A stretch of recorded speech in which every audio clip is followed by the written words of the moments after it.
Brave men and women, their struggles, failures, and triumphs **** illustration. Brave sons and daughters of time pause not on their journey sublime.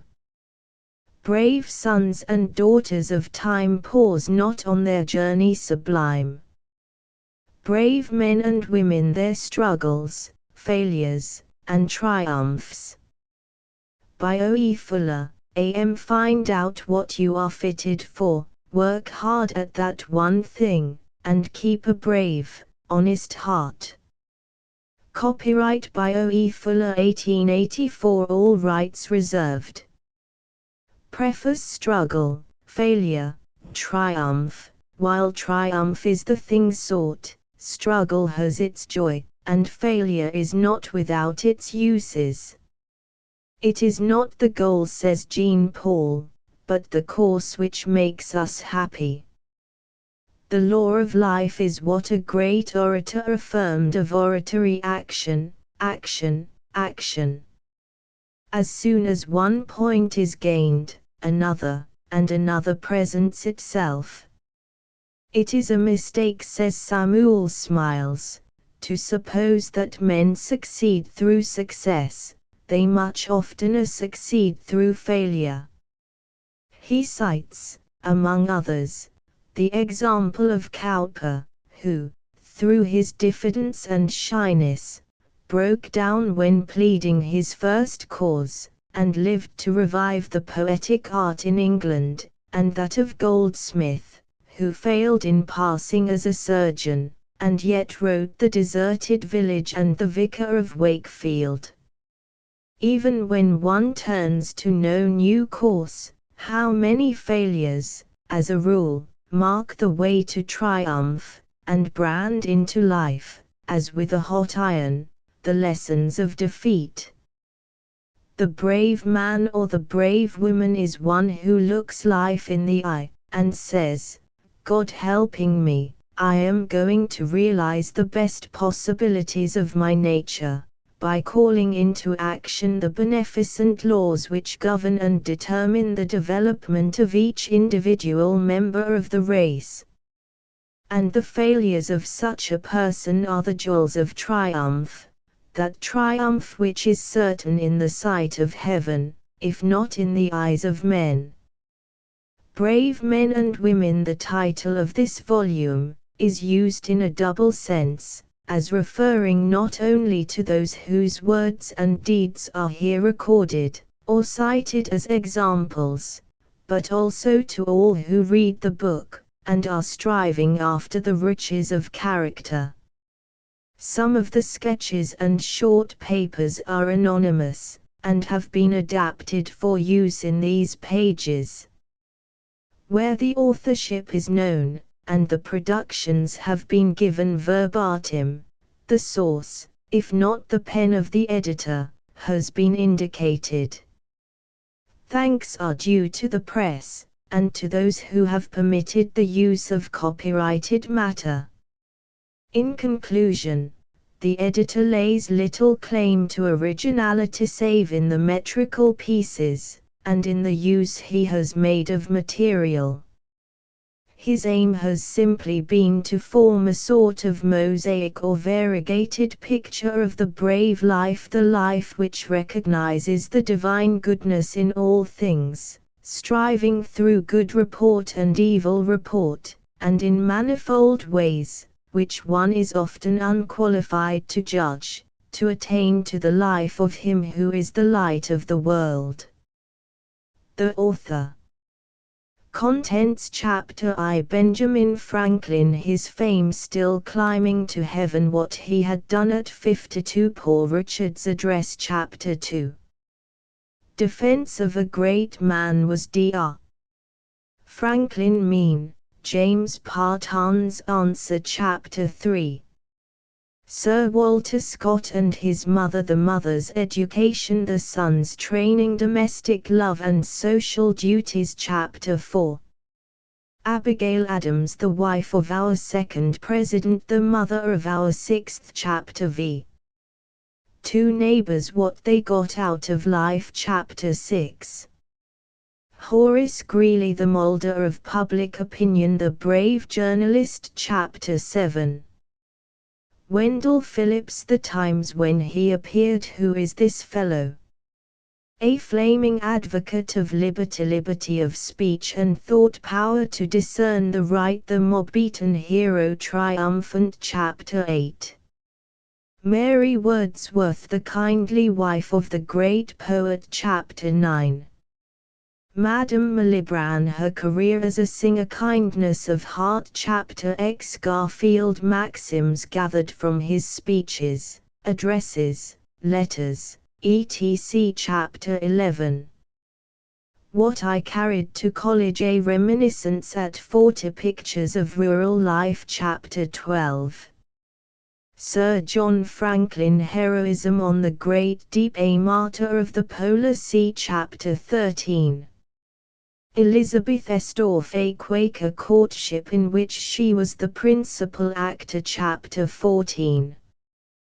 Chinese Gordon in the trenches of the Crimea puts down the Great Taiping Rebellion in China. In 1863-4, hero of the Sudan, beards the men stealers in their strongholds and makes the people love him. Chapter 15.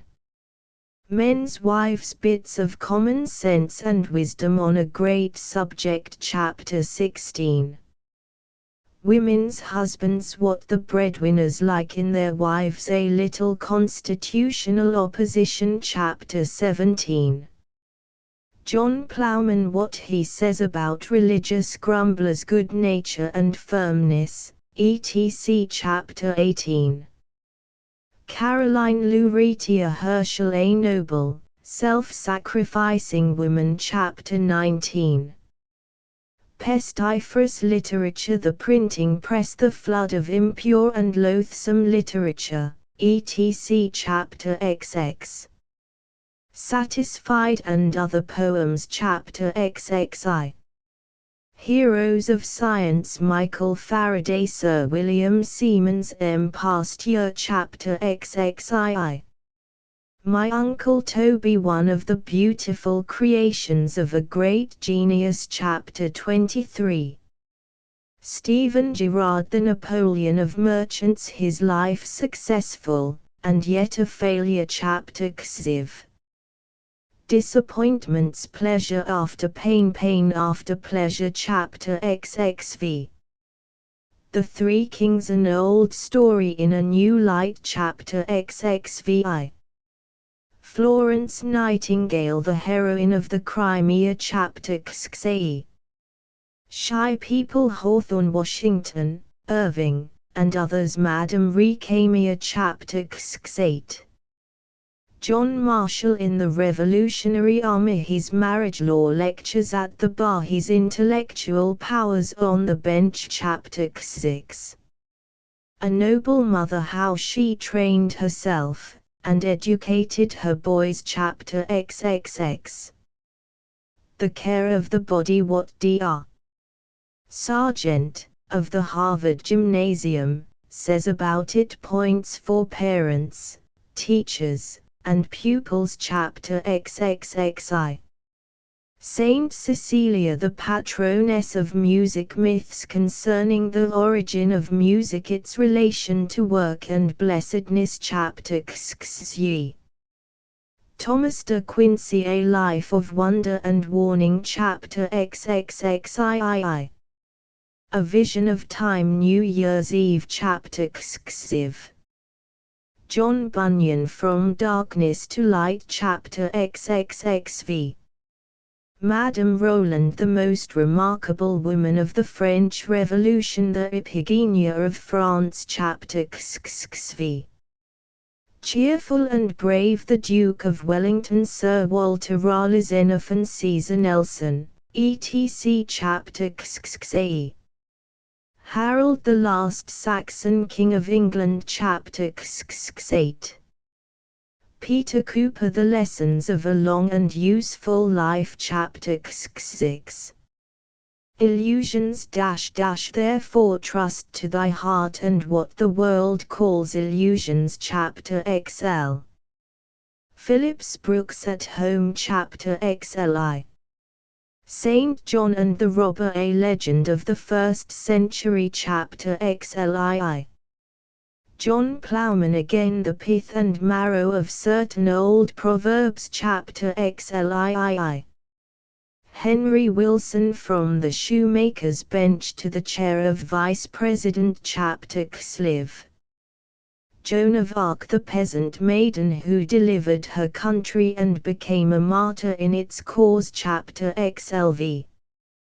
The Song of Work, Many Phases and Many Examples Chapter XLVI. Alvin S. Sourworth, Crossing the Nubian Desert Chapter XLAE. A forbidden topic which some people persist in introducing Chapter XLVIII. Ida Lewis Wilson, The Grace Darling of America Chapter XLVI. Rachel Jackson, The Wife of Our Seventh President Chapter L. Discontented Girls, One Panacea for Them and One Refuge Chapter Lee. The Voice in Rama Rachel weeping for her children, and would not be comforted because they were not Chapter Lii. Lafayette, the friend and defender of liberty on two continents Chapter Lii. Lydia Sigourney, The Lesson of a Useful and Beautiful Life Chapter Live. Old Age and Usefulness, The Glory of Brave Men and Women Chapter LV. Rhymes and Chimes Suitable for Autograph Albums I. Benjamin Franklin. Born 1706, died 1790. His fame still climbing to heaven, what he had done at 52. Poor Richard's Address. The late Judge Black was remarkable not only for his wit and humor, which often enlivened the dry logic of law and fact, but also for flashes of unique eloquence. In presenting a certain brief before the United States Supreme Court, he had occasion to animadvert upon some of our great men. Among other things he said, as related to the writer by one who heard him, "The colossal name of Washington is growing year by year, and the fame of Franklin is still climbing to heaven," accompanying the latter words by such a movement of his right hand that not one of his hearers failed to see the immortal kite quietly bearing the philosopher's question to the clouds. It was a point which delivered the answer. In the life of every great man there is likewise a point which delivers the special message which he was born to publish to the world. Biography is greatly simplified when it confines itself chiefly to that one point. What does the reader, who has his own work to do, care for a great multitude of details which are not needed for the setting of the picture? To the point is the cry of our busy life. Benjamin Franklin is here introduced to the reader at 52. What had he done at that age to command more than ordinary respect and admiration? Born in poverty and obscurity, in which he passed his early years, with no advantages of education in the schools of his day. After he entered his teens, under the condition of daily toil for his bread, he had carried on, in spite of all obstacles, the process of self-education through books and observation, and become in literature and science, as well as in the practical affairs of everyday life, the best informed man in America. Apprenticed to a printer in his native Boston, at 13, a journeyman in Philadelphia at 17, working at the case in London at 19, back to the Quaker City, and set up for himself at 26, he had long since mastered all the details of a great business, prepared to put his hand to anything, from the trundling of paper through the streets on a wheelbarrow to the writing of editorials and pamphlets, and had earned for himself a position as the most prosperous printer and publisher in the colonies. 3. Retired from active business at 46, considering that he had already earned and saved enough to supply his reasonable wants for the rest of his life, fired with ambition to do something for the advancement of science. He had now for 6 years given himself to philosophical investigation and experiment, among other things demonstrated the identity of electricity as produced by artificial means and atmospheric lightning, and made himself a name throughout the civilized world. 4. Besides, it must not be forgotten that he had all along been foremost in many a work for the public good. The Franklin Library, of Philadelphia, owes to him its origin. The University of Pennsylvania grew out of an educational project in which he was a prime mover. And his ideas as to the relative importance of ancient and modern classics were more than 100 years in advance of his times. Such is a glimpse of Franklin at 52. As preliminary to a single episode which will occupy the rest of this chapter. But the episode itself requires a special word. For a quarter of a century Franklin had published an almanac under the pseudonym of Richard Saunders, into the pages of which he crowded year by year choice scraps of wit and wisdom, which made the little handbook a welcome visitor in almost every home of the New World. Now in the midst of those philosophical studies which so much delighted him, when about to cross the Atlantic as a commissioner to the home government, he found time to gather up the maxims and quaint sayings of 25 years and set them in a wonderful mosaic, as the preface of Poor Richard's world-famous almanac, as unique a piece of writing as any language affords. Here it is, Poor Richard's address. Courteous reader, I have heard that nothing gives an author so great pleasure as to find his works respectfully quoted by others. Judge, then, how much I must have been gratified by an incident I am going to relate to you. I stopped my horse lately where a great company of people were collected at an auction of merchants' goods. The hour of the sale not being come, they were conversing on the badness of the times, and one of the company called to a plain, clean old man, with white locks, "Pray, Father Abraham, what think you of the times?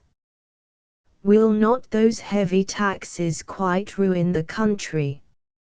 How shall we ever be able to pay them? What would you advise us to do?"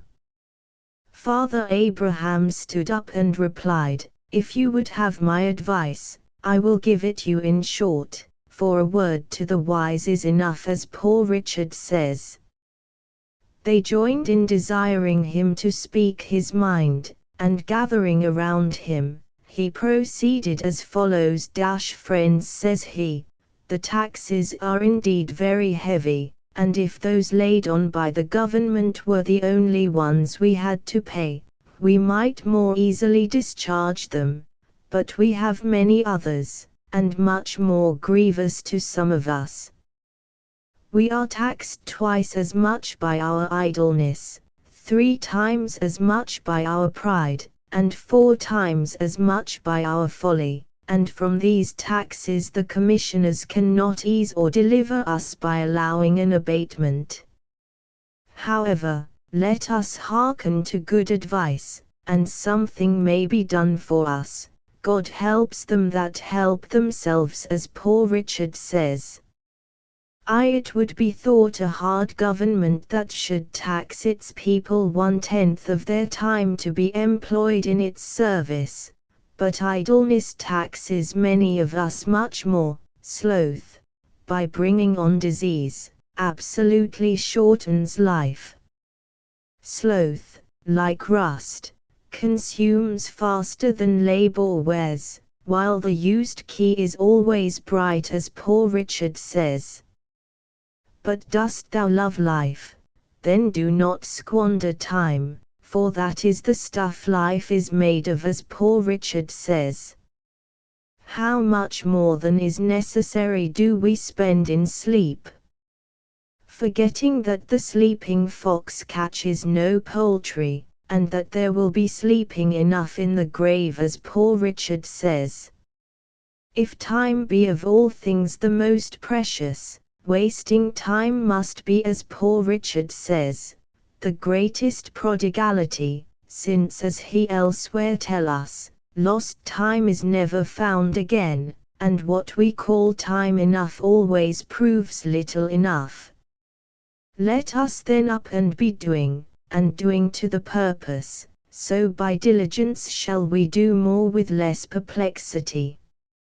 Sloth makes all things difficult, but industry all easy, and he that riseth late must trot all day, and shall scarce overtake his business at night, while laziness travels so slowly, that poverty soon overtakes him.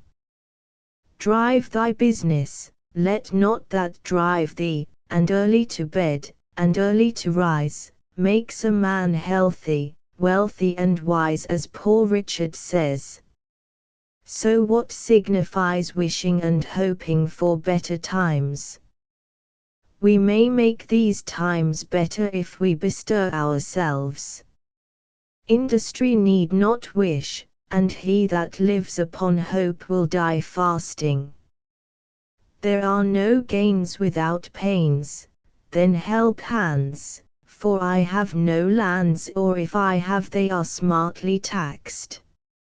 He that hath a trade, hath an estate, and he that hath a calling, hath an office of profit and honour, as Poor Richard says, but then the trade must be worked at, and the calling well followed, or neither the estate nor the office will enable us to pay our taxes. If we are industrious we shall never starve, for at the workingman's house hunger looks in, but dares not enter. Nor will the bailiff or the constable enter, for industry pays debts, while despair increaseth them. What though you have found no treasure, nor has any rich relation left a legacy? Diligence is the mother of good luck, and God gives all things to industry. Then plough deep, while sluggards sleep, and you shall have corn to sell and to keep. Work while it is called today, for you know not how much you may be hindered tomorrow. One today is worth 2 tomorrows, as Poor Richard says, and farther, never leave that till tomorrow which you can do today. If you were a servant, would you not be ashamed that a good master should catch you idle? Are you then your own master? Be ashamed to catch yourself idle, when there is so much to be done for yourself, your family, your country, and your king. Handle your tools without mittens. Remember that the cat in gloves catches no mice, as Poor Richard says. It is true there is much to be done, and, perhaps, you are weak-handed, but stick to it steadily, and you will see great effects, for constant dropping wears away stones, and by diligence and patience the mouse ate into the cable, and little strokes fell great oaks. Methinks I hear some of you say, must a man afford himself no leisure? I will tell thee, my friend, what Poor Richard says, employ thy time well, if thou meanest to gain leisure, and, since thou art not sure of a minute, throw not away an hour. Leisure is time for doing something useful. This leisure the diligent man will obtain, but the lazy man never, for a life of leisure and a life of laziness are two things. Many, without labor, would live by their wits only, but they break for want of stock, whereas industry gives comfort, and plenty, and respect. Fly pleasures, and they will follow you. The diligent spinner has a large shift, and now I have a sheep and a cow, everybody bids me good morrow. 2. But with our industry we must likewise be steady, settled, and careful, and oversee our own affairs with our own eyes, and not trust too much to others, for, as Poor Richard says, I never saw an oft-removed tree, nor yet an oft-removed family, that throve so well as those that settled be. And again, 3 removes is as bad as a fire, and again, keep thy shop, and thy shop will keep thee, and again, if you would have your business done, go, if not, send, and again, he that by the plough would thrive, himself must either hold or drive. And again, the eye of the master will do more work than both his hands, and again, want of care does us more damage than want of knowledge, and again, not to oversee workmen is to leave them your purse open. Trusting too much to others' care is the ruin of many, for, in the affairs of this world, men are saved, not by faith, but by the want of it. But a man's own care is profitable, for, if you would have a faithful servant, and one that you like, serve yourself. A little neglect may breed great mischief. For want of a nail the shoe was lost, for want of a shoe the horse was lost, and for want of a horse the rider was lost, being overtaken and slain by the enemy, all for want of a little care about a horseshoe nail.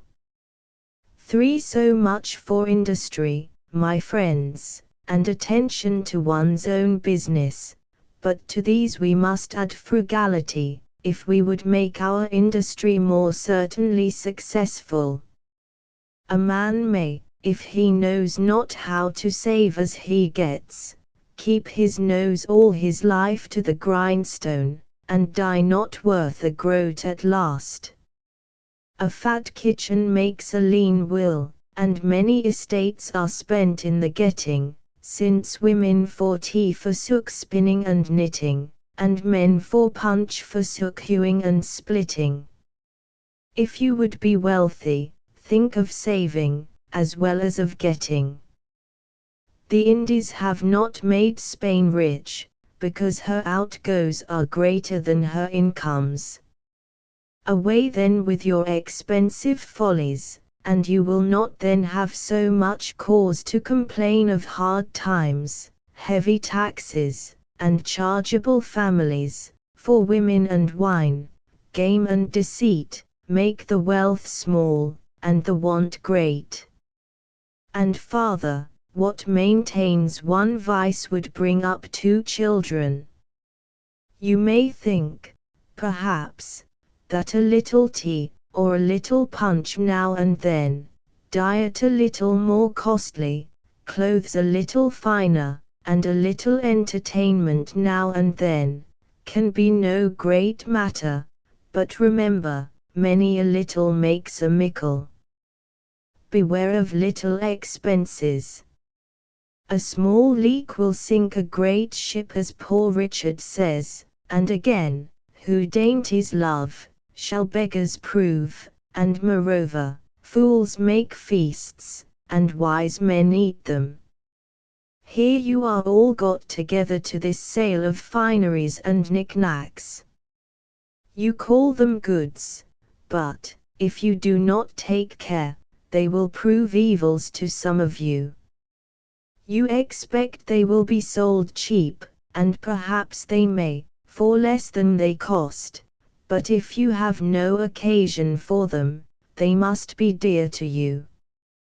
Remember what Poor Richard says, buy what thou hast no need of, and ere long thou shalt sell thy necessaries. And again, at a great pennyworth pause a while, he means, that perhaps the cheapness is apparent only, and not real, or the bargain, by straightening thee in thy business, may do thee more harm than good. For in another place he says, many have been ruined by buying good pennyworths. Again, it is foolish to lay out money in a purchase of repentance, and yet this folly is practiced every day at auctions, for want of minding the almanac. Many a one, for the sake of finery on the back, have gone with a hungry belly, and half-starved their families, silks and satins, scarlet and velvets, put out the kitchen fire as Poor Richard says. These are not the necessaries of life, they can scarcely be called the conveniences, and yet, only because they look pretty, how many want to have them. By these and other extravagances, the greatest are reduced to poverty, and forced to borrow of those whom they formerly despised, but who, through industry and frugality, have maintained their standing, in which case it appears plainly, that a ploughman on his legs is higher than a gentleman on his knees, as Poor Richard says. Perhaps they have had a small estate left them, which they knew not the getting of. They think it is day, and will never be night, that a little to be spent out of so much is not worth minding, but always taking out of the meal tub, and never putting in, soon comes to the bottom, as Poor Richard says, and then, when the well is dry, they know the worth of water. But this they might have known before, if they had taken his advice. If you would know the value of money, go and try to borrow some, for he that goes a-borrowing, goes a-sorrowing, as Poor Richard says, and, indeed, so does he that lends to such people, when he goes to get it in again. Poor Dick farther advises, and says, fond pride of dress is sure a very curse, ere fancy you consult your purse. And again, pride is as loud a beggar as want, and a great deal more saucy. When you have bought one fine thing, you must buy 10 more, that your appearance may be all of a piece, but Poor Dick says, it is easier to suppress the first desire, than to satisfy all that follow it. And it is as truly folly for the poor to ape the rich, as for the frog to swell in order to equal the ox. Vessels large may venture more, but little boats should keep near shore. It is, however, a folly soon punished, for, as Poor Richard says, pride that dines on vanity, sups on contempt. Pride breakfasted with plenty, dined with poverty, and supped with infamy. And after all, of what use is this pride of appearance, for which so much is risked, so much is suffered? It cannot promote health, nor ease pain, it makes no increase of merit in the person, it creates envy, it hastens misfortune. But what madness it must be to run in debt for these superfluities. We are offered by the terms of this sale 6 months' credit, and that, perhaps, has induced some of us to attend it, because we cannot spare the ready money, and hope, now to be fine without it. But, think what you do when you run in debt, you give to another power over your liberty. If you cannot pay at the time, you will be ashamed to see your creditor, you will be in fear when you speak to him, you will make poor, pitiful, sneaking excuses, and, by degrees, come to lose your veracity, and sink into base downright lying, for the second vice is lying, the first is running in debt, as Poor Richard says, and again, to the same purpose, lying rides upon debt's back, whereas a free-born Englishman ought not to be ashamed nor afraid to see or speak to any man living.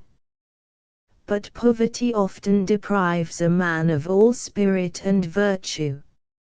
It is hard for an empty bag to stand upright. What would you think of that prince, or of that government, who should issue an edict forbidding you to dress like a gentleman or gentlewoman, on pain of imprisonment or servitude? Would you not say that you were free, have a right to dress as you please, and that such an edict would be a breach of your privileges, and such a government tyrannical? And yet you are about to put yourself under that tyranny when you run in debt for such dress. Your creditor has authority, at his pleasure, to deprive you of your liberty, by confining you in jail for life, or by selling you for a servant, if you should not be able to pay him. When you have got your bargain, you may, perhaps, think little of payment, but, as Poor Richard says, creditors have better memories than debtors. Creditors are a superstitious sect, great observers of days and times. The day comes round before you are aware, and the demand is made before you are prepared to satisfy it, or, if you bear your debt in mind, the term, which at first seemed so long, will, as it lessens, appear extremely short. Time will seem to have added wings to his heels as well as his shoulders. Those have a short Lent, who owe money to be paid at Easter. At present, perhaps, you may think yourselves in thriving circumstances, and that you can bear a little extravagance without injury, but for age and want save while you may, no morning sun lasts a whole day. Gain may be temporary and uncertain, but ever, while you live, expense is constant and certain, and it is easier to build 2 chimneys than to keep one in fuel, as Poor Richard says, so, rather go to bed supperless than rise in debt. Get what you can, and what you get hold, tease the stone that will turn all your lead into gold. And, when you have got the philosopher's stone, sure you will no longer complain of bad times, or the difficulty of paying taxes.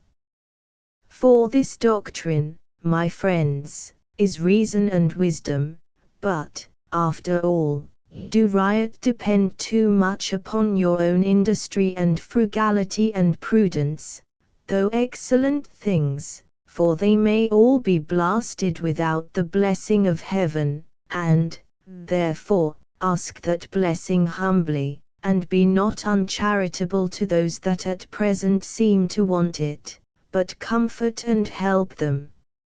Remember Job suffered, and was afterwards prosperous. And now to conclude, experience keeps a dear school, but fools will learn in no other, as Poor Richard says, and scarce in that, for it is true, we may give advice, but we cannot give conduct. However, remember this, they that will not be counselled, cannot be helped, and farther, that, if you will not hear reason, she will surely rap your knuckles, as Poor Richard says. Thus the old gentleman ended his harangue. The people heard it, and approved the doctrine, and immediately practiced the contrary, just as if it had been a common sermon, for the auction opened, and they began to buy extravagantly. I found the good man had thoroughly studied my almanac, and digested all I had dropped on these topics during the course of 25 years. The frequent mention he made of me must have tired anyone else, but my vanity was wonderfully delighted with it, though I was conscious that not a tenth part of the wisdom was my own which he ascribed to me, but rather the gleanings that I had made of the sense of all ages and nations. However, I resolved to be the better for the echo of it, and, though I had at first determined to buy stuff for a new coat, I went away, resolved to wear my old one a little longer. Reader, if thou wilt do the same, thy profit will be as great as mine. I am, as ever, thine to serve thee, Richard Saunders. This quaint address made a brilliant hit. It was at once printed on large sheets, framed, and hung up in cottages in England, as well as in this country. It was also translated into French, Spanish, and modern Greek. At the present day, however, it is not often met with, except in the author's collected works, or in fragments, and the young reader, especially, will be thankful to find it here in full. Illustration: Bench. Franklin. Bench. Franklin. To defense of a great man. Was Dr. Franklin mean? James Parton's answer. A man of no enviable notoriety is reported to have spoken of Dr. Franklin as hard, calculating, angular, unable to comprehend any higher object than the accumulation of money. Not a few people who profess much admiration for Franklin in other respects seem to think that in money matters there was something about him akin to meanness. To correct this false impression and show how Franklin got his money, how much he got, and what he did with it, one of his recent biographers is called up in his defense, and to the question, was Dr. Franklin mean? Here is James Parton's answer. I will begin with the first pecuniary transaction in which he is known to have been concerned, and this shall be given in his own words. When I was a child of 7 years old, my friends, on a holiday, filled my pockets with coppers. I went directly to a shop where they sold toys for children, and, being charmed with the sound of a whistle, that I met by the way in the hands of another boy, I voluntarily offered and gave all my money for one. That was certainly not the act of a stingy, calculating boy. His next purchase, of which we have any knowledge, was made when he was about 11 years old, and this time, I confess, he made a much better bargain. The first book he could ever call his own was a copy of Pilgrim's Progress, which he read and reread until he got from it all so young a person could understand. But being exceedingly fond of reading, he exchanged his Pilgrim's Progress for a set of little books, then much sold by peddlers, called Burton's Historical Collections, in 40 paper-covered volumes, containing history, travels, tales, wonders, and curiosities, just the thing for a boy. As we do not know the market value of his Pilgrim's Progress, we cannot tell whether the poor peddler did well by him or the contrary. But it strikes me that that is not the kind of barter in which a mean, grasping boy usually engages. His father being a poor soap and candle maker, with a dozen children or more to support or assist, and Benjamin being a printer's apprentice, he was more and more puzzled to gratify his love of knowledge. But one day he hit upon an expedient that brought in a little cash. By reading a vegetarian book, this hard, calculating Yankee lad had been led to think that people could live better without meat than with it, and that killing innocent animals for food was cruel and wicked.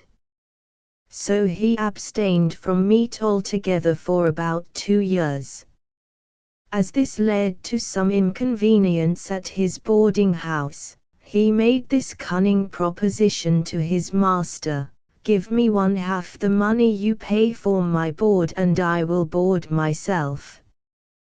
The master consenting, the apprentice lived entirely on such things as hominy, bread, rice, and potatoes, and found that he could actually live upon half of the half. What did the calculating wretch do with the money? Put it into his money box? No, he laid it out in the improvement of his mind. When at the age of 17, he landed in Philadelphia, a runaway apprentice, he had $1 silver and 1 shilling in copper coin. It was a fine Sunday morning, as probably the reader remembers, and he knew not a soul in the place. He asked the boatman upon whose boat he had come down the Delaware how much he had to pay. They answered, nothing, because he had helped them row. Franklin, however, insisted upon their taking his shilling's worth of coppers, and forced the money upon them. An hour after, having bought 3 rolls for his breakfast, he ate one and gave the other 2 to a poor woman and her child who had been his fellow passengers. These were small things, you may say, but remember he was a poor, ragged, dirty runaway in a strange town, 400 miles from a friend, with 3 pence gone out of the only dollar he had in the world. Next year when he went home to see his parents, with his pocket full of money, a new suit of clothes and a watch, one of his oldest Boston friends was so much pleased with Franklin's account of Philadelphia that he determined to go back with him. On the journey Franklin discovered that his friend had become a slave to drink. He was sorely plagued and disgraced by him, and at last the young drunkard had spent all his money and had no way of getting on except by Franklin's aid. This hard, calculating, mercenary youth, did he seize the chance of shaking off a most troublesome and injurious traveling companion. Strange to relate, he stuck to his old friend, shared his purse with him till it was empty, and then began on some money which he had been entrusted with for another, and so got him to Philadelphia, where he still assisted him. It was 7 years before Franklin was able to pay all the debt incurred by him to aid this old friend, for abandoning whom few would have blamed him. A year after he was in still worse difficulty from a similar cause. He went to London to buy types and a press with which to establish himself in business at Philadelphia, the governor of Pennsylvania having promised to furnish the money. One of the passengers on the ship was a young friend of Franklin's named James Ralph, with whom he had often studied, and of whom he was exceedingly fond. Ralph gave out that he, too, was going to London to make arrangements for going into business for himself at Philadelphia. The young friends arrived. Franklin 19 and Ralph a married man with 2 children. On reaching London, Franklin learned, to his amazement and dismay, that the governor had deceived him, that no money was to be expected from him, and that he must go to work and earn his living at his trade. No sooner had he learned this than James Ralph gave him another piece of stunning intelligence, namely, that he had run away from his family and meant to settle in London as a poet and author. Franklin had £10 in his pocket, and knew a trade. Ralph had no money, and knew no trade. They were both strangers in a strange city. Now, in such circumstances, what would a mean, calculating young man have done? Reader, you know very well, without my telling you.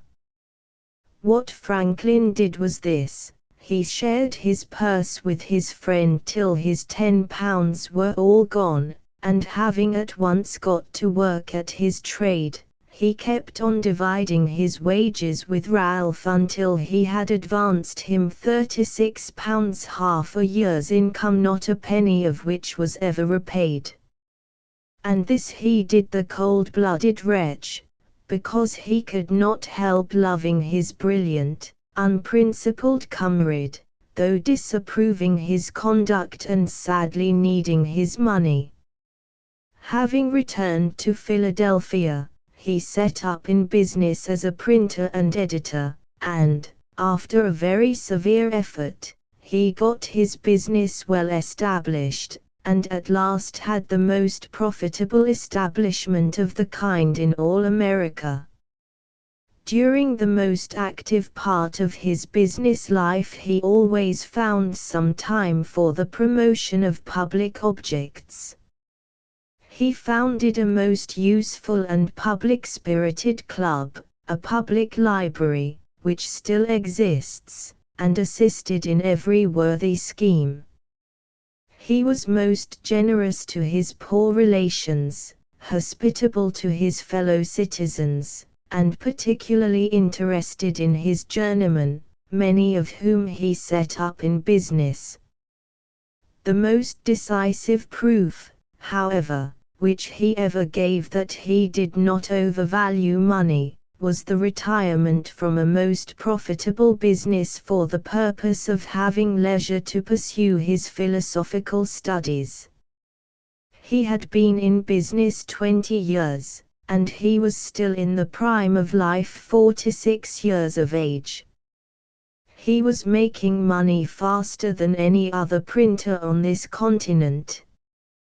But being exceedingly desirous of spending the rest of his days in study and experiment, and having saved a moderate competency, he sold his establishment to his foreman on very easy terms, and withdrew.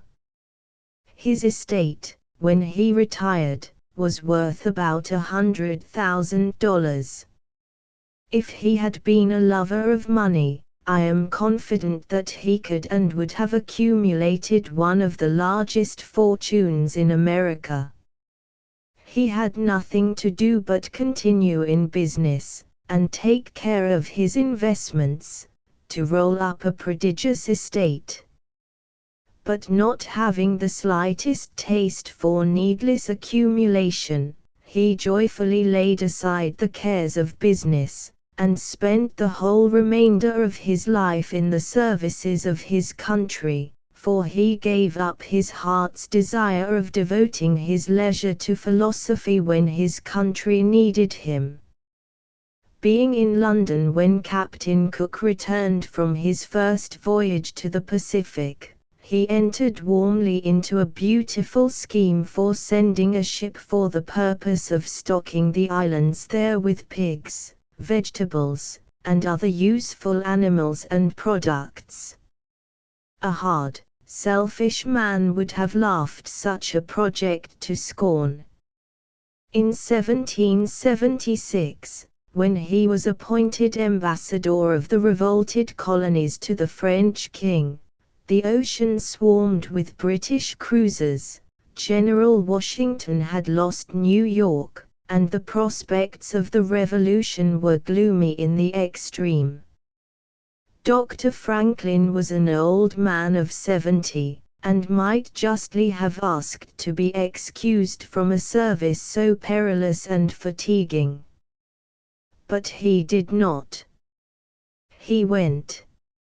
And just before he sailed he got together all the money he could raise, about £3,000, and invested it in the loan recently announced by Congress.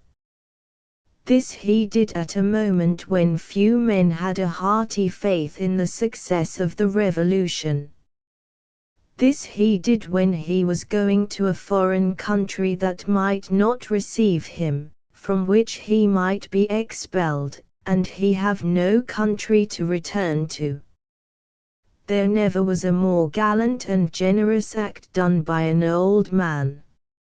In France he was as much the mainstay of the cause of his country as General Washington was at home. Returning home after the war, he was elected President of Pennsylvania for 3 successive years, at a salary of £2,000 a year. But by this time he had become convinced that offices of honor, such as the governorship of a state, ought not to have any salary attached to them.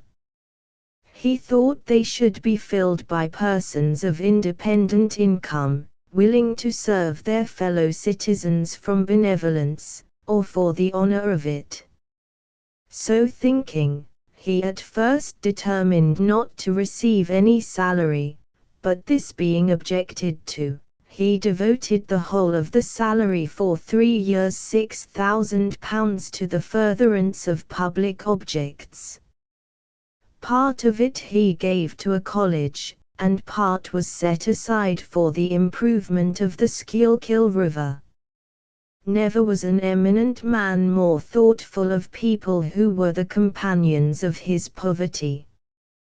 Dr. Franklin, from amidst the splendors of the French court, and when he was the most famous and admired person in Europe, forgot not his poor old sister, Jane, who was in fact dependent on his bounty.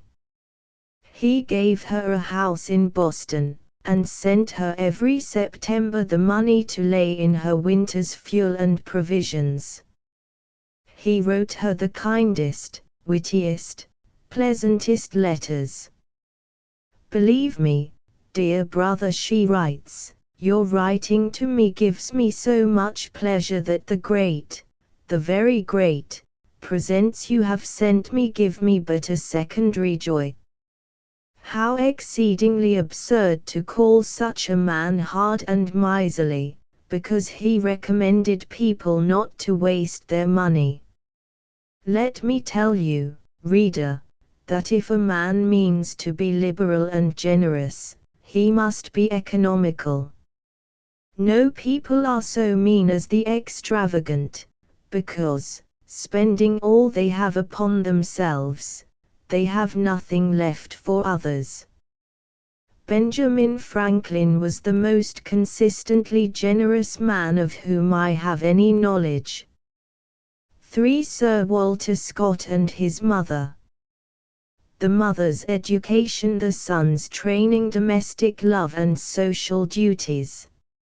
It was in the spring of 1758 that the daughter of a distinguished professor of medicine in the University of Edinburgh changed her maiden name of Rutherford for her married name of Scott, having the happiness to unite her lot with one who was not only a scrupulously honourable man, but who, from his youth up, had led a singularly blameless life.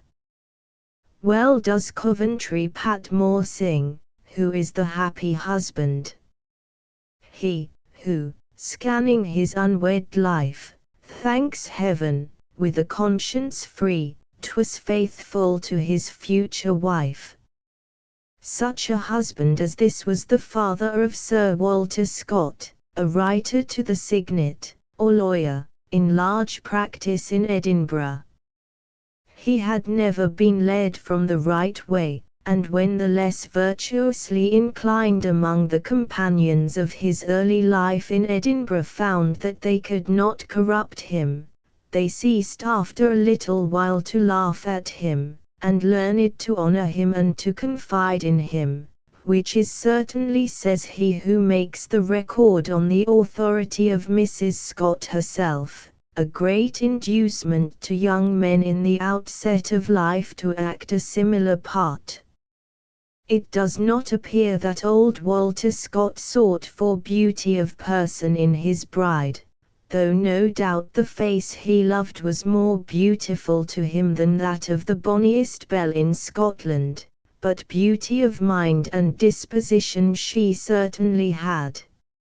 Of her father it is told that, when in practice as a physician, he never gave a prescription without silently invoking on it the blessing of heaven, and the piety which dictated the custom had been inherited by his daughter. The mother's education. Mrs. Scott's education, also, had been an excellent one, giving, besides a good general grounding, an acquaintance with literature, and not neglecting the more homely duties of the needle and the account book. Her manners, moreover, an important and too often neglected factor in a mother's influence over her children, were finished and elegant, though intolerably stiff in some respects, when compared with the manners and habits of today. The maidens of today can scarcely realize, for instance, the asperity of the training of their embryo great-grandmothers, who were always made to sit in so Spartanly upright a posture that Mrs. Scott, in her 79th year, boasted that she had never allowed her shoulders to touch the back of her chair. The son's training. As young Walter was one of many children, he could not, of course, monopolize his mother's attention, but probably she recognized the promise of his future greatness, unlike the mother of the Duke of Wellington, who thought Arthur the family dunce, and gave him a special care, for, speaking of his early boyhood, he tells us, "I found much consolation in the partiality of my mother." And he goes on to say that she joined to a light and happy temper of mind a strong turn to study poetry and works of imagination. Like the mothers of the Ettrick Shepherd and of Burns, she repeated to her son the traditionary ballads she knew by heart, and, so soon as he was sufficiently advanced, his leisure hours were usually spent in reading Pope's translation of Homer aloud to her, which, with the exception of a few ballads and some of Allan Ramsay's songs, was the first poetry he made acquaintance with. It must often have been with anxiety, and sometimes not without a struggle, that his mother, solicitous about every trifle which affected the training of her child, decided on the books which she was to place in his hands. She wished him to develop his intellectual faculties, but not at the expense of his spiritual and romantic frivolity and mental dissipation on the one hand, and a too severe repression dangerous in its after-reaction on the other, were the Scylla and Charybdis between which she had to steer. The ascetic puritanism of her training and surroundings would naturally have led her to the narrower and more restrictive view, in which her husband, austere yet, would have heartily concurred, but her broad sense, quickened by the marvelous insight that comes from maternal love, led her to adopt the broader, and, we may safely add, with Sir Walter's career and character before us, the better course. Her courage was, however, tempered with a wise discretion, and when he read to her she was wont, he says, to make him pause upon those passages which expressed generous and worthy sentiments, a most happy method of education, and a most effective one in the case of an impressionable boy. A little later, when he passed from the educational care of his mother to that of a tutor, his relations to literature changed, as the following passage from his autobiography will show. My tutor thought it almost a sin to open a profane play or poem, and my mother had no longer the opportunity to hear me read poetry as formerly. I found, however, in her dressing room, where I slept at one time, some odd volumes of Shakespeare, nor can I easily forget the rapture with which I sat up in my shirt reading them by the light of a fire in her apartment, until the bustle of the family rising from supper warned me that it was time to creep back to my bed, where I was supposed to have been safely deposited since 9 o'clock. This is a suggestive, as well as frank, story. Supposing for a moment that instead of Shakespeare the room had contained some of the volumes of verse and romance which, though denying alike the natural and the supernatural virtues, are to be found in many a Christian home, how easily might he have suffered a contamination of mind. Domestic love and social duty. It has been proudly said of Sir Walter as an author that he never forgot the sanctities of domestic love and social duty in all that he wrote, and considering how much he did write, and how vast has been the influence of his work on mankind, we can scarcely overestimate the importance of the fact. Yet it might have been all wrecked by one little parental imprudence in this matter of books. And what excuse is there, after all, for running the terrible risk?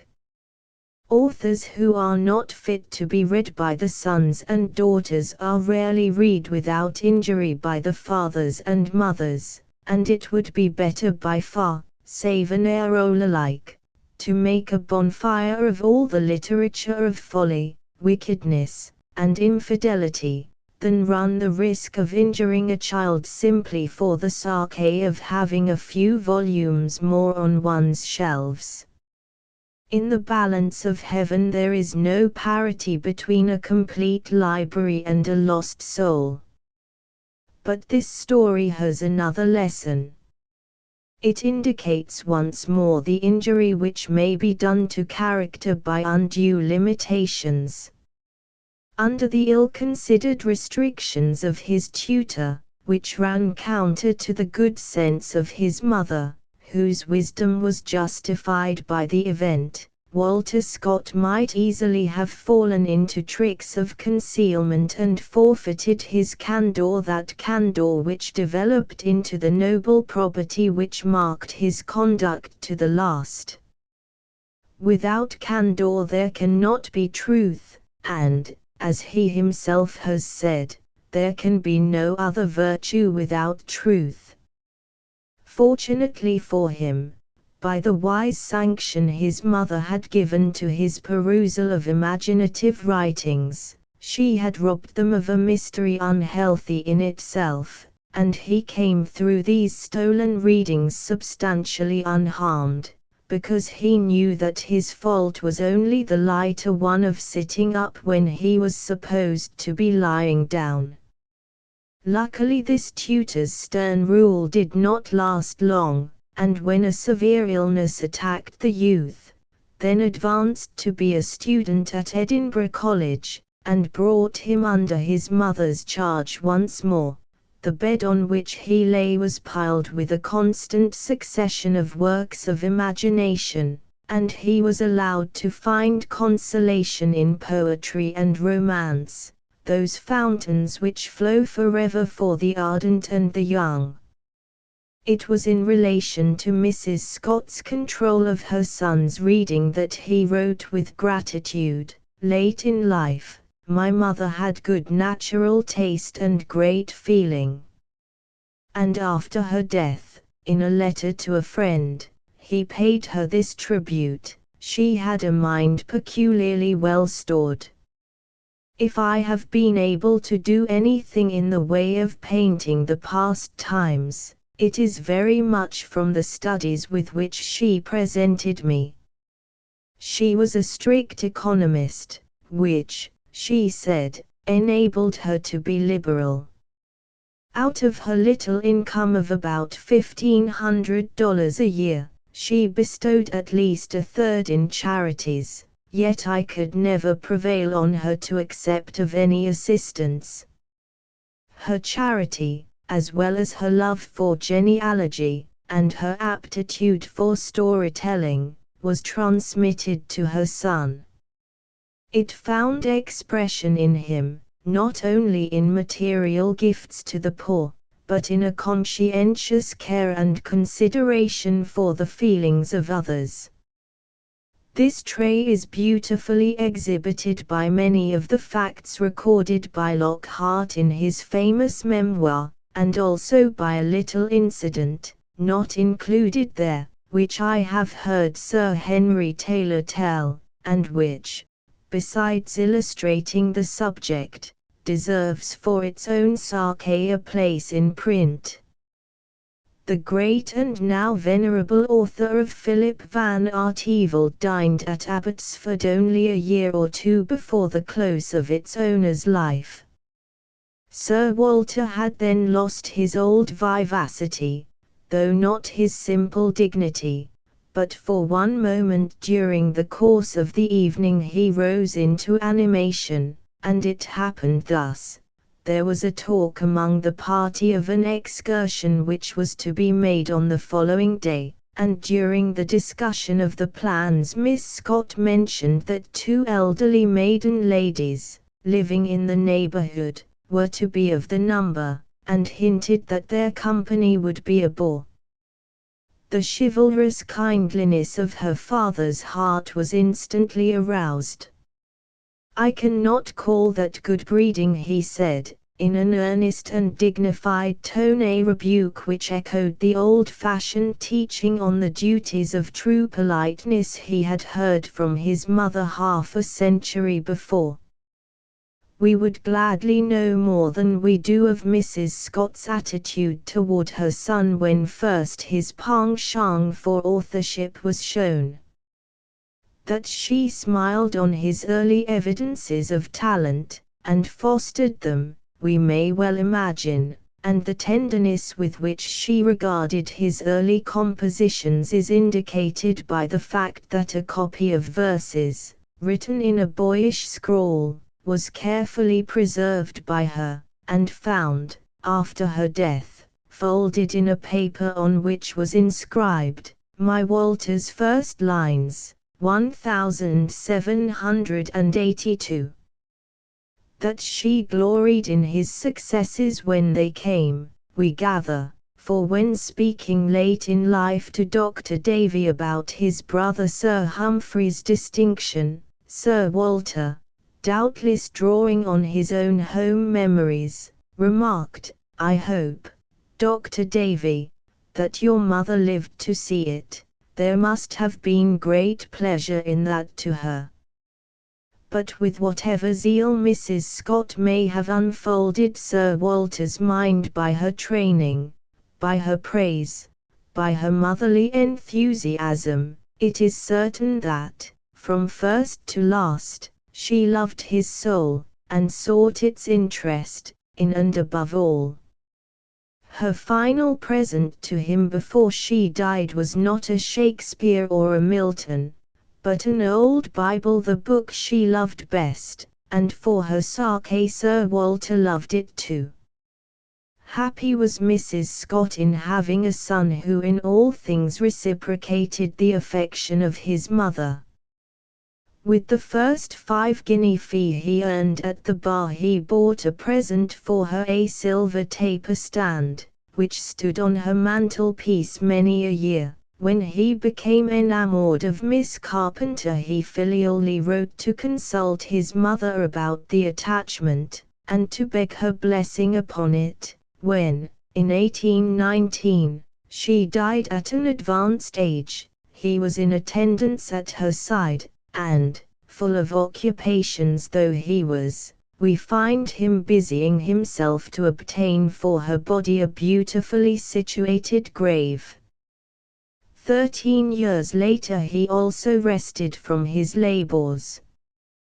During the last hours of his lingering life he desired to be read to from the New Testament, and when his memory for secular poetry had entirely failed him, the words and the import of the sacred volume were still in his recollection, as were also some of the hymns of his childhood, which his grandson, aged 6 years, repeated to him. "Lockhart," he said to his son-in-law, "I have but a minute to speak to you. My dear, be a good man, be virtuous, be religious, be a good man. Nothing else will give you any comfort when you come to lie here."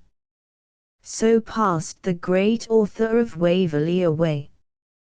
And when, in due course, his executors came to search for his testament, and lifted up his desk, we found, says one of them, arranged in careful order a series of little objects, which had obviously been so placed there that his eye might rest on them every morning before he began his tasks. There were the old-fashioned boxes that had garnished his mother's toilet table when he, a sickly child, slept in her dressing-room, the silver taper stand which the young advocate bought for her with his first fee, a row of small packets inscribed by her hand, and containing the hair of such of her children as had died before her, and more odds and ends of a like sort, pathetic tokens of a love which bound together for a little while here on earth, and binds together for evermore in heaven. Christian mother and son.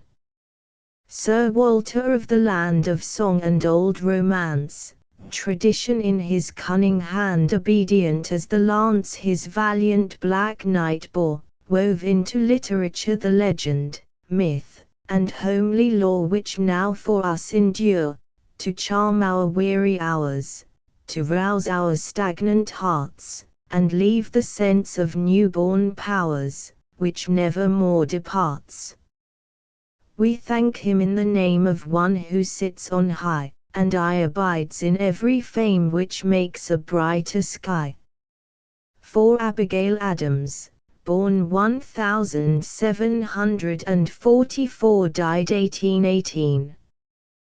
The wife of our second president, the mother of our sixth. Abigail Smith, the daughter of a Congregational minister, of Weymouth, Massachusetts, was one of the most noted women of our early history. She left a record of her heart and character, and to some extent a picture of the stirring times in which she lived, in the shape of letters which are of perennial value, especially to the young. It was fashionable to ridicule female learning in her day, and she says of herself in one of her letters, "I was never sent to any school." She adds in explanation, "I was always sick." When girls, however, were sent to school, their education seldom went beyond writing and arithmetic. But in spite of disadvantages, she read and studied in private, and by means of correspondence with relatives and others, cultivated her mind, and formed an easy and graceful style of writing. On the 25th of October, 1764, Miss Smith became the wife of John Adams, a lawyer of Braintree, the part of the town in which he lived being afterwards called Quincy, in honor of Mrs. Adams's maternal grandfather. Charles Francis Adams, her grandson, from whose memoir of her the material for this brief sketch is drawn, says that the 10 years immediately following her marriage present little that is worth recording. Illustration: Abigail Adams. Abigail Adams. But when the days of the Revolution came on, those times that tried men's souls, women were by no means exempt from tribulation, and they, too, began to make history. The strength of Mrs. Adams's affection for her husband may be learned from an extract from one of her letters. I very well remember when Eastern circuits of the courts, which lasted a month, were thought an age, and an absence of 3 months intolerable, but we are carried from step to step, and from one degree to another, to endure that which we at first think impossible. In 1778 her husband went as one of the commissioners to France. During his absence Mrs. Adams managed, as she had often done before, both the household and the farm, a true wife and mother of the Revolution. She was a farmer cultivating the land, and discussing the weather and the crops, a merchant reporting prices current and the rates of exchange, and directing the making up of invoices, a politician speculating upon the probabilities of peace and war, and a mother writing the most exalted sentiments to her son. John Quincy Adams, the son, in his 12th year, was with his father in Europe. The following extracts are from letters to him, dated 1778–80, "'Tis almost 4 months since you left your native land, and embarked upon the mighty waters, in quest of a foreign country. Although I have not particularly written to you since, yet you may be assured you have constantly been upon my heart and mind. It is a very difficult task, my dear son, for a tender parent to bring her mind to part with a child of your years going to a distant land, nor could I have acquiesced in such a separation under any other care than that of the most excellent parent and guardian who accompanied you. You have arrived at years capable of improving under the advantages you will be likely to have, if you do but properly attend to them. They are talents put into your hands, of which an account will be required of you hereafter, and being possessed of 1, 2, or 4, see to it that you double your numbers. The most amiable and most useful disposition in a young mind is diffidence of itself, and this should lead you to seek advice and instruction from him who is your natural guardian, and will always counsel and direct you in the best manner, both for your present and future happiness. You are in possession of a natural good understanding, and of spirits unbroken by adversity and untamed with care. Improve your understanding by acquiring useful knowledge and virtue, such as will render you an ornament to society, an honor to your country, and a blessing to your parents. Great learning and superior abilities, should you ever possess them, will be of little value and small estimation unless virtue, honor, truth, and integrity are added to them. Adhere to those religious sentiments and principles which were early instilled into your mind, and remember that you are accountable to your Maker for all your words and actions. Let me enjoin it upon you to attend constantly and steadfastly to the precepts and instructions of your father, as you value the happiness of your mother and your own welfare. His care and attention to you render many things unnecessary for me to write, which I might otherwise do, but the inadvertency and heedlessness of youth require line upon line and precept upon precept, and, when enforced by the joint efforts of both parents, will, I hope, have a due influence upon your conduct, for, dear as you are to me, I would much rather you should have found your grave in the ocean you have crossed, or that any untimely death crop you in your infant years, than see you an immoral, profligate, or graceless child. You have entered early in life upon the great theatre of the world, which is full of temptations and vice of every kind.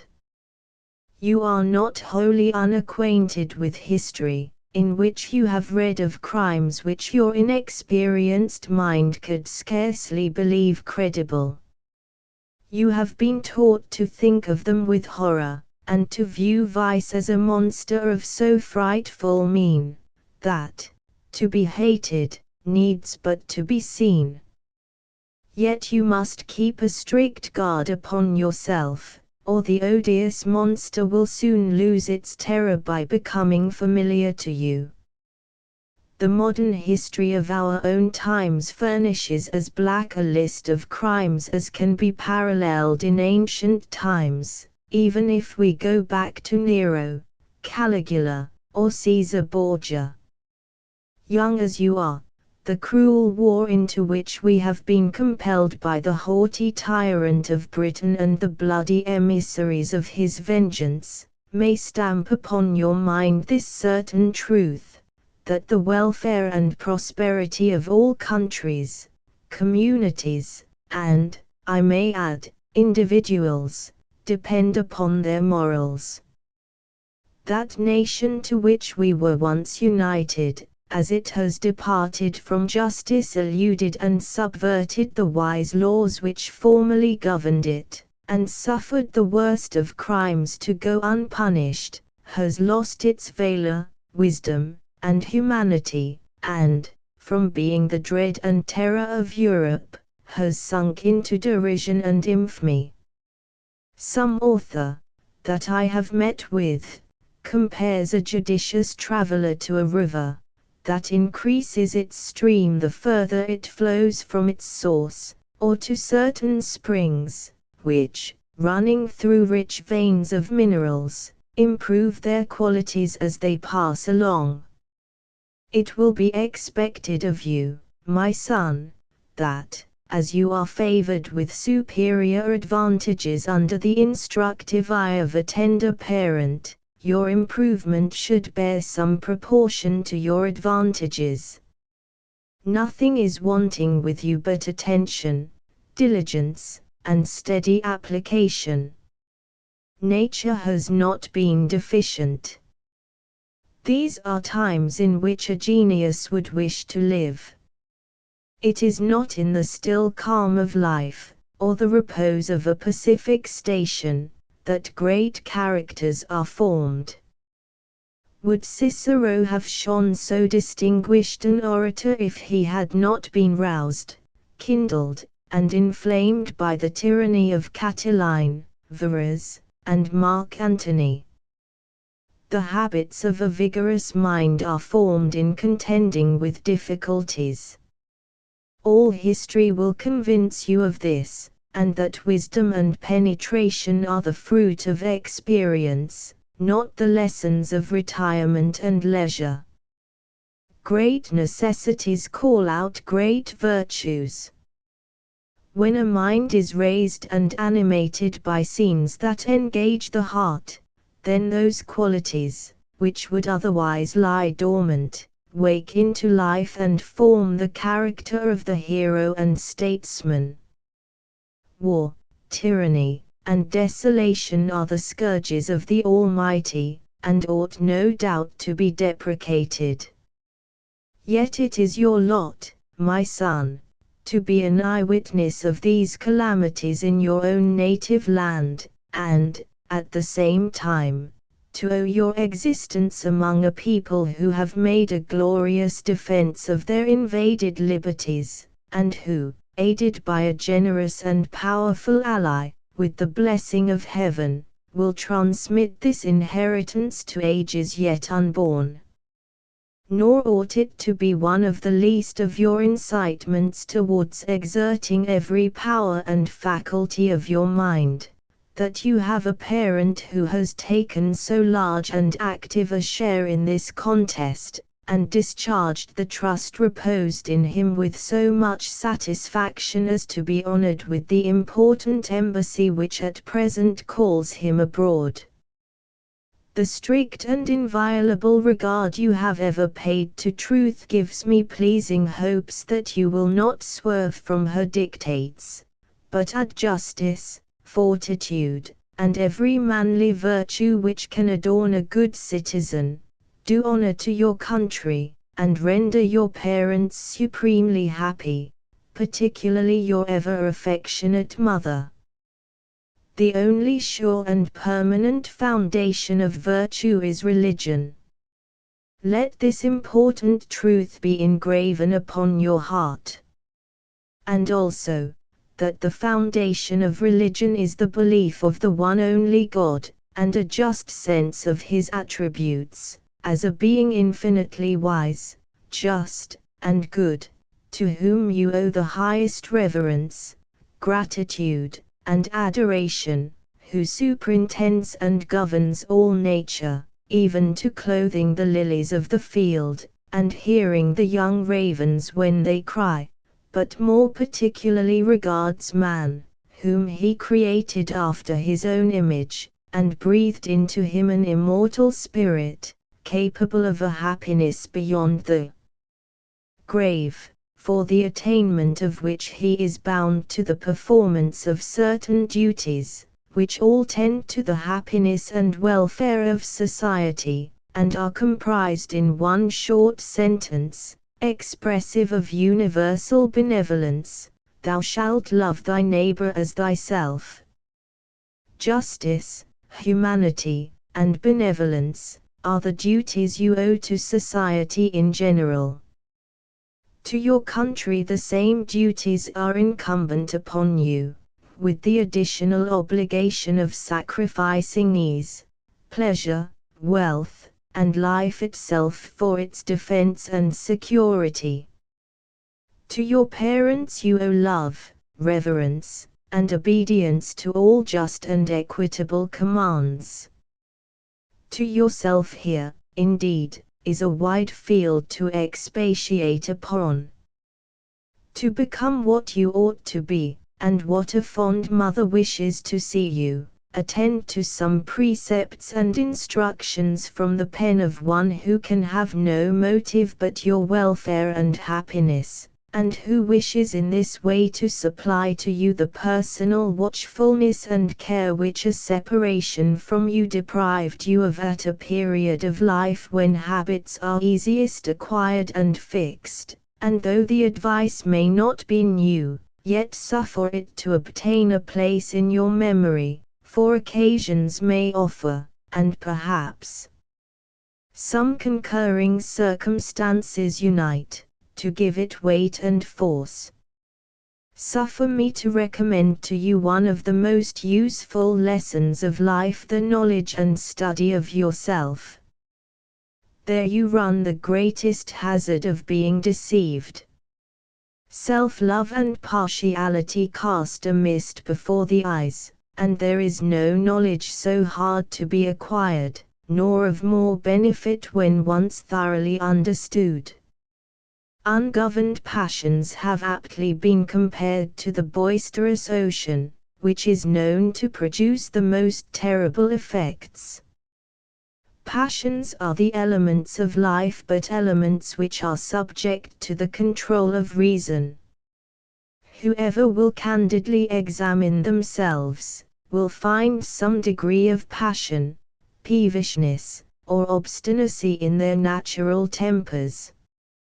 You will seldom find these disagreeable ingredients all united in one, but the uncontrolled indulgence of either is sufficient to render the possessor unhappy in himself, and disagreeable to all who are so unhappy as to be witnesses of it, or suffer from its effects.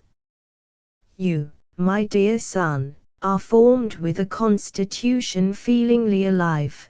Your passions are strong and impetuous, and, though I have sometimes seen them hurry you into excesses, yet with pleasure I have observed a frankness and generosity accompany your efforts to govern and subdue them. Few persons are so subject to passion but that they can command themselves when they have a motive sufficiently strong, and those who are most apt to transgress will restrain themselves through respect and reverence to superiors, and even, where they wish to recommend themselves, to their equals. The due government of the passions has been considered in all ages as a most valuable acquisition. Hence an inspired writer observes, "He that is slow to anger is better than the mighty, and he that ruleth his spirit, than he that taketh a city." This passion, cooperating with power, and unrestrained by reason, has produced the subversion of cities, the desolation of countries, the massacre of nations, and filled the world with injustice and oppression. Behold your own country, your native land, suffering from the effects of lawless power and malignant passions, and learn betimes, from your own observation and experience, to govern and control yourself.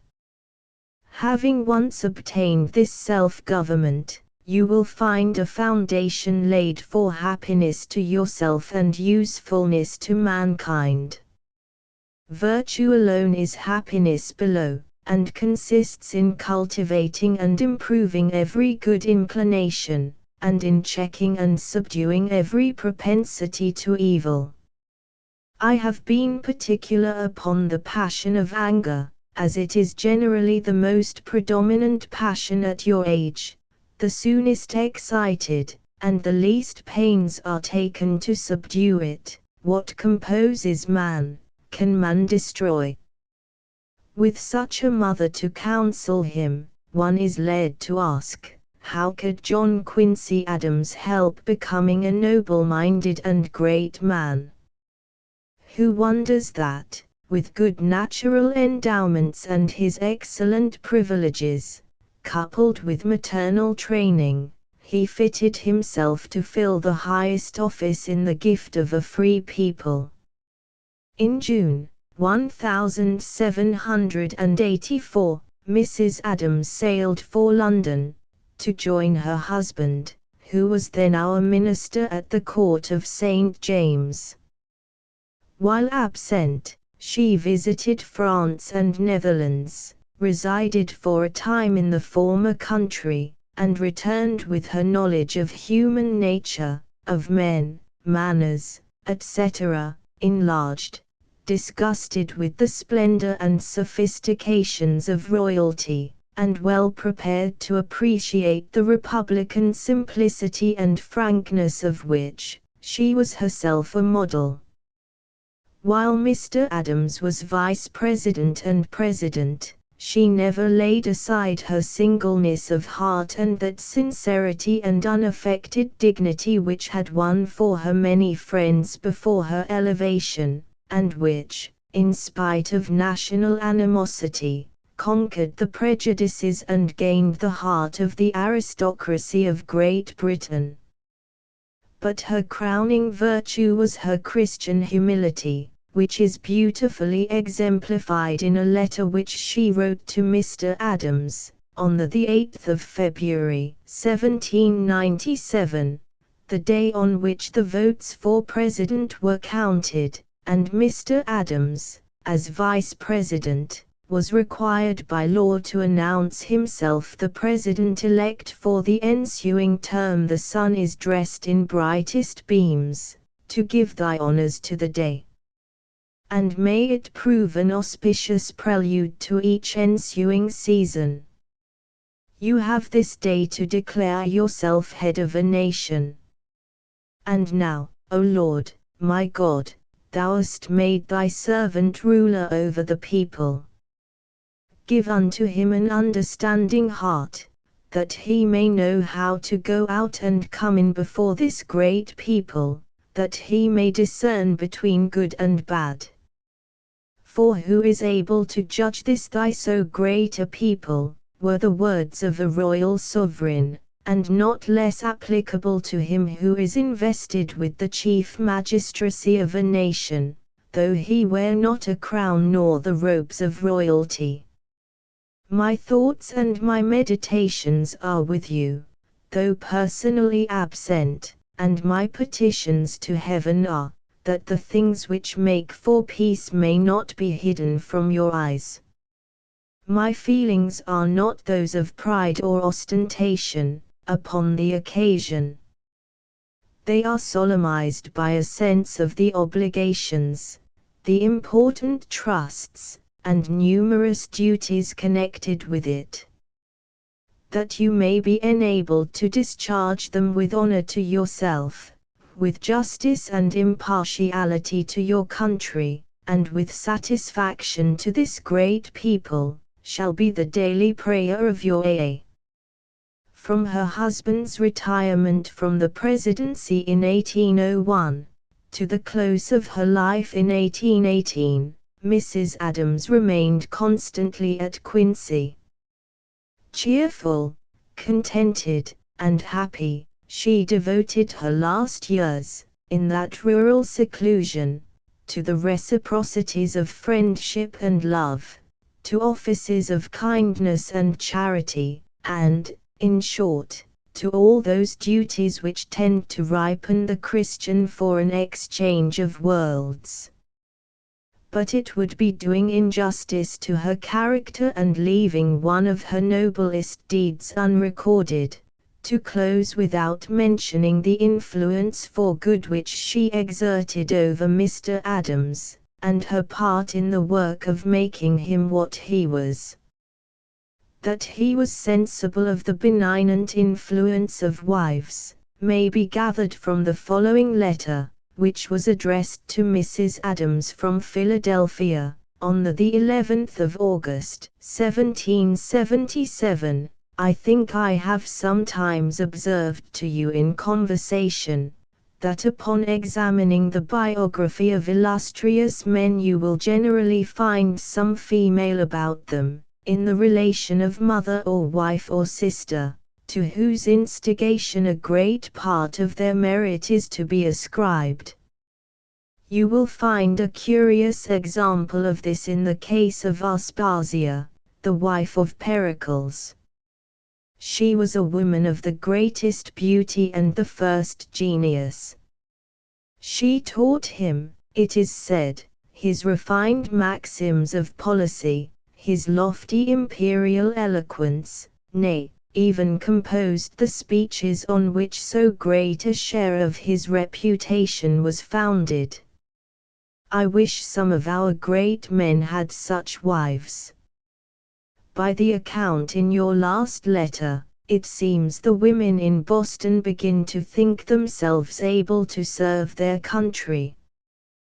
What a pity it is that our generals in the northern districts had not Aspasias to their wives. I believe the two Howes have not very great women to their wives. If they had, we should suffer more from their exertions than we do. This is our good fortune. A smart wife would have put Howe in possession of Philadelphia a long time ago. While Mr. Adams was wishing that some of our great men had such wives as Aspasia, he had such a wife, was himself such a man, and owed half his greatness to his Aspasia. The exalted patriotism and cheerful piety infused into the letters she addressed to him during the long night of political uncertainty that hung over the country, strengthened his courage, fired his nobler feelings, nerved his higher purposes, and, doubtless, greatly contributed to make him one of the chief pillars of the young republic. All honor to a brave wife, and not less heroic mother. If her husband and son kept the ship of state from the rocks, the light which guided them was largely from her. Heroic wife and mother, whose days were toil and grace, thy glory gleams for many another, and shines in many a face. The heart, as of a nation, throbs with thy tender love, and all our drama of salvation thou watchest from above. Our days, which yet are evil, and only free in part, have need of things with heaven coeval, of faith's unbounded heart.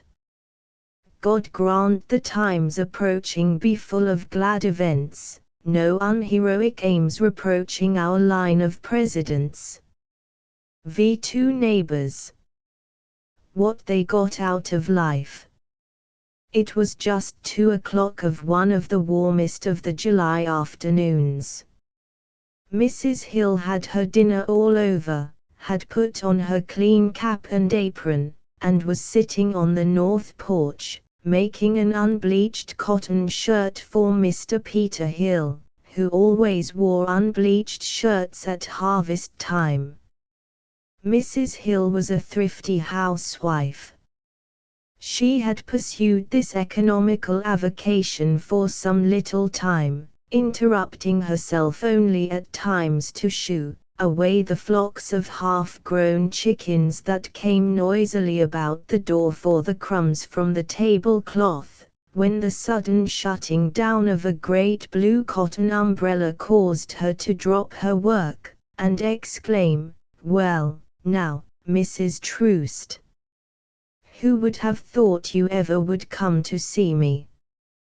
"Why, I have thought a great many times I would come," said the visitor, stamping her little feet, for she was a little woman, briskly on the blue flagstones, and then dusting them nicely with her white cambric handkerchief, before venturing on the snowy floor of Mrs. Hill. And, shaking hands, she added, "It has been a good while, for I remember when I was here last I had my Jane with me, quite a baby then, if you mind, and she is 3 years old now." "Is it possible?" said Mrs. Hill, untying the bonnet strings of her neighbor, who sighed as she continued, "Yes, she was 3 along in February," and she sighed again, more heavily than before, though there was no earthly reason that I know of why she should sigh, unless, perhaps, the flight of time, thus brought to mind, suggested the transitory nature of human things. Mrs. Hill laid the bonnet of Mrs. Troost on her spare bed and covered it with a little pale blue crepe shawl, kept especially for such occasions, and, taking from the drawer of the bureau a large fan of turkey feathers, she presented it to her guest, saying, "A very warm day, isn't it?" "Oh, dreadful, dreadful.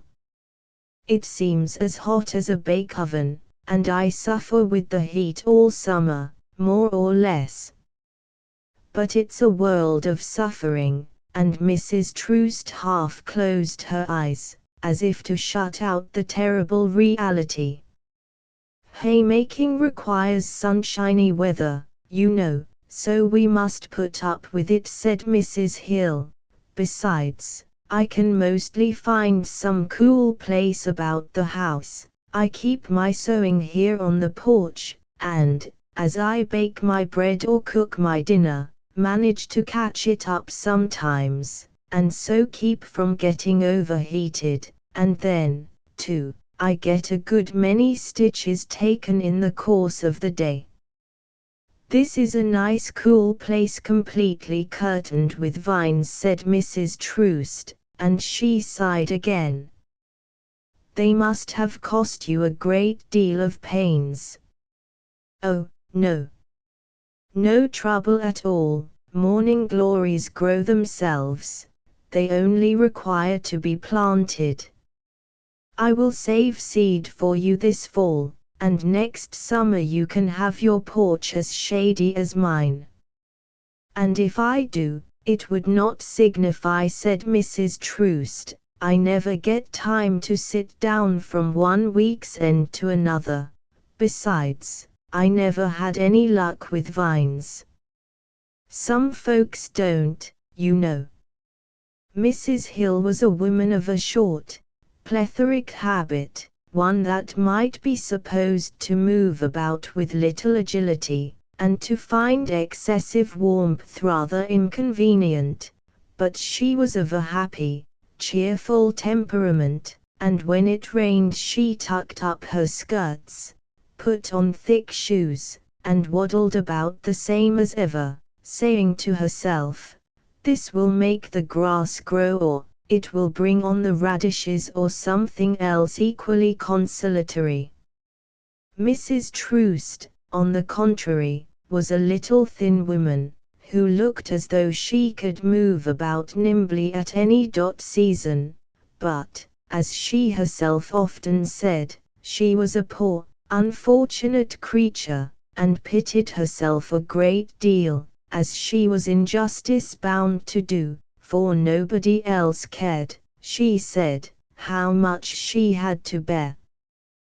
They were near neighbors, these good women, but their social interchanges of tea drinking were not of very frequent occurrence, for sometimes Mrs. Troost had nothing to wear like other folks, sometimes it was too hot and sometimes it was too cold, and then, again, nobody wanted to see her, and she was sure she didn't want to go where she wasn't wanted. Moreover, she had such a great barn of a house as no other woman ever had to take care of. But in all the neighborhood it was called the big house, so Mrs. Troost was in some measure compensated for the pains it cost her. It was, however, as she said, a barn of a place, with half the rooms unfurnished, partly because they had no use for them, and partly because they were unable to get furniture. So it stood right in the sun, with no shutters, and no trees about it, and Mrs. Troost said she didn't suppose it ever would have.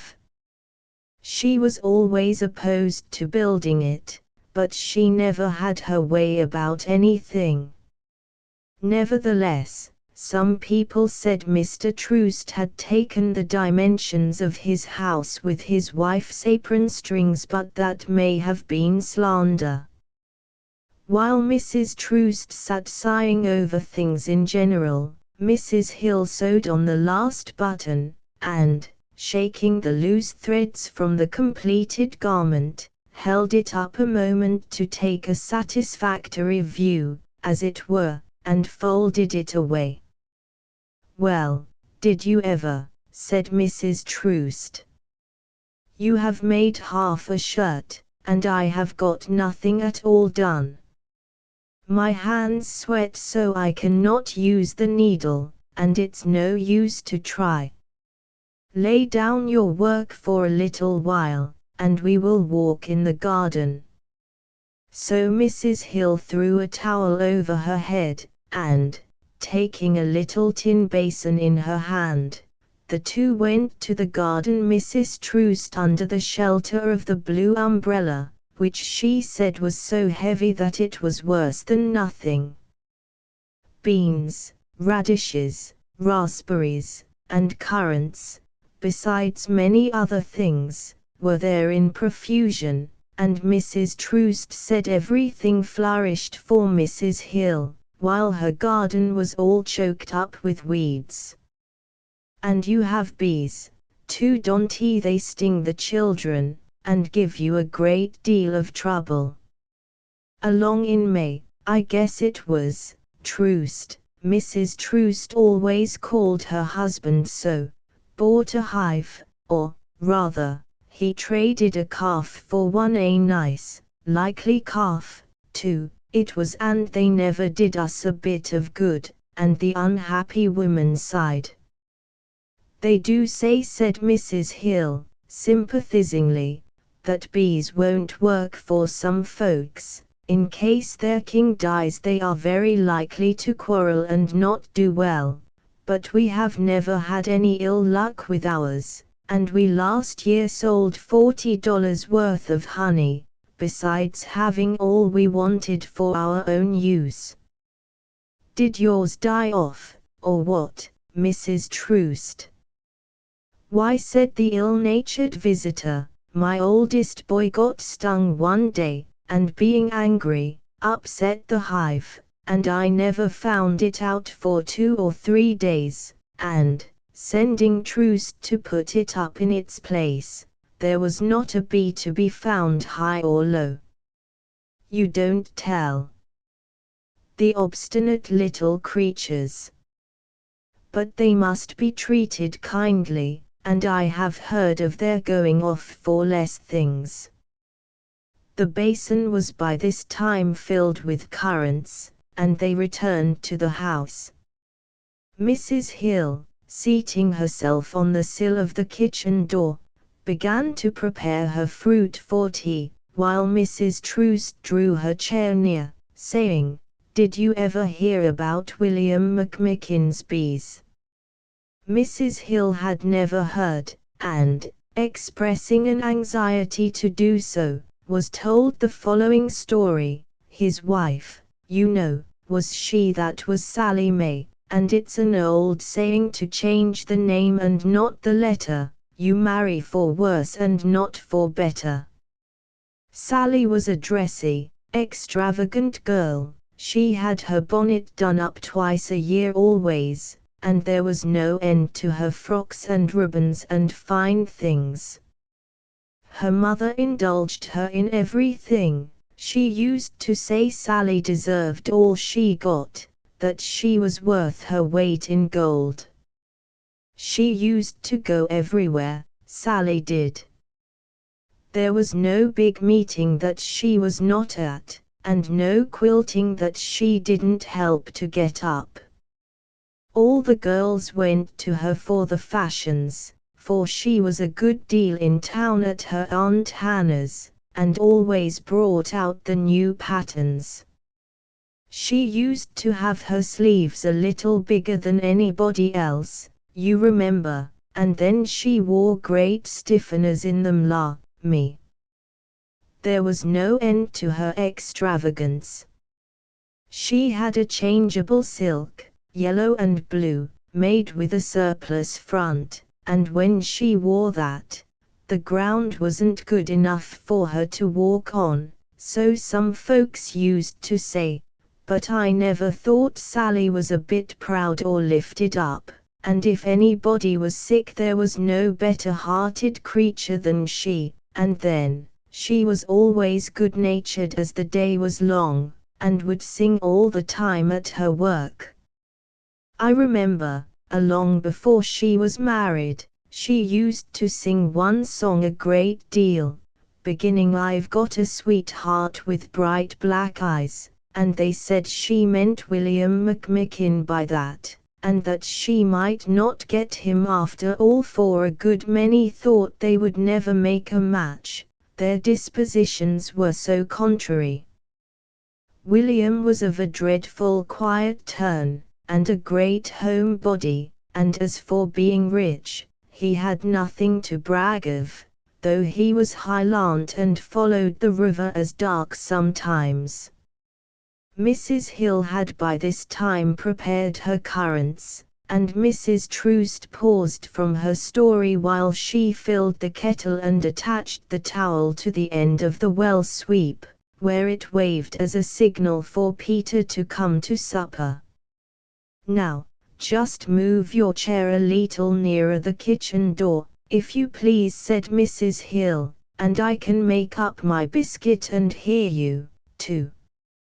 Meantime, coming to the door with some breadcrumbs in her hands, she began scattering them on the ground and calling, "Biddy, Biddy, Biddy Chickie, Chickie, Chickie," hearing which, a whole flock of poultry was around her in a minute, and, stooping down, she secured one of the fattest, which, an hour afterward, was broiled for supper. "Dear me, how easily you get along," said Mrs. Troost. And it was some time before she could compose herself sufficiently to take up the thread of her story. At length, however, she began with, "Well, as I was saying, nobody thought William McMicken would marry Sally May. Poor man. They say he is not like himself any more. He may get a dozen wives, but he'll never get another Sally. A good wife she made him, for all she was such a wild girl." The old man May was opposed to the marriage, and threatened to turn Sally, his own daughter, out of house and home, but she was headstrong, and would marry whom she pleased, and so she did, though she never got a stitch of new clothes, nor one thing to keep house with. No, not one single thing did her father give her when she went away but a hive of bees. He was right down ugly, and called her Mrs. McMicken whenever he spoke to her after she was married, but Sally didn't seem to mind it, and took just as good care of the bees as though they were worth $1,000. Every day in winter she used to feed them maple sugar, if she had it, and if she had not, a little muscovade in a saucer or some old broken dish. But it happened one day that a bee stung her on the hand, the right one, I think it was, and Sally said right away that it was a bad sign, and that very night she dreamed that she went out to feed her bees, and a piece of black crape was tied on the hive. She felt that it was a token of death, and told her husband so, and she told me and Mrs. Hanks. No, I won't be sure she told Mrs. Hanks, but Mrs. Hanks got to hear it some way. "Well," said Mrs. Hill, wiping the tears away with her apron, "I really didn't know, till now, that poor Mrs. McMicken was dead." "Oh, she is not dead," answered Mrs. Troost, "but as well as she ever was, only she feels that she is not long for this world." The painful interest of her story, however, had kept her from work, so the afternoon passed without her having accomplished much. She never could work when she went visiting. Meantime Mrs. Hill had prepared a delightful supper, without seeming to give herself the least trouble. Peter came precisely at the right moment, and, as he drew a pail of water, removed the towel from the well sweep, easily and naturally, thus saving his wife the trouble. "Troost would never have thought of it," said his wife, and she finished with an well, as though all her tribulations would be over before long. As she partook of the delicious honey she was reminded of her own upset hive, and the crisped radishes brought thoughts of the weedy garden at home, so that, on the whole, her visit, she said, made her perfectly wretched, and she should have no heart for a week. Nor did the little basket of extra nice fruit which Mrs. Hill presented her as she was about to take leave heighten her spirits in the least. Her great heavy umbrella, she said, was burden enough for her. "But Peter will take you in the carriage," insisted Mrs. Hill. "No," said Mrs. Troost, as though charity was offered her. "It will be more trouble to get in and out than to walk," and so she trudged home, saying, "Some folks are born to be lucky." 6. Horace Greeley. Born 1811, died 1872. The moulder of public opinion, the brave journalist. Mr. Greeley lived through the most eventful era in our public history since the adoption of the Federal Constitution. For the 18 years between the formation of the Republican Party, in 1854, and his sudden death in 1872, the stupendous civil convulsions through which we have passed have merely translated into acts, and recorded in our annals, the fruits of his thinking and the strenuous vehemence of his moral convictions. Whether he was right or wrong, is a question on which opinions will differ, but no person conversant with our history will dispute the influence which this remarkable and singularly endowed man has exerted in shaping the great events of our time. Whatever may be the ultimate judgment of other classes of his countrymen respecting the real value of his services, the colored race, when it becomes sufficiently educated to appreciate his career, must always recognize him as the chief author of their emancipation from slavery and their equal citizenship. Mr. Lincoln, to whom their ignorance as yet gives the chief credit, was a chip tossed on the surface of a resistless wave. The moulder of public opinion. It was Mr. Greeley, more than any other man, who let loose the winds that lifted the waters and drove forward their foaming, tumbling billows. Mr. Greeley had lent his hand to stir public feeling to its profoundest depths before Mr. Lincoln's election became possible. He contributed more than any other man to defeat the compromise and settlement for which Mr. Lincoln and his chief adviser, Mr. Osgood, were anxious in the exciting, expectant winter of 1860–61, and to precipitate an avoidable bloody war. It was he, carrying a majority of the Republican Party with him, who kept insisting, in the early stages of the conflict, that the emancipation of the slaves was an indispensable element of success. Mr. Lincoln stood out and resisted, ridiculing an emancipation proclamation as a bull against the comet. Mr. Greeley roused the Republican Party by that remarkable leader signed by his name and addressed to Mr. Lincoln, headed "The Prayer of 20 Millions," the effect of which the President tried to parry by a public letter to the editor of the Tribune, written with all the dexterous ingenuity and telling aptness of phrase of which Mr. Lincoln was so great a master. But Mr. Greeley victoriously carried the Republican Party, which he had done more than all other men to form, with him, and within 2 months after Mr. Lincoln's reply to the prayer of 20 millions his reluctance was overborne, and he was constrained to issue his celebrated proclamation, which committed the government to emancipation, and staked the success of the war on that issue.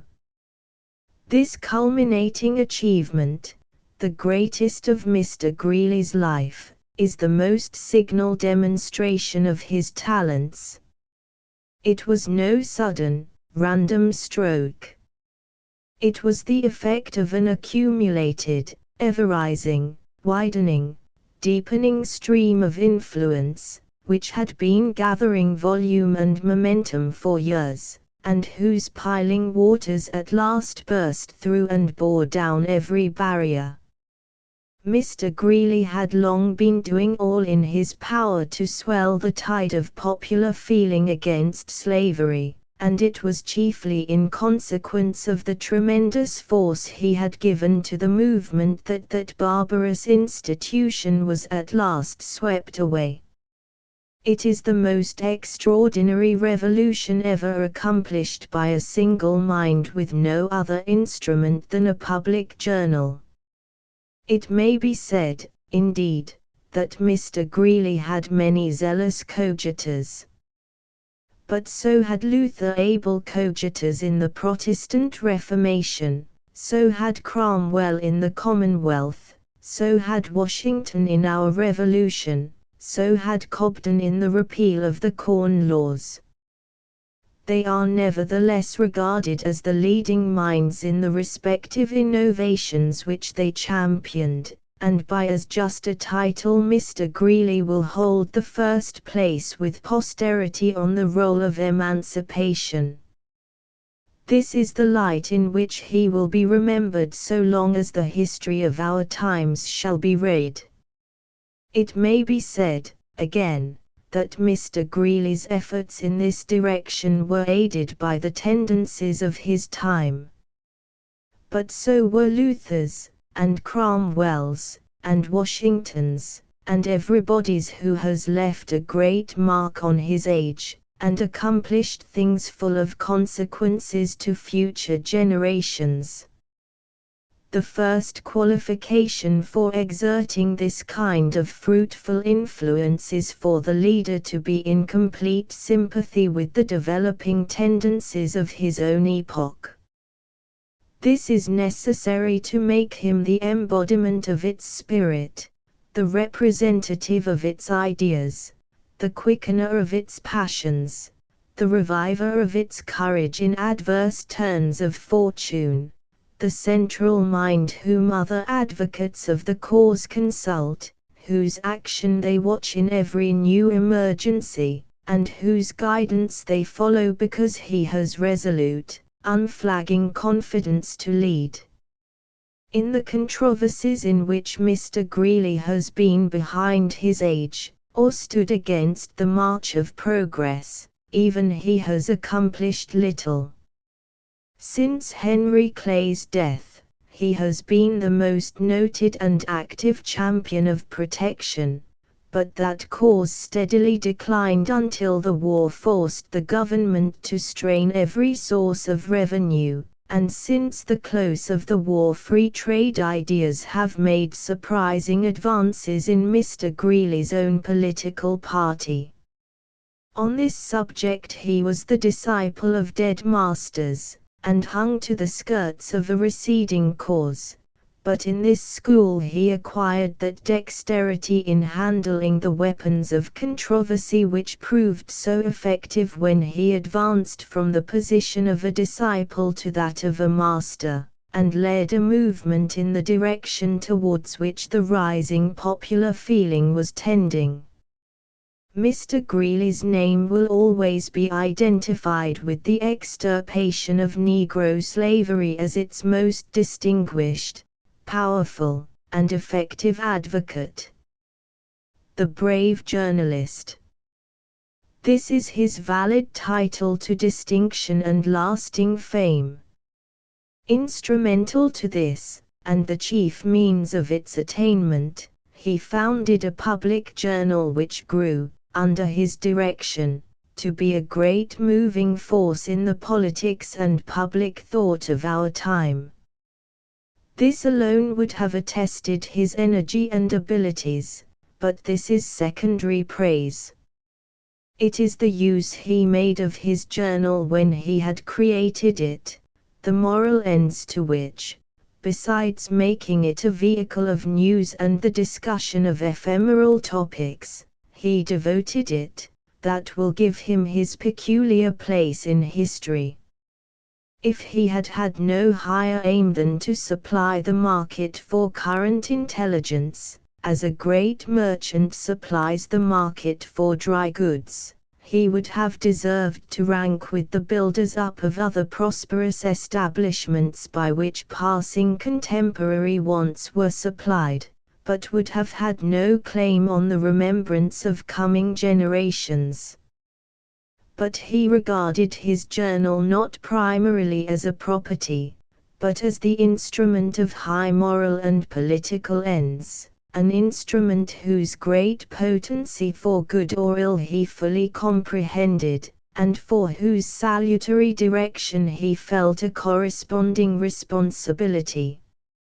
His simple tastes, inexpensive habits, his contempt for the social show and parade which are the chief use made of wealth, and the absorption of his mind in other aims, made it impossible for him to think of the Tribune merely as a source of income, and he always managed it mainly with a view to make it an efficient organ for diffusing opinions which he thought conducive to the public welfare. It was this which distinguished Mr. Greeley from the founders of other important journals, who have, in recent years, been taken from us. With him the moral aim was always paramount, the pecuniary aim subordinate. Journalism, as he looked upon it, was not an end, but a means to higher ends. He may have had many mistaken and some erratic opinions on particular subjects, but the moral earnestness with which he pursued his vocation, and his constant subordination of private interest to public objects, nobly atone for his occasional errors. Among the means by which Mr. Greeley gained, and so long held, the first place among American journalists, was his manner of writing. His negative merits as a writer were great, and it would be surprising to find these negative merits so rare as to be a title to distinction, if observation did not force the faults he avoided so perpetually upon our notice. He had no verbiage. We do not merely mean by this that he never used a superfluous word, which, in fact, he rarely did, but that he kept quite clear of the hazy, half-relevant ideas which encumber meaning and are the chief source of prolixity. He threw away every idea that did not decidedly help on his argument, and expressed the others in the fewest words that would make them clear. He began at once where the pith of his argument began, and had the secret, possessed by few writers, of stopping the moment he was done, leaving his readers no chaff to sift out from the simple wheat. This perfect absence of cloudy irrelevance and encumbering superfluity was one source of his popularity as a writer. His readers had to devour no husks to get at the kernel of what he meant. Besides these negative recommendations, Mr. Greeley's style had positive merits of a very high order. The source of these was in the native structure of his mind, no training could have conferred them, and it was his original mental qualities, and not any special culture, that pruned his writing of verbiage and redundancies. Whatever he saw with wonderful distinctness. Whether it happened to be a sound idea or a crotchet, it stood before his mind with the clearness of an object in sunlight. He never groped at and around it, like one feeling in the dark. He saw on which side he could lay hands on it at once with the firmest grasp. It was his vividness of conception which made Mr. Greeley so clear and succinct a writer. He knew precisely what he would be at, and he hastened to say it in the fewest words. His choice of language, though often homely, and sometimes quaint or coarse, was always adapted to his purpose. He had a great command of racy phrases in common use, and frequently gave them an unexpected turn which enlivened his style as by a sudden stroke of wit or grotesque humor. But these touches were rapid, never detained him, he kept grappling with his argument, and hurried on. This peculiar style was aided by the ardor of his feelings and his vehement moral earnestness. Bent on convincing, he tried to flash his meaning on the minds of his readers in the readiest and manliest way, and he was so impatient to make them see the full force of his main points that he stripped them as naked as he could. This combined clearness of perception, strength of conviction, and hurrying ardor of feeling, were the sources of a style which enabled him to write more than any other journalist of his time, and yet always command attention. But he is a model which none can successfully imitate without his strongly marked individuality and peculiarities of mental structure. We have mentioned his occasional coarseness, but it was merely his preference of strong direct expression to dainty feebleness. He was never vulgar. Mr. Greeley has contributed to the surprising growth and development of journalism in our time, chiefly by his successful efforts to make it a guide of public opinion, as well as a chronicle of important news. In his hands, it was not merely a mirror which indifferently reflects back the images of all objects on which it is turned, but a creative force, a means of calling into existence a public opinion powerful enough to introduce great reforms and sweep down abuses. He had no faith in purposeless journalism, in journalism which has so little insight into the tendencies of the time that it shifts its view from day to day in accommodation to transient popular caprices. No great object is accomplished without constancy of purpose, and a guide of public opinion cannot be constant unless he has a deep and abiding conviction of the importance of what he advocates. Mr. Greeley's remarkable power, when traced back to its main source, will be found to have consisted chiefly in that vigorous earnestness of belief which held him to the strenuous advocacy of measures which he thought conducive to the public welfare, whether they were temporarily popular or not. Journalism may perhaps gain more success as a mercantile speculation by other methods, but it can be respected as a great moral and political force only in the hands of men who have the talents, foresight, and moral earnestness which fit them to guide public opinion. It is in this sense that Mr. Greeley was our first journalist, and nobody can successfully dispute his rank, any more than Mr. Bennett's could be contested in the kind that seeks to float on the current instead of directing its course. The one did most to render our American journals great vehicles of news, the other to make them controlling organs of opinion. Their survivors in the profession have much to learn from both New York World. Knight of the ready pen, soldier without a sword, such eyes hadst thou for other men, so true and grand a word.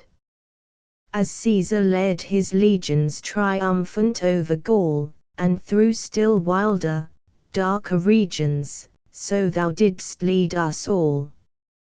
Until we saw the chains which bound our brothers' lives, and heard the groans and felt the pains, which come from wearing gyves. To brave heroic men the false no more was true, and what the nation needed then could any soldier do. Illustration, Wendell Phillips 7.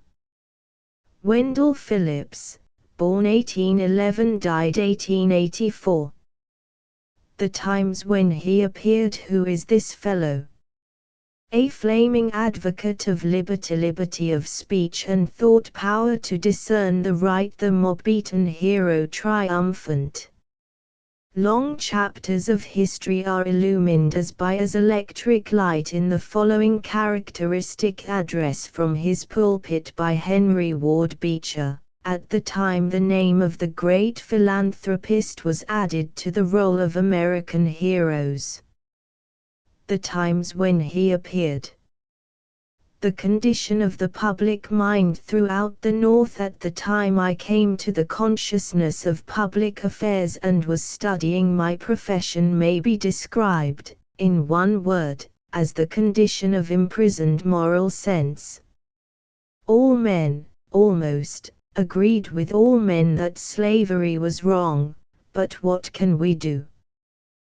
The compromises of our fathers include us and bind us to fidelity to the agreements that had been made in the formation of our Constitution. Our Confederation first, and our Constitution after. These were regarded everywhere as moral obligations by men that hated slavery. The compromises of the Constitution must be respected, said the priest in the pulpit, said the politician in the field, said the statesman in public halls, and men abroad, in England especially, could not understand what was the reason of the hesitancy of President Lincoln and of the people, when they had risen to arms, in declaring at once the end for which arms were taken and armies gathered to be the emancipation of the slaves. There never has been an instance in which, I think, the feelings and the moral sense of so large a number of people have been held in check for reasons of fidelity to obligations assumed in their behalf. There never has been in history another instance more notable, and I am bound to say, with all its faults and weaknesses, more noble. The commercial question, that being the underlying moral element, the commercial question of the North very soon became, on the subject of slavery, what the industrial and political question of the South had made it. It corrupted the manufacturer and the merchant. Throughout the whole North every man that could make anything regarded the South as his legal, lawful market, for the South did not manufacture, it had the cheap and vulgar husbandry of slavery. They could make more money with cotton than with corn, or beef, or pork, or leather, or hats, or wooden ware, and northern ships went south to take their forest timbers, and brought them to Connecticut to be made into wooden ware and axe helves and rake handles, and carried them right back to sell to the men whose axes had cut down the trees. The South manufactured nothing except slaves. It was a great manufacture, that, and the whole market of the North was bribed. The harness makers, the wagon makers, the clock makers, makers of all manner of implements, of all manner of goods, every manufactory, every loom as it clanked in the North said, maintain not slavery, but the compromises of the Constitution. The Constitution that was the veil under which all these cries were continually uttered.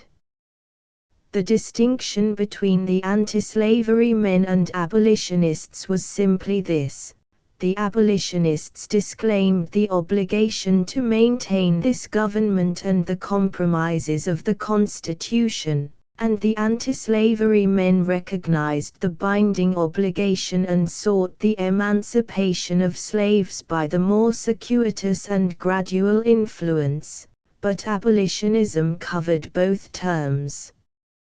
It was regarded, however, throughout the North as a greater sin than slavery itself, and none of you that are under 30 years of age can form any adequate conception of the public sentiment and feeling during the days of my young manhood. A man that was known to be an abolitionist had better be known to have the plague. Every door was shut to him. If he was born under circumstances that admitted him to the best society, he was the black sheep of the family.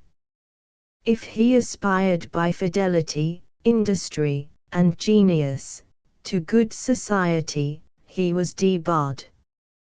An abolitionist was enough to put the mark of Cain upon any young man that arose in my early day, and until I was 40 years of age. It was punishable to preach on the subject of liberty. It was enough to expel a man from church communion, if he insisted on praying in the prayer meeting for the liberation of the slaves. The church was dumb in the North, not in the West. The great publishing societies that were sustained by the contributions of the churches were absolutely dumb. Who is this fellow? It was at the beginning of this Egyptian era in America that the young aristocrat of Boston appeared. His blood came through the best colonial families. He was an aristocrat by descent and by nature, a noble one, but a thorough aristocrat. All his life and power assumed that guise. He was noble, he was full of kindness to inferiors, he was willing to be, and do, and suffer for them, but he was never of them, nor equaled himself to them. He was always above them, and his gifts of love were always the gifts of a prince to his subjects. All his life long he resented every attack on his person and on his honor, as a noble aristocrat would. When they poured the filth of their imaginations upon him, he cared no more for it than the eagle cares what the fly is thinking about him away down under the cloud. All the miserable traffickers, and all the scribblers, and all the aristocratic boobies of Boston were no more to him than mosquitoes are to the behemoth or to the lion. He was aristocratic in his pride, and lived higher than most men lived. He was called of God as much as ever Moses and the prophets were, not exactly for the same great end, but in consonance with those great ends. You remember, my brother, when Lovejoy was infamously slaughtered by a mob in Alton, blood that has been the seed of liberty all over this land. I remember it. At this time it was that Channing lifted up his voice and declared that the moral sentiment of Boston ought to be uttered in rebuke of that infamy and cruelty, and asking for Faneuil Hall in which to call a public meeting. This was indignantly refused by the Common Council of Boston. Being a man of wide influence, he gathered around about himself enough venerable and influential old citizens of Boston to make a denial of their united request a perilous thing, and Faneuil Hall was granted to call a public meeting to express itself on this subject of the murder of Lovejoy. The meeting was made up largely of rowdies. They meant to overawe and put down all other expressions of opinion except those that then rioted with the riotous. United States District Attorney Austin, when Wendell Phillips's name is written in letters of light on one side of the monument, down low on the other side, and spattered with dirt, let the name of Austin also be written, made a truculent speech, and justified the mob, and ran the whole career of the Sieur of those days and justified non-interference with slavery. Wendell Phillips, just come to town as a young lawyer, without at present any practice, practically unknown, except to his own family, fired with the infamy, and, feeling called of God in his soul, went upon the platform. His first utterances brought down the hisses of the mob. He was not a man very easily subdued by any mob. They listened as he kindled and poured on that man Austin the fire and lava of a volcano, and he finally turned the course of the feeling of the meeting. Practically unknown when the sun went down one day, when it rose next morning all Boston was saying, "Who is this fellow? Who is this Phillips?" A question that has never been asked since. A flaming advocate of liberty. Thenceforth he has been a flaming advocate of liberty, with singular advantages over all other pleaders. Mr. Garrison was not noted as a speaker, yet his tongue was his pen. Mr. Phillips, not much given to the pen, his pen was his tongue, and no other like speaker has ever graced our history. I do not undertake to say that he surpassed all others. He had an intense individuality, and that intense individuality ranked him among the noblest orators that have ever been born to this continent, or I may say to our motherland. He adopted in full the tenets of Garrison, which were excessively disagreeable to the whole public mind. The ground which he took was that which Garrison took. Seeing that the conscience of the North was smothered and mute by reason of the supposed obligations to the compromises of the Constitution, Garrison declared that the compromises of the Constitution were covenants with hell, and that no man was bound to observe them. This extreme ground Mr. Phillips also took: immediate, unconditional, universal emancipation, at any cost whatsoever. That is Garrisonism, that is Wendell Phillipsism, and it would seem as though the Lord rather leaned that way, too. I shall not discuss the merits of Mr. Garrison or Mr. Phillips in every direction. I shall say that while the duty of immediate emancipation without conditions was unquestionably the right ground, yet in the providence of God even that could not be brought to pass except through the mediation of very many events. It is a remarkable thing that Mr. Phillips and Mr. Garrison both renounced the Union and denounced the Union in the hope of destroying slavery, whereas the providence of God brought about the love of the Union when it was assailed by the South, and made the love of the Union the enthusiasm that carried the great war of emancipation through.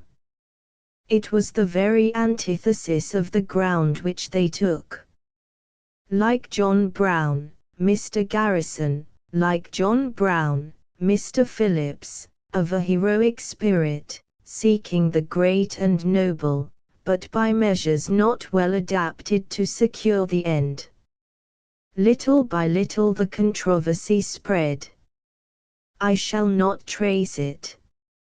I am giving you simply the atmosphere in which he sprang into being and into power. His career was a career of 30 or 40 years of undiminished eagerness. He never quailed nor flinched, nor did he ever at any time go back one step or turn in the slightest degree to the right or left. He gloried in his cause, and in that particular aspect of it which had selected him, for he was one that was called rather than one that chose. He stood on this platform. It is a part of the sweet and pleasant memories of my comparative youth here, that when the mob refused to let him speak in the Broadway Tabernacle before it moved uptown the old Tabernacle William Hall, now dead, a fervent friend and abolitionist, had secured the Graham Institute wherein to hold a meeting where Mr. Phillips should be heard. I had agreed to pray at the opening of the meeting. On the morning of the day on which it was to have taken place, I was visited by the committee of that institute, excellent gentlemen, whose feelings will not be hurt now, because they are all now ashamed of it. They are in heaven. They visited me to say that in consequence of the great peril that attended a meeting at the institute, they had withdrawn the liberty to use it, and paid back the money, and that they called simply to say that it was out of no disrespect to me, but from fidelity to their supposed trust. Well, it was a bitter thing. Liberty of speech and thought. If there is anything on earth that I am sensitive to, it is the withdrawing of the liberty of speech and thought. Henry C. Bowen, who certainly has done some good things in his lifetime, said to me, "You can have Plymouth Church if you want it." How? It is the rule of the church trustees that the church may be let by a majority vote when we are convened. But if we are not convened, then every trustee must give his assent in writing. If you choose to make it a personal matter, and go to every trustee, you can have it. He meanwhile undertook, with Mr. Hall, to put new placards over the old ones, notifying men quietly that the meeting was to be held here, and distributed thousands and tens of thousands of handbills at the ferries. No task was ever more welcome. I went to the trustees man by man. The majority of the trustees very cheerfully accorded the permission. One or two of them were disposed to decline and withhold it. I made it a matter of personal friendship. "You and I will break, if you don't give me this permission." And they signed. So the meeting glided from the Graham Institute to this house. A great audience assembled. We had detectives in disguise, and every arrangement made to handle the subject in a practical form if the crowd should undertake to molest us. The Reverend Dr. R. S. Stoss consented to come and pray, for Mr. Wendell Phillips was by marriage a near and intimate friend and relation of his. The reporters were here, when were they ever not? Mr. Phillips began his lecture, and, you may depend upon it, by this time the lion was in him, and he went careering on. High views were extreme, he made them extravagant. I remember at one point, for he was a man without bluster, serene, self-poised, never disturbed in the least, he made an affirmation that was very bitter, and the cry arose over the whole congregation. He stood still, with a cold, bitter smile in his eye, and waited till they subsided, when he repeated it with more emphasis. Again the roar went through. He waited and repeated it, if possible, more intensely, and he beat them down with that one sentence until they were still, and let him go on. Power to discern the right. The power to discern right amid all the wrappings of interest and all the seductions of ambition was singularly his. To choose the lowly for their sake, to abandon all favor, all power, all comfort, all ambition, all greatness, that was his genius and glory. He confronted the spirit of the nation and of the age. I had almost said he set himself against nature, as if he had been a decree of God overriding all these other insuperable obstacles.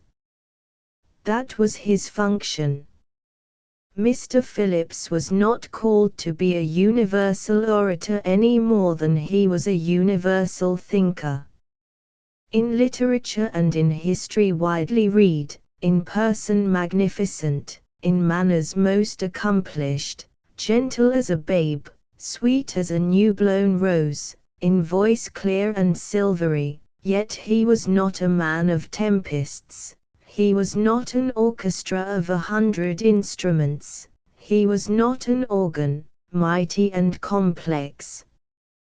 The nation slept, and God wanted a trumpet, sharp, wide-sounding, narrow and intense, and that was Mr. Phillips.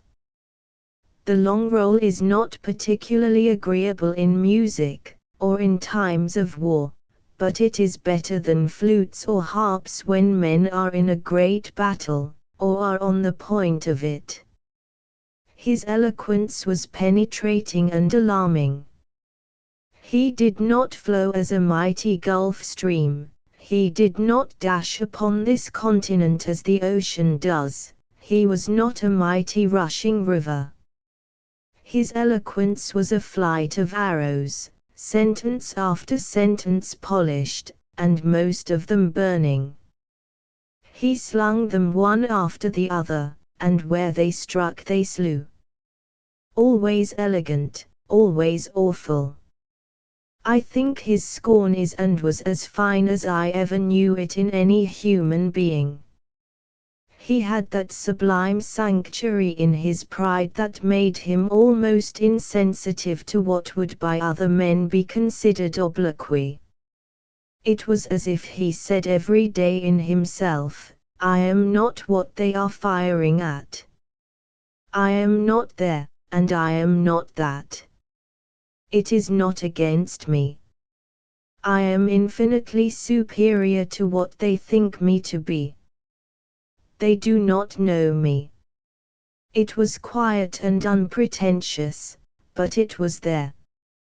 Conscience and pride were the two concurrent elements of his nature.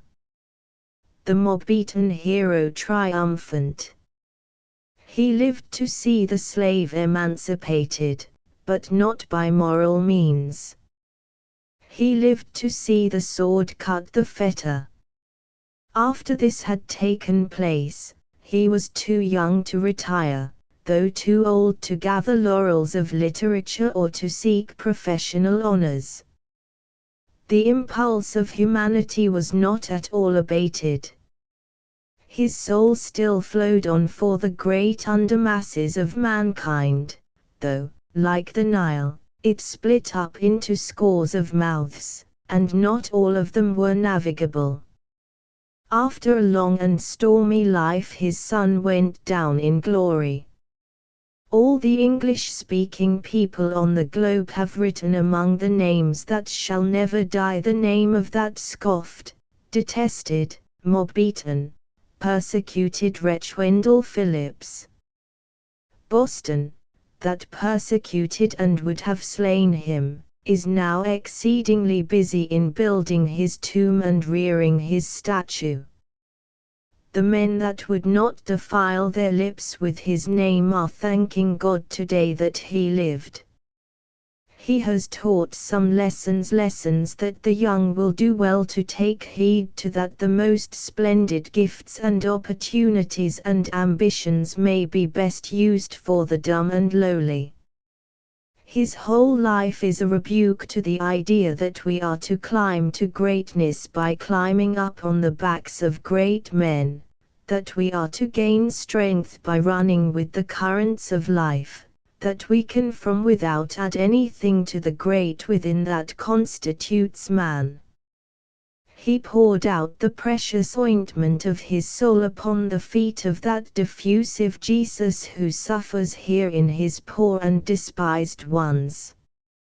He has taught young ambitions, too, that the way to glory is the way oftentimes of adhesion simply to principle, and that popularity and unpopularity are not things to be known or considered. Do right and rejoice. If to do right will bring you under trouble, rejoice in it that you are counted worthy to suffer with God and the providences of God in this world. He belongs to the race of giants, not simply because he was, in and of himself, a great soul, but because he had bathed in the providence of God and came forth scarcely less than a god, because he gave himself to the work of God upon earth, and inherited thereby, or had reflected upon him, some of the majesty of his Master. When pygmies are all dead, the noble countenance of Wendell Phillips will still look forth, radiant as a rising sun, a sun that will never set. He has become to us a lesson, his death an example, his whole history an encouragement to manhood and to heroic manhood. 8. Mary Wordsworth, born 1770, died 1859. The kindly wife of the great poet. A creature not too bright or good for human nature's daily food. The last thing that would have occurred to Mrs. Wordsworth would have been that her departure, or anything about her, would be publicly noticed amidst the events of a stirring time. Those who knew her well regarded her with as true a homage as they ever rendered to any member of the household, or to any personage of the remarkable group which will be forever traditionally associated with the Lake District. But this reverence, genuine and hearty as it was, would not, in all eyes, be a sufficient reason for recording more than the fact of her death. It is her survivorship of such a group which constitutes an undisputed public interest in her decease. With her closes a remarkable scene in the history of the literature of our century. The well-known cottage, mount, and garden at Rydal will be regarded with other eyes when shut up or transferred to new occupants. With Mrs. Wordsworth, an old world has passed away before the eyes of the inhabitants of the district, and a new one succeeds, which may have its own delights, solemnities, honors, and graces, but which can never replace the familiar one that is gone. There was something mournful in the lingering of this aged lady, blind, deaf, and bereaved in her latter years. But she was not mournful, any more than she was insensible. Age did not blunt her feelings, nor deaden her interest in the events of the day. It seems not so very long ago that she said that the worst of living in such a place, as the Lake District, was its making one unwilling to go. It is too beautiful to let one be ready to leave it. Within a few years the beloved daughter was gone, and then the aged husband, and then the son-in-law, and then the devoted friend, Mr. Wordsworth's publisher, Mr. Moxon, who paid his duty occasionally by the side of her chair. Then she became blind and deaf. Still her cheerfulness was indomitable. No doubt, she would in reality have been willing to go whenever called upon, throughout her long life, but she liked life to the end. By her disinterestedness of nature, by her fortitude of spirit, and her constitutional elasticity and activity, she was qualified for the honor of surviving her household, nursing and burying them, and bearing the bereavement which they were vicariously spared. She did it wisely, tenderly, bravely, and cheerfully, and then she will be remembered accordingly by all who witnessed the spectacle. It was by the accident, so to speak, of her early friendship with Wordsworth's sister, that her life became involved with the poetic element which her mind would hardly have sought for itself in another position. She was the incarnation of good sense, as applied to the concerns of the everyday world. In as far as her marriage and course of life tended to infuse a new elevation into her views of things, it was a blessing, and, on the other hand, in as far as it infected her with the spirit of exclusiveness, which was the grand defect of the group in its own place, it was hurtful, but that very exclusiveness was less an evil than an amusement, after all. It was rather a serious matter to hear the poet's denunciation of the railway, and to read his well-known sonnets on the desecration of the lake region by the unhallowed presence of commonplace strangers, and it was truly painful to observe how the scornful and grudging mood spread among the young, who thought they were agreeing with Wordsworth in claiming the vales and lakes as a natural property for their enlightened selves. But it was so unlike Mrs. Wordsworth, with her kindly, cheery, generous turn, to say that a green field, with buttercups, would answer all the purposes of Lancashire operatives, and that they did not know what to do with themselves when they came among the mountains, that the innocent insolence could do no harm. It became a fixed sentiment when she alone survived to uphold it, and one demonstration of it amused the whole neighbourhood in a good-natured way. People from Birthwaite were the bugbear, Birthwaite being the end of the railway. In the summer of 1857, Mrs. Wordsworth's companion told her, she being then blind, that there were some strangers in the garden, 2 or 3 boys on the mount, looking at the view. Boys from Birthwaite, said the old lady, in the well-known tone, which conveyed that nothing good could come from Birthwaite. When the strangers were gone, it appeared that they were the Prince of Wales and his companions. Making allowance for prejudices, neither few nor small, but easily dissolved when reason and kindliness had opportunity to work, she was a truly wise woman, equal to all occasions of action, and supplying other persons' needs and deficiencies.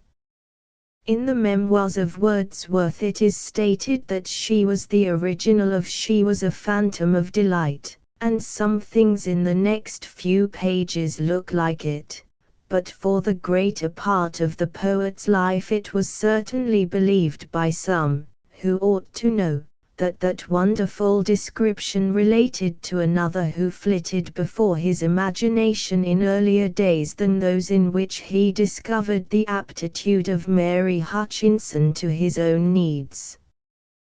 The last stanza is very like her, and her husband's sonnet to the painter of her portrait, in old age, discloses to us how the first stanza might be also, in days beyond the ken of the existing generation. Of her early sorrows, in the loss of 2 children and a beloved sister, who was domesticated with the family, there are probably no living witnesses. It will never be forgotten, by those who saw it, how the late dreary train of afflictions was met. For many years Wordsworth's sister Dorothy was a melancholy charge. Mrs. Wordsworth was wont to warn any rash enthusiasts for mountain walking by the spectacle before them. The adoring sister would never fail her brother, and she destroyed her health, and then her reason, by exhausting walks and wrong remedies for the consequences. 40 miles in a day was not a singular feat of Dorothy's. During the long years of this devoted creature's helplessness she was tended with admirable cheerfulness and good sense. Thousands of lake tourists must remember the locked garden gate when Miss Wordsworth was taking the air, and the garden chair going round and round the terrace, with the emaciated little woman in it, who occasionally called out to strangers and amused them with her clever sayings. She outlived the beloved Dora, Wordsworth's only surviving daughter. After the lingering illness of that daughter, Mrs. Quillinan, the mother encountered the dreariest portion, probably, of her life. Her aged husband used to spend the long winter evenings in grief and tears week after week, month after month. Neither of them had eyes for reading. He could not be comforted. She, who carried as tender a maternal heart as ever beat, had to bear her own grief and his too. She grew whiter and smaller, so as to be greatly changed in a few months, but this was the only expression of what she endured, and he did not discover it. When he, too, left her, it was seen how disinterested had been her trouble. When his trouble had ceased, she, too, was relieved. She followed his coffin to the sacred corner of Grasmere churchyard, where lay now all those who had once made her home. She joined the household guests on their return from the funeral, and made tea as usual. And this was the disinterested spirit which carried her through the last few years, till she had just reached the 90th. Even then she had strength to combat disease for many days. Several times she rallied and relapsed, and she was full of alacrity of mind and body as long as exertion of any kind was possible. There were many eager to render all duty and love her 2 sons, nieces, and friends, and a whole sympathizing neighborhood. The question commonly asked by visitors to that corner of Grasmere churchyard was, where would she be laid when the time came? The space was so completely filled. The cluster of stones told of the little children who died a long lifetime ago, of the sisters Sarah Hutchinson and Dorothy Wordsworth, and of Mr. Quillinan, and his 2 wives. Dora lying between her husband and father, and seeming to occupy her mother's rightful place. And Hartley Coleridge lies next the family group, and others press closely round. There is room, however. The large grey stone, which bears the name of William Wordsworth, has ample space left for another inscription, and the grave beneath has ample space also for his faithful life companion. Not one is left now of the eminent persons who rendered that cluster of valleys so eminent as it has been. Dr. Arnold went first, in the vigor of his years.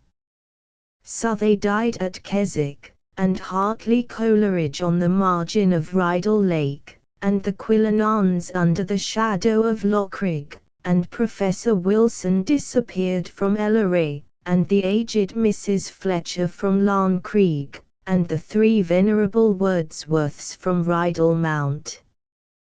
The survivor of all the rest had a heart and a memory for the solemn last of everything. She was the one to inquire of about the last eagle in the district, the last pair of ravens in any crest of rocks, the last old dalesman in any improved spot, the last round of the last pedlar among hills where the broad white road has succeeded the green bridle path. She knew the district during the period between its first recognition, through Gray's letters to its complete publicity in the age of railways. She saw, perhaps, the best of it. But she contributed to modernize and improve it, though the idea of doing so probably never occurred to her. There were great people before to give away Christmas bounties, and spoil their neighbors, as the established almsgiving of the rich does spoil the laboring class, which ought to be above that kind of aid. Mrs. Wordsworth did infinitely more good in her own way, and without being aware of it. An example of comfortable thrift was a greater boon to the people round than money, clothes, meat, or fuel. The oldest residents have long borne witness that the homes of the neighbors have assumed a new character of order and comfort, and wholesome economy, since the poet's family lived at Rydal Mount. It used to be a pleasant sight when Wordsworth was seen in the middle of a hedge, cutting switches for half a dozen children, who were pulling at his cloak, or gathering about his heels, and it will long be pleasant to family friends to hear how the young wives of half a century learned to make home comfortable by the example of the good housewife at the Mount, who never was above letting her thrift be known. Finally, she who had noted so many last survivors was herself the last of a company more venerable than eagles, or ravens, or old-world yeomen, or antique customs. She would not, in any case, be the first forgotten. As it is, her honored name will live for generations in the traditions of the valleys round. If she was studied as the poet's wife, she came out so well from that investigation that she was contemplated for herself, and the image so received is her true monument.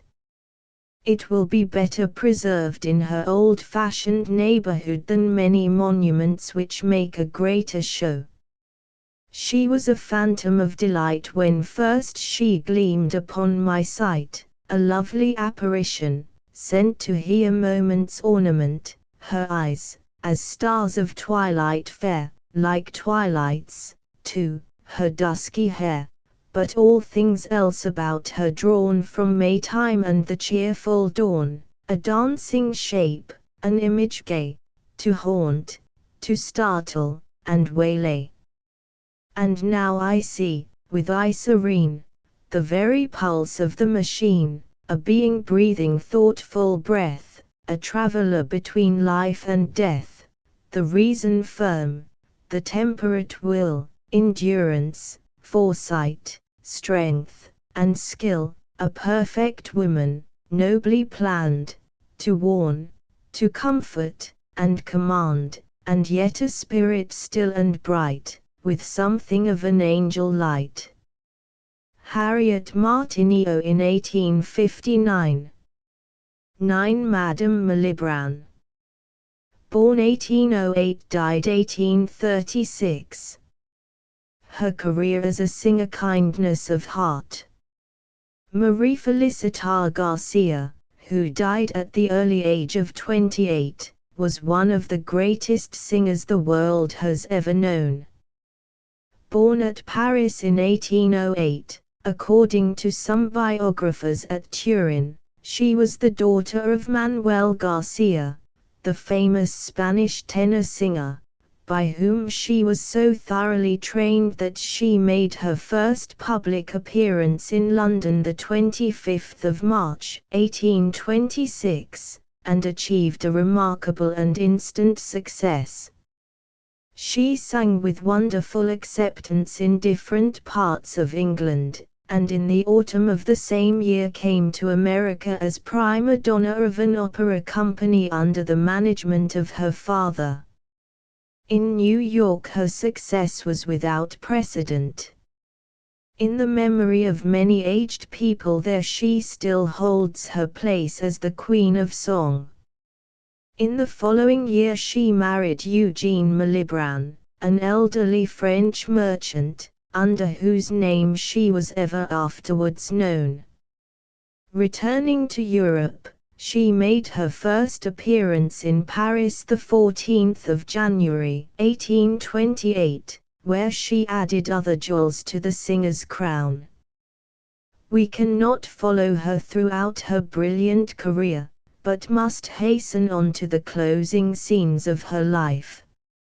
In May 1836, she fell from her horse and was seriously injured. Not considering the matter in its true aspect, she kept her engagements during the summer, and in September appeared in England, at the Manchester Musical Festival, though warned by her physician to desist. As the result of the imprudence, a nervous fever set in, and she died September 23, 1836.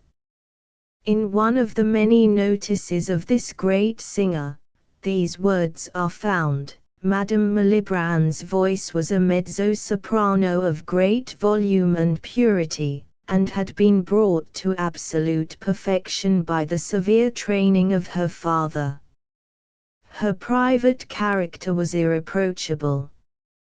Few women have been more beloved for their amiability, generosity, and professional enthusiasm. Her intellect was of a high order, and the charms of her conversation fascinated all who were admitted into the circle of her intimate friends. Her benefactions amounted to such considerable sums that her friends were frequently obliged to interfere for the purpose of regulating her finances. Many stories are told, which show her kindness of heart. The following is one of pathetic interest. In a humble room in one of the poorest streets of London, Pierre, a faithful French boy, sat humming by the bedside of his sick mother. There was no bread in the closet, and for the whole day he had not tasted food. Yet he sat humming to keep up his spirits. Still at times he thought of his loneliness and hunger, and he could scarcely keep the tears from his eyes, for he knew that nothing would be so grateful to his poor invalid mother as a good, sweet orange, and yet he had not a penny in the world. The little song he was singing was his own one he had composed. Both air and words, for the child was a genius. He went to the window, and, looking out, saw a man putting up a great bill with yellow letters, announcing that Madame Malibran would sing that night in public. "Oh, if I could only go," thought little Pierre, and then pausing a moment, he clasped his hands, his eyes lighted with a new hope.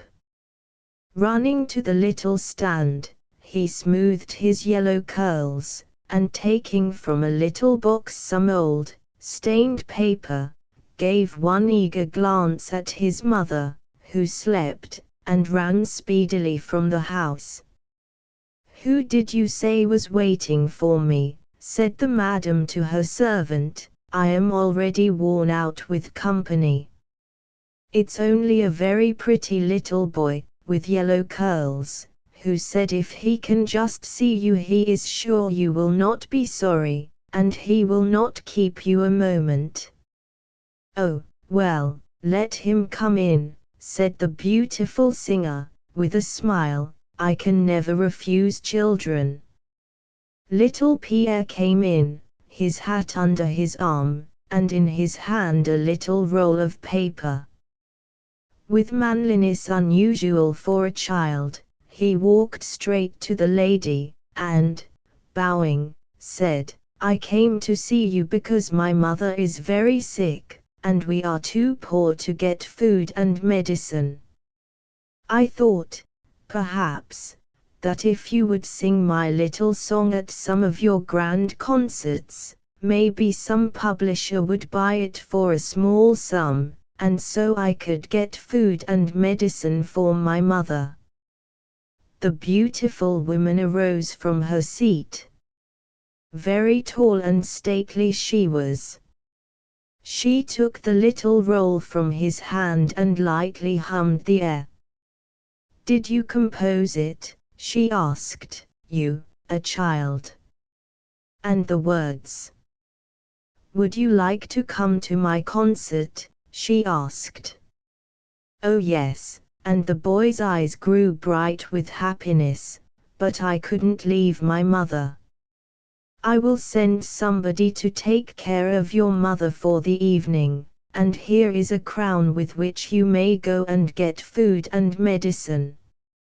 Here is also one of my tickets. Come tonight, that will admit you to a seat near me." Almost beside himself with joy, Pierre bought some oranges, and many a little luxury besides, and carried them home to the poor invalid, telling her, not without tears, of his good fortune. When evening came, and Pierre was admitted to the concert hall, he felt that never in his life had he been in so great a place.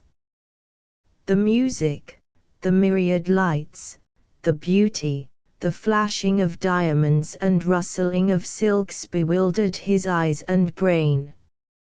At last she came, and the child sat with his glance riveted on her glorious face. Could he believe that the grand lady, all blazing with jewels, and whom everybody seemed to worship, would really sing his little song? Breathless he waited. The whole band struck up a plaintive little melody. He knew it, and clasped his hands for joy.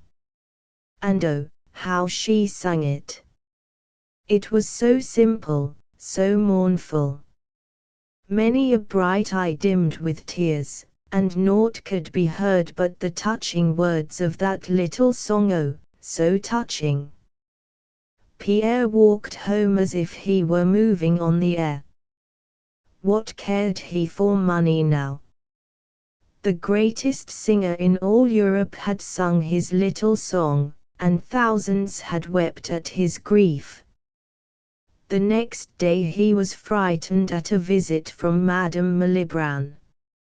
She laid her hand on his yellow curls, and, turning to the sick woman, said, "Your little boy, madam, has brought you a fortune. I was offered this morning, by the best publisher in London, $1,500 for his little song, and, after he has realized a certain amount from the sale, little Pierre here is to share the profits. Madam, thank God that your son has a gift from heaven." The noble-hearted singer and the poor woman wept together. As to Pierre, always mindful of him who watches over the tried and tempted, he knelt down by his mother's bedside and uttered a simple prayer, asking God's blessing on the kind lady who had deigned to notice their affliction. The memory of that prayer made the singer more tender-hearted, and she, who was the idol of England's nobility, went about doing good. And in her early, happy death, he who stood beside her bed and smoothed her pillow, and lightened her last moments by his undying affection, was little Pierre of former days, now rich, accomplished, and the most talented composer of the day. O singer of the heart that never dies! The Lord's interpreter thou art, his angel from the skies. Thy work on earth is great as his who saves a soul, or his who guides the ship of state, when mountain billows roll. The life of heaven comes down in gleams of grace and truth, sad mortals see the shining crown of sweet, perennial youth. The life of God, in song becomes the life of man, ashamed is he of sin and wrong who hears a Malibran. X. Garfield Maxims. Gathered from his speeches, addresses, letters, etc. I would rather be beaten in right than succeed in wrong. I feel a profounder reverence for a boy than for a man. I never meet a ragged boy in the street without feeling that I may owe him a salute, for I know not what possibilities may be buttoned under his coat. Poverty is uncomfortable, as I can testify, but, 9 times out of 10, the best thing that can happen to a young man is to be tossed overboard and compelled to sink or swim for himself. In all my acquaintance, I never knew a man to be drowned who was worth the saving. If the power to do hard work is not talent, it is the best possible substitute for it. We cannot study nature profoundly without bringing ourselves into communion with the spirit of art which pervades and fills the universe. If there be one thing upon this earth that mankind love and admire better than another, it is a brave man. It is a man who dares to look the devil in the face and tell him he is a devil.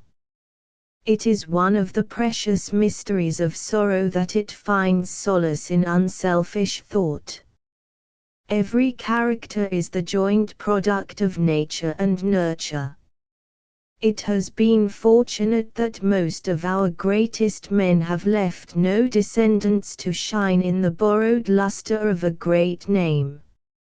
An uncertain currency, that goes up and down, hits the laborer, and hits him hard. It helps him last and hurts him first. We no longer attribute the untimely death of infants to the sin of Adam, but to bad nursing and ignorance. The granite hills are not so changeless and abiding as the restless sea. In their struggle with the forces of nature, the ability to labor was the richest patrimony of the colonists. Coercion is the basis of every law in the universe, human or divine. A law is no law without coercion behind it. For the noblest man who lives there still remains a conflict. We hold reunions, not for the dead, for there is nothing in all the earth that you and I can do for the dead. They are past our help and past our praise. We can add to them no glory, we can give them no immortality. They do not need us, but forever and forevermore we need them. Throughout the whole web of national existence we trace the golden thread of human progress toward a higher and better estate. Heroes did not make our liberties, but they reflected and illustrated them. After all, territory is but the body of a nation. The people who inhabit its hills and valleys are its soul, its spirit, its life. In them dwells its hope of immortality. Among them, if anywhere, are to be found its chief elements of destruction. It matters little what may be the forms of national institution if the life, freedom, and growth of society are secured. Finally, our great hope for the future, our great safeguard against danger is to be found in the general and thorough education of our people, and in the virtue which accompanies such education. The germ of our political institutions, the primary cell from which they were evolved, was in the New England town, and the vital force, the informing soul, of the town was the town meeting, which, for all local concerns, was kings, lords, and commons in all. It is as much the duty of all good men to protect and defend the reputation of worthy public servants as to detect public rascals. Be fit for more than the thing you are now doing. If you are not too large for the place, you are too small for it. Young men talk of trusting to the spur of the occasion. That trust is vain. Occasions cannot make spurs. If you expect to wear spurs, you must win them. If you wish to use them, you must buckle them to your own heels before you go into the fight. Greek is perhaps the most perfect instrument of thought ever invented by man, and its literature has never been equaled in purity of style and boldness of expression. Great ideas travel slowly, and for a time noiselessly, as the gods whose feet were shod with wool. What the arts are to the world of matter, literature is to the world of mind. History is but the unrolled scroll of prophecy. The world's history is a divine poem, of which the history of every nation is a canto and every man a word. Its strains have been pealing along down the centuries, and though there have been mingled the discords of warring cannon and dying men, yet to the Christian, philosopher, and historian the humble listener there has been a divine melody running through the song which speaks of hope and halcyon days to come. Light itself is a great corrective. 1,000 wrongs and abuses that are grown in darkness disappear like owls and bats before the light of day. Liberty can be safe only when suffrage is illuminated by education. Parties have an organic life and spirit of their own, an individuality and character which outlive the men who compose them, and the spirit and traditions of a party should be considered in determining their fitness for managing the affairs of the nation. Of Garfield's finished days, so fair, and all too few, destruction which at noonday strays could not the work undo. O martyr, prostrate, calm! I learn anew that pain achieves, as God's subduing psalm, what else were all in vain. Like Samson in his death with mightiest labor rife, the moments of thy halting breath were grandest of thy life. And now amid the gloom which pierces mortal years, there shines a star above thy tomb to smile away our tears. 11. What I carried to college. A reminiscence at 40 pictures of rural life. Nobody has brought me a kiss today, as 40 comes marching along life's way, at least, only such as came in a letter and 200 leagues from home, the debtor. So out of my life I will dig a treasure, and feast on a reminiscent pleasure. Our old New England folks, you know, little favor to kissing were wont to show. It smacked, they thought, too much of Satan, whose hook often has a pleasant bait on. And even as token of purity's passion, sometimes, I think, it was out of fashion.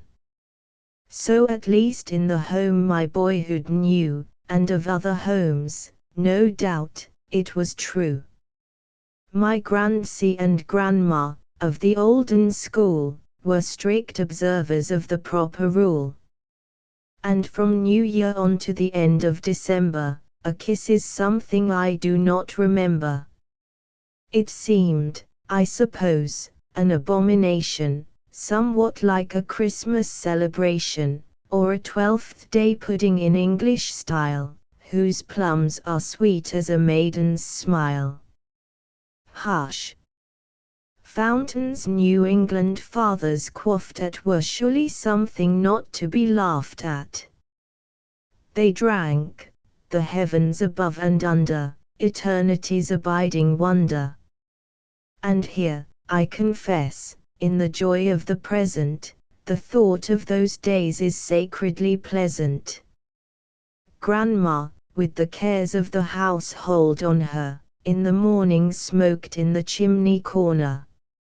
She hung the tea kettle filled with water while still asleep was her youngest daughter.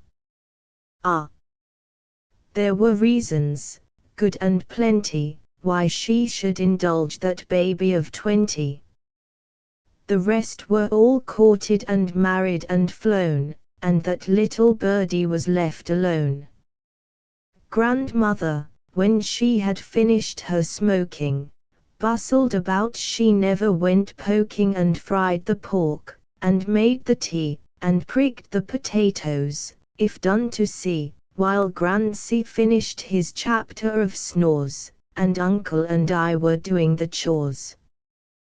When breakfast was over, the Bible was read, and a prayer I still remember said. The old folks in reverence bowed them down, as those who are mindful of cross and crown. My uncle and aunt, who were unconverted, their right to sit or stand asserted. And I fear, to example true, the part of a heathen acted too. But there was always for me a glory, morning and night, in that Bible story. The heroes and saints of the olden time in beautiful vision moved sublime. I wondered much at the valor they had, and in wondering my soul was glad. My wonderment, I can hardly tell, at the boldness Jacob showed at the well in kissing Rachel, when meeting her first, I wondered not into tears he burst. Had I been constrained to choose between that deed at the well and that after scene when David and Goliath met, my heart on the fight would have certainly set. And yet there was much for a bashful boy to gather up and remember with joy. God bless my Grancy's simple heart, which made up in faith what it lacked in art, and led me on to the best of the knowledge which years thereafter I carried to college. Tending the cattle stalled in the linter, going to school 8 weeks in the winter, planting and hoeing potatoes and corn, milking the cows at night and morn, spreading and raking the new mown hay, stowing it in the mow-away, gathering apples, and thinking of all the joys of Thanksgiving late in the fall. So passed I the years in such like scenes until I had grown well into my teens.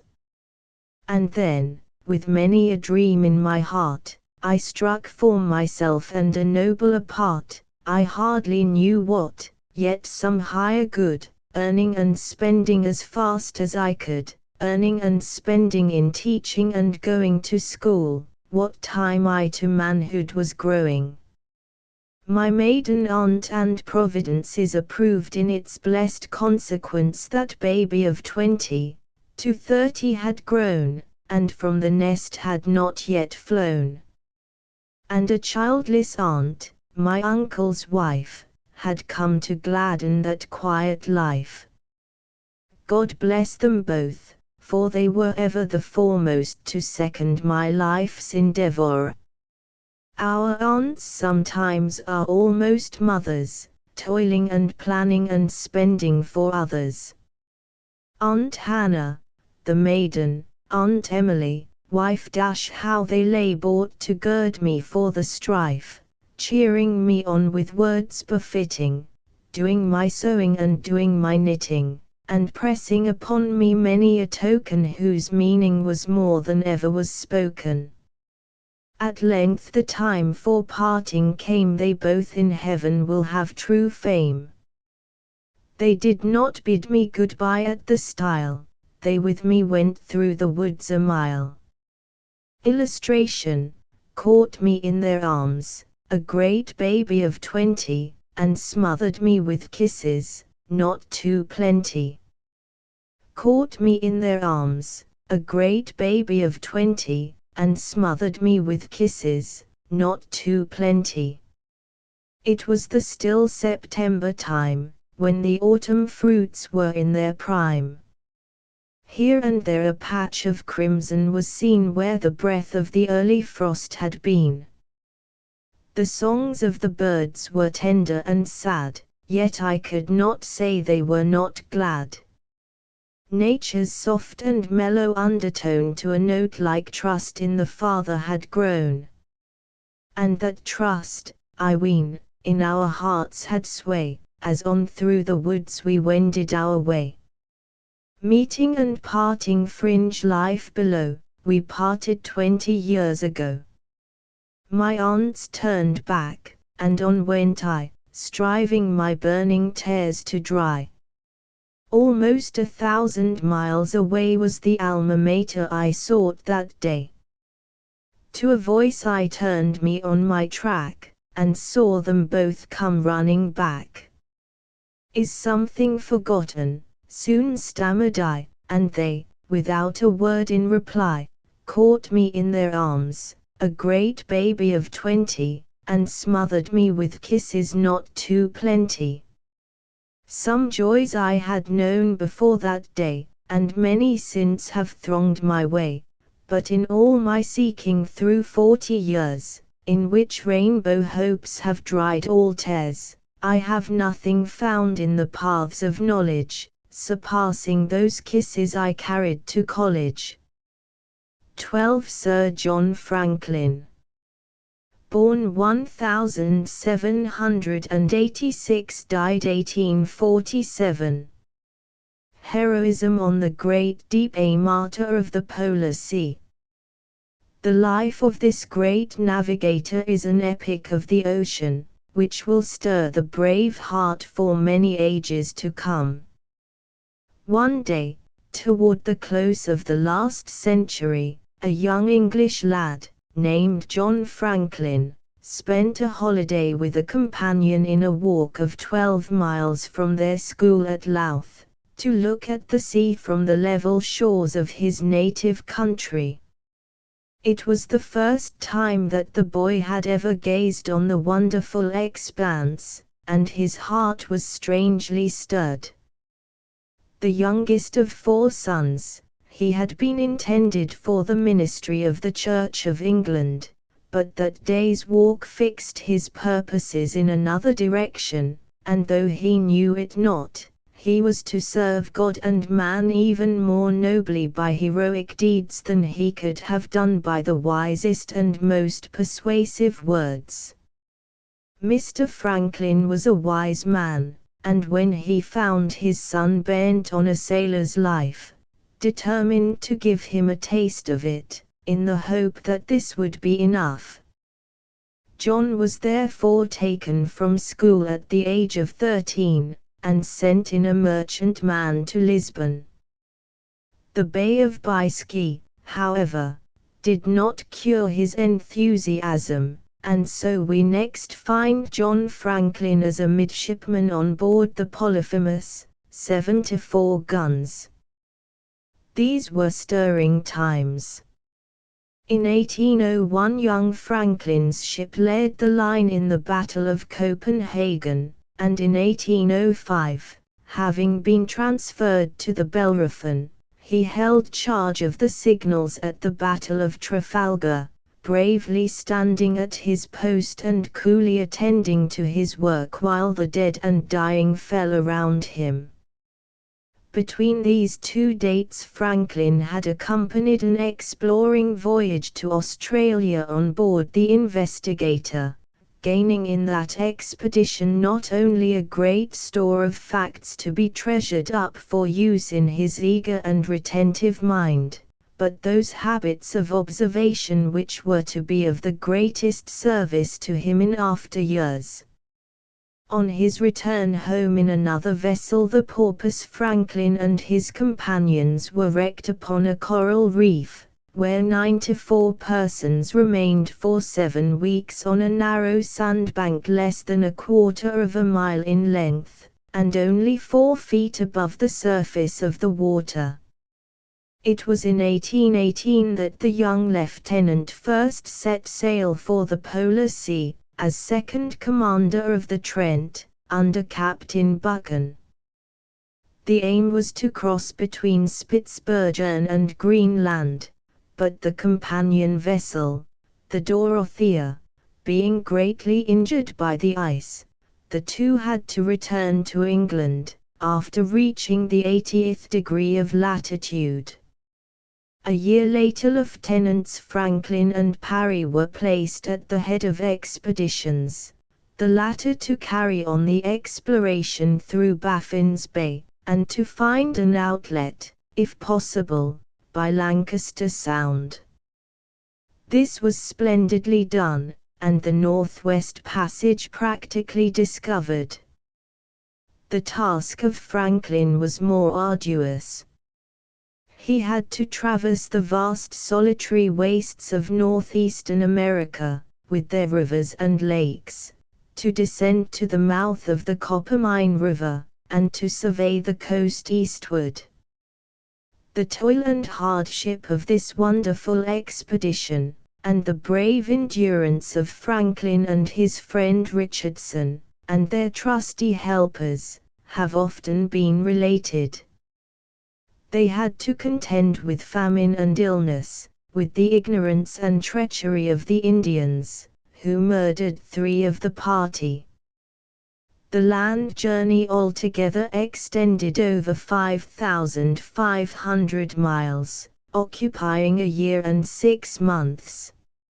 In less than 2 years after their return to England, Franklin, Richardson, and Back volunteered for another expedition to the same region. In 1825 this second expedition started, Franklin mournfully leaving the deathbed of his wife, to whom he had been married after his last return to England. This brave lady not only let him go, though she knew she was dying, but begged him not to delay one day for her. At New York Franklin heard of her death, but manfully concealed his grief, and pressed on to the northern wastes. As before, his object was to survey the northern shore, only this time by the Mackenzie River, instead of the Coppermine. This expedition, too, was full of stirring adventure among the Esquimaux, though without the terrible hardships and calamities of the former journey. It was also crowned with great success, leaving in the end only 150 miles of the coast from Baffin's Bay to Bering Straits unsurveyed. These, too, were explored in later years by Franklin's successors, and the great discovery of the Northwest Passage completed. Franklin was now made commander, in 1829 was knighted, and covered with honours by the University of Oxford and the great learned societies in England and France. He had married his second wife in 1828, the Lady Franklin of the later story. In 1832 Sir John Franklin was given the command of the Rainbow, on the Mediterranean station, and so wise and gracious was his rule, that the sailors nicknamed the sloop the Celestial Rainbow and Franklin's Paradise. But we have no space to speak of this now, nor of Franklin's wise and gracious government of Van Diemen's Land, now better known as Tasmania, that succeeded. Lady Franklin was here his wise and devoted helper in every scheme of usefulness and benevolence. Returning to England, he was appointed, in 1845, to the command of an expedition for the further discovery of the Northwest Passage. The ships Erebus and Terror sailed from England on the 26th of May, and were seen by the crew of the Prince of Wales, a whaler, on the 26th of July, in Melville Bay, for the last time. Toward the close of 1847, serious anxiety was aroused respecting the fate of these brave explorers.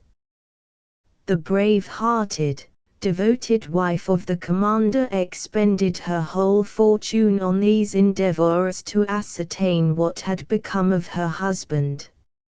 It is interesting to note that the people of Tasmania, Franklin's colony, subscribed the sum of £1,700 toward the expenses of the search. In the year 1850 it was discovered that the first winter of the explorers to the following April, or later, 1846, had been spent at Beechay Island, beyond Lancaster Sound, and that it had been an active holiday time. In 1854 an exploring party under Dr. Ray were told by the Esquimaux that several white men, in number about 40, had been seen dragging a boat over the ice near the north shore of King William's Land, and that bodies and skeletons were afterward found on the mainland opposite, by the banks of the Great Fish River. Many relics of this party were procured by Dr. Ray from the natives, and being brought to England were identified as belonging to the Franklin explorers. On this Dr. Ray received the government reward of £10,000. In 1859 Lady Franklin bought and fitted the yacht Fox, which she placed under the command of Captain Leopold McClintock. The expedition set sail from Aberdeen, and, on reaching King William's Land, divided into 3 sledging parties, under Lieutenant Hobson, Captain Young, and McClintock himself. In Boothia several relics were discovered, such as would be dropped or left behind by men too weak to carry the usual belongings of a boat or sledge. At Point Victoria cairn, or heap of stones, was discovered by Lieutenant Hobson, with a paper, enclosed in a tin case, which too clearly told its sad story. After a memorandum of progress up to the 28th of May, 1847, all well it was added on the same paper, the 25th of April, 1848. HM ships Terror and Erebus were deserted 22d April, 5 leagues NW of this, having been beset since the 12th of September, 1846. The officers and crews, consisting of 105 souls, under the command of Captain F.R.M. Crozier, landed here in latitude 69 degrees, 37 minutes, 42 seconds N, longitude 98 degrees 41 minutes W. Sir John Franklin died on the 11th of June, 1847, and the total loss by deaths in the expedition has been, to this date, 9 officers and 15 men. Signed, F.E.M. Crozier, Captain and Senior Officer, James Fitzjames, Captain HMS Erebus. And start on tomorrow, the 26th of April, 1848, for Back's Fish River. From this point 2 boats, with heavily laden sledges, seem to have been dragged forward while strength lasted. 1 boat was left on the shore of King William's Land, and was found by Captain McClintock, with 2 skeletons, also boats and stores of various kinds, 5 watches, 2 double-barreled guns, loaded, a few religious books, a copy of the Vicar of Wakefield, 26 silver spoons and forks, and many other articles. The Esquimaux related that the men dragging the boat dropped as they walked. The other boat was crushed in the ice. No trace, but a floating spar or two, and driftwood embedded in ice, was ever found of the Erebus or Terror. Truly the Franklin relics brought from amid the regions of snow and ice, are a possession of which those know the value who know how great a thing it is to walk on in the path of duty, with brave defiance of peril, and, above all, a steadfast dependence upon God. Mr. William L. Bird, a young man of great promise, deaf from his 7th year, who died in Hartford, Conn, in 1879, left among his papers a little poem which well expresses the mood of Lady Franklin in her lonely years, The Ocean. I stand alone on wave-washed stone to fathom thine immensity, with merry glance thy wide expanse smiles, oh, so brightly upon me. Art thou my friend, blue, sparkling sea? With your cool breeze my brow you ease, and brush the pain and care away. Your waves, the while, with sunny smile, around my feet in snowy spray of fleecy lightness dance and play. So light of heart, so void of art, your waves' low laugh is mocking me. I hear their voice, come, play, rejoice, come, be as happy as are we, why should you not thus happy be? Alas! I know that, deep below, and tangled up in seaweeds, lies, where light dares not disturb the spot, he who alone can cheer my eyes. O sea! Why wear this sparkling guise? 13 Elizabeth Estorff. Born 1682, died 1762.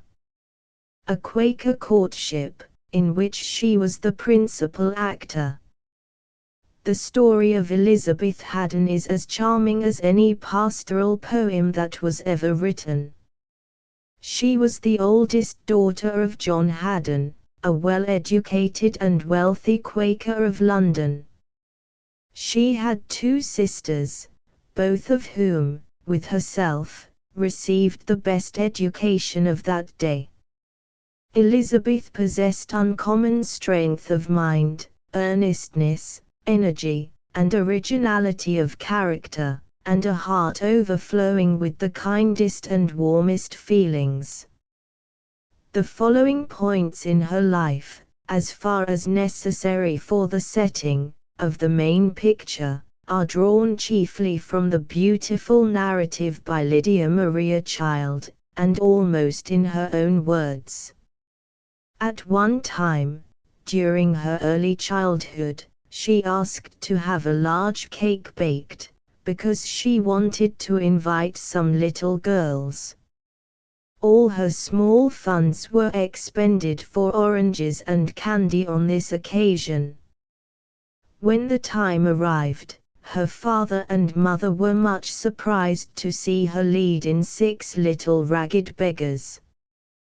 They were, however, too sincerely religious and sensible to express any surprise. They treated the forlorn little ones very tenderly, and freely granted their daughter's request to give them some of her books and playthings at parting. When they had gone, the good mother quietly said, "Elizabeth, why didst thou invite strangers, instead of thy schoolmates?"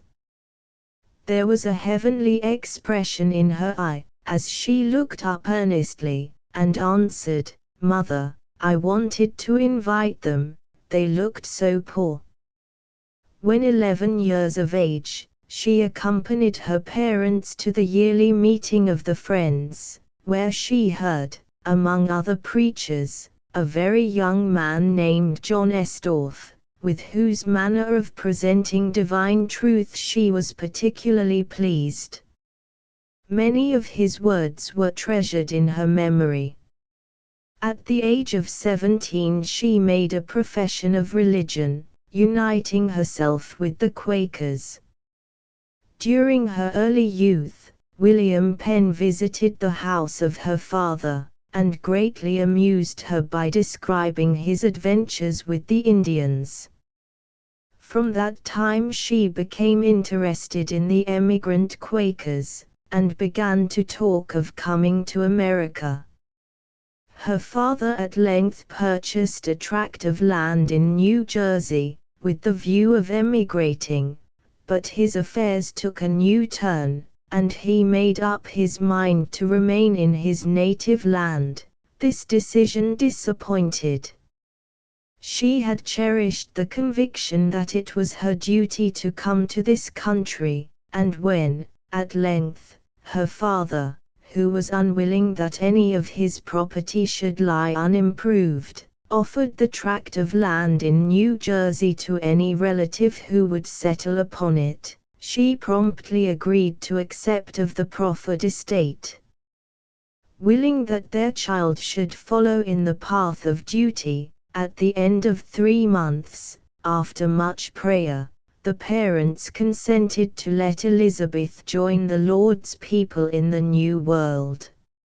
Accordingly, early in the spring of 1700, arrangements were made for her departure, and all things were provided that abundance of wealth or the ingenuity of affection could devise. A poor widow, of good sense and discretion, accompanied her as friend and housekeeper, and 2 trusty men servants, members of the Society of Friends.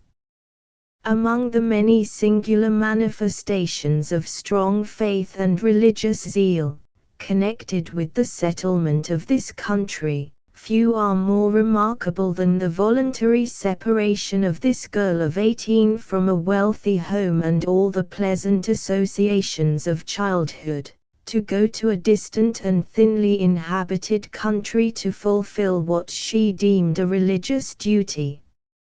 And the humble, self-sacrificing faith of the parents, in giving up their child, with such reverent tenderness for the promptings of her own conscience, has in it something sublimely beautiful, if we look at it in its own pure light.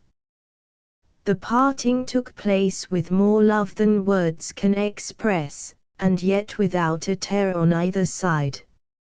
Even during the long and tedious voyage, Elizabeth never wept. She preserved a martyr-like cheerfulness to the end. The house prepared for her reception stood in a clearing of the forest, 3 miles from any other dwelling. She arrived in June, when the landscape was smiling in youthful beauty, and it seemed to her as if the arch of heaven was never before so clear and bright, the carpet of the earth never so verdant. As she sat at her window and saw evening close in upon her in that broad forest home, and heard for the first time the mournful notes of the whippoorwill and the harsh scream of the jay in the distant woods, she was oppressed with a sense of vastness, of infinity, which she never before experienced, not even on the ocean. She remained long in prayer, and when she lay down to sleep beside her matron friend, no words were spoken between them. The elder, overcome with fatigue, soon sank into a peaceful slumber, but the young enthusiast lay long awake, listening to the lone voice of the whippoorwill complaining to the night.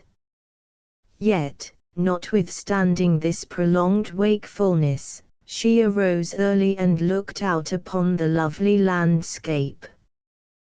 The rising sun pointed to the tallest trees with his golden finger, and was welcomed by a gush of song from 1,000 warblers.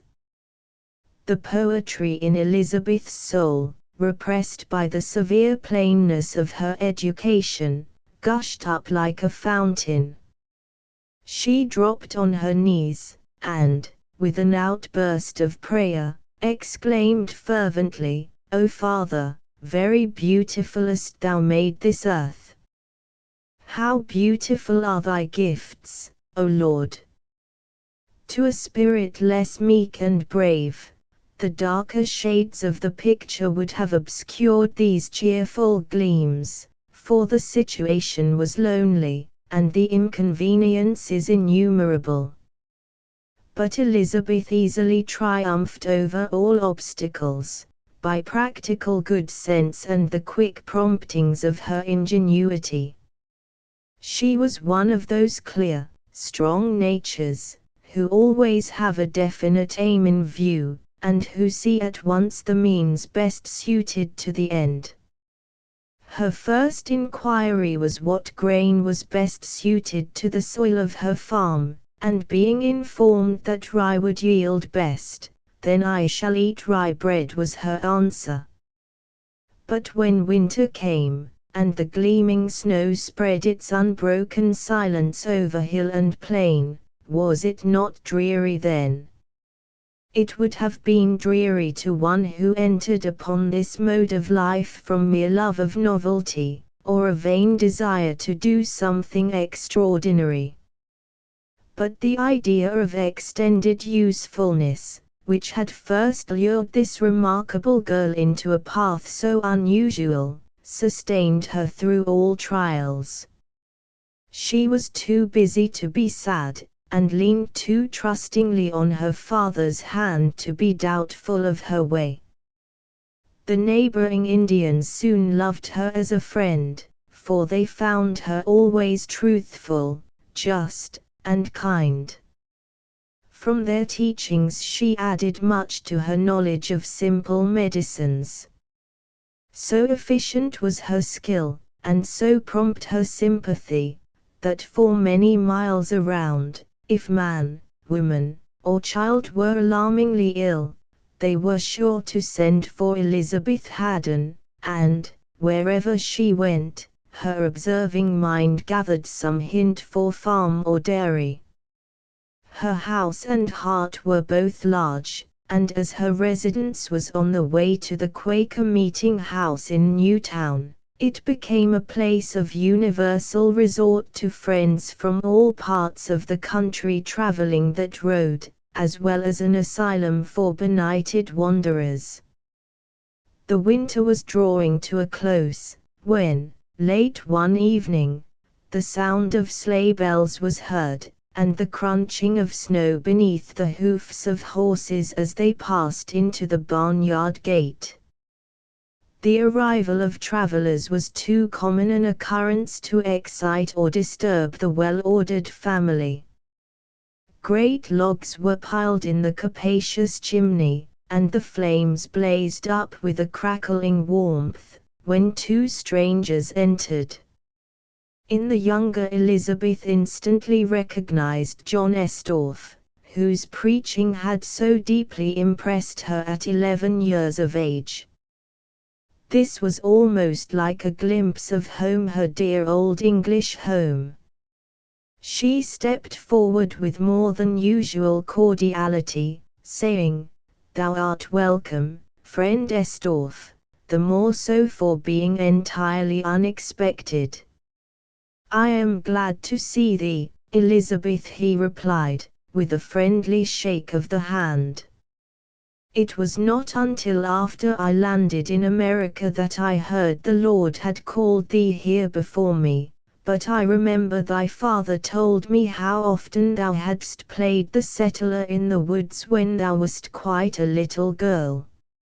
"I am but a child still," she replied, smiling.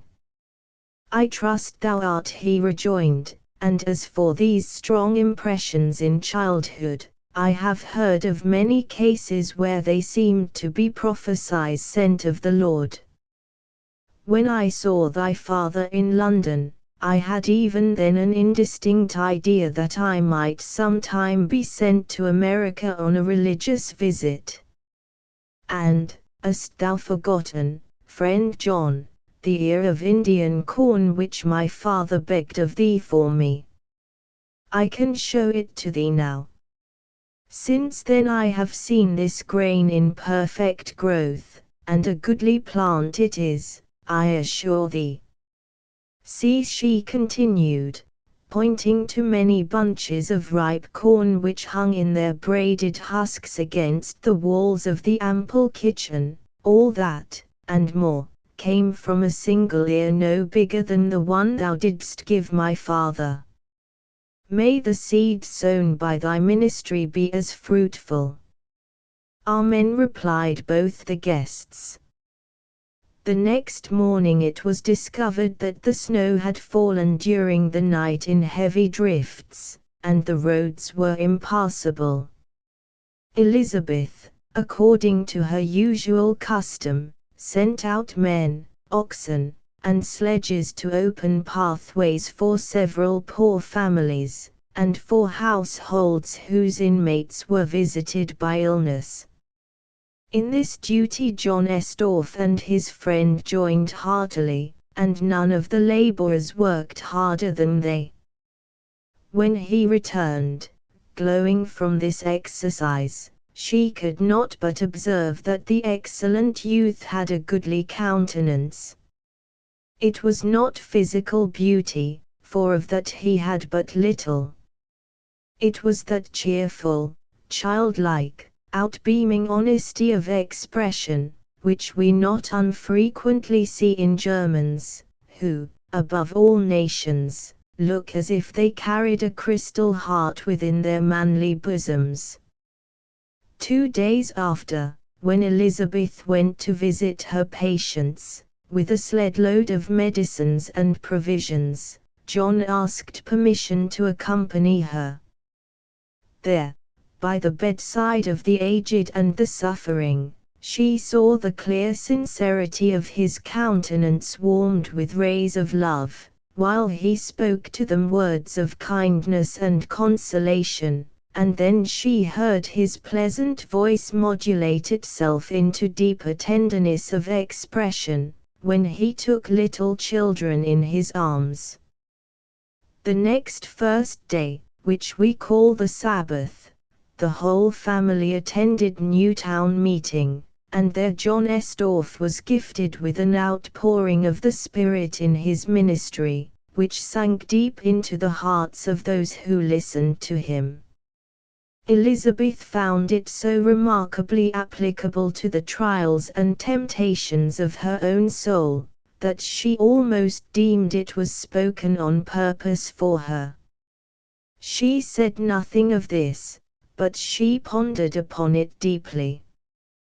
Thus did a few days of united duties make them more thoroughly acquainted with each other than they could have been by years of fashionable intercourse. The young preacher soon after bade farewell, to visit other meetings in Pennsylvania and New Jersey. Elizabeth saw him no more until the May following, when he stopped at her house to lodge, with numerous other friends, on their way to the quarterly meeting at Salem. In the morning quite a cavalcade dashed from her hospitable door on horseback, for wagons were then unknown in Jersey. John Estorff, always kindly in his impulses, busied himself with helping a lame and very ugly old woman, and left his hostess to mount her horse as she could. Most young women would have felt slighted, but in Elizabeth's noble soul the quiet, deep tide of feeling rippled with an inward joy. He is always kindest to the poor and the neglected, thought she. Verily, he is a good youth. She was leaning over the side of her horse, to adjust the buckle of the girth, when he came up on horseback and inquired if anything was out of order. She thanked, with a slight confusion of manner, and a voice less calm than her usual utterance. He assisted her to mount, and they trotted along leisurely behind the procession of guests, speaking of the soil and climate of this new country, and how wonderfully the Lord had here provided a home for his chosen people. Presently the girth began to slip, and the saddle turned so much on one side that Elizabeth was obliged to dismount. It took some time to readjust it, and when they again started, the company were out of sight. There was brighter color than usual in the maiden's cheeks, and unwonted radiance in her mild deep eyes. After a short silence she said, in a voice slightly tremulous, "Friend John, I have a subject of importance on my mind, and one which nearly interests thee. I am strongly impressed that the Lord has sent thee to me as a partner for life. I tell thee my impression frankly, but not without calm and deep reflection, for matrimony is a holy relation, and should be entered into with all sobriety. If thou hast no light on the subject, wilt thou gather into the stillness and reverently listen to thy own inward revealings? Thou art to leave this part of the country tomorrow, and not knowing when I should see thee again, I felt moved to tell thee what lay upon my mind." The young man was taken by surprise. Though accustomed to that suppression of emotion which characterizes his religious sect, the color went and came rapidly in his face for a moment, but he soon became calmer and said, "This thought is new to me, Elizabeth, and I have no light thereon. Thy company has been right pleasant to me, and thy countenance ever reminds me of William Penn's title page, Innocency with her open face. I have seen thy kindness to the poor, and the wise management of thy household. I have observed, too, that thy warm-heartedness is tempered by a most excellent discretion, and that thy speech is ever sincere. Assuredly, such is the maiden I would ask of the Lord as a most precious gift, but I never thought of this connection with thee. I came to this country solely on a religious visit, and it might distract my mind to entertain this subject at present. When I have discharged the duties of my mission, we will speak further." "It is best so," rejoined the maiden, "but there is one thing which disturbs my conscience.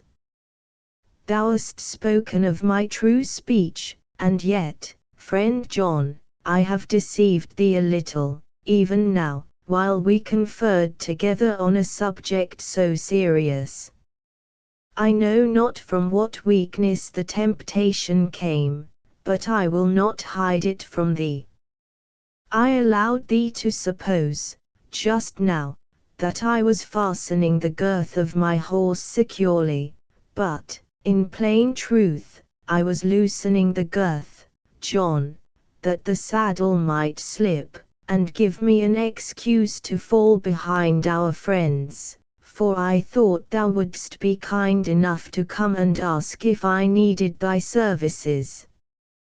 They spoke no further concerning their union, but when he returned to England in July, he pressed her hand affectionately, as he said, "Farewell, Elizabeth. If it be the Lord's will I shall return to thee soon." In October he returned to America, and they were soon married, at Newtown meeting, according to the simple form of the Society of Friends.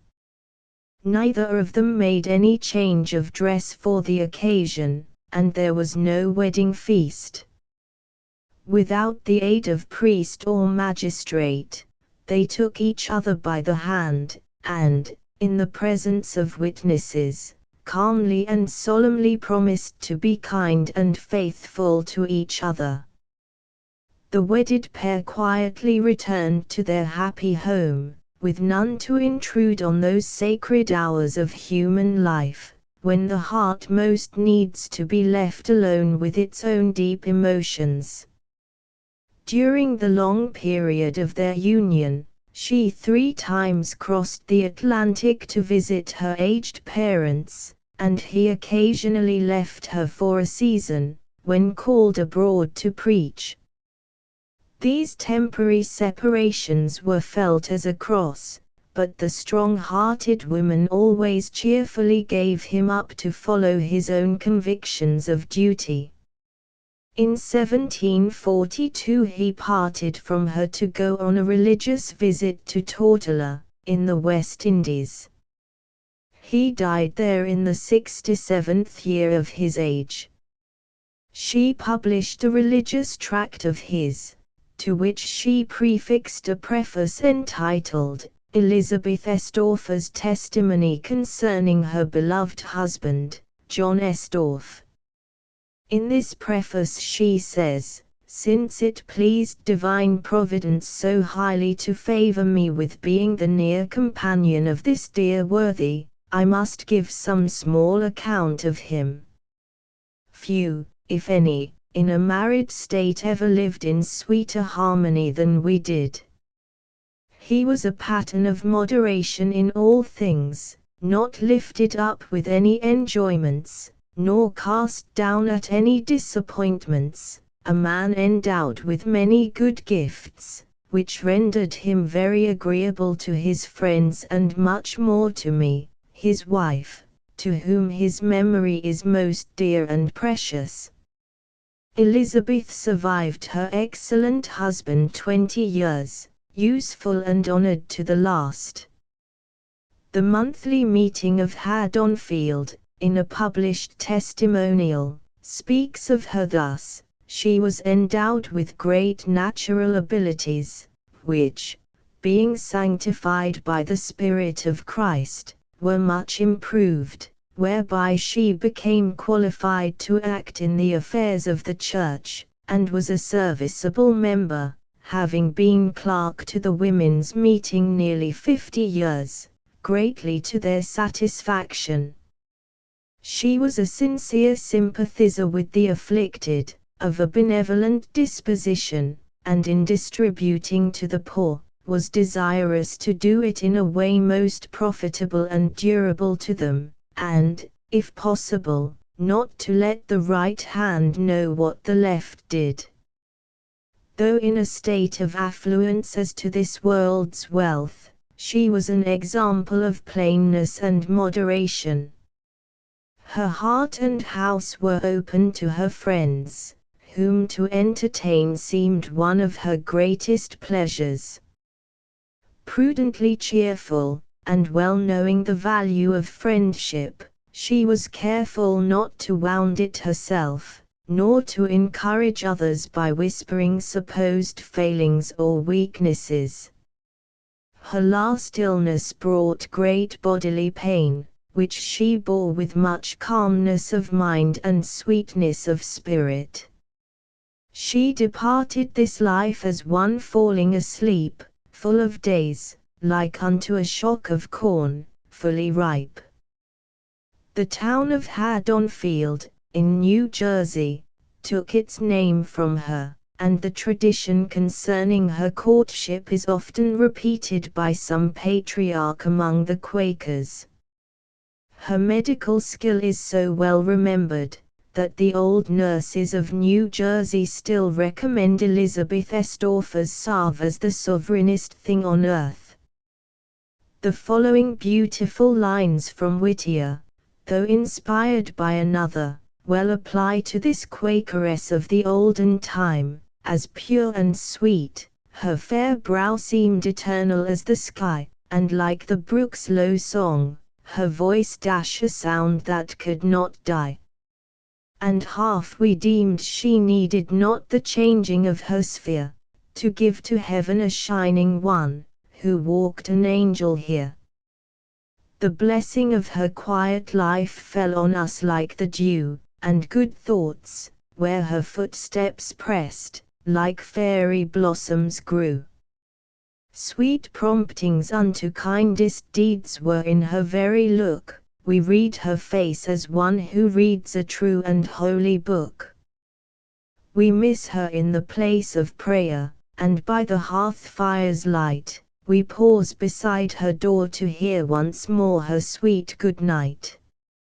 Still let her mild rebuking stand between us and the wrong, and her dear memory serve to make our faith in goodness strong. Illustration, Chinese Gordon. Chinese Gordon. 14 Chinese Gordon. In the trenches of the Crimea puts down the great Taiping Rebellion in China in 1863-4. Hero of the Sudan beards the men stealers in their strongholds, and makes the people love him. At the present writing, summer of 1884, General Gordon, who has won the heart of the world by his brave deeds, is exciting a great deal of interest on account of his perilous position in Khartoum. A sketch of his career will be acceptable to not a few readers. The likeness which accompanies this chapter is from a photograph taken not long ago at Southampton, England, but no portrait gives the expression of the man. His smile and his light blue eyes cannot be painted by the sun. The rather small physique, and mild and gentle look, would not lead the ordinary observer to recognize in General Gordon a ruler and leader of men, but a slight acquaintance shows him to be a man of unusual power and great force of character. His religious fervor and boundless faith are proverbial, so much so that some men call him a fatalist, whilst others say, like Festus, "Thou art beside thyself."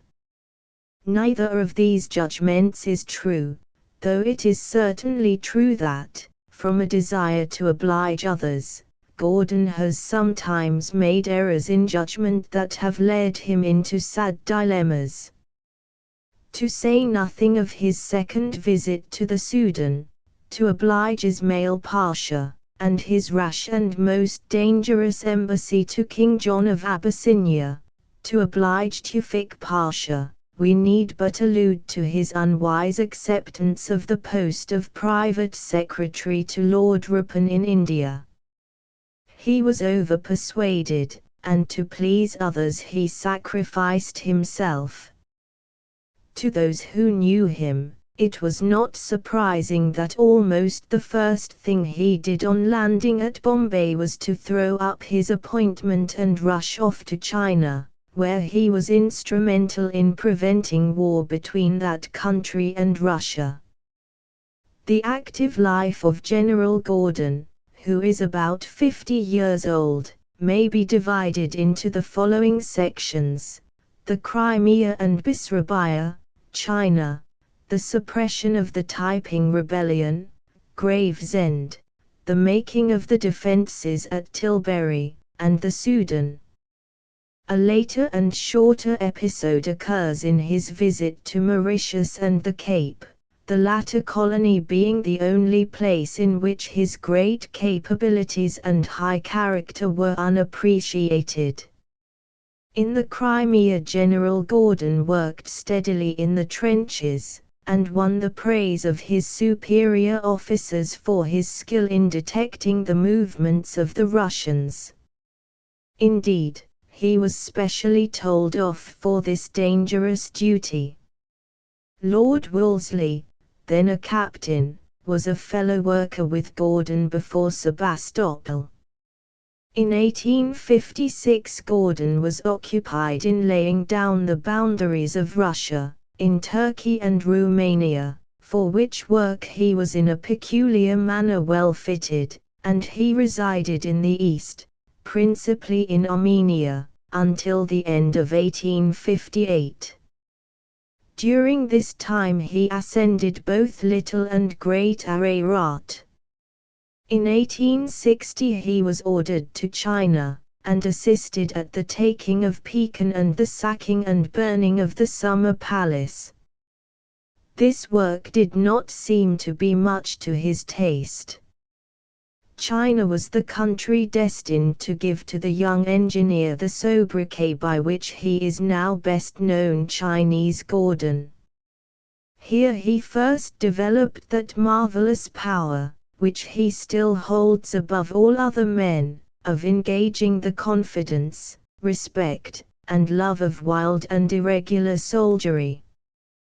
The Great Taiping Rebellion, which was commenced soon after 1842 by a sort of Chinese Mahdi, a fanatical village schoolmaster, had attained such dimensions that it had overrun and desolated a great portion of southern China, and threatened to drive the foreigners into the sea.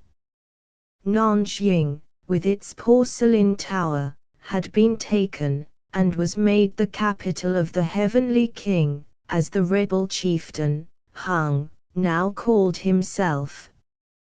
His army numbered some hundreds of thousands, divided under 5 wangs, or kings, and the imperialists were driven closer and closer to the cities of the sea-coast. In 1863 the British government was applied to for assistance, and Captain Gordon was selected to take command of the imperial forces in the place of an American adventurer named Burgevine, who had been cashiered for corrupt practices. The ever-victorious army, as it was called, numbered 4,000 men, when the young engineer took the command. Carefully and gradually he organized and increased it, and as he always led his men himself, and ever sought the post of danger, he soon obtained their fullest confidence, and never failed to rally them to his support. He wore no arms, but always carried a small cane, with which he waved on his men, and as stockade after stockade fell before him, and city after city was taken, that little cane was looked upon as Gordon's magic wand of victory. He seemed to have a charmed life, and was never disconcerted by a hailstorm of bullets. Occasionally, when the Chinese officers flinched and fell back before the terrible fusillade, he would quietly take one by the arm and lead him into the thickest of the enemy's fire, as calmly as though he were taking him into dinner. Once, when his men wavered under a hail of bullets, Gordon coolly lighted his cigar, and waved his magic wand. His soldiers accepted the omen, came on with a rush, and stormed the defense. He was wounded once only, by a shot in the leg, but even then he stood giving his orders till he nearly fainted, and had to be carried away. Out of 100 officers he lost almost 1/2 in his terrible campaign, besides nearly 1/3 of his men. But he crushed the rebellion, and rescued China from the grasp of the most cruel and ruthless of spoilers. His own estimate was that his victories had saved the lives of 100,000 human beings. Then he left China without taking 1 penny of reward. Honors and wealth were poured at his feet, but he accepted only such as were merely honorary. He was made a to the highest title to which a subject can attain, and he received the orders of the Star, the Yellow Jacket, and the Peacock's Feather. When, however, the imperial messengers brought into his room great boxes containing £10,000 in coin, he drove them out in anger. The money he divided amongst his troops. And yet he might well have taken even a larger sum. One who knew how deeply the empire was indebted to him, wrote, "Can China tell how much she is indebted to Colonel Gordon? Would 20 million taels repay the actual service he has rendered to the empire? Gordon returned home to England, and, avoiding all the flattering notice that was continually thrust upon him, he retired to his work at Gravesend, where, from 1865 to 1871, he laboured at the construction of the Thames defences. Here he passed 6 of the happiest years of his life in active work, in deep seclusion from the world of wealth and fashion, but in a state of happiness and peace. His house was school, hospital, and almshouse, and he lived entirely for others. The poor, the sick, the unfortunate were welcome, and never did supplicant knock vainly at his door. Gutter children were his especial care. These he cleansed and clothed, and the boys he trained for a life at sea. His evening classes were his delight, and he read and taught his children with the same ardor with which he had led the Chinese troops into battle. For the boys he found suitable places on board vessels respectably owned, and he never lost sight of his protégés. A large map of the world, stuck over with pins, showed him at a glance where he had last heard from one of these rescued waifs. God bless the Colonel was chalked upon many a wall in Gravesend, and well might the poor bless the man who personified to them the life and daily walk of one who had been with Jesus. To them he was the Good Samaritan pouring in oil and wine, and they blessed and reverenced him, and gave him a love which he valued more than royal gifts. We must, however, hasten on, and see him transferred from Gravesend to the Danube, and thence to the Sudan. He succeeded Sir Samuel Baker in the government of these distant territories in Egypt in 1873. The Khedive Ismail offered him £10,000 a year, but he would only accept £2,000, as he knew the money would have to be extorted from the wretched fellahin. His principal work was to conquer the insurgent slave dealers who had taken possession of the country and enslaved the inhabitants. The lands south of Khartoum had long been occupied by European traders, who dealt in ivory, and had thus opened up the country. This opening up was a terrible scourge to the natives, because these European traffickers soon began to find out that black ivory was more valuable than white. So they formed fortified posts, called saribas, and garrisoned them with Arab ruffians, who harried the country and organized manhunts on a gigantic scale. The profits were enormous, but the bitter cry of Africa began to make itself heard in distant Europe, and the so-called Christian slave dealers found it more prudent to withdraw.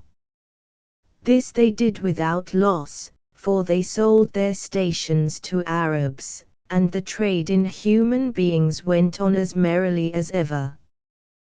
Dr. Schwinfurth, the African explorer and botanist, visited one of these slave-dealing princes in 1871, and found him surrounded by an almost regal court, and possessed of more than viceregal power. He was lord of 30 stations, all strongly fortified, and stretching like a chain into the very heart of Africa. Thus his armies of fierce soldiery, Arab and black, were able to make raids over whole provinces, and gather in the great human harvest to supply the demands of Egypt, Turkey, and Arabia. This famous man was named Saburarama, and although he was defeated by Colonel Gordon and sent down to Cairo, he never quite lost favor at the Egyptian court, and was not long since appointed Commander-in-Chief of the Sudan, to uphold the power of Egypt against the Mahdi. The scandals of the slave trade, combined with the lust of conquest, were the causes out of which grew the famous expedition of Sir Samuel Baker to the Sudan.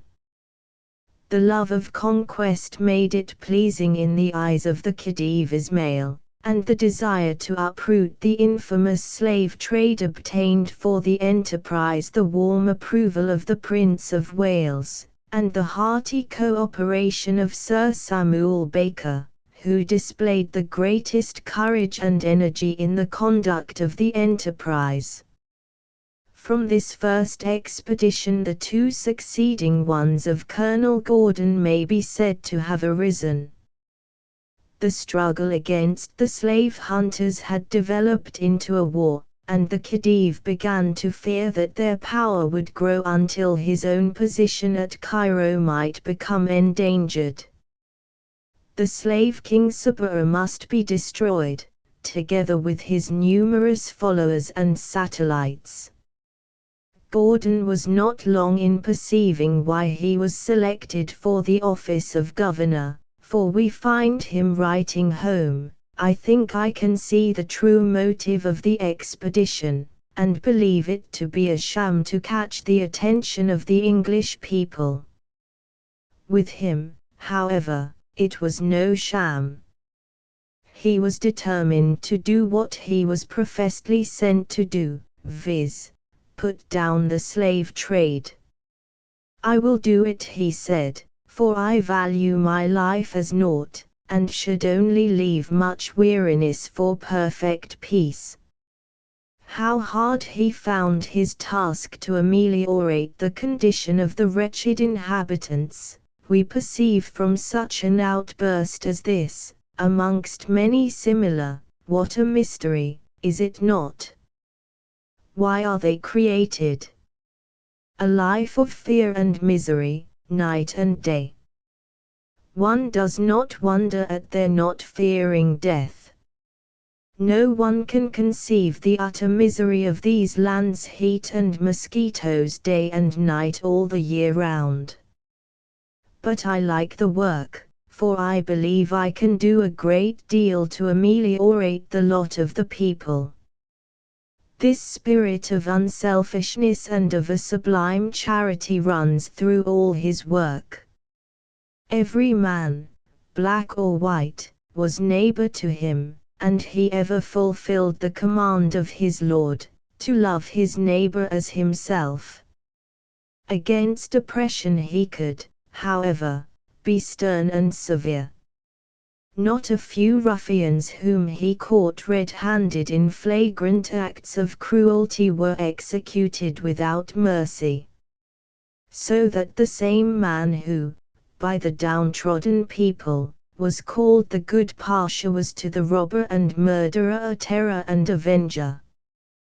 When at Khartoum he was on one occasion installed with a royal salute, and an address was presented, and in return he was expected to make a speech. His speech was as follows: "With the help of God, I will hold the balance level." The people were delighted, for a level balance was to them an unknown boon. And he held it level all through his long and glorious reign, which lasted, with small break, from February 1874, until August 1879. During those 5 years and a half he had travelled over every portion of the huge territory which was placed under him, provinces extending all the way to the equatorial lakes. Besides riding through the deserts on camels and mules 8,490 miles in 3 years, he made long journeys by river. He conveyed a large steamer up the Nile as far as Lake Albert Nyanza, and succeeded in floating her safely on the waters of that inland sea. He had established posts all the way from Khartoum to Gondokoro, and reduced that enormous journey from 15 months to only a few weeks. He writes respecting these posts in January 1879, "I am putting in all the frontier posts European vaqueels, to see that no slave caravans come through the frontier. I do not think that any now try to pass, but the least neglect of vigilance would bring it on again in no time." This is only one out of hundreds of instances of the hawk-eyed vigilance of the Governor-General. The vast provinces under his sway had never been ruled in this fashion before. One strain runs through all his numerous letters written during the 5 years he remained in the Sudan, and that is the heart-rending condition of the thousands of slaves who were driven through the country, and the cruelty of the slave hunters. Were we to begin quoting from those letters, we should outrun the limits of this sketch. He had broken the neck of the piratical army of man-stealers, and their forces were scattered and comparatively powerless. So many slaves were set free that they became a serious inconvenience, as they had to be fed and provided for. And yet there was no shout of joy at the capital, whence he had set out years before, armed with the firman of the Khedive to put an end to the slave trade.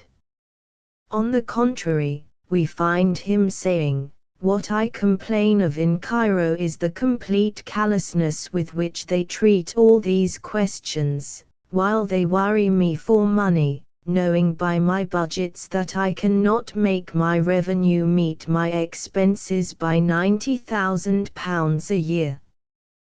The destruction of Sabur's gang is the turning point of the slave trade question, and yet, never do I get one word from Cairo to support me. One more extract: "Why should I, at every mile, be stared at by the grinning skulls of those who are at rest? I said to Yusuf Bey, who is a noted slave dealer, 'The inmate of that ball has told Allah what you and your people have done to him and his.' Yusuf Bey says, 'I did not do it,' and I say, 'Your nation did, and the curse of God will be on your land till this traffic ceases.'"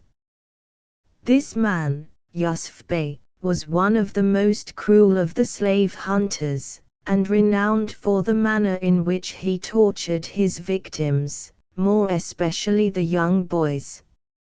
He also cruelly murdered the interesting and peaceful king of the Munbuttos, so graphically described in Schweinfurther's Heart of Africa. In June 1882, Yusuf Bey met his deserts, for going out with an army of Egyptian troops to meet the Mahdi. He and all his men were cut to pieces, scarcely one surviving. Much of Gordon's time, during his first expedition, had been occupied in strengthening the Egyptian posts south of Gondokoro, stretching away toward the country of King Mtisa. So badly were they organized that it took him 21 months to travel from Gondokoro to Fawara and Mruli, his southernmost points.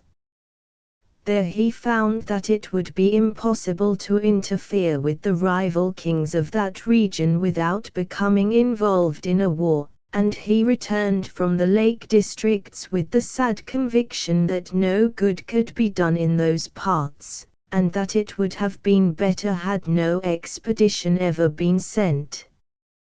We conclude our imperfect sketch with the following quotation, describing General Gordon's resignation. "I am neither a Napoleon nor a Colbert," was his reply to someone who spoke to him in praise of his beneficent rule in the Sudan. "I do not profess either to have been a great ruler or a great financier, but I can say this, I have bearded the slave dealers in their strongholds, and I made the people love me."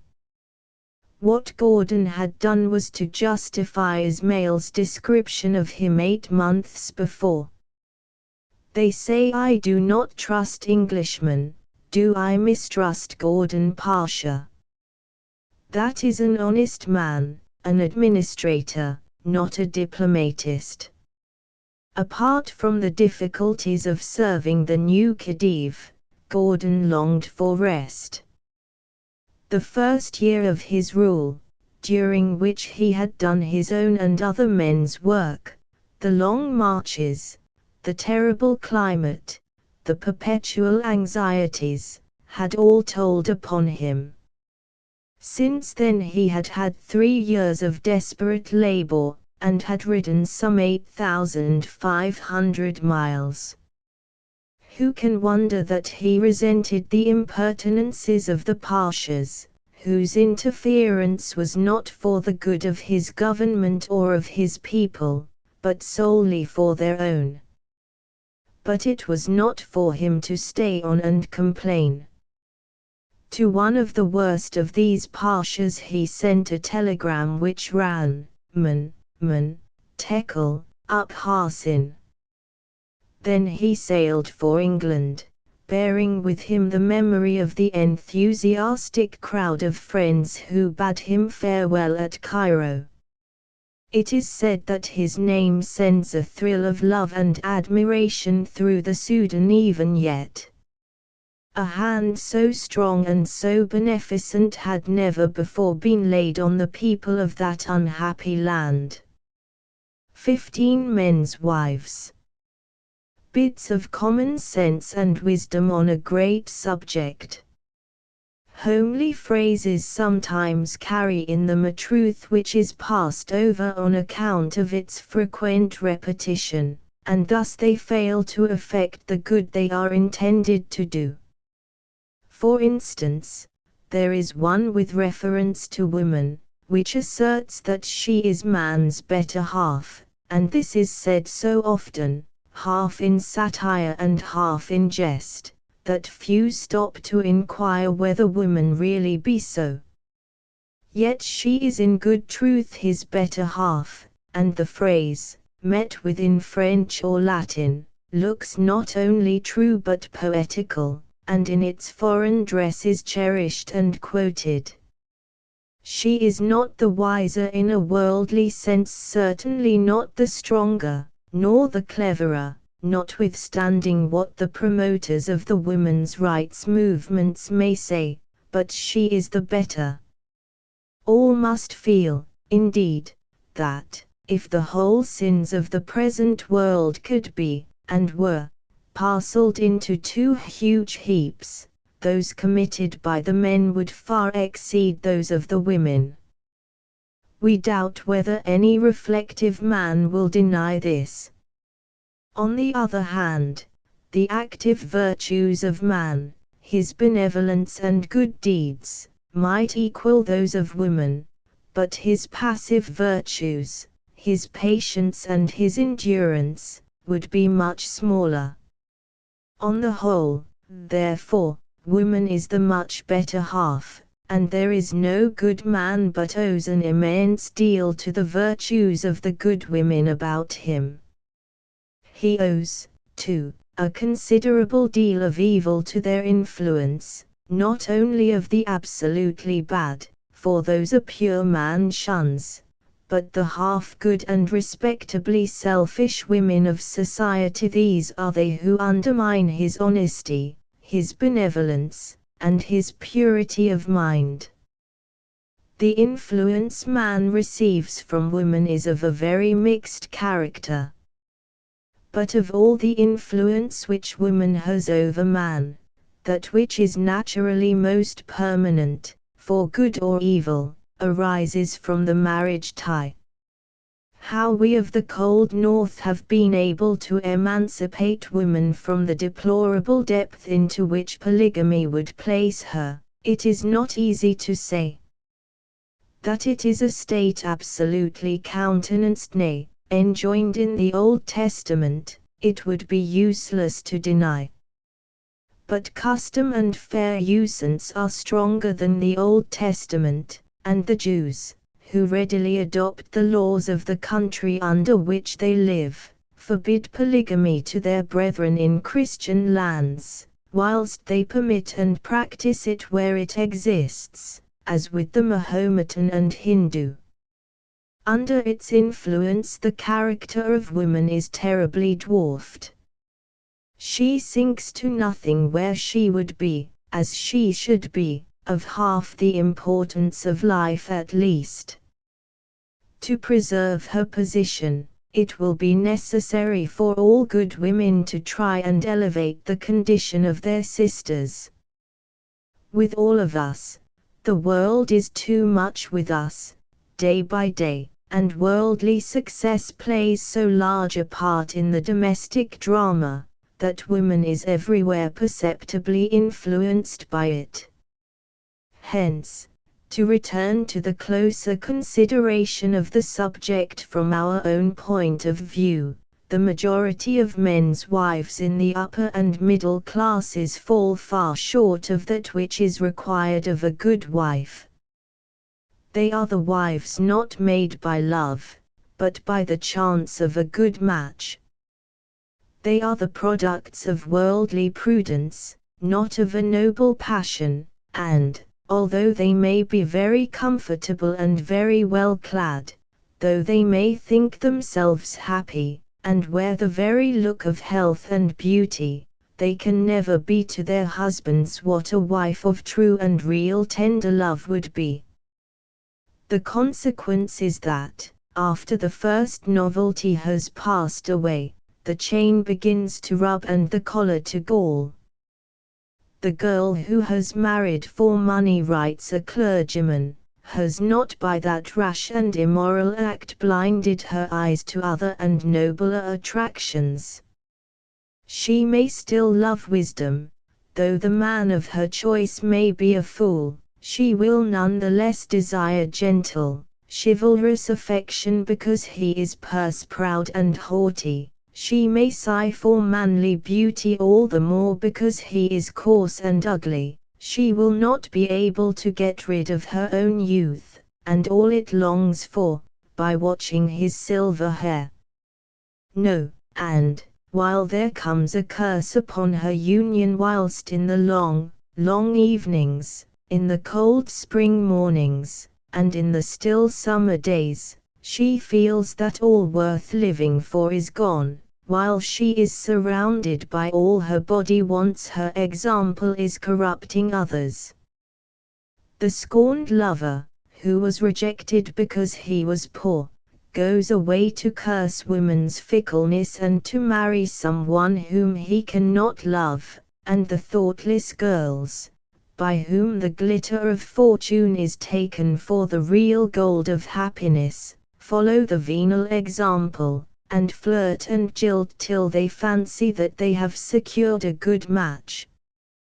Many women, after they have permanently attached a husband of this sort, sit down, with all the heroism of martyrs, to try to love the man they have accepted, but not chosen. They find it a hard, almost an impossible task. Then comes the moment so bitterly predicted by Milton, who no doubt drew from his own feeling and experience, when he put into the mouths of our first parents the prophecy that either man should never find the true partner of his choice, or that, having found her, she should be in possession of another. This is far too often true, and cannot fail to be the source of a misery almost too bitter to be long endured. It says much for our Anglo-Saxon wives that their constancy has passed into many proverbs.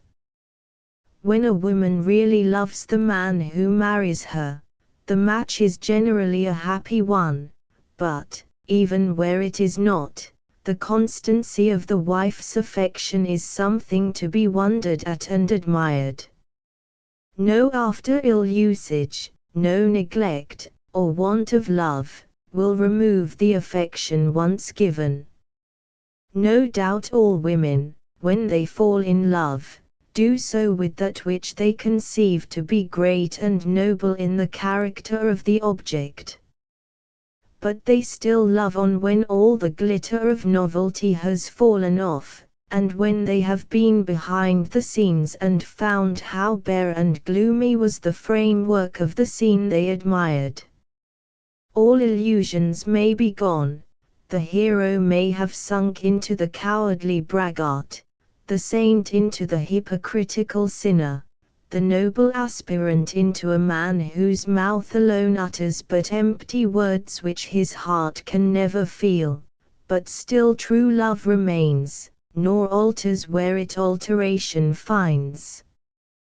The duration of this passion, the constancy of this affection, surprises many, but, adds a writer, such persons know not woman, the blessed being who, like a pitying angel, gifts the mean and sordid nature even with more love than falls to the lot of him who towers above his fellow men, like parasitic flowers that grow not on high temples, where the showers and light of heaven might nourish, but alone cloth the rent altar and the fallen stone.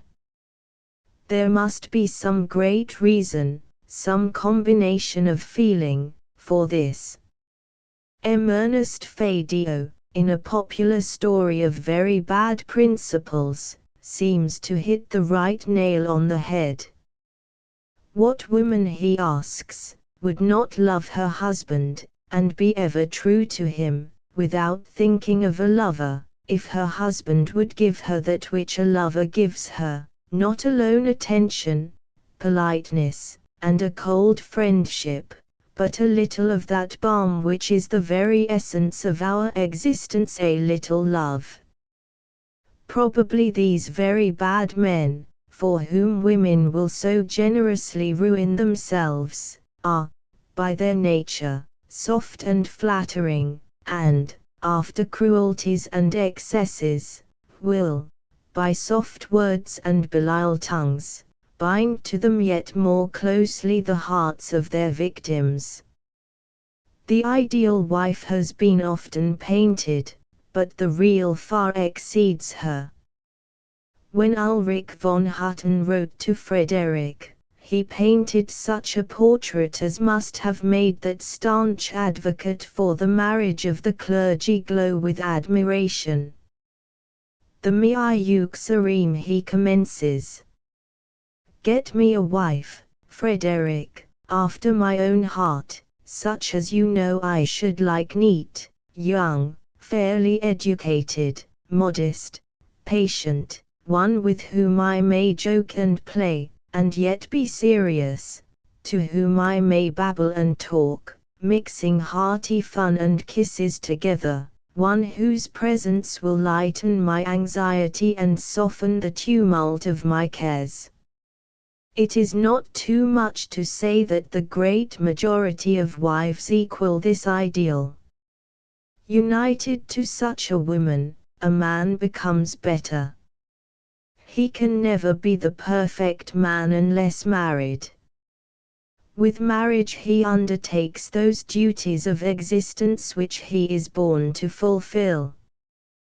The excitements of life and of business, the selfishness of daily existence, diminish, the generosities of the heart expand, the health of the mind becomes daily more robust, small repressions of selfishness, daily concessions, and daily trials, render him better, the woman of his choice becomes his equal, and in lifting her he lifts himself. He may not be a genius, nor she very clever, but, once truly married, the real education of life begins.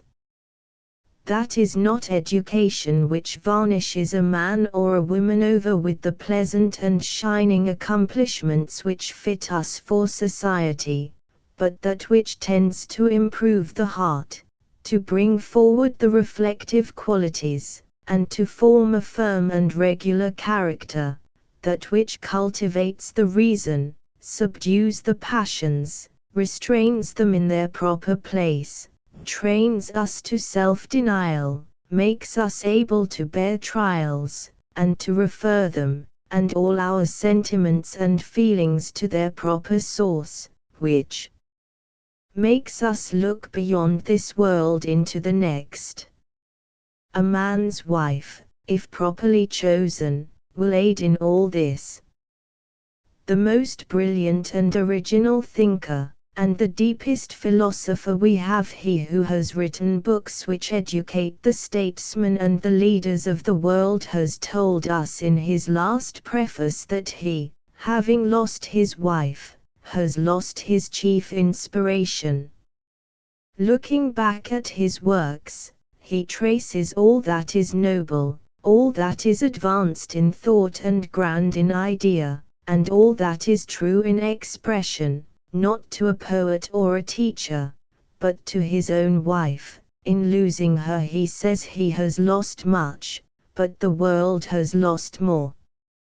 So, also, two men, very opposite in feelings, in genius, and in character, and as opposite in their pursuits, declared at a late period in their lives spent in industry and hard work, and in expression of what the world deemed their own particular genius, that they owed all to their wives. These men were Sir Walter Scott and Daniel O'Connell. The very gods rejoice, says Menu the sage, when the wife is honored. When the wife is injured, the whole family decays. When the contrary is the case, it flourishes. This may be taken as an eternal truth, as one of those truths not to be put by, not to be argued down by casual exceptions. It is just as true of nations as it is of men, of the whole people as it is of individual families. So true it is, that it may be regarded as a piece of very sound advice when we counsel all men, married or single, to choose only such men for their friends as are happy in their wedded lives. No man can afford to know a broken family. Quarreling, discord, and connubial disagreements are catching. With unhappiness at home, no man is safely to be trusted, no woman to be sought in friendship. The fault may not be his or hers, but it must be between them. A man and woman must prove that they can be a good husband and wife before they can be admitted to have proved that they are good citizens. Such a verdict may seem harsh, but it is necessary and just. Young people just married cannot possibly afford to know unhappy couples, and they, in their turn, may, with mutual hypocrisy, rub on in the world, but in the end they feel that the hypocrisy cannot be played out. They gradually withdraw from their friends and acquaintance, and nurse their own miseries at home. All good men feel, of course, that any distinctive separation of the sexes, all those separate gatherings and marks which would divide woman from man, and set her upon a separate pedestal, are as foolish as they are really impracticable. You will find no one who believes less in what certain philanthropists call the emancipation of women than a happy mother and wife. She does not want to be emancipated, and she is quite unwilling that, instead of being the friend and ally of man, she should be his opponent. She feels truly that the woman's cause is man's. For woman is not undeveloped man, but diverse. Could we make her as the man, sweet love were slain, whose dearest bond is this, not like to like, but like indifference. The very virtues of woman, not less than her faults, fit her for her attachment to man. There is no man so bad as not to find some pitying woman who will admire and love him, and no man so wise but that he shall find some woman equal to the full comprehension of him, ready to understand him and to strengthen him. With such a woman he will grow more tender, ductile, and appreciative. The man will be more of woman, she of man. Whether society, as it is at present constituted, fits our young women to be the good wives they should be is another question. In lower middle life, and with the working classes, it is asserted that the women are not sufficiently taught to fulfill their mission properly, but, if in large towns the exigencies of trade use up a large portion of the female population, it is no wonder that they cannot be at the same time good mill hands, bookbinders, shopwomen, and mothers, cooks, and housewives. We may well have recourse to public cookery, and talk about working men's dinners, thus drifting from an opposite point into the coming socialism when we absorb all the home energies of the woman in gaining money sufficient for her daily bread. Yet these revelations, nor those yet more dreadful ones which come out daily in some of our law courts, are not sufficient to make us overlook the fact that with us by far the larger portion of marriages are happy ones, and that of men's wives we still can write as the most eloquent divine who ever lived, Jeremy Taylor, wrote, "A good wife is heaven's last, best gift to man, his angel and minister of grace is innumerable, his gem of many virtues, his casket of jewels. Her voice is sweet music, her smiles his brightest day, her kiss the guardian of his innocence, her arms the pale of his safety, the balm of his health, the balsam of his life, her industry his surest wealth, her economy his safest steward, her lips his faithful counsellors, her bosom the softest pillow of his cares, and her prayers the ablest advocate of heaven's blessings on his head." 16 Women's husbands. What the breadwinners like in their wives a little constitutional opposition. It would not be holding the balance of the sexes fairly, if after saying all that can be said in favor of men's wives, we did not say something on the side of women's husbands. In these clever days the husband is a rather neglected animal. Women are anxious enough to secure a specimen of the creature, but he is very soon shelved afterwards, and women writers are now so much occupied in contemplating the beauties of their own more impulsive sex that they neglect to paint ideals of good husbands. There has been also too much writing tending to separate the sexes. It is plain that in actual life all the virtues cannot be on one side, and all the faults on the other, yet some women are not ashamed to write and speak as if such were really the case. The wife is taught to regard herself as a woman with many wrongs, because her natural rights are denied her.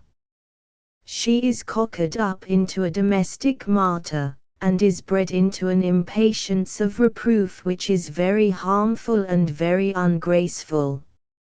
If we look about us, we find that in our cities, especially, this is producing some very sad results.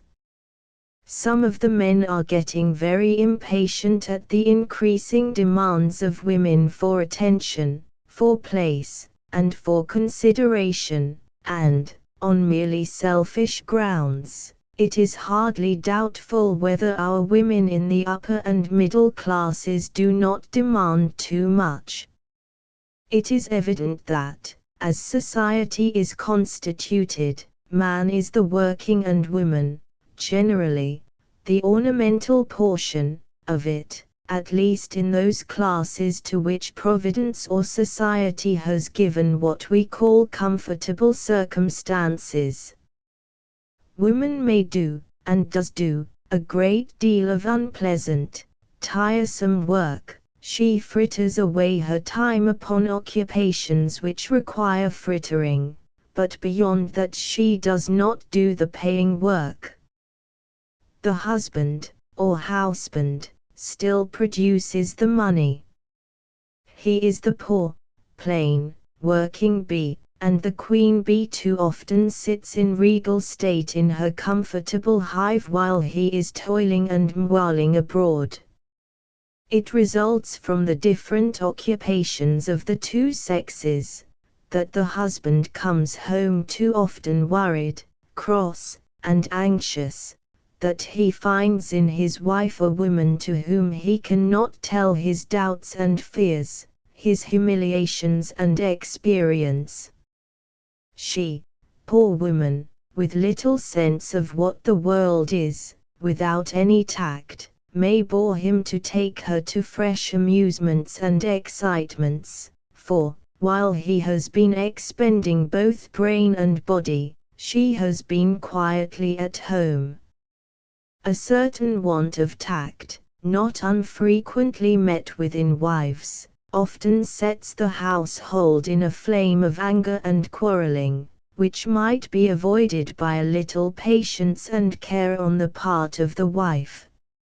It is not in human nature for a man who has been hard at work all day to return to his home toiled and weary, or with his mind agitated after being filled with many things, and to regard with complacency little matters which go awry, but which at another time would not trouble him. The hard-working man is too apt to regard as lazy those who work less than himself, and he therefore looks upon the slightest unreadiness or want of preparation in his wife as neglect. Hence a woman, if she be wise, will be constantly prepared for the return of her husband. He, after all, is the breadwinner, and all that he requires is an attention less by far than we should ordinarily pay to a guest. In the good old Scotch song, which thrills our heart every time it is sung, and makes us remember, however skeptical we may have grown, the true worth and divinity of love, the wife's greatest pleasure is that of looking forward to the return of her husband. She puts on her best clothes and her sweetest smile. She clothes her face with that fondness which only a wife's look can express. She makes her children look neat and pretty. Gis little Kate her cotton gown, and Jock his Sunday coat because the husband is returning. There is not a prettier picture throughout the whole range of literature. How her love breathes forth, sae sweet his voice, sae smooth his tongue, his breath like caller air, his very foot has music in tea as he comes up the stair. And the love which thus colors with its radiant tints the common things of this life, which makes poverty beautiful, and the cottage richer than the palace, will be sure to teach the heart which possesses it how to manage the husband. In managing a man, an important lesson, which some women are very anxious to impress upon others, immense tact and delicacy are wanted, but are very seldom found. Wives should remember that they had better, very much better, never try to manage, than try and not succeed. And yet all men like to be managed, and require management. No one can pretend to be the be-all and end-all in a house. It is from his wife that the husband should learn the true value of things, his own dignity, his position, and even his secondary position by her side as manageress. But, if she be wise, she will not make this too apparent. Directly the voice gets too loud, the tone too commanding, and the manner too fussy, the unhappy man begins to suspect that he is being managed and in 9 cases out of 10 sinks into utter imbecility, or breaks away like an obstinate pig. Both these symptoms are bad, and perhaps the first is the worst. No true woman can love and reverence a man who is morally and intellectually lower than herself, and who has drivelled down into a mere assenting puppet. On the other hand, the pig-headed husband is very troublesome. He requires the greatest care, for whatever his wife says he will refuse to do, nay, although it may be the very essence of wisdom, he will refuse it because he knows the behest proceeds from his wife. He is like a jibbing horse, which you have to turn one way because you want him to start forward on the other, or he more closely resembles the celebrated Irish pig, which was so obstinate that his master was obliged to persuade him that he was being driven to Dublin, when his back was towards that city, and he was going to Athlone. One part of management in husbands lies in a judicious mixture of good humor, attention, flattery, and compliments. All men, as well as women, are more or less vain. The rare exceptions of men who do not care to be tickled by an occasional well-turned compliment only prove the rule. But, in the case of a husband, we must remember that this love of being occasionally flattered by his wife is absolutely a necessary and natural virtue. No one needs to be ashamed of it. We are glad enough to own, to remember, to treasure up every little word of approval that fell from the lips of the woman we courted. Why should we forget the dear sounds now she is our wife? If we love her, she may be sure that any little compliment, an offered flower, a birthday gift, a song when we are weary, a smile when we are sad, a look which no eye but our own will see will be treasured up, and will cheer us when she is not there. Judiciously used, this conduct is of the greatest effect in managing the husband. A little vanity does not, moreover, in such cases as these, prove a man to be either a bad man or a fool. All clever men, says a great observer, are more or less affected with vanity. It may be blatant and offensive, it may be excessive, but not unamusing, or it may show itself just as a large sup-con, but it is never entirely absent. The same writer goes on to say that this vanity should by no means be injudiciously flattered into too large a size. A wife will probably admire the husband for what he is really worth, and the vanity of a really clever man probably only amounts to putting a little too large a price on his merits, not to a mistake as to what those merits are. The wife and husband will therefore think alike, but, if she be wise, she will only go to a certain point in administering the domestic lumps of sugar. A clever husband, says the writer we have quoted, is like a good despot, all the better for a little constitutional opposition.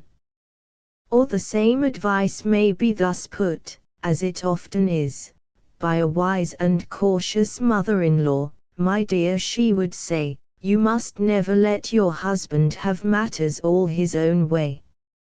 A woman who abdicates all her authority, who is not queen over her kitchen, her chamber, and her drawing-room or best parlor, does a very dangerous and foolish thing, and will soon dwarf down into a mere assenting dummy. Now old Burleigh, the wise counsellor of Queen Elizabeth, has, in his advice to his son, left it upon record that thou shalt find there is nothing so irksome in life as a female fool. A wife who is the mere echo of her husband's opinions, who waits for his advice upon all matters, who is lazy, indolent, and silly in her household, fussy, troublesome, and always out of the way or in the way when she is traveling, who has no opinions of her own, no temper of her own, who boasts that she bears everything like a lamb, and who bears the breakage of her best china and the desecration of her white curtains with tobacco smoke with equal serenity, such a woman may be very affectionate and very good, but she is somewhat of a she-fool. Her husband will too often first begin to despise and then to neglect her. She will follow so closely on the heels of her husband's ideas and her husband's opinions that she will annoy him like an echo. Her genuine love will be construed into something like cunning flattery, her very devotion will be mistaken, her sweet nature become tiresome and irksome, from want of variety, and, from being the mistress of the house, she will sink into the mere slave of the husband. A wife should therefore learn to think, to walk alone, to bear her full share of the troubles and dignities of married life, never to become a cipher in her own house, but to rise to the level of her husband, and to take her full share of the matrimonial throne. The husband, if a wise man, will never act without consulting his wife, nor will she do anything of importance without the aid and advice of her husband. There is, however, and in these days of rapid fortune-making we see it constantly, a certain class of men who rise in the world without the slightest improvement in their manners, taste, or sense. Such men are shrewd men of business, or perhaps have been born to the haven of fortune by a lucky tide, and yet these very men possess wives who, although they are of a lower sphere, rise at once with their position, and in manner, grace, and address are perfect ladies, whilst their husbands are still the same rude, uncultivated boors. These wives must be wise enough to console themselves for their trials, for indeed such things are a very serious trial both to human endurance and to human vanity. They must remember that they married when equals with their husbands in their lowliness, and that their husbands have made the fortune which they pour at their feet. They will recollect also that their husbands must have industry, and a great many other sterling good qualities, if they lack a little polish, and, lastly, that they are in reality no worse off than many other women in high life who are married to bores, to eccentric persons, or, alas, too often to those who, with many admirable virtues, may blot them all by the indulgence in a bosom sin or an hereditary vice. The last paragraph will lead us naturally enough to the faults of husbands. Now, although we are inclined to think that these are greatly exaggerated, and that married men are, on the whole, very good excellent men and citizens, brave men, battling with the world and its difficulties, and carrying forward the cumbrous machine in its path of progress and civilization, although we think that, as a class, their merits are actually not fully appreciated, and that the bachelors, sly fellows, get very much the best of it still, we must admit that there is a very large class of thoroughly bad husbands, and that this class may be divided into the foolish, the careless, and the vicious subclasses, each of which would require at least a volume to be devoted to their treatment and castigation. Nay, more than a volume. Archdeacon Paley notes that St. John, apologizing for the brevity and incompleteness of gospel directions, states that, if all the necessary books were written, the world would not contain them. So we may say of the faults of foolish husbands, we will, therefore, say no more about them, but return to the part which the wives of such men ought to play. In the first place, as a true woman, a wife will be as tender of those faults as she can be. She will not talk to her neighbors about them, nor magnify them, nor dwell upon them. She, alas, will never be without her share of blame, for the world, rightly or wrongly, often dowers the wife with the faults of the husband, and, seeing no possibility of interfering and assigning to each his or her share, suspects both.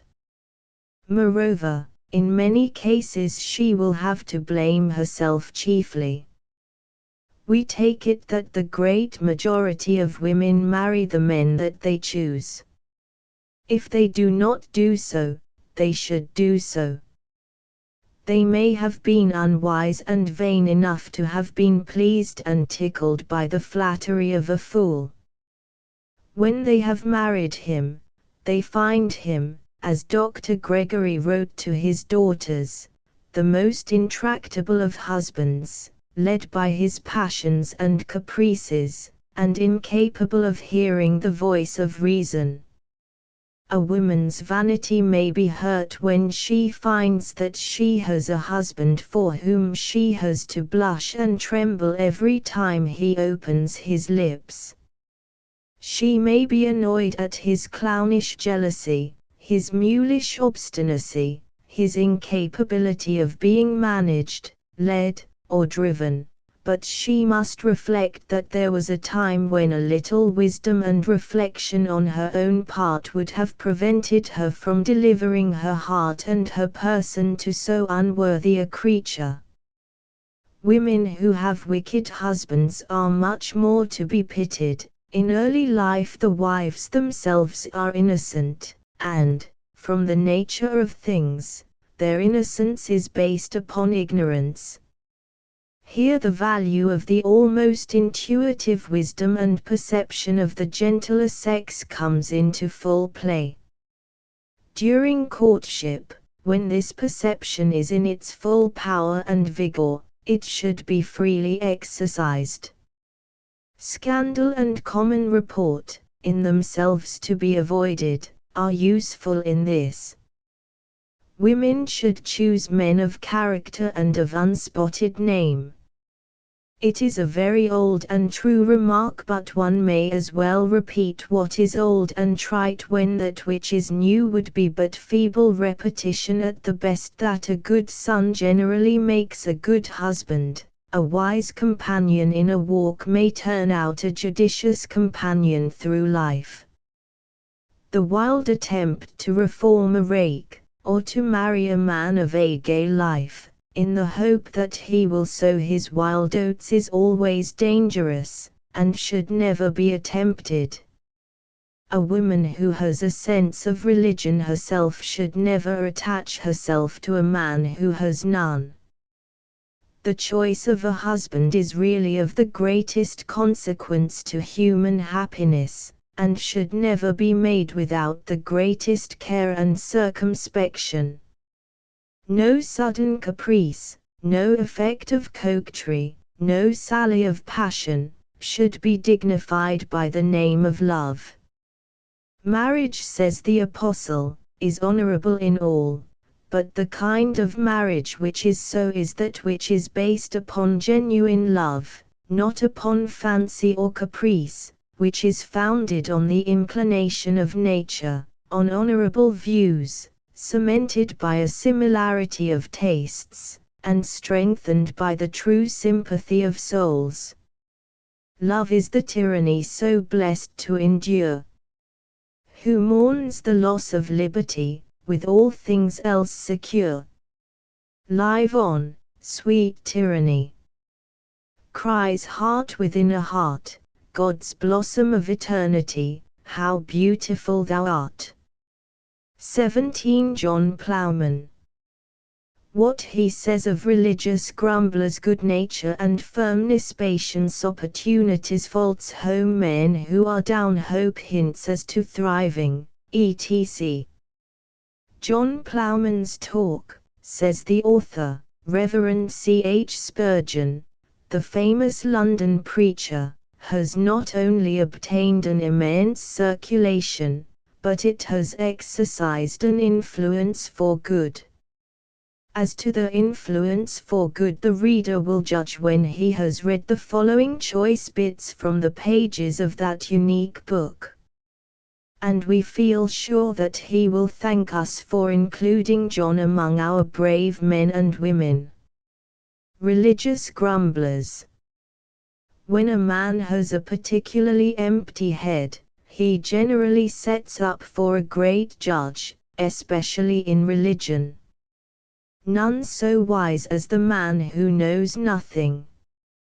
His ignorance is the mother of his impudence and the nurse of his obstinacy, and, though he does not know B from a bull's foot, he settles matters as if all wisdom were in his fingers' ends. The Pope himself is not more infallible. Hear him talk after he has been at meeting and heard a sermon, and you will know how to pull a good man to pieces, if you never knew it before. He sees faults where there are none, and, if there be a few things amiss, he makes every mouse into an elephant. Although you might put all his wit into an eggshell, he weighs the sermon in the balances of his conceit, with all the airs of a bred and born Solomon. And if it be up to his standard, he lays on his praise with a trowel, but, if it be not to his taste, he growls and barks and snaps at it like a dog at a hedgehog. Wise men in this world are like trees in a hedge, there is only here and there one, and when these rare men talk together upon a discourse, it is good for the ears to hear them. But the bragging wiseacres I am speaking of are vainly puffed up by their fleshly minds, and their quibbling is as senseless as the cackle of geese on a common. Nothing comes out of a sack but what was in it, and, as their bag is empty, they shake nothing but wind out of it. It is very likely that neither ministers nor their sermons are perfect. The best garden may have a few weeds in it, the cleanest corn may have some chaff, but cavillers cavil at anything or nothing, and find fault for the sake of showing off their deep knowledge, sooner than let their tongues have a holiday. They would complain that the grass is not a nice shade of blue, and say that the sky would have looked neater if it had been whitewashed. Good nature and firmness. Do not be all sugar, or the world will suck you down, but do not be all vinegar, or the world will spit you out. There is a medium in all things, only blockheads go to extremes. We need not be all rock or all sand, all iron or all wax. We should neither fawn upon everybody like silly lap dogs, nor fly at all persons like surly mastiffs. Blacks and whites go together to make up a world, and hence, on the point of temper, we have all sorts of people to deal with. Some are as easy as an old shoe, but they are hardly ever worth more than the other one of the pair, and others take fire as fast as tinder at the smallest offense, and are as dangerous as gunpowder. To have a fellow going about the farm as cross with everybody as a bear with a sore head, with a temper as sour as verjuice and as sharp as a razor, looking as surly as a butcher's dog, is a great nuisance, and yet there may be some good points about the man, so that he may be a man for all that, but poor, soft Tommy, as green as grass and as ready to bend as a willow, is nobody's money and everybody's scorn. A man must have a backbone, or how is he to hold his head up? But that backbone must bend, or he will knock his brow against the beam. There is a time to do as others wish, and a time to refuse. We may make ourselves asses, and then everybody will ride us, but, if we would be respected, we must be our own masters, and not let others saddle us as they think fit. If we try to please everybody, we shall be like a toad under a harrow, and never have peace, and, if we play lackey to all our neighbors, whether good or bad, we shall be thanked by no one, for we shall soon do as much harm as good. He that makes himself a sheep will find that the wolves are not all dead. He who lies on the ground must expect to be trodden on. He who makes himself a mouse, the cats will eat him. If you let your neighbors put the calf on your shoulders, they will soon clap on the cow. We are to please our neighbor for his good to edification, but this is quite another matter. Patience. Patience is better than wisdom, an ounce of patience is worth a pound of brains. All men praise patience, but few enough can practice it. It is a medicine which is good for all diseases, and therefore every old woman recommends it, but it is not every garden that grows the herbs to make it with. When one's flesh and bones are full of aches and pains, it is as natural for us to murmur as for a horse to shake his head when the flies tease him, or a wheel to rattle when a spoke is loose. But nature should not be the rule with Christians, or what is their religion worth? If a soldier fights no better than a ploughboy, off with his red coat. We expect more fruit from an apple tree than from a thorn, and we have a right to do so. The disciples of a patient Savior should be patient themselves. Grin and bear it is the old-fashioned advice, but sing and bear it is a great deal better. After all, we get very few cuts of the whip, considering what bad cattle we are, and when we do smart a little, it is soon over. Pain past is pleasure, and experience comes by it. We ought not to be afraid of going down into Egypt, when we know we shall come out of it with jewels of silver and gold. On seizing opportunities. Some men never are awake when the train starts, but crawl into the station just in time to see that everybody is off, and then sleepily say, "Dear me, is the train gone? My watch must have stopped in the night." They always come into town a day after the fair, and open their wares an hour after the market is over. They make their hay when the sun has left off shining, and cut their corn as soon as the fine weather is ended. They cry "Hold hard," after the shot has left the gun, and lock the stable door when the steed is stolen. They are like a cow's tail, always behind. They take time by the heels and not by the forelock, if indeed they ever take him at all. They are no more worth than an old almanac. Their time has gone for being of use, but, unfortunately, you cannot throw them away as you would the almanac, for they are like the cross old lady who had an annuity left to her, and meant to take out the full value of it. They won't die, though they are of no use alive. Take it easy and live long are first cousins, they say, and the more's the pity. If they are immortal till their work is done, they will not die in a hurry, for they have not even begun to work yet. Shiftless people generally excuse their laziness by saying, they are only a little behind, but a little too late is much too late, and a miss is as good as a mile.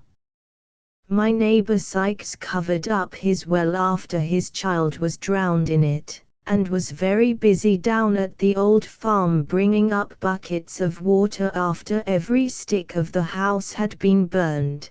One of these days, he'll be for making his will when he can't hold a pen, and he'll be trying to repent of his sins when his senses are going. Faults. He who boasts of being perfect is perfect in folly. I have been a good deal up and down in the world, and I never did see either a perfect horse or a perfect man, and I never shall till 2 Sundays come together.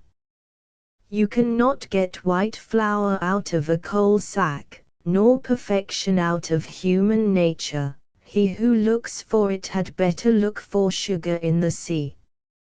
The old saying is, lifeless, faultless, of dead men we should say nothing but good, but as for the living, they are all tarred more or less with the black brush, and half an eye can see it.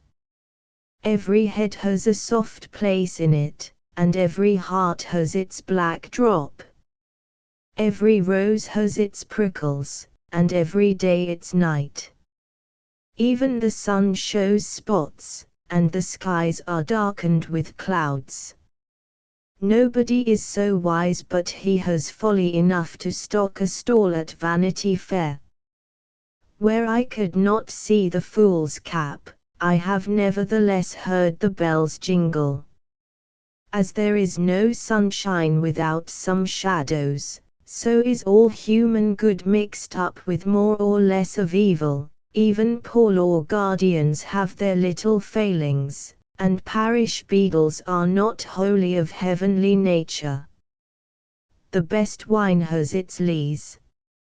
All men's faults are not written on their foreheads, and it's quite as well they are not, or hats would need very wide brims. Yet as sure as eggs are eggs, faults of some sort nestle in every bosom. There's no telling when a man's sins may show themselves, for hares pop out of the ditch just when you are not looking for them. A horse that is weak in the legs may not stumble for a mile or two, but it is in him, and the driver had better hold him up well. The tabby cat is not lapping milk just now, but leave the dairy door open, and see if she is not as bad a thief as the kitten. There's fire in the flint, cool as it looks, wait till the steel gets a knock at it, and you will see. Everybody can read that riddle, but it is not everybody that will remember to keep his gunpowder out of the way of the candle. If we would always recollect that we live among men who are imperfect, we should not be in such a fever when we find out our friends' failings. What's rotten will rend, and cracked pots will leak. Blessed is he who expects nothing of poor flesh and blood, for he shall never be disappointed. The best of men are men at the best, and the best wax will melt. It is a good horse that never stumbles, and a good wife that never grumbles. Home. That word home always sounds like poetry to me. It rings like a peal of bells at a wedding, only more soft and sweet, and it chimes deeper into the ears of my heart. It does not matter whether it means thatched cottage or manor house, home is home, be it ever so homely, there is no place on earth like it. Green grows the house leek on the roof forever, and let the moss flourish on the thatch. Sweetly the sparrows chirrup and the swallows twitter around the chosen spot which is my joy and rest. Every bird loves its own nest.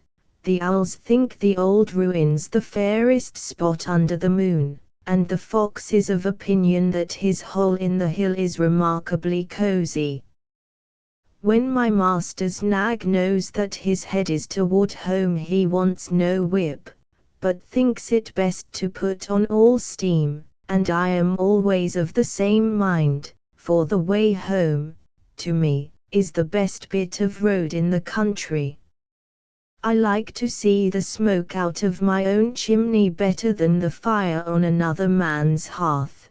There's something so beautiful in the way in which it curls up among the trees.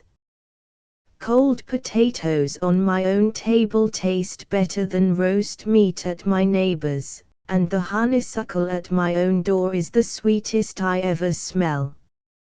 When you are out, friends do their best, but still it is not home. Make yourself at home, they say, because everybody knows that to feel at home is to feel at ease. East and west, home is best. Why, at home you are at home, and what more do you want? Nobody grudges you, whatever your appetite may be, and you don't get put into a damp bed. Men who are down.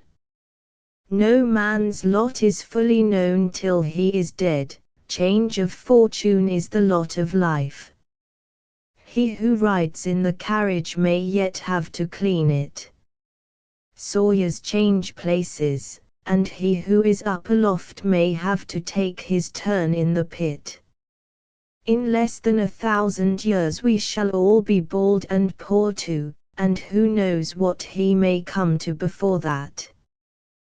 The thought that we may ourselves be one day under the window, should make us careful when we are throwing out our dirty water. With what measure we meet, it shall be measured to us again, and therefore let us look well to our dealings with the unfortunate. Nothing makes me more sick of human nature than to see the way in which men treat others when they fall down the ladder of fortune. Down with him, they cry, he always was good for nothing. Down among the dead men, down, down, down, down among the dead men, there let him lie. Dog won't eat dog, but men will eat each other up like cannibals, and boast of it too. There are thousands in this world who fly like vultures to feed on a tradesman or a merchant as soon as ever he gets into trouble. Where the carcass is, thither will the eagles be gathered together. Instead of a little help, they give the sinking man a great deal of cruelty, and cry, serves him right. All the world will beat the man whom fortune buffet.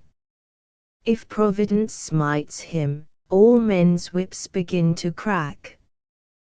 The dog is drowning, and therefore all his friends empty their buckets over him. The tree has fallen, and everybody runs for his hatchet. The house is on fire, and all the neighbors warm themselves. The man has ill luck, therefore his friends give him ill usage. He has tumbled into the road, and they drive their carts over him. He is down, and selfishness cries, let him be kept down, then there will be the more room for those who are up. How aggravating it is when those who knocked you down kick you for not standing up. It is not very pleasant to hear that you have been a great fool, that there were 50 ways at least of keeping out of your difficulty, only you had not the sense to see them. You ought not to have lost the game, even Tom Fool can see where you made a bad move. He ought to have looked the stable door, everybody can see that, but nobody offers to buy the loser a new nag. What a pity he went so far on the ice. That's very true, but that won't save the poor fellow from drowning. When a man's coat is threadbare, it is an easy thing to pick a hole in it. Good advice is poor food for a hungry family. A man of words and not of deeds is like a garden full of weeds. Lend me a bit of string to tie up the traces, and find fault with my old harness when I get home. Help my old horse to a few oats, then tell him to mend his pace. Feel for me and I shall be much obliged to you, but mind you, feel in your pocket, or else a fig for your feelings. Hope. Eggs are eggs, but some are rotten, and so hopes are hopes, but many of them are delusions. Hopes are like women, there is a touch of angel about them all, but there are two sorts. My boy Tom has been blowing a lot of birds' eggs, and threading them on a string. I have been doing the same thing with hopes, and here's a few of them, good, bad, and indifferent. The sanguine man's hope pops up in a moment like Jack in the box, it works with a spring, and does not go by reason. Whenever this man looks out of the window he sees better times coming, and although it is nearly all in his own eye and nowhere else, yet to see plum puddings in the moon is a far more cheerful habit than croaking at everything like a two-legged frog. This is the kind of brother to be on the road with on a pitch-dark night, when it pours with rain, for he carries candles in his eyes and a fireside in his heart. Beware of being misled by him, and then you may safely keep his company. His fault is that he counts his chickens before they are hatched, and sells his herrings before they are in the net. All his sparrows' eggs are bound to turn into thrushes, at the least, if not partridges and pheasants. Summer has fully come, for he has seen one swallow. He is sure to make his fortune at his new shop, for he had not opened the door 5 minutes before two of the neighbors crowded in. One of them wanted a loaf of bread on trust, and the other asked change for a shilling.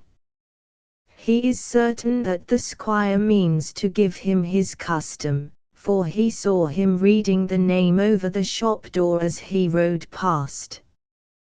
He does not believe in slips between cups and lips, but makes certainties out of perhaps. Well, good soul, though he is a little soft at times, there is much in him to praise, and I like to think of his odd sayings, never say die till you are dead, and then it's no use, so let it alone. There are other odd people in the world, you see, besides John Ploughman. My first wife. My experience of my first wife, who will, I hope, live to be my last, is much as follows. Matrimony came from paradise and leads to it. I never was half so happy before I was a married man as I am now. When you are married, your bliss begins. I have no doubt that where there is much love there will be much to love, and where love is scant faults will be plentiful. If there is only one good wife in England, I am the man who put the ring on her finger, and long may she wear it. God bless the dear soul, if she can put up with me, she shall never be put down by me. Hints as to thriving. Hard work is the grand secret of success. Nothing but rags and poverty can come of idleness. Elbow grease is the only stuff to make gold with. No sweat, no sweat. He who would have the crow's eggs must climb the tree. Every man must build up his own fortune nowadays. Shirt sleeves rolled up lead onto best broadcloth, and he who is not ashamed of the apron will soon be able to do without it. Diligence is the mother of good luck, as Poor Richard says, but idleness is the devil's bolster, John Ploughman says. Make as few changes as you can. Trees often transplanted bear little fruit. If you have difficulties in one place, you will have them in another. If you move because it is damp in the valley, you may find it cold on the hill. Where will the ass go that he will not have to work? Where can a cow live and not get milked? Where will you find land without stones, or meat without bones? Everywhere on earth men must eat bread in the sweat of their faces. To fly from trouble men must have eagle's wings. Alteration is not always improvement, as the pigeon said when she got out of the net and into the pie. There is a proper time for changing, and then mind you bestir yourself, for a sitting hen gets no barley, but do not be forever on the shift, for a rolling stone gathers no moss. Stick to it is the conqueror. He who can wait long enough will win. This, that, and the other, anything and everything, all put together, make nothing in the end, but on one horse a man rides home in due season. In one place the seed grows, in one nest the bird hatches its eggs, in one oven the bread bakes, in one river the fish lives. Do not be above your business. He who turns up his nose at his work quarrels with his bread and butter. He is a poor smith who is afraid of his own sparks. There's some discomfort in all trades, except chimney sweeping. If sailors gave up going to sea because of the wet, if bakers left off baking because it is hot work, if ploughmen would not plough because of the cold, and tailors would not make our clothes for fear of pricking their fingers, what a pass we should come to. Nonsense, my fine fellow, there's no shame about any honest calling. Don't be afraid of soiling your hands, there's plenty of soap to be had. All trades are good to good traders. A clever man can make money out of dirt. A lucifer matches pay well, if you sell enough of them. You cannot get honey if you are frightened at bees, nor sow corn if you are afraid of getting mud on your boots. Lackadaisical gentlemen had better emigrate to Fool's Land, where men get their living by wearing shiny boots and lavender gloves. When bars of iron melt under the south wind, when you can dig the fields with toothpicks, blow ships along with fans, manure the crops with lavender water, and grow plum cakes in flower pots, then will be a fine time for dandies. But until the millennium comes we shall all have a deal to put up with, and had better bear our present burdens than run helter-skelter where we shall find matters a deal worse. Keep your weather eye open. Sleeping poultry are carried off by the fox. Who watches not, catches not. Fools ask what's o'clock, but wise men know their time. Grind while the wind blows, or if not, do not blame Providence.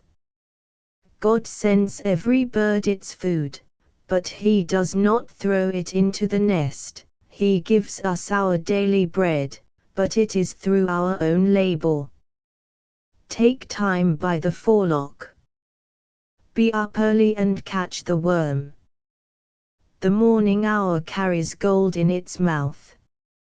He who drives last in the rail gets all the dust in his eyes. Rise early, and you will have a clear start for the day.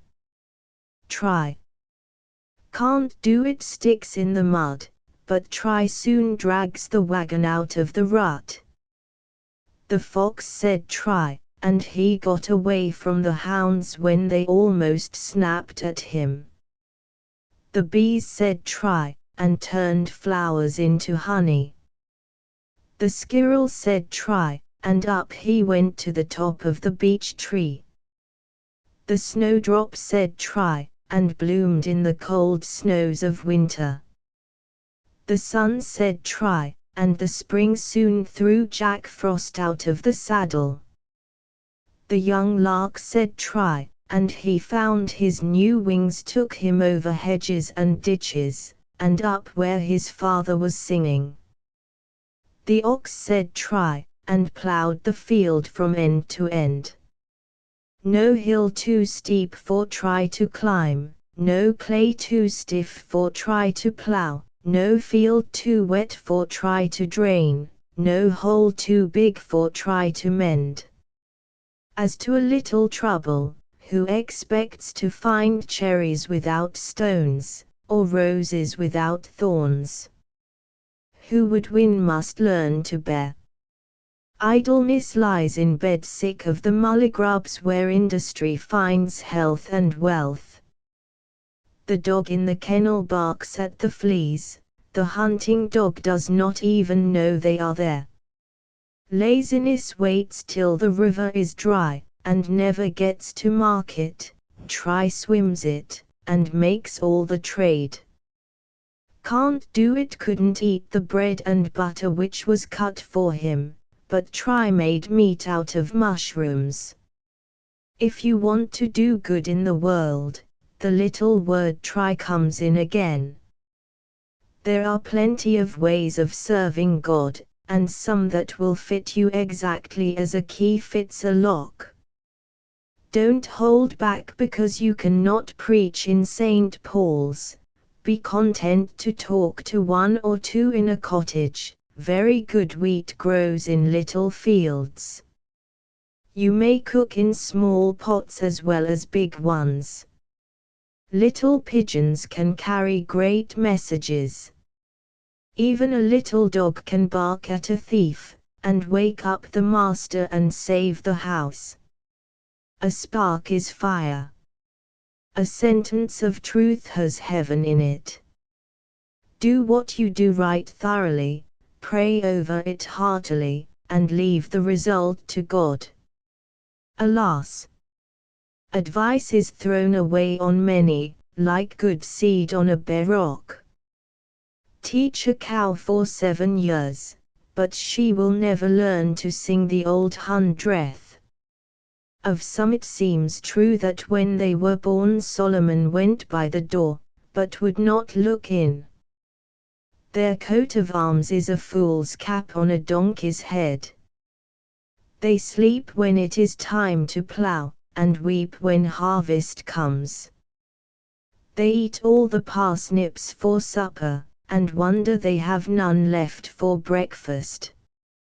Once let every man say try, very few on straw would lie, fewer still of want would die, pans would all have fish to fry, pigs would fill the poor man's sty, want would cease and need would fly, wives and children cease to cry, poor rates would not swell so high, things wouldn't go so much awry, you'd be glad, and so would I. 18 Caroline Lucretia Herschel. Born 1750, died 1848, a noble, self-sacrificing woman. The 16th of March, 1750, and the 9th of January, 1848.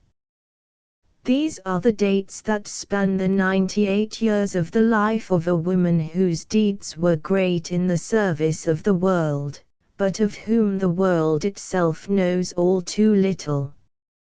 Of the interest attaching to the life of such a woman, whose recollections went back to the great earthquake at Lisbon, who lived through the American War, the Old French Revolution, the rise and fall of Napoleon, who saw the development of the great factors of modern civilization, from the lumbering post wagon in which she made her first journey from Hanover to the railroads and electric telegraphs which have intersected all Europe, of the interest which such a life possesses, apart from that which attaches to it as that of a noble, self-sacrificing woman, who was content to serve when she might have led in a great cause, but few will be insensible. Caroline Herschel was born on the 16th of March, 1750, and was the 8th child of 10 children. Her father, Isaac Herschel, traced his ancestry back to the early part of the 17th century, when 3 brothers Herschel left Moravia through religious differences, they being Protestant. The father, Isaac, was passionately fond of music, to the study of which, as a youth, he devoted himself, and, at the time of his marriage in Hanover, was engaged as hautboy player in the band of the Guards. When, in the course of time, his family grew up around him, each child received an education at the garrison school, to which they were sent between the ages of 2 and 14, and at home the father strove to cultivate the musical talents of his sons, one of whom, William, soon taught his teacher, while another, Jacob, was organist of the garrison church.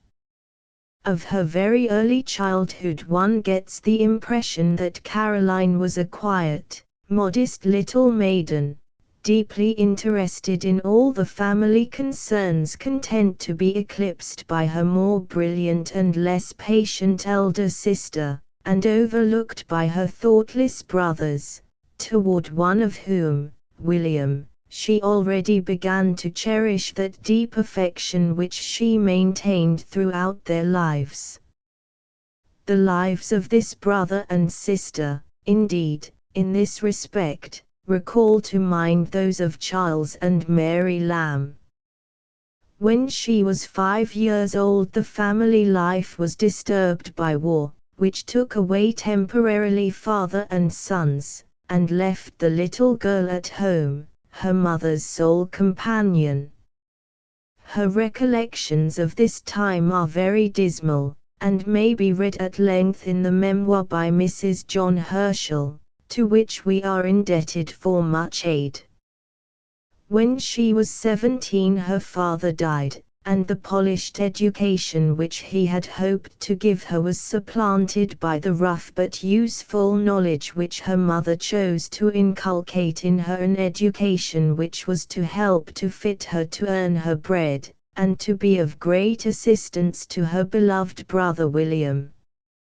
He had now for some years been living at Bath, England, from which he wrote in 1772, proposing that his sister should join him there to assist him in his musical projects, for he had now become a composer and director. In August of this year she accomplished a most adventurous and wearisome journey to London, encountering storms by land and sea, and on the 28th of the month found herself installed in her brother's lodgings at Bath. It will be necessary here to speak a little more at length of her brother's life as she found it when she joined him, as thereafter her own existence was practically merged in his, and, as she has said modestly of herself and her service, I did nothing for my brother but what a well-trained puppy dog would have done, that is to say, I did what he commanded me. I was a mere tool, which he had the trouble of sharpening. Posterity discredits this self-depreciation, while it admires it, and Miss Herschel's services are now esteemed at their true worth. Her brother then, when she came to Bath, had established himself there as a teacher of music, as organist of the Octagon Chapel, and, as we have said before, was a composer and director of more than ordinary merit. This was all a side issue, however. It was but a means to an end. His music was the goose that laid the golden egg, which, once in his possession, he turned over to the mistress of his soul astronomy. Every spare moment of the day, we are told, and many hours stolen from the night, had long been devoted to the studies which were compelling him to become himself an observer of the heavens. He had worked wonders of mechanical invention, forced thereto by necessity, had become a member of a philosophical society, and his name was beginning to be circulated among the great, rumors of his work reaching and arresting even royal attention. At this point his sister arrived, the quiet domestic life she had been living in Hanover being suddenly changed for one of ceaseless and inexhaustible activity in her brother's service, being at once his astronomical and musical assistant, and his housekeeper and guardian. Of the latter, his erratic habits made him in great need. For 10 years she persevered at Bath, says her biographer, singing when she was told to sing, copying when she was told to copy, lending a hand in the workshop, and taking her full share in all the stirring and exciting changes by which the musician became the king's astronomer and a celebrity, but she never, by a single word, betrays how these wonderful events affected her, nor indulges in the slightest approach to an original sentiment, comment, or reflection not strictly connected with the present fact. In an ordinary case this would not be remarkable, but in the present instance it acquires considerable significance from the fact that, to our best knowledge, Miss Herschel's was a temperament which would be strongly affected by the life she was leading, and her silence as to personal sentiment shows to what an extent she had become a tool in her brother's hands, rejoicing in his successes, and sympathizing in his sorrows, but never revealing to what depth of self-sacrifice she may have been plunged by her voluntary surrender and devotion to her brother. As we understand her, Miss Herschel would have been eminently fitted to fill a position of high domestic responsibility, and no woman of this sort, who has once dreamed of a home of her own, with its ennobling and divine responsibilities, can, without a pang, give up so sweet a vision for a life of sacrifice, although it be brilliant with the cold splendors of science. Her life with her brother, as has been said, was one of ceaseless activity in all the capacities in which she served him. As housekeeper, she occupied a small room in the attic, while her brother occupied the ground floor, furnished in new and handsome style. She received a sum for weekly expenses, of which she must keep a careful account, and all the marketing fell to her. She had to struggle with hot-tempered servants, and with the greatest irregularity and disorder in the household, while her imperfect knowledge of English, this was soon after her arrival at Bath, added a new pang to her homesickness and low spirits. Later on, in her capacity as musical assistant, we are told that she once copied the scores of the Messiah and Judas Maccabeus into parts for an orchestra of nearly 100 performers, and the vocal parts of Samson, besides instructing the treble singers, of whom she was now herself the first. As astronomical assistant, she has herself given a glimpse of her experience in the following words: "In my brother's absence from home, I was, of course, left solely to amuse myself with my own thoughts, which were anything but cheerful. I found I was to be trained for an assistant astronomer, and, by way of encouragement, a telescope adapted for sweeping consisting of a tube with two glasses, such as are commonly used in a finder, was given me. I was to sweep for comets, and I see by my journal that I began the 22nd of August, 1782, to write down and describe all remarkable appearances I saw in my sweeps which were horizontal.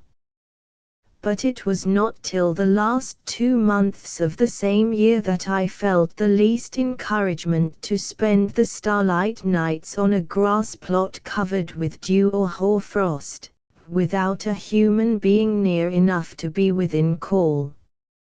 I knew too little of the real heavens to be able to point out every object so as to find it again without losing too much time by consulting the atlas." And, in another place, she says, "I had, however, the comfort to see that my brother was satisfied with my endeavors to assist him, when he wanted another person either to run to the clocks, write down a memorandum, fetch and carry instruments, or measure the ground with poles, etc., of which something of the kind every moment would occur."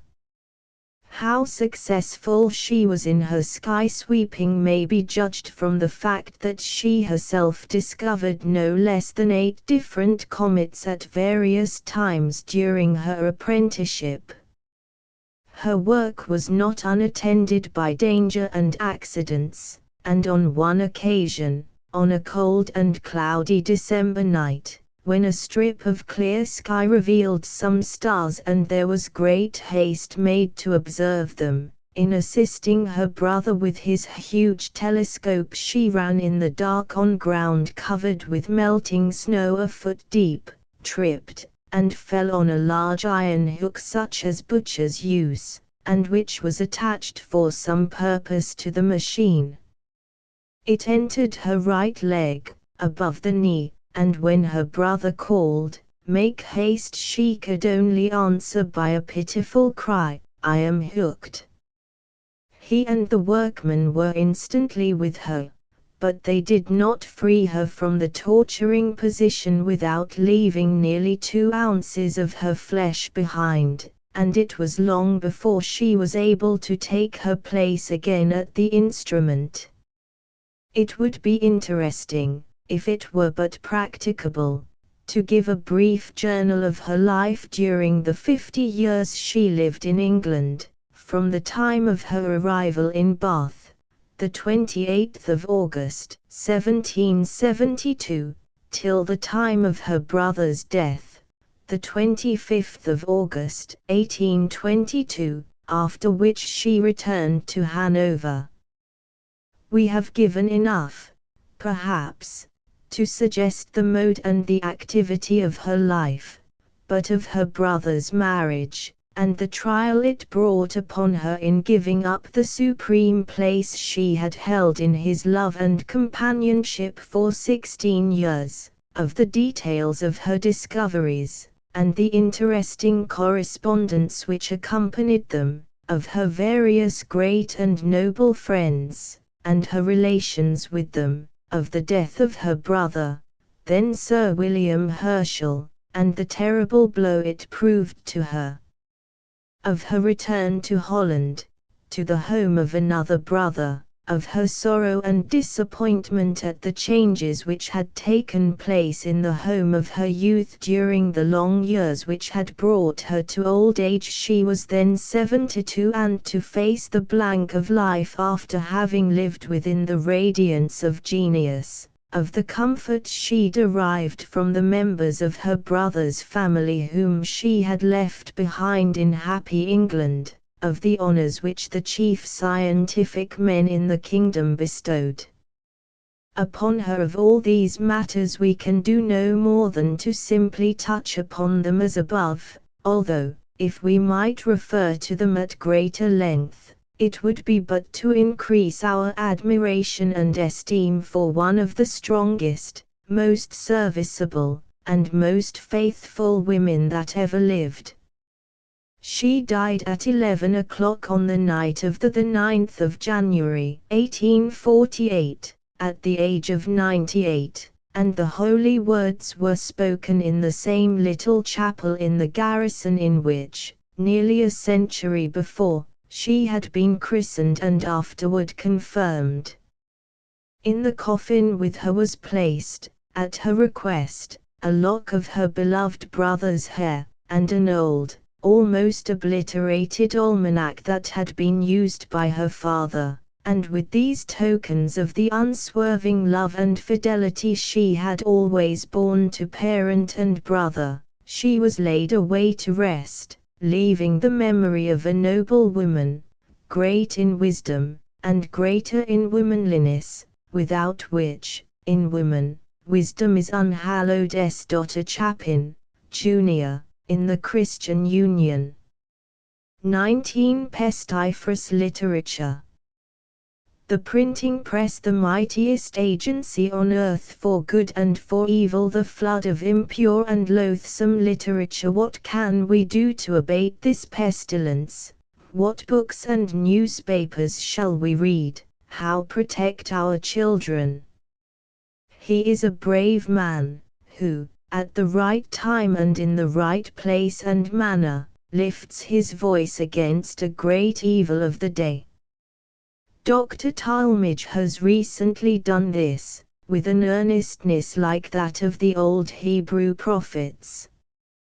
His timely words of warning, and not be unfruitful, of making books there is no end. True in the times so long BC, how much more true in the times so long AD.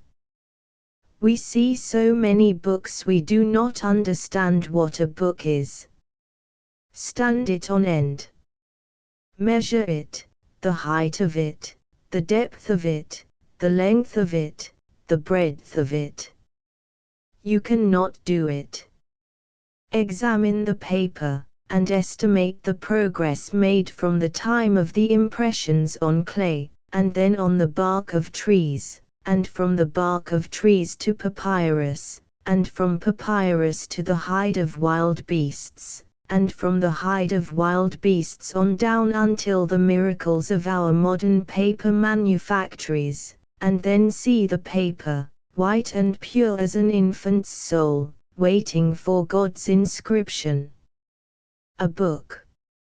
Examine the type of it, examine the printing, and see the progress from the time when Solon's laws were written on oak planks, and Hesiod's poems were written on tables of lead, and the Sinaitic commands were written on tables of stone, on down to Ho's perfecting printing press. A book. It took all the universities of the past, all the martyr fires, all the civilizations, all the battles, all the victories, all the defeats, all the glooms, all the brightnesses, all the centuries, to make it possible. A book. It is the chorus of the ages, it is the drawing room in which kings and queens, and orators, and poets, and historians, and philosophers come out to greet you. If I worshipped anything on earth, I would worship that. If I burned incense to any idol, I would build an altar to that. Thank God for good books, helpful books, inspiring books, Christian books, books of men, books of women, books of God.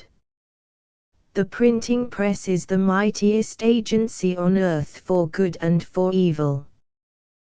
The minister of the gospel standing in a pulpit has a responsible position, but I do not think it is as responsible as the position of an editor or a publisher. Take the simple statistics that our New York dailies now have a circulation of 450,000 per day, and add to it the fact that 3 of our weekly periodicals have an aggregate circulation of about 1 million, and then cipher, if you can, how far up and how far down and how far out reach the influences of the American printing press. I believe the Lord intends the printing press to be the chief means for the world's rescue and evangelization, and I think that the great last battle of the world will not be fought with swords or guns, but with types and press, a purified gospel literature triumphing over, trampling down, and crushing out forever that which is depraved.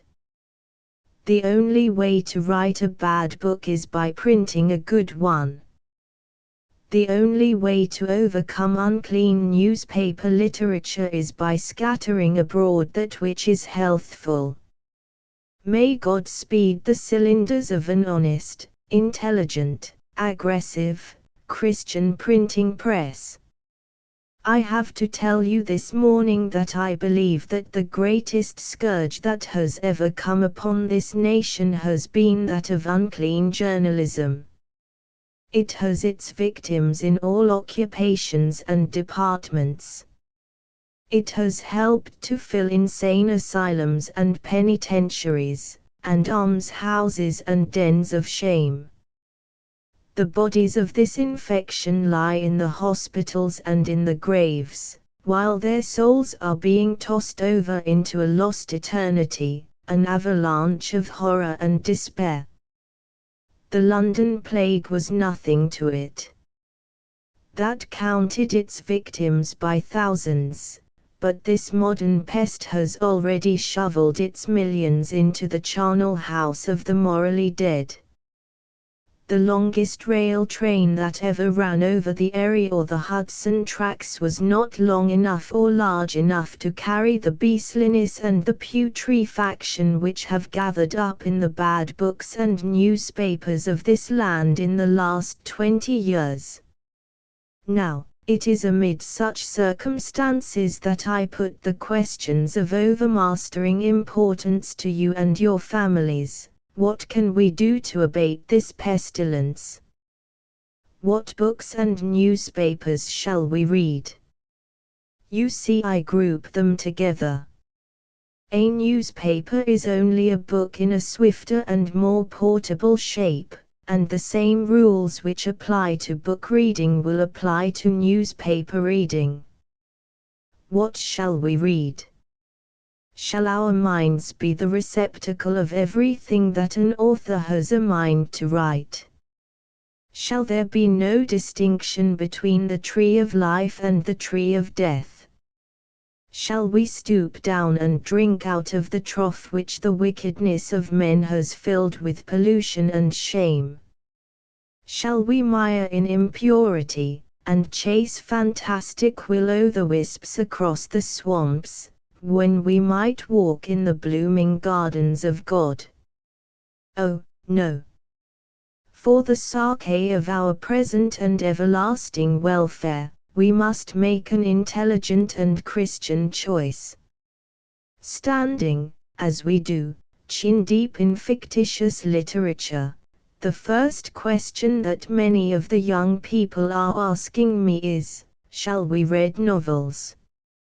I reply, there are novels that are pure, good, Christian, elevating to the heart, and ennobling to the life. But I have still further to say, that I believe 3/4 of the novels in this day are baneful and destructive to the last degree. A pure work of fiction is history and poetry combined. It is a history of things around us, with the licenses and the assumed names of poetry. The world can never repay the debt which it owes to such fictitious writers as Hawthorne, Mackenzie, and Landor and Hunt, and others whose names are familiar to all. The follies of high life were never better exposed than by Miss Edgeworth. The memories of the past were never more faithfully embalmed than in the writings of Walter Scott. Cooper's novels are healthfully redolent with the breath of the seaweed and the air of the American forest. Charles Kingsley has smitten the morbidness of the world, and led a great many to appreciate the poetry of sound health, strong muscles, and fresh air. Thackeray did a grand work in caricaturing the pretenders to gentility and high blood. Dickens has built his own monument in his books, which are an everlasting plea for the poor and the anathema of injustice. Now, I say books like these, read at right times and read in right proportion with other books, cannot help but be ennobling and purifying. But, alas! For the loathsome and impure literature that has come upon this country in the shape of novels like a freshet overflowing all the banks of decency and common sense. They are coming from some of the most celebrated publishing houses in the country. They are coming with the recommendation of some of our religious newspapers. They lie on your center table, to curse your children and blast with their infernal fires generations unborn. You find these books in the desk of the schoolmiss, in the trunk of the young man, in the steamboat cabin, and on the table of the hotel reception room. You see a light in your child's room late at night. You suddenly go in and say, "What are you doing?" "I am reading." What are you reading? A book. You look at the book. It is a bad book. Where did you get it? I borrowed it. Alas! There are always those abroad who would like to loan your son or daughter a bad book. Everywhere an unclean literature. I charge upon it the destruction of 10,000 immortal souls, and I bid you this morning to wake up to the magnitude of the theme.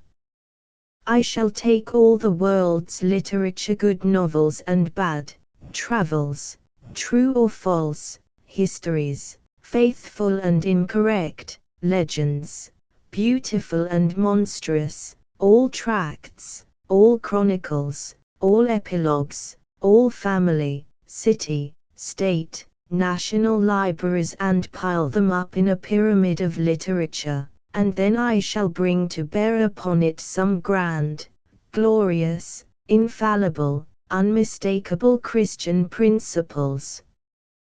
God help me to speak with reference to the account I must at last render. God help you to listen. I charge you, in the first place, to stand aloof from all books that give false pictures of human life. Life is neither a tragedy nor a farce. Men are not all either knaves or heroes. Women are neither angels nor furies. And yet if you depended upon much of the literature of the day, you would get the idea that life, instead of being something earnest, something practical, is a fitful and fantastic and extravagant thing. How poorly prepared are that young man and woman for the duties of today who spent last night wading through brilliant passages descriptive of magnificent knavery and wickedness. The man will be looking all day long for his heroine in the tin shop, by the forge or in the factory, in the counting room, and he will not find her, and he will be dissatisfied. A man who gives himself up to the indiscriminate reading of novels will be nerveless, inane, and a nuisance. He will be fit neither for the store, nor the shop, nor the field. A woman who gives herself up to the indiscriminate reading of novels will be unfitted for the duties of wife, mother, sister, daughter. There she is, hair dishevelled, countenance vacant, cheeks pale, hands trembling, bursting into tears at midnight over the woes of some unfortunate. In the daytime, when she ought to be busy, staring by the half hour at nothing, biting her fingernails to the quick. The carpet that was plain before will be plainer after having through a romance all night long wandered in tessellated halls of castles, and your industrious companion will be more unattractive than ever now that you have walked in the romance through parks with plumed princesses or lounged in the arbor with the polished desperado. Oh, these confirmed novel readers! They are unfit for this life, which is a tremendous discipline. They know not how to go through the furnaces of trial where they must pass, and they are unfitted for a world where everything we gain we achieve by hard, long continuing, and exhaustive work.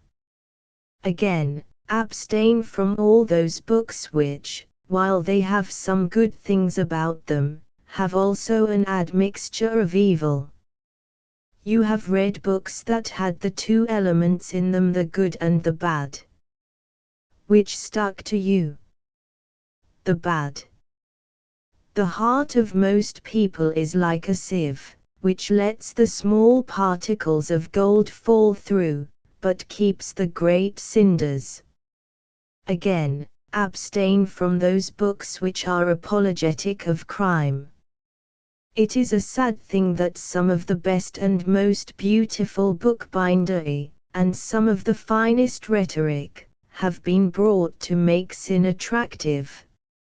Vice is a horrible thing, anyhow. It is born in shame, and it dies howling in the darkness. In this world it is scourged with a whip of scorpions, but afterward the thunders of God's wrath pursue it across a boundless desert, beating it with ruin and woe. When you come to paint carnality, do not paint it as looking from behind embroidered curtains, or through lattice of royal seraglio, but as writhing in the agonies of a city hospital. Cursed be the books that try to make impurity decent, and crime attractive, and hypocrisy noble.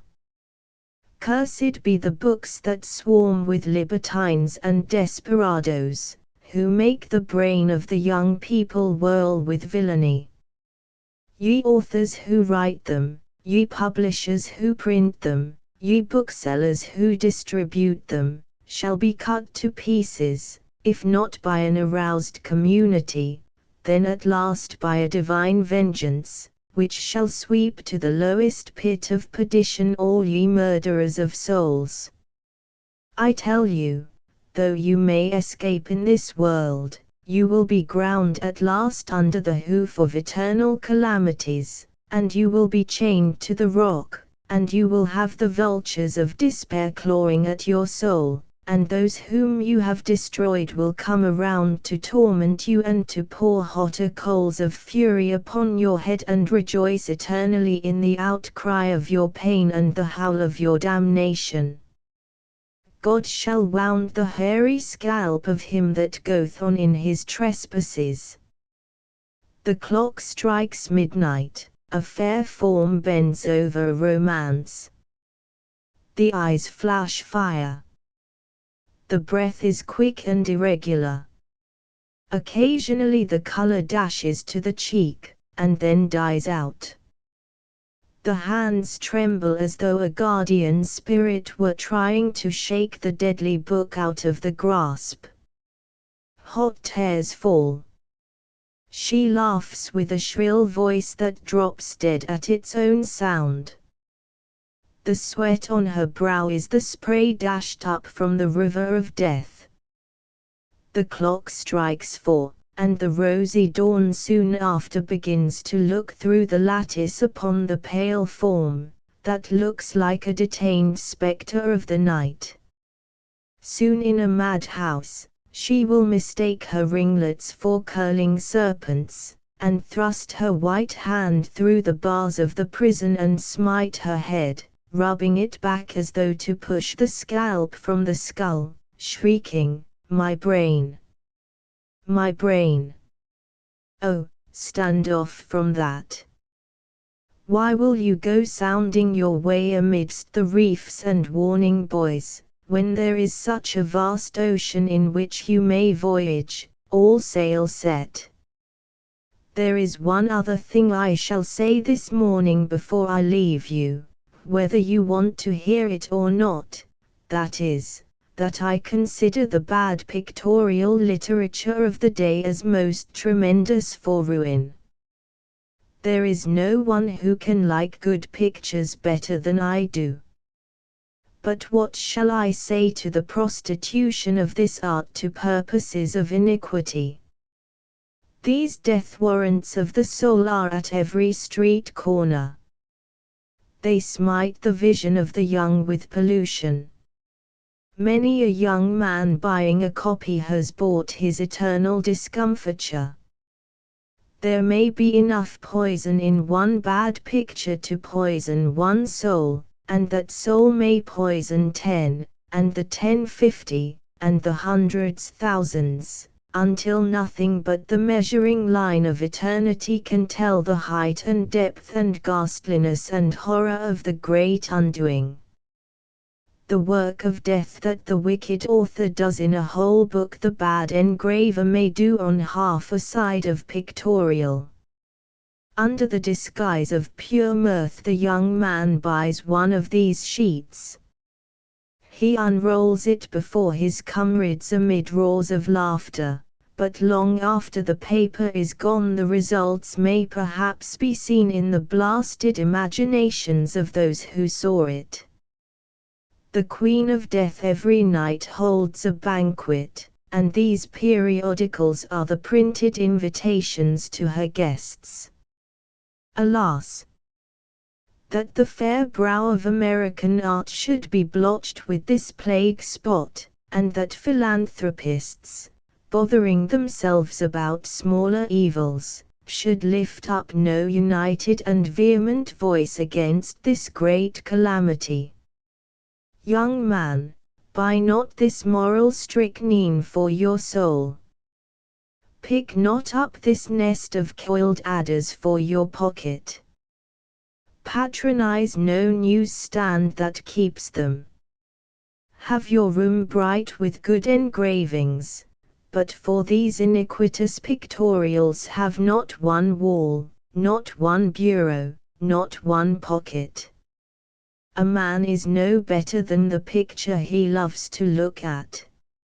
If your eyes are not pure, your heart cannot be. One can guess the character of a man by the kind of pictorial he purchases.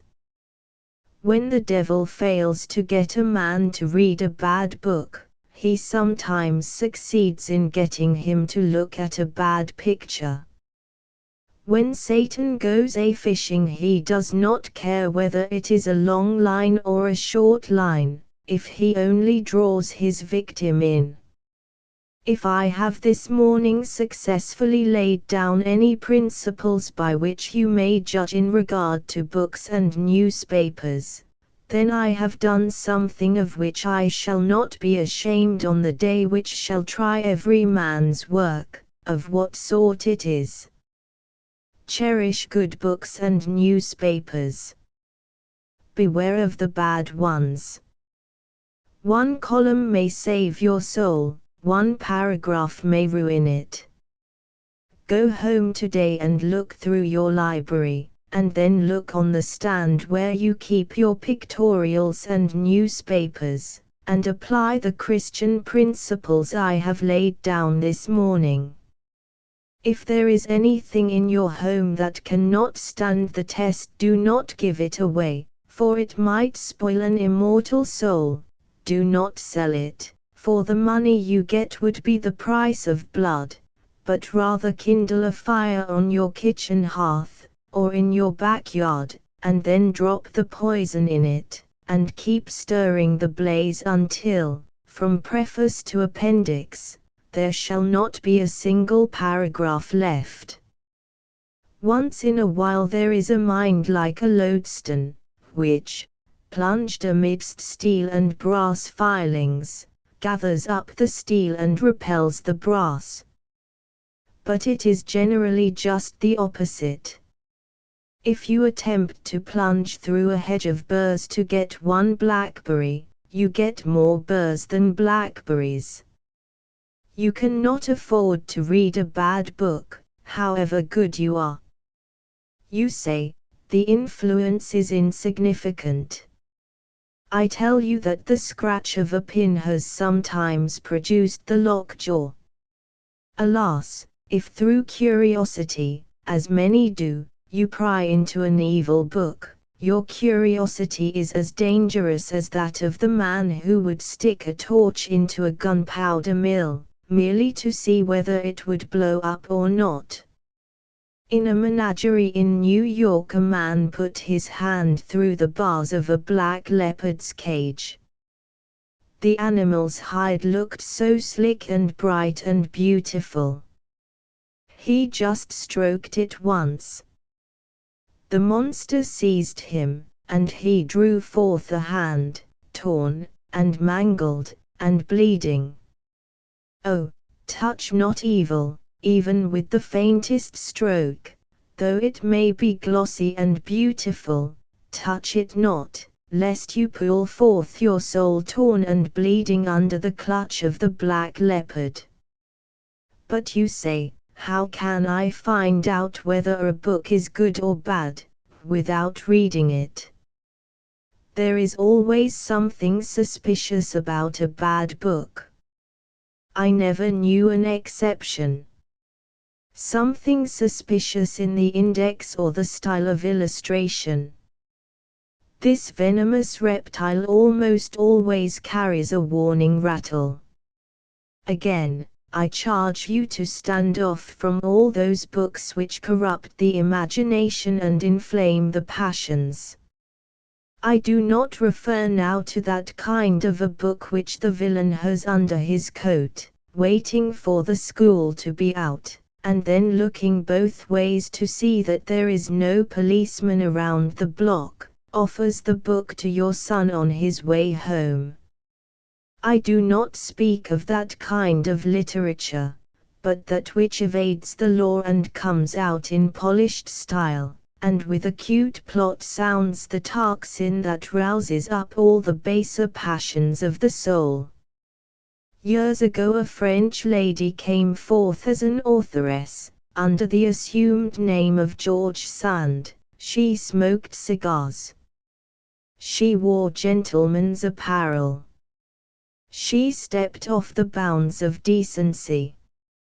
She wrote with a style ardent, eloquent, mighty in its gloom, horrible in its unchastity, glowing in its verbiage, vivid in its portraiture, damning in its effects, transfusing into the libraries and homes of the world an evil that has not even begun to relent, and she has her copyists in all lands. Today, under the nostrils of your city, there is a fetid, reeking, unwashed literature enough to poison all the fountains of public virtue and smite your sons and daughters as with the wing of a destroying angel, and it is time that the ministers of the gospel blew the trumpet and rallied the forces of righteousness, all armed to the teeth, in this great battle against a depraved literature. Why are 50% of the criminals in the jails and penitentiaries of the United States today under 21 years of age? Many of them under 17, under 16, under 15, under 14, under 13. Walk along one of the corridors of the Tombs prison in New York and look for yourselves. Bad books, bad newspapers bewitched them as soon as they got out of the cradle. Oh, says someone, I am a businessman, and I have no time to examine what my children read. I have no time to inspect the books that come into my household. If your children were threatened with typhoid fever, would you have time to go for the doctor? Would you have time to watch the progress of the disease? Would you have time for the funeral? In the presence of my God, I warn you of the fact that your children are threatened with moral and spiritual typhoid, and that unless this thing be stopped, it will be to them funeral of body, funeral of mind, funeral of soul, 3 funerals in one day. Against every bad pamphlet send a good pamphlet, against every unclean picture send an innocent picture, against every scurrilous song send a Christian song, against every bad book send a good book. The good literature, the Christian literature, in its championship for God and the truth, will bring down the evil literature in its championship for the devil. I feel tingling to the tips of my fingers, and through all the nerves of my body, and all the depths of my soul, the certainty of our triumph. Cheer up, O men and women who are toiling for the purification of society. Toil with your faces in the sunlight. If God be for us, who can be against us? Ye workers in the light, there is a grand tomorrow, after the long and gloomy night, after the pain and sorrow. The purposes of God do not forever linger, with peace and consolation shod. Do ye not see the finger which points the way of life to all down in the valley? Then gird ye for the strife, against the darkness rally. The victory is yours, and ye are God's forever, for all things he for you secures through brave and right endeavor. Illustration, by and by another sleep. Angels watch and ward to keep. By and by from wakeful eyes nothing of the old surprise. By and by another sleep. Angels watch and ward to keep. By and by from wakeful eyes nothing of the old surprise. XX Satisfied and other poems. Sleeping, waking, on we glide, dreamful, and unsatisfied, in the heart a vague surprise, master of the thoughtful eyes. What though spring is in the air, and the world is bright and fair? Something hidden from the sight is fullness of delight. Soothed are we in duty done, and in something new begun, like a kissed and flattered child to denial reconciled, yet the something unattained keeps us like Prometheus chained, and our hearts intenser grow as the vultures come and go. Sleeping, waking, on we glide, dreamful and unsatisfied, pilgrims on a foreign shore, wanting something evermore, all the shadow in our eyes, all the substance in the skies. By and by another sleep, angels watch and ward to keep. By and by, from wakeful eyes, nothing of the old surprise, all pure dreams of earth fulfilled, every sense with gladness thrilled. Then are we, no more denied, with thy likeness satisfied. Sacrifice, sacrifice. Therein I find no superstition of the past, but one of truth's great words, all life within, as into chaos cast. God put it there, a trumpet note to every living soul, a prophecy of all that is most fair through darkness to the goal. I cannot efface the record of this wonder-working word, nor in my memory but faintly trace stern voices I have heard.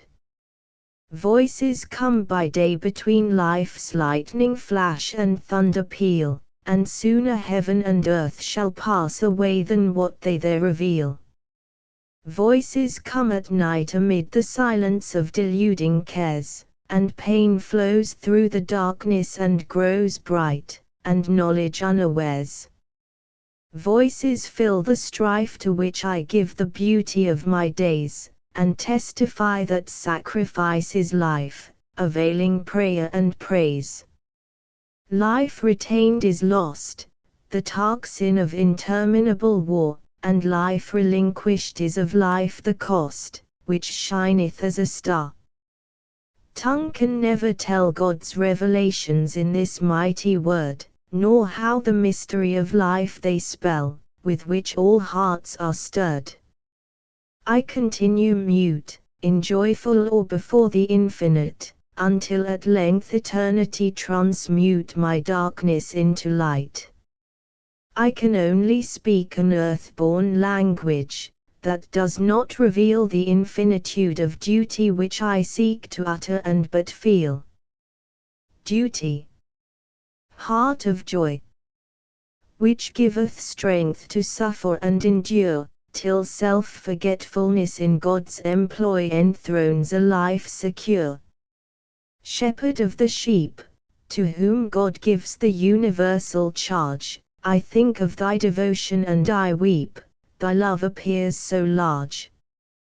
And I think of all the grief which strengthened thy exalting hand, until great tears of Easter gladness fall. To think in thee I stand, out of whose great heart so glorious is death's sacrificial knife. To think I know thee now somewhat, who art the way, the truth, the life, who art with thine own, where thou hast been through immemorial years, in every touch of consolation known, in every flood of tears. The way of the Lord. I cast my lot with the surging world, to find out the way of the Lord, a pebble hither and thither hurled, to find out the way of the Lord. I sought where the foot of man was unknown, to find out the way of the Lord, in the desert alone, alone, alone, to find out the way of the Lord. I bowed my heart to the voice of the sea, to find out the way of the Lord, to the sob of unuttered mystery, to find out the way of the Lord. I went down into the depths of my soul, to find out the way of the Lord, down where the years of eternity roll, to find out the way of the Lord. Ah, me! I had no interpreter to tell me the way of the Lord, for nature, it was not in her to tell me the way of the Lord. I heard of one who came out from God to show me the way of the Lord. I entered the path which here he trod to show me the way of the Lord. I walked the way of humility to find out the way of the Lord. It turned to the way of sublimity, to show me the way of the Lord. From grief and loss came joy and gain, to show me the way of the Lord, and the dead came back to life again, to show me the way of the Lord. Yea, into the heaven of heavens he went, to show me the way of the Lord, and the Comforter from the Father he sent, to show me the way of the Lord. I learned how for me he lived and died, to show me the way of the Lord, and bearing the cross, which he glorified, I found out the way of the Lord, via crucis. Cross uplifted, clouds are rifted, vision clearer, God grown dearer. Via crucis via lucis. 1. Cross. Thy way is where the day is, thy surprises sweet sunrises. Via crucis via lucis. Life eternal, fair and vernal, is the glory of the story. Via crucis via lucis. Dawns in beauty, born of duty, joins thereafter heaven's sweet laughter. Via crucis via lucis. Finds probation tribulation, onward presses and confesses. Via crucis via lucis.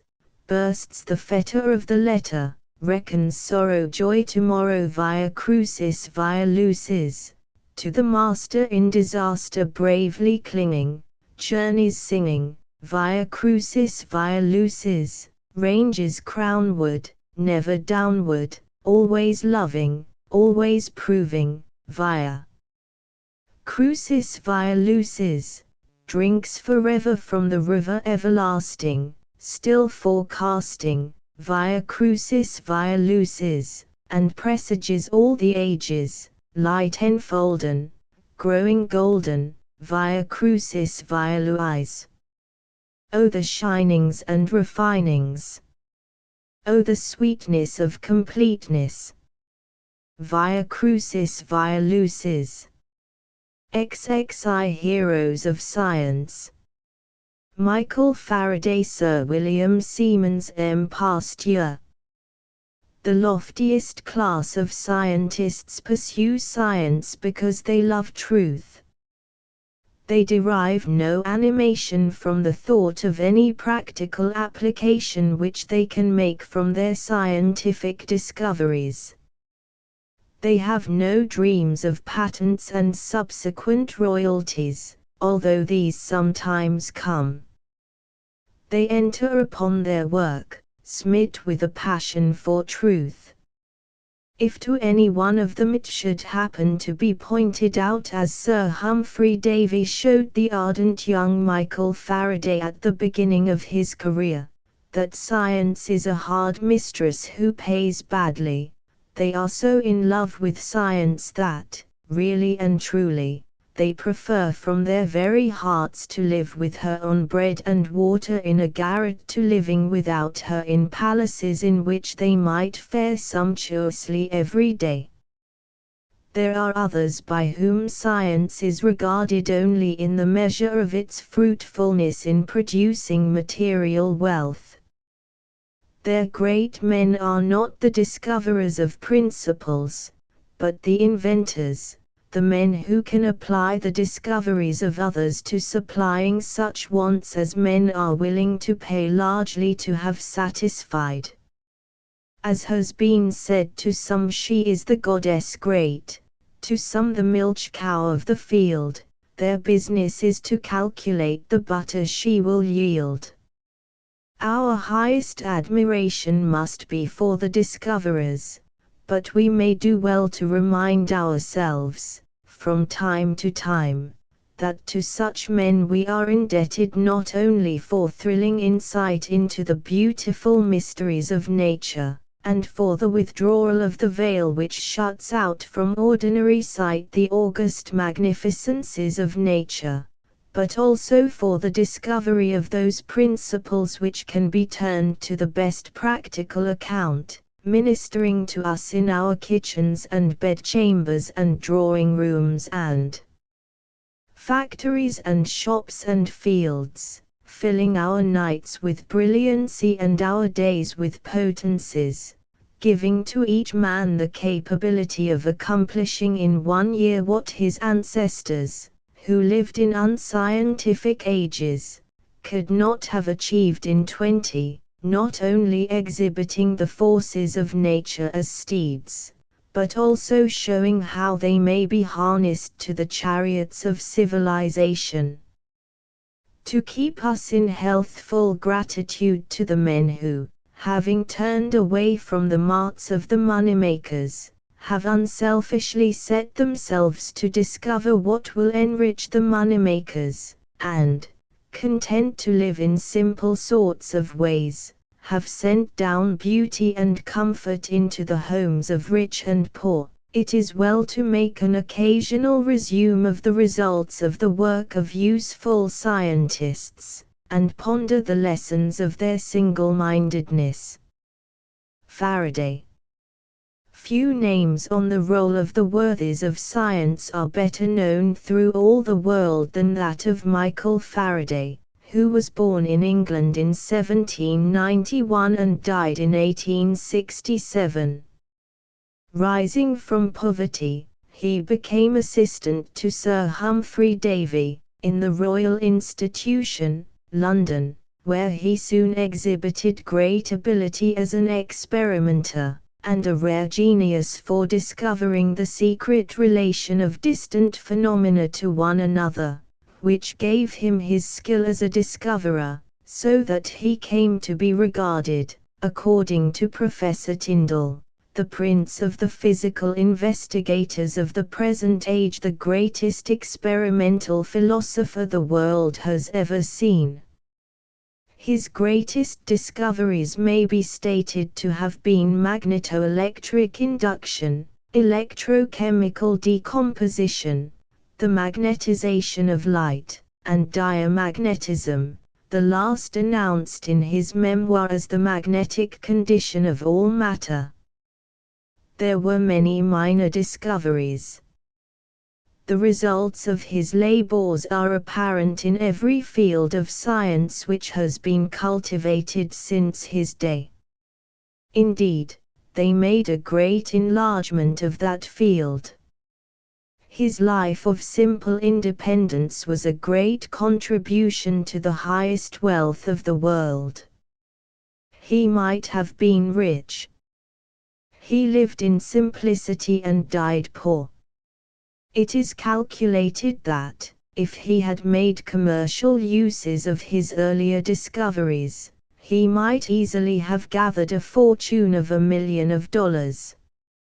He preferred to use his extraordinary endowments for the promotion of science, from which he would not be turned away by honors or money, declining the presidency of the Royal Institution, which was urged upon him, preferring to remain plain Michael Faraday to the last that he might make mankind his legatees.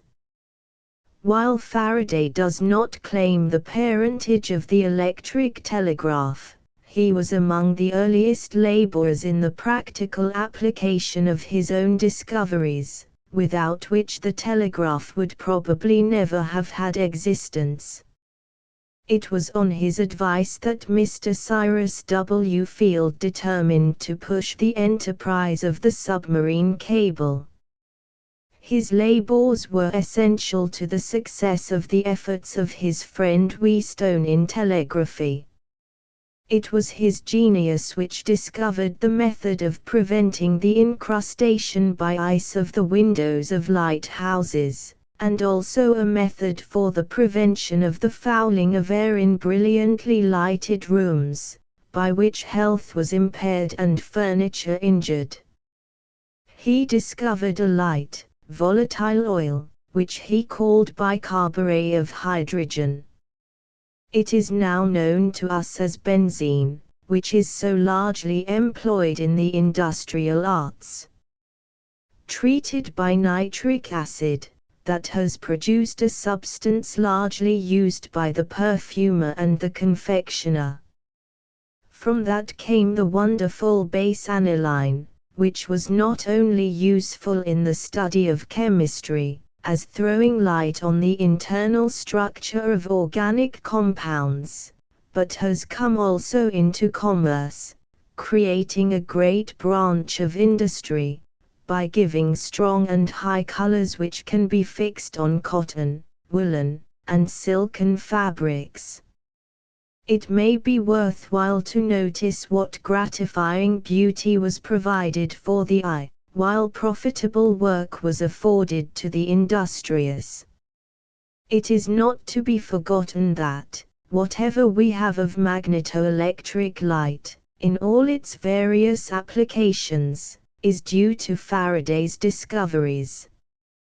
Faraday's distinguished successor, Professor Tyndall, in his admirable and generous tribute to his famous predecessor, says, as far as electricity has been applied for medical purposes, it is almost exclusively Faraday's.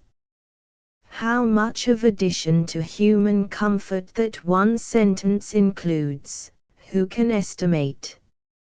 And who can calculate the money value to commerce in the production of instruments used in the application of electricity to medicine?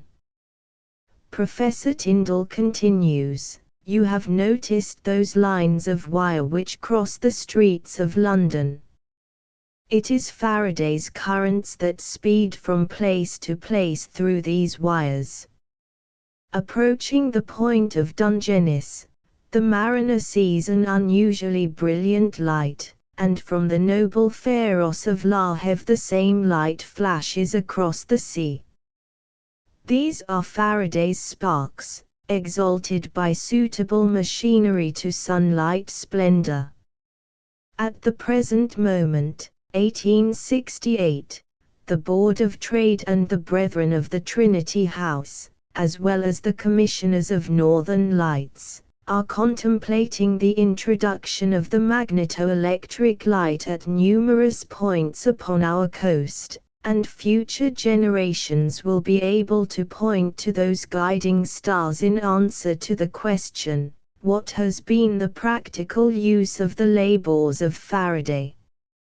Siemens. One of the most useful of modern men was Sir William Siemens, who was born in 1823 and died in 1883. The year before his death he was president of the British Association, and was introduced by his predecessor, Sir J. Lubbock, with the statement that the leading idea of Dr. Siemens's life had been to economize and utilize the force of nature for the benefit of man. It is not our purpose to give a sketch of his life, or a catalogue of his many inventions, all of which were useful. It was his comprehensive and accurate study of the universe which led him to discover, as he thought, that it is a vast regenerative gas furnace. The theory has been that the sun is cooling down, but Dr. Siemens saw that the water, vapor, and carbon compounds of the interstellar spaces are returned to the sun, and that the action of the sun on these literally converted the universe into a regenerative furnace.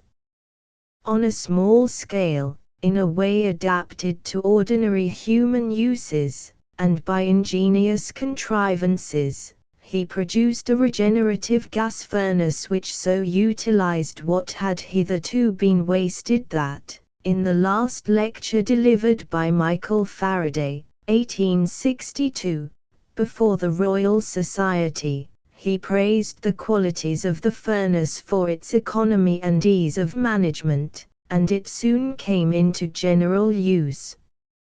It is probably impossible to calculate the amount of saving to the world due to his practical application of the theory of the conservation of force to the pursuits of industry. It has changed the processes for the production of steel so as to make it much cheaper, and so revolutionized shipbuilding. The carrying power of steel ships is so much greater than that of iron ships that the former earn 25% more than the latter. So great a gain is this, that 1/4 the total tonnage of British shipbuilding in 1883 consisted of steel vessels. Sir William Siemens's name is popularly associated with electric light. Perhaps it cannot be claimed that he was the sole inventor of it, since Faraday had discovered the principle, and at the meeting of the Royal Society, in 1867, at which Siemens's paper was read, The same application of the principle was announced in a paper which had been prepared by Sir Charles Wheatstone, and a patent had been sought by Mr. Cromwell Voley, whose application involved the same idea. But it is believed that Sir William did more than any other man to make the discovery of wide and great practical benefit. His dynamo machine is capable of transforming into electrical energy 90% of the mechanical energy employed. His inventions for the application of electricity to industry are too numerous to mention. He has made it a hewer of wood and a drawer of water and a general farm hand, and has shown how it can be applied to the raising and ripening of fruits. He has shown us how gas can be made so that its byproducts shall pay for its production, and demonstrated that a pound of gas yields, in burning, 22,000 units, being double that produced by the combustion of a pound of common coal. He has put the world in the way of making gas cheap and brilliant. His sudden death prevented the completion of plans by which London will save 3/4 of its coal bill by getting rid of its hideous fog. His suggestions will, undoubtedly, be carried out. He was also the inventor of the chronometric governor, an apparatus which regulates the movements of the great transit instruments at Greenwich. These are some of the practical benefits bestowed upon mankind by Sir William Siemens. He did much, by stimulating men, to make science practically useful, and has left suggestions which, if followed out with energy and wisdom, will add greatly to the comfort of the world. He calculated that all the coal raised throughout the world would barely suffice to produce the amount of power that runs to waste at Niagara alone, and said that it would not be difficult to realize a large proportion of this wasted power by turbines, and to use it at greater distances by means of dynamo-electrical machines. Myriads of future inhabitants of America are probably to reap untold wealth and comfort from what was said and done by Sir William Siemens. Pasteur. M. Pasteur, now a member of the French Academy, after years of scientific training and study and teaching, began a career of public usefulness which has been a source of incalculable pecuniary profit to his country and to the world. He began to study the nature of fermentation, and the result of this study made quite a revolution in the manufacture of wine and beer. He discovered a process which took its name from him, and now pasteurization is practiced on a large scale in the German breweries, to the great improvement of fermented beverages. This attracted the attention of the French government. At that time an unknown disease was destroying the silkworm of France and Italy. It was so widespread as to threaten to destroy the silk manufacture in those countries.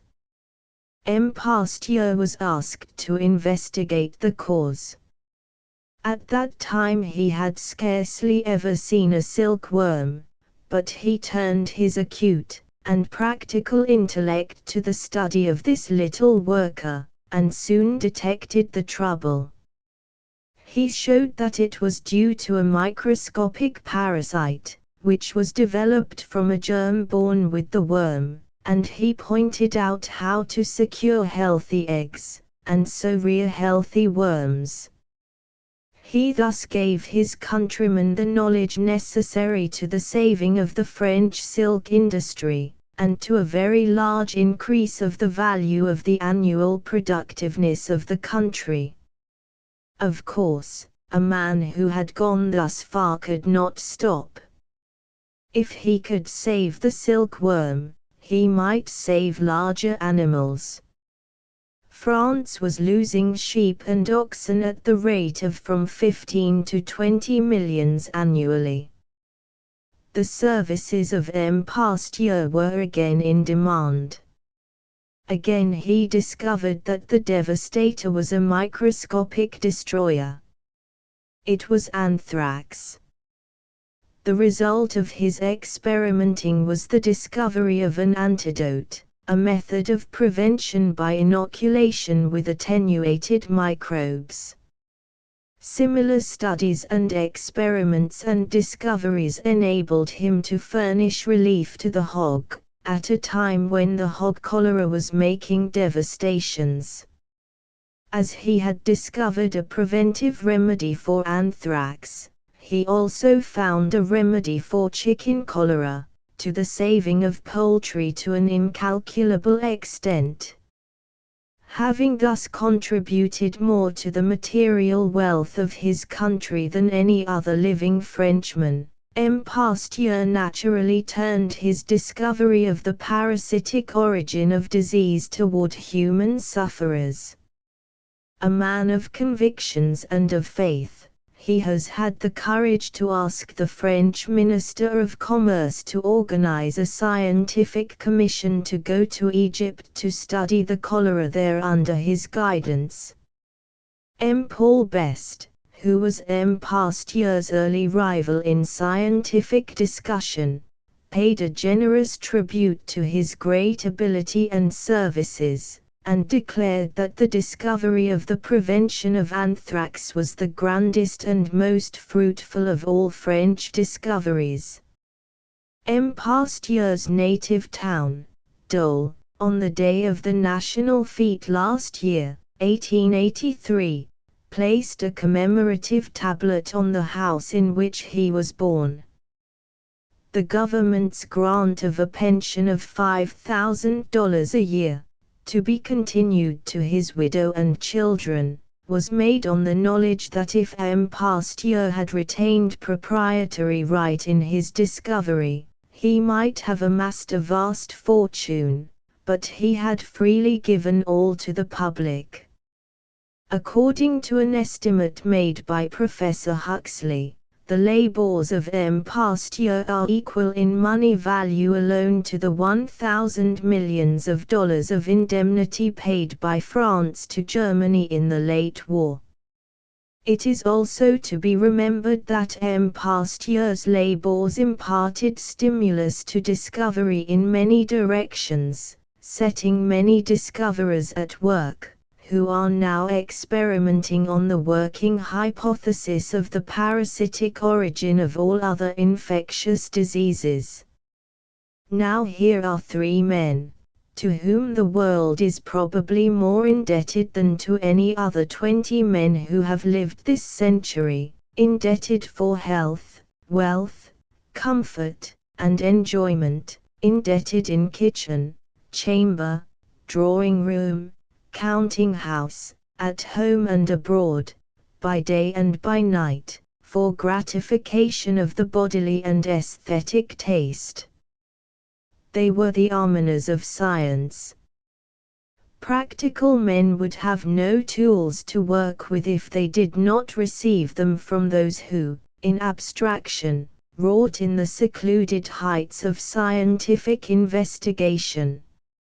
It is base to be ungrateful to the studious recluses who are the devotees of science. These three men were Christians, simple, honest, devout Christians. Faraday was a most just and faithful knight of God, as Professor Tyndall says. Sir William Siemens, it is said, was a useful elder in the Presbyterian Church, and M. Pasteur, still living, is a reverent Roman Catholic.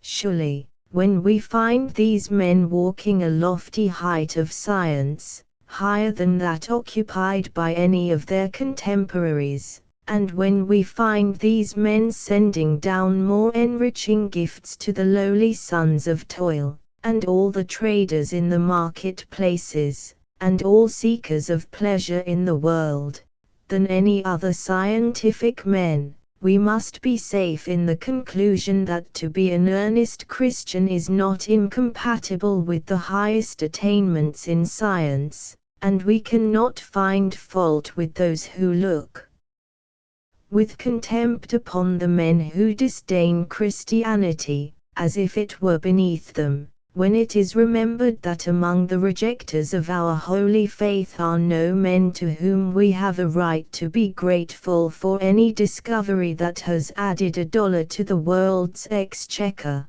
or a ray to the brightness of the world's civilization. Dr. Deems, in the New York Independent. XXII My Uncle Toby, one of the beautiful creations of a great genius. If I were requested, says Leigh Hunt in his essay on wit and humor, to name the book of all others which combines wit and humor under their highest appearance of levity with the profoundest wisdom, it would be Tristram Shandy, the chief work of Lawrence Sterne, who was born in 1713, and died in 1768. The following story of Lefevre, drawn from that unique book, full of simple pathos and gentle kindness, presents, perhaps, the best picture of the character that names this chapter. It was some time in the summer of that year in which Dendermonde was taken by the Allies, which was about 7 years before my father came into the country, and about as many after the time that my Uncle Toby and Trim had privately decamped from my father's house in town, in order to lay some of the finest sieges to some of the finest fortified cities in Europe. When my Uncle Toby was one evening getting his supper, with Trim sitting behind him at a small sideboard, the landlord of a little inn in the village came into the parlor, with an empty phial in his hand, to beg a glass or two of sack. "'Tis for a poor gentleman, I think, of the army," said the landlord, "who has been taken ill at my house 4 days ago, and has never held up his head since, or had a desire to taste anything till just now, that he has a fancy for a glass of sack and a thin toast. I think," says he, taking his hand from his forehead, "it would comfort me if I could neither beg, borrow, nor buy such a thing," added the landlord. "I would almost steal it for the poor gentleman, he is so ill." "I hope in God he will still mend," continued he, "we are all of us concerned for him." "Thou art a good-natured soul, I will answer for thee," cried my Uncle Toby, "and thou shalt drink the poor gentleman's health in a glass of sack thyself, and take a couple of bottles, with my service, and tell him he is heartily welcome to them, and to a dozen more if they will do him good." "Though I am persuaded," said my Uncle Toby, as the landlord shut the door, "he is a very compassionate fellow, Trim, yet I cannot help entertaining a very high opinion of his guest, too. There must be something more than common in him, that in so short a time should win so much upon the affections of his host." "And of his whole family," added the corporal, "for they are all concerned for him." "Step after him," said my Uncle Toby, "do, Trim, and ask if he knows his name." "I have quite forgot it, truly," said the landlord, coming back into the parlor with the corporal, "but I can ask his son again." "Has a son with him then?" said my Uncle Toby. "A boy," replied the landlord, "of about 11 or 12 years of age, but the poor creature has tasted almost as little as his father. He does nothing but mourn and lament for him night and day. He has not stirred from the bedside these 2 days." My Uncle Toby laid down his knife and fork, and thrust his plate from before him, as the landlord gave him the account, and Trim, without being ordered, took them away without saying one word, and in a few minutes after brought him his pipe and tobacco. "Stay in the room a little," says my Uncle Toby. "Trim," said my Uncle Toby, after he had lighted his pipe and smoked about a dozen whiffs. Trim came in front of his master and made his bow. My Uncle Toby smoked on and said no more. "Corporal," said my Uncle Toby. The corporal made his bow. My Uncle Toby proceeded no farther, but finished his pipe. "Trim," said my Uncle Toby, "I have a project in my head, as it is a bad night, of wrapping myself up warm in my roquelaure, and paying a visit to this poor gentleman." "Your honour's roquelaure," replied the corporal, "has not been had on since the night before your honour received your wound, when we mounted guard in the trenches before the gate of St. Nicholas, and, besides, it is so cold and rainy a night, that what with the roquelaure and what with the weather, tea will be enough to give your honour your death, and bring on your honour's torment in your groin." "I fear so," replied my Uncle Toby, "but I am not at rest in my mind, Trim, since the account the landlord has given me. I wish I had not known so much of this affair," added my Uncle Toby, "or that I had known more of it. How shall we manage it?" "Leave it, an't please your honour, to me," quoth the corporal. "I'll take my hat and stick, and go to the house, reconnoitre, and act accordingly, and I will bring your honour a full account in an hour." "Thou shalt go, Trim," said my Uncle Toby, "and here's a shilling for thee to drink with his servant." "I shall get it all out of him," said the corporal, shutting the door. My Uncle Toby filled his second pipe, and, had it not been that he now and then wandered from the point, with considering whether it was not full as well to have the curtain of the 10 ale a straight line as a crooked one, he might be said to have thought of nothing else but poor Lefevre and his boy the whole time he smoked it. My Uncle Toby had knocked the ashes out of his third pipe, when Trim returned and gave the following account. "I despaired at first," said the corporal, "of being able to bring back your honour any kind of intelligence concerning the poor sick lieutenant." "Is he in the army, then?" said my Uncle Toby. "He is," said the corporal. "And in what regiment?" said my Uncle Toby. "I'll tell your honour," replied the corporal, "everything straightforward, as I learnt it." "Then, Trim, I'll fill another pipe," said my Uncle Toby, "and not interrupt thee till thou hast done, so sit down at thy ease, Trim, in the window seat, and begin thy story again." The corporal made his old bow, which generally spoke as plain as a bow could speak it. "Your honour is good," and, having done that, he sat down as he was ordered, and began the story to my Uncle Toby over again, in pretty nearly the same words.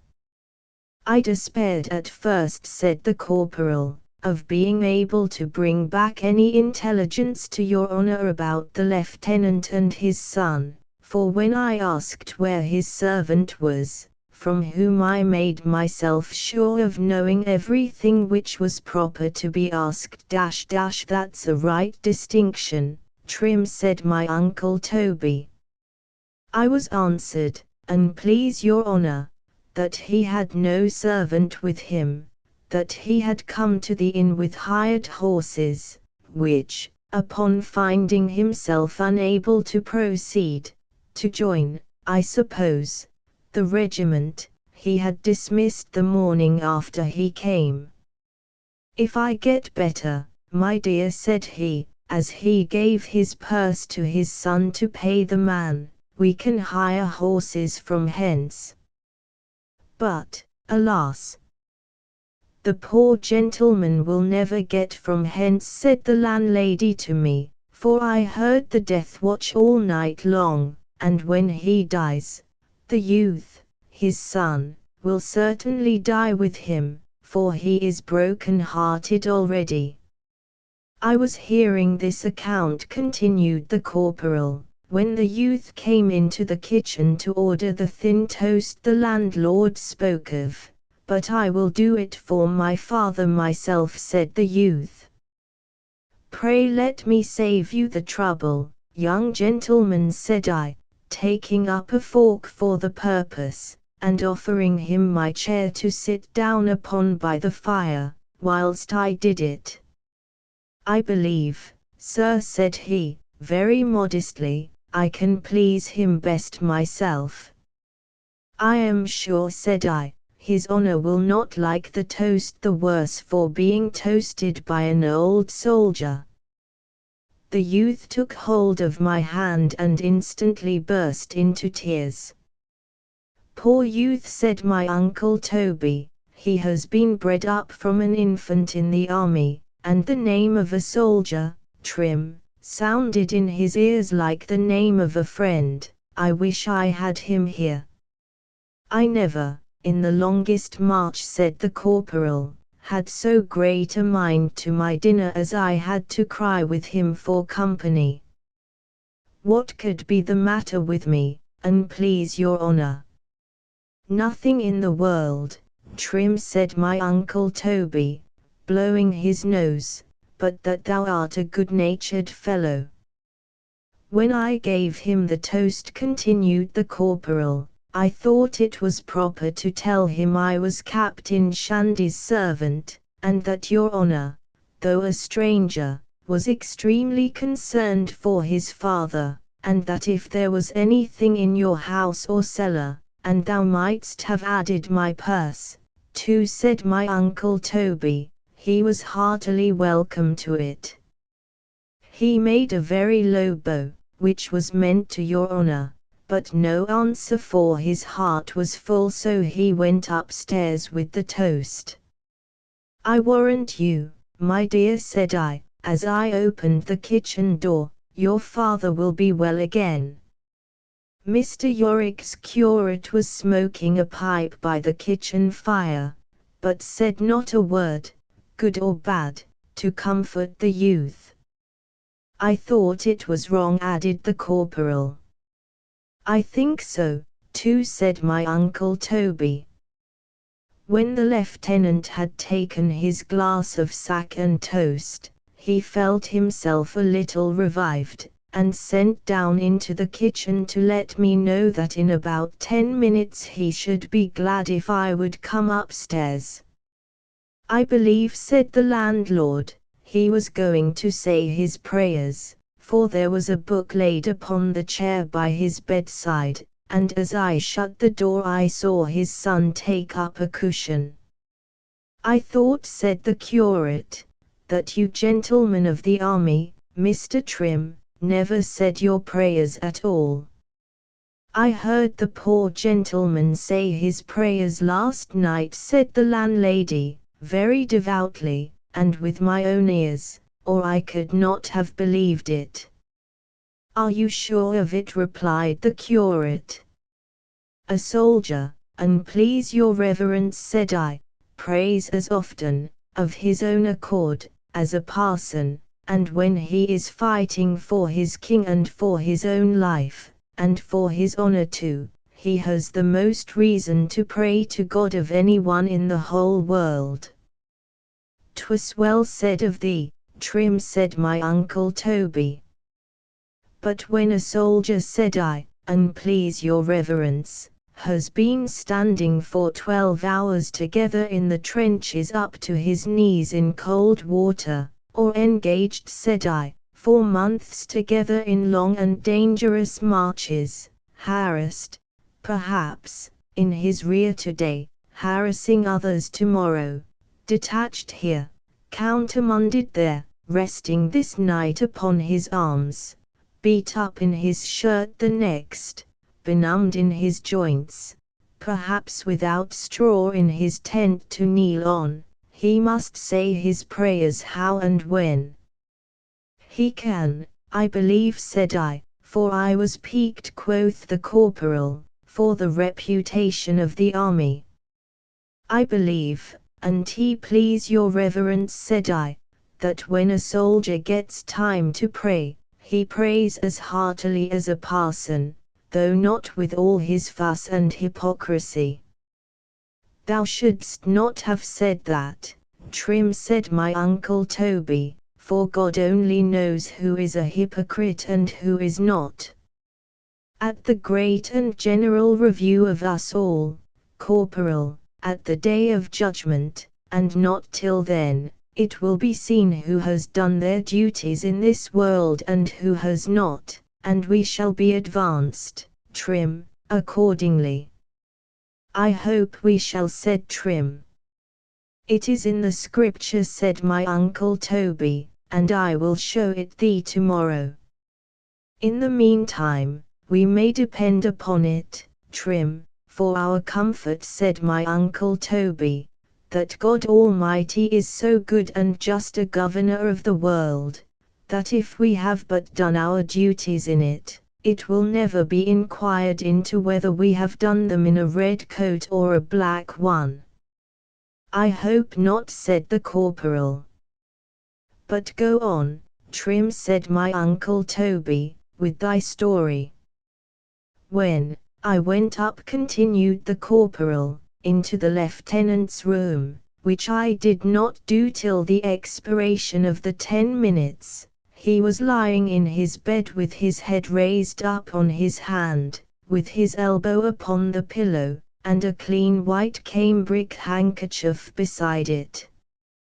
The youth was just stooping down to take up the cushion upon which I supposed he had been kneeling. The book was laid upon the bed, and as he rose, in taking up the cushion with one hand, he reached out his other to take it away at the same time. Let it remain there, my dear, said the lieutenant. He did not offer to speak to me till I had walked up close to his bedside. If you are Captain Shandy's servant, said he, you must present my thanks to your master, with my little boy's thanks along with them, for his courtesy to me, if he was of the Levens, said the lieutenant. I told him your honor was. Then said he, I served 3 campaigns with him in Flanders, and remember him, but he is most likely, as I had not the honor of any acquaintance with him, that he knows nothing of me. You will tell him, however, that the person his good nature has laid under obligations to him, is one Lefevre, a lieutenant in Angus's. But he knows me not, said he a second time, musing. Possibly, he may my story, added he.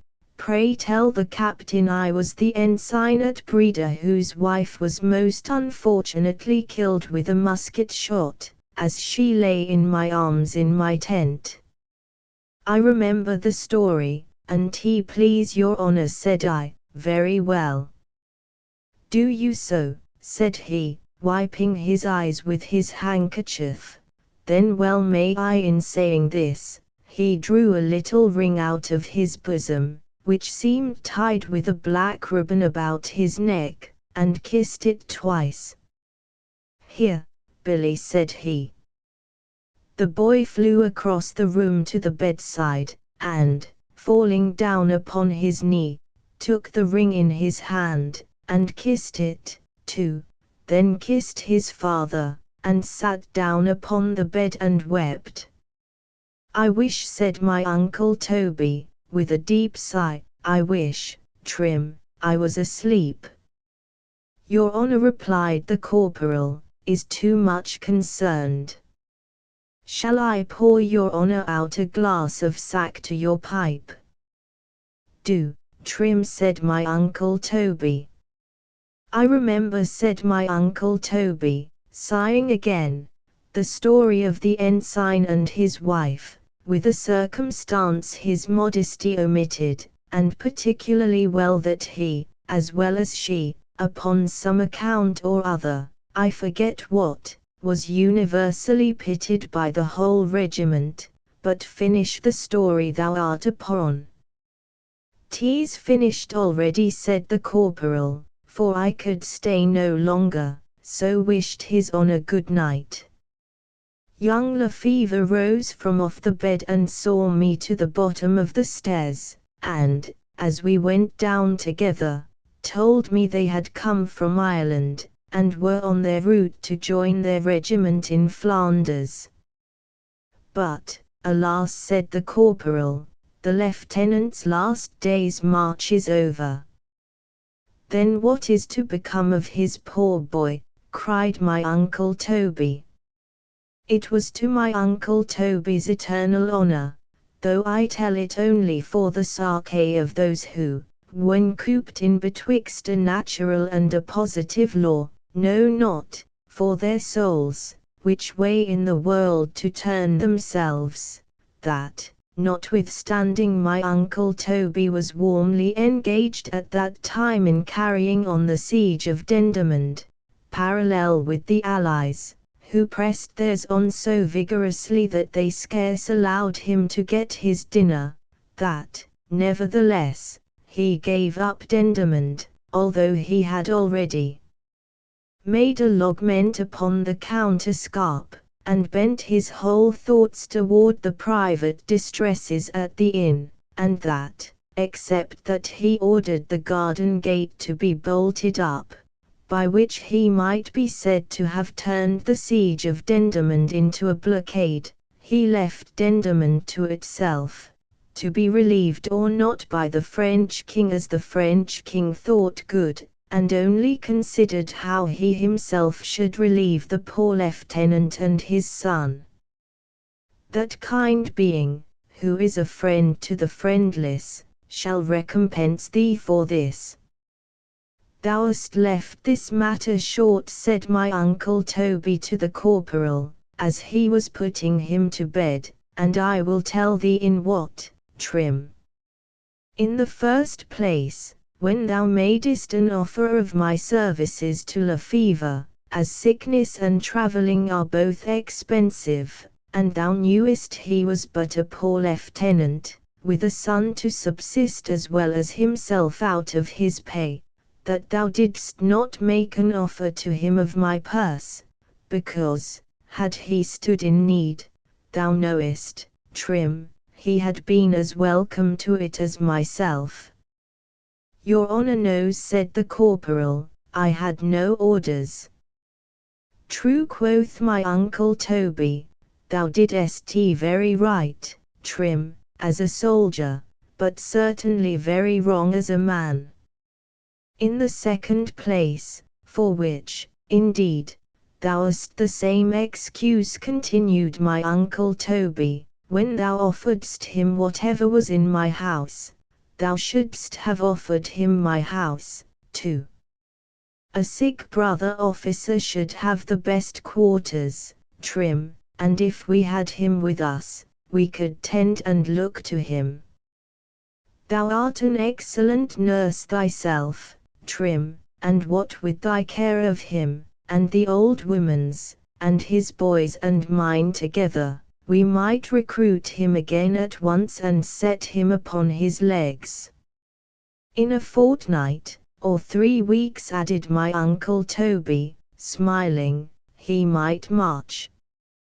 He will never march, an, please your honour, in this world, said the corporal. He will march, said my Uncle Toby, rising from the side of the bed with one shoe off. An, please your honour, said the corporal, he will never march, but to his grave. He shall march, cried my Uncle Toby, marching the foot which had a shoe on, though without advancing an inch, he shall march to his regiment.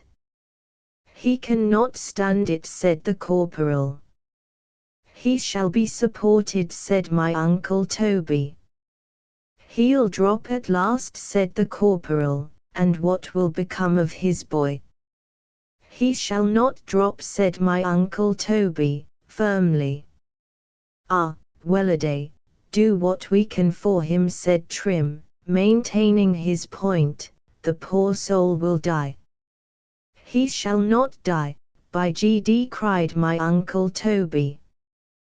The accusing spirit which flew up to heaven's chancery with the oath, blushed as he gave it in, and the recording angel, as he wrote it down, dropped a tear upon the word and blotted it out forever. My Uncle Toby went to his bureau, put his purse into his breeches pocket, and, having ordered the corporal to go early in the morning for a physician, he went to bed and fell asleep. The sun looked bright the morning after to every eye in the village but Lefevre's and his afflicted sons. The hand of death pressed heavy upon his eyelids, and hardly could the wheel at the cistern turn round its circle when my Uncle Toby, who had rose up an hour before his wonted time, entered the lieutenant's room, and, without preface or apology, set himself down upon the chair by the bedside, and independently of all modes and customs, opened the curtain in the manner an old friend and brother officer would have done it, and asked him how he did, how he had rested in the night, what was his complaint, where was his pain, and what could he do to help him. And without giving him time to answer any one of the inquiries, went on and told him of the little plan which he had been concerting with the corporal, the night before, for him.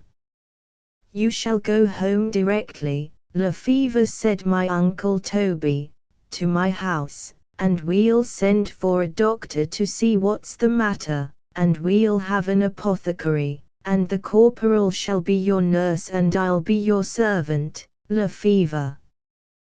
There was a frankness in my Uncle Toby, not the effect of familiarity, but the cause of it, which let you at once into his soul and showed you the goodness of his nature.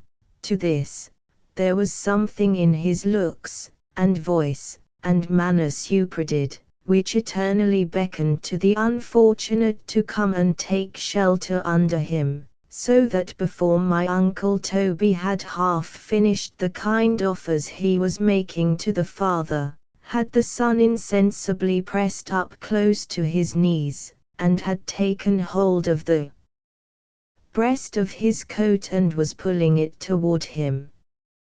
The blood and spirits of Lefevre, which were waxing cold and slow within him, and were retreating to their last citadel, the heart, rallied back, the film forsook his eyes for a moment, and he looked up wishfully in my Uncle Toby's face, then cast a look upon his boy, and that ligament, fine as it was never broken.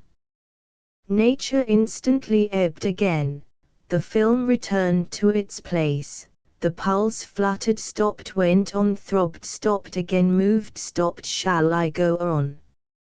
Number 23. Stephen Girard, born 1750, died 1831. The Napoleon of merchants, his life successful, and yet a failure. Imagine the figure of an old man, low in stature, squarely built, clumsily dressed, and standing on large feet. To this uncouth form, add a repulsive face, wrinkled, cold, colorless, and stony, with one eye dull and the other blind, a wall eye. His expression is that of a man wrapped in the mystery of his own hidden thoughts. He looks like monumental bronze, unchanged his look, a soul which pity never touched or shook, trained, from his lowly cradle to his bier, the fierce extremes of good and ill to brook unchanging, fearing but the charge of fear, a stoic of the mart, a man without a tear. Such a man was Stephen Girard, one of the most distinguished merchants in the annals of commerce, and the founder of the celebrated Girard College in Philadelphia. Let us briefly trace his history and observe his character. Girard was a Frenchman by birth, born in the environs of Bordeaux, in May 1750, of obscure parents. His early instruction was very limited, and, being deformed by a wall-eye, he was an object of ridicule to the companions of his boyhood. This treatment, as is supposed by his biographer, soured his temper, made him shrink from society, and led him to live among his own thoughts rather than in mental communion with his fellows. The precise cause of his leaving his native hearthstone is unknown. The fact is certain that he did leave it, when only 10 or 12 years old, and sailed, a poor cabin boy, to the West Indies. This was his starting point in life. Never had any boy a smaller capital on which to build his fortune. He went out from his unhappy home, ignorant, poor, unfriended, and unknown. That from such a cheerless beginning he should rise to the rank of a merchant prince must be accounted one of the marvels of human history.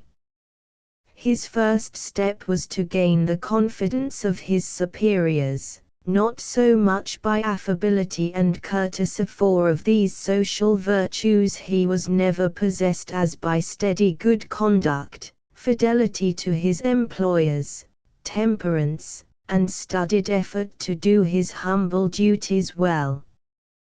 Whatsoever his hands found to do he did with his might. As a consequence, we find him, in a few years, in high favor with a Captain Randall, of New York, who always spoke of him as my Stephen, and who promoted him from one position to another, until he secured him the command of a small vessel, and sent him on trading voyages between the ports of New York and New Orleans. That the poor cabin boy should rise, by his own merits, in some 6 or 7 years, to be the commander of a vessel was success such as few lads have ever won with such slender means and few helps as were within reach of young Girard. When only 19, we find him in Philadelphia, driving a thrifty but quiet trade in a little shop in Water Street. Shortly after opening this store, his fancy was taken captive by a maiden of 16 summers, named Mary, but familiarly called Polly, Lum. She was a shipwright's daughter, a pretty brunette, who was in the habit of going to the neighboring pump, barefooted, with her rich, glossy, black hair hanging in disheveled curls about her neck. Her modesty pleased him, her beauty charmed him, and, after a few months of rude courtship, he was married to her, in 1770. His marriage, instead of carrying happiness into the home over which he installed his beautiful bride, only embittered 2 lives. It was a union of mere fancy on his side, and of self-interest on hers, not of genuine affection. Their dispositions were not congenial. She was ignorant, vulgar, slovenly. He was arbitrary, harsh, rude, imperious, unyielding. How could their lives flow on evenly together? It was impossible. The result was misery to both, and, as we shall see hereafter, the once beautiful Polly Lum ended her days in a madhouse, a sad illustration of the folly of premature, ill-assorted marriages.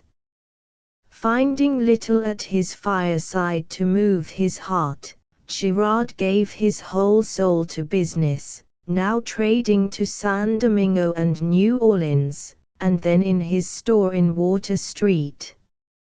When the Revolutionary War began, it swept his commercial ventures from the ocean, but he, still bent on gain and indifferent as to the means of winning it, then opened a grocery, and engaged in bottling cider and claret.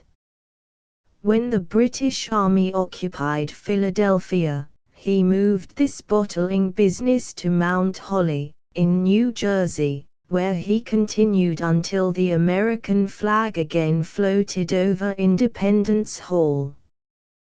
But times were hard and money scarce, and for a while Girard added very little to his means. Yet his keen eye was sharply watching for golden opportunities, and his active mind busily thinking how to create or improve them. In 1780, circumstances made trade with New Orleans and San Domingo very profitable. He promptly engaged in it, and in 2 years doubled his resources. Peace being restored, Girard, full of faith in the future of his adopted country, leased a block of stores for 10 years at a very low rent.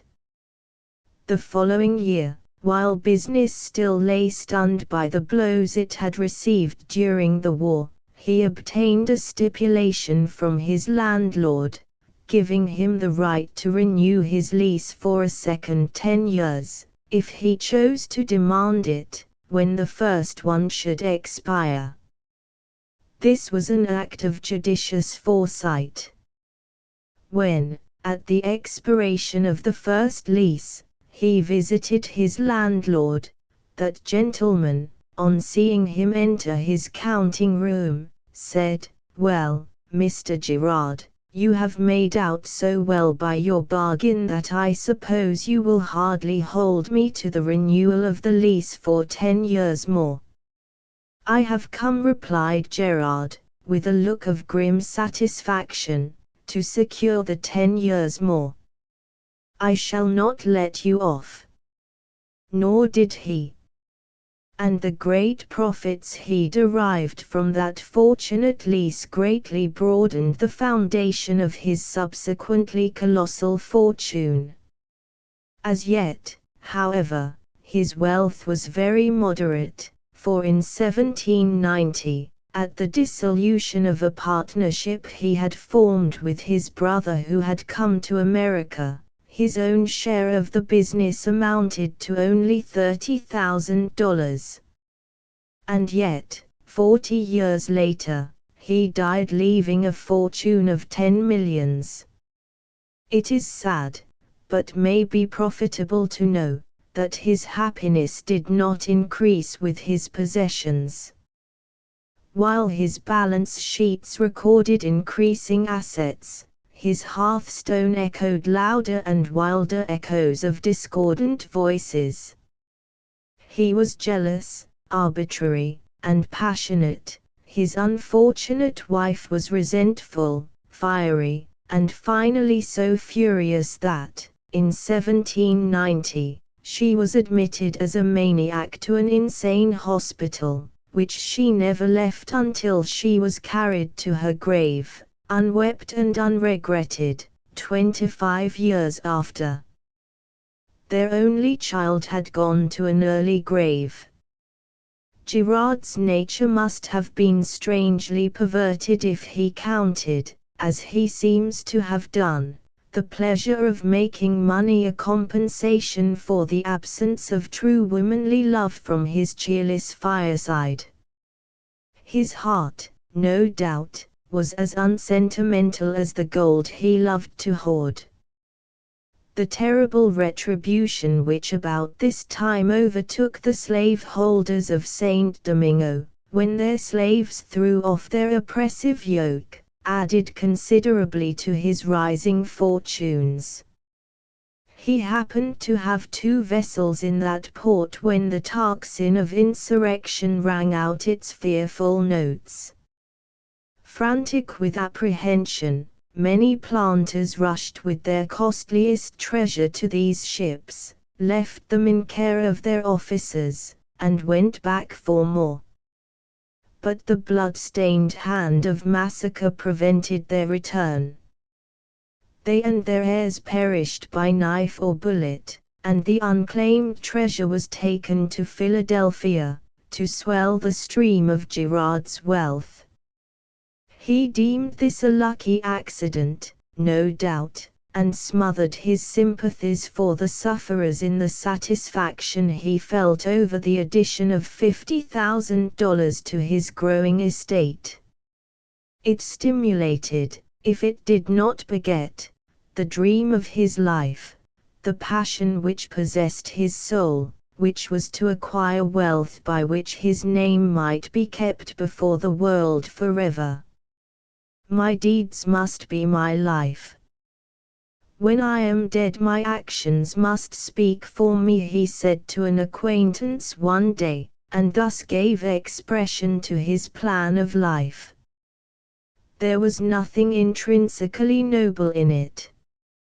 If the means he finally adopted bore a philanthropic stamp on their face, his motive was purely personal, and therefore low and selfish.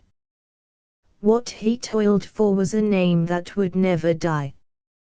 He was shrewd enough to perceive that this end could be most surely gained by linking it with the philanthropic spirit of the Christianity which he detested. And hence arose his idea of founding Girard College. Shortly after plucking the golden fruit which fell into his hands from the Saint Domingo insurrection, Girard enlarged his business by building several splendid ships and entering into the China and India trade.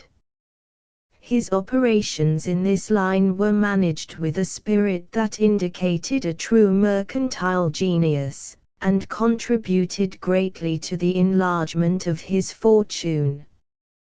He made these ships the visible expressions of his thoughts on religion and philosophy by naming them, after his favorite authors, the Montesquieu, the Helvetius, the Voltaire, and the Rousseau. He thus defiantly assured the world that he was not only a skeptic, but that he also gloried in that by no means creditable fact. Girard's life was filled with enigmas. He really loved no living soul. He had no sympathies. He would not part with his money to save agent, servant, neighbor, or relation from death. Nevertheless, when the yellow fever spread dismay, desolation, and death throughout Philadelphia, in 1793, sweeping 1/6 of its population into the grave in about 60 days, he devoted himself to nursing the sick in the hospital with a self-sacrificing zeal which knew no bounds, and which excited universal admiration and praise. His biographer accounts for this conduct, repeated on 2 subsequent visitations of that terrible fever, by supposing that he was naturally benevolent, but that his early trials had sealed up the fountains of his human feeling. A great public catastrophe broke the seal, the suppressed fountain flowed until the day of terror passed, and then with resolute will he resealed the fountain, and became a cold-hearted, selfish man again. His selfish disregard for the claims of his dependents was shown, one day, when one of his most successful captains, who had risen from the humble position of apprentice to the command of a fine ship, asked to be transferred to another ship. Girard made him no reply, but, turning to his desk, said to his chief clerk, "Robert, make out Captain Gallagher's account immediately." When this order was obeyed and the account settled, he coolly said to the faithful officer, "You are discharged, sir. I do not make the voyage for my captains, but for myself." There was no appeal to be made from this unjust, arbitrary decision, and the man who had served him faithfully 17 years left his counting room to seek another employer. Discourtesy was also a characteristic of this unlovely and unloving man. He never considered men's feelings, nor sought to give pleasure to others by means of the small courtesies of life. He had a farm in the suburbs of the city, and a garden at the back of his town residence. In both he cultivated beautiful flowers and rare fruits, but never, either to visitors or neighbors, did he offer gifts of either. Rich though he was, he sent the surplus to market. He once told a visitor he might glean strawberries from a bed which had been pretty thoroughly picked over. Returning from the lower part of the garden, he found the gentleman picking berries from a full bed. With a look of astonishment, and a voice of half-suppressed anger, he pointed to the exhausted bed and said, "I gave you permission only to eat from that bed." Singular meanness! Yet, notwithstanding this narrow disposition, which ran like veins abnormally distended over nearly all his habits of life, he could, and did at times, do liberal things. But even in such things he was capricious and eccentric, as when a highly esteemed Quaker, named Coates, asked him one day to make a donation to the Pennsylvania hospital. He replied, "Call on me tomorrow morning, Mr. Coates, and if you find me on a right footing, I will do something."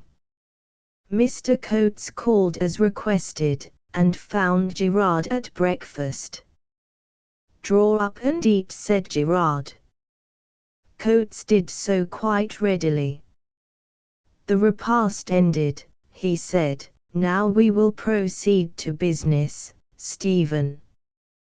"Well, what have you come for, Samuel?" "Anything thee pleases," Stephen rejoined the Quaker. Girard filled out and signed a check for $200. Coates took it, and, without noting how much was the amount, put it in his pocketbook.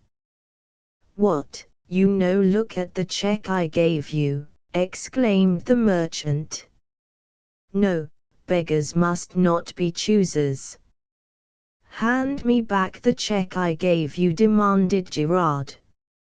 "No, no, Stephen, a bird in the hand is worth two in the bush," responded Coates. "By George," exclaimed Girard, "you have caught me on the right footing." He then drew a check for $500, which he laid before the Quaker, saying, "Will you now look at it, Samuel?" "Well, to please thee, Stephen, I will." He did so, and then, at Girard's request, returned the first and went away triumphantly with the second check. Skeptic though he was, Girard sometimes gave money to build churches, not because they were churches, but because, as buildings, they contributed to the improvement of the city. To a brother merchant, who solicited aid toward building a Methodist church, he once presented a check for $500, saying, "I approve of your motives, and, as the erection of such a building will tend to improve that quarter of the city, I am willing to assist in the furtherance of your object." It happened that the church to which he thus contributed was subsequently sold to the Episcopalians, who proceeded to convert it into a Gothic structure at a very considerable outlay. They also waited on Girard soliciting a contribution.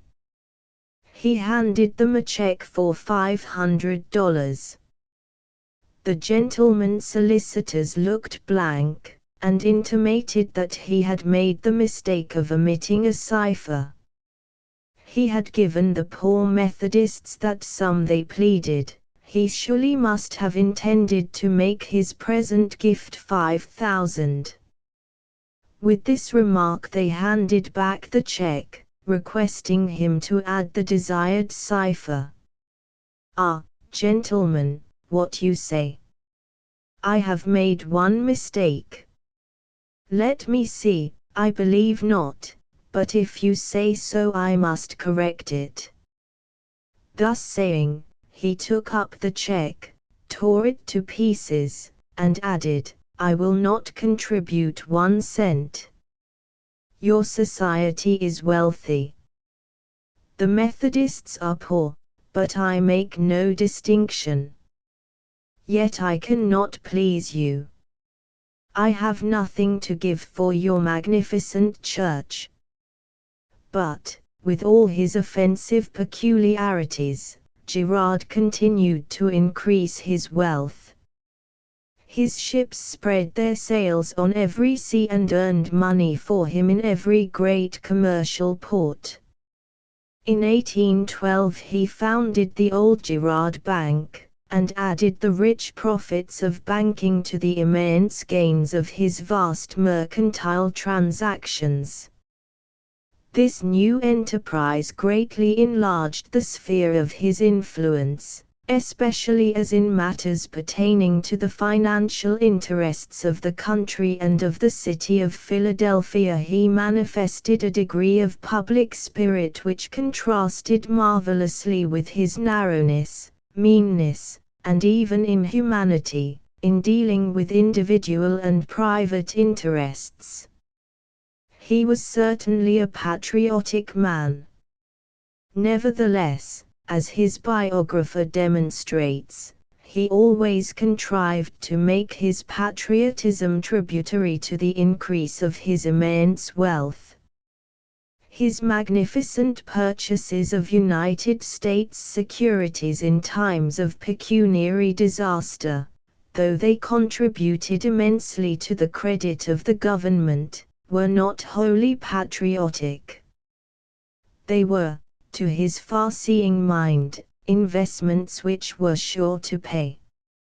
And he knew also that the very magnitude of his purchases would, by strengthening public confidence, ensure the profitable returns he sought. Still, there is no room for doubting the sincerity of his attachment to the country of his adoption. This fortunate accumulator of millions took very little from his hoards for the promotion of his personal ease and physical enjoyments. He lived in a plain mansion, simply furnished, and standing in the midst of warehouses, where the din of business, the rolling of heavy wheels, and the city's noisiest roar, constantly filled his ears. His table was plentifully but not luxuriously supplied. As he grew old it was extremely simple. He gave no parties, invited none to share his hospitality, except now and then an individual from whom he had reason for believing he could extract information which would be useful to him. He worked incessantly at his business, rising at 3 or 4 o'clock and toiling until after midnight. His keen eye inspected every department of his complicated business, from the discounting of a note to the building of a ship or the erection of a building. His only recreation was his garden, his farm at Parsiunk, or the training of his birds. His life was coined into work. Its only real pleasure was derived from the accumulation of the money which was to make his name immortal. In 1830 the sight of his eye grew so dim that it was both difficult and dangerous for him to grope his way along the familiar streets where he transacted business. But so obstinately self-reliant was he that he refused the aid of an attendant.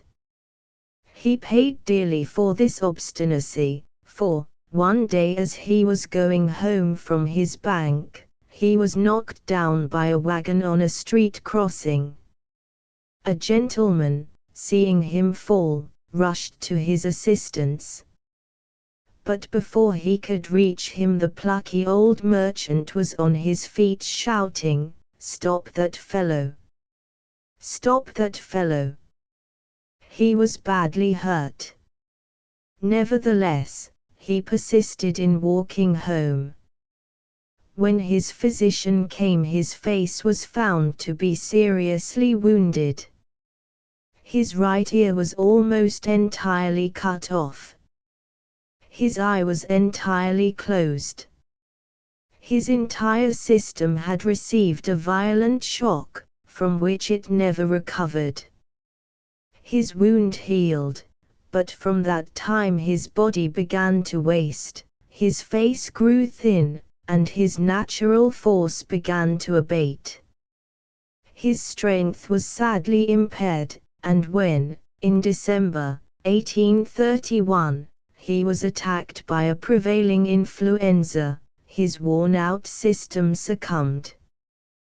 The disease touched his powerful brain. He became first insane and then insensible, until, on the 26th of December 1831, this old man of 82 rose from his bed, walked across his chamber, returned almost immediately to his bed, and then, placing his hand upon his burning head, exclaimed, "How violent is this disorder! How very extraordinary it is!" After this he lapsed into an unconscious condition, and while in this state, his naked soul passed into the presence chamber of that infinite one whose worship it had neglected, and whose existence it had boldly denied. Thus ended that busy life, which began in poverty, and which had yielded its possessor a fortune of $10 millions. Surely, if wealth and the power it wields be the real crown of life, Stephen Girard must be accorded high rank among the mighty men who win magnificent victories over the adverse circumstances of an obscure birth. He sought riches, not as a miser who gloats with low delight over his glittering gold, but as a man ambitious to make his name imperishable. His ambition was satisfied. His 10 millions, invested as directed in his will, which is itself a marvel of worldly wisdom, is accomplishing his lifelong desire. So far as human foresight can perceive, Girard College will keep the name of this wonderful man before the eyes of men through the coming ages. Nevertheless, we count this victor over the mighty obstacles which stand between a penniless cabin boy and the ownership of millions a vanquished man. Bringing his life into the light of the glory of God which shines from the face of Jesus Christ, we are compelled to pronounce it a miserable failure. We do not find either Christian faith or Christian morality in it. As to faith, he had none, for he was an atheist, and gloried in his disbelief of all revealed truth. As to morality, his biographer informs us that he was an unchaste, profane, passionate, arbitrary, ungenerous, unloving man. His apparent philanthropy was so veined with selfishness that it was rarely ever exhibited except under conditions which secured publicity. And even the college which perpetuates his name proclaims, by its prohibition of religious instruction, his hatred of the only name given under heaven among men whereby we can be saved. It is true that his will enjoins instruction in morals, but it is heathen, not Christian, morality that he intended, and, if the letter and spirit of his remarkable will were strictly carried out, the graduates of Girard College would leave its walls as ill instructed in the principles of genuine morality as were the disciples of Socrates or the followers of Confucius. The only roots on which pure morals can grow are faith in our Heavenly Father and His Divine Son, and love which is born of that precious faith. That faith is forbidden to be taught, and its divinely ordained teachers are prohibited entrance within the walls his unsanctified ambition built. Happily for the orphan boys who congregate there, the spirit of that anti-Christian will cannot be executed in this Christian country. Its letter is no doubt respected, but the ethics of the institution are not those of Voltaire, Rousseau, or Confucius, but of Jesus, whose life is the only light of men. Hence, while his college may perpetuate his name, it will never cause mankind to love his character, nor to hope that he is one of that exalted host which ascended to heaven through much tribulation, and after washing their robes in the blood of the Lamb Dr. Wise, Invictus vanquished Cranston and Stowe, Cincinnati. Xiv disappointments. Pleasure after pain, pain after pleasure. Our illusions commence in the cradle, and end only in the grave. We have all great expectations. Our ducks are ever to be geese, our geese swans, and we cannot bear the truth when it comes upon us. Hence our disappointments, hence Solomon cried out that all was vanity, that he had tried everything, each pleasure, each beauty, and found it very empty. People, he writes, should be taught by my example, they cannot go beyond me. What can he do that comes after the king? It is very doubtful whether, to an untried or a young man, the warnings of Solomon, or the outpourings of that grief-full prophet whose name now passes for a lamentation, have done much good. Hope balances caution, and springs eternal in the human breast. The old man fails, but the young constantly fancies he shall succeed. Solomon, he cries, did not know everything, but in a few years his own disappointments tell him how true the king's words are, and he cherishes the experience he has bought. But experience does not serve him in every case. It has been said that it is simply like the stern lights of a ship, which lighten the path she has passed over, but not that which she is about to traverse. To know oneself is the hardest lesson we can learn.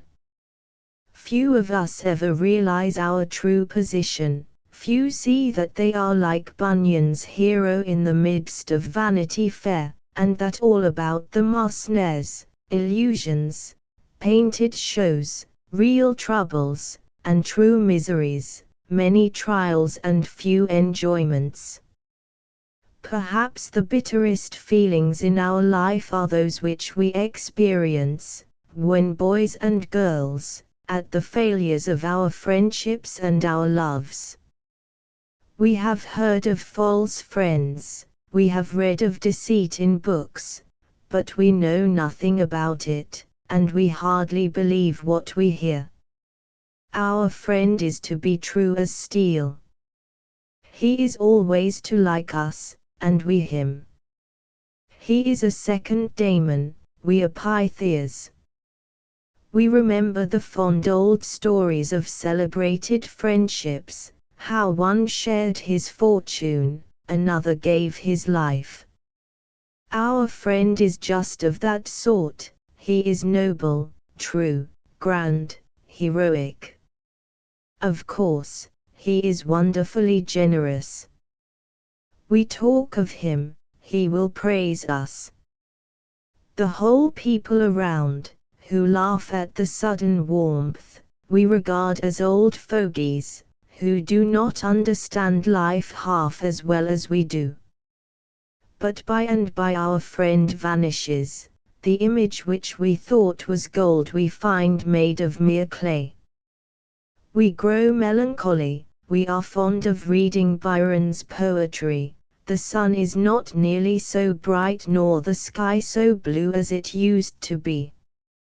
We sing, with the noble poet, my days are in the yellow leaf, the flowers and fruits of love are gone, the worm, the canker, and the grief are mine alone. We cease to believe in friendship, we quote old saws, and fancy ourselves cruelly used. We think ourselves philosophic martyrs, when the simple truth is, that we are disappointed. The major part of the misery in marriage arises from the false estimate which we make of married happiness. A young man, who is a pure and good one, when he starts in life is very apt to fancy all women angels. He loves and venerates his mother, he believes her better, purer far, than his father, because his school days have taught him practically what men are, but he does not yet know what women are. His sisters are angels too, and the wife he is about to marry, the best, the purest woman in the world, also an angel, of course. Marriage soon opens his eyes. It would be out of the course of nature for everybody to secure an angel, and the young husband finds that he has married a woman of the ordinary pattern, not a whit better on the whole than man, perhaps worse, because weaker. The high-flown sentiment is all gone, the romantic ideas fade down to the light of common day. The bloom of young desire, the purple light of love, as Milton writes in one of the most beautiful lines ever penned, too often pass away as well, and a future of misery is opened up on the basis of disappointment. After all, the difficulty to be got over is this: how is mankind to be taught to take a just estimate of things? Is it possible to put old heads upon young shoulders? Is not youth a perpetual state of intoxication? Is not everything better and brighter far then than in middle life? These are the questions to be solved, and once solved we shall be happy, we shall have learned the great lesson, that whatever is ordained by a great and wise power, and that we are therewith to be content. A kindly consideration for others is the best method in the world to adopt, to ease off our own troubles, and this consideration is to be cultivated very easily. There is not one of those who will take up this book who is perfectly happy, and not one who does not fancy that he or she might be very much better off. Perhaps 10 out of every dozen have been disappointed in life, They are not precisely what they should be. The wise poor man, in spite of his wisdom, envies the rich fool, and the fool, if he has any appreciation, envies the wisdom of the other. One is too tall, the other is too short, ill health plagues a third, and a bad wife a fourth, and so on.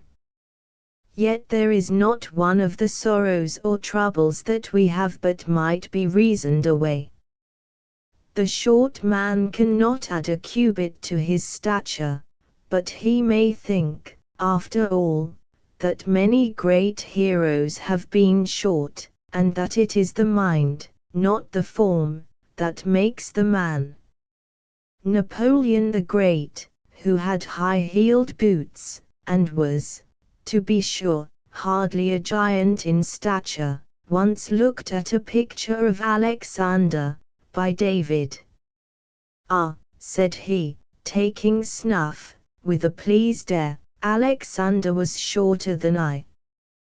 The hero last mentioned is he who cried because he had no more worlds to conquer, and who never thought of conquering himself. But if Alexander were disappointed about another world, his courtiers were much more so because they were not Alexander's. But the world would not have cared for a surplus of them, one was enough. Conquerors are very pleasant fellows, no doubt, and are disappointed and sulky because they cannot gain more battles, but we poor frogs in the world are quite satisfied with one king's stalk. If we look at a disappointment as a lesson, we soon take the sting out of it. A spider will teach us that. He is watching for a fly, and away the nimble fellow flies. The spider upon this runs round his net to see whether there be any holes, and to mend them. When doing so, he comes upon an old body of one of his victims, and he commences again on it, with a pious ejaculation of better luck next time. So one of the greatest and wisest missionaries whom we have ever had, tried, when a boy, to climb a tree. He fell down, and broke his leg.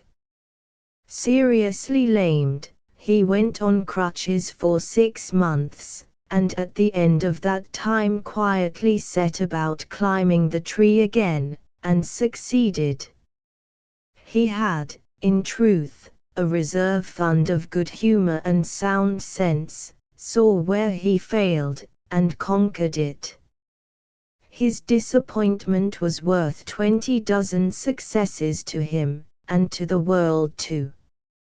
It is a good rule, also, never to make too sure of anything, and never to put too high a price on it. Everything is worth doing well, everything, presuming you like it, is worth having. The girl you fall in love with may be silly and ill-favored, but what of that?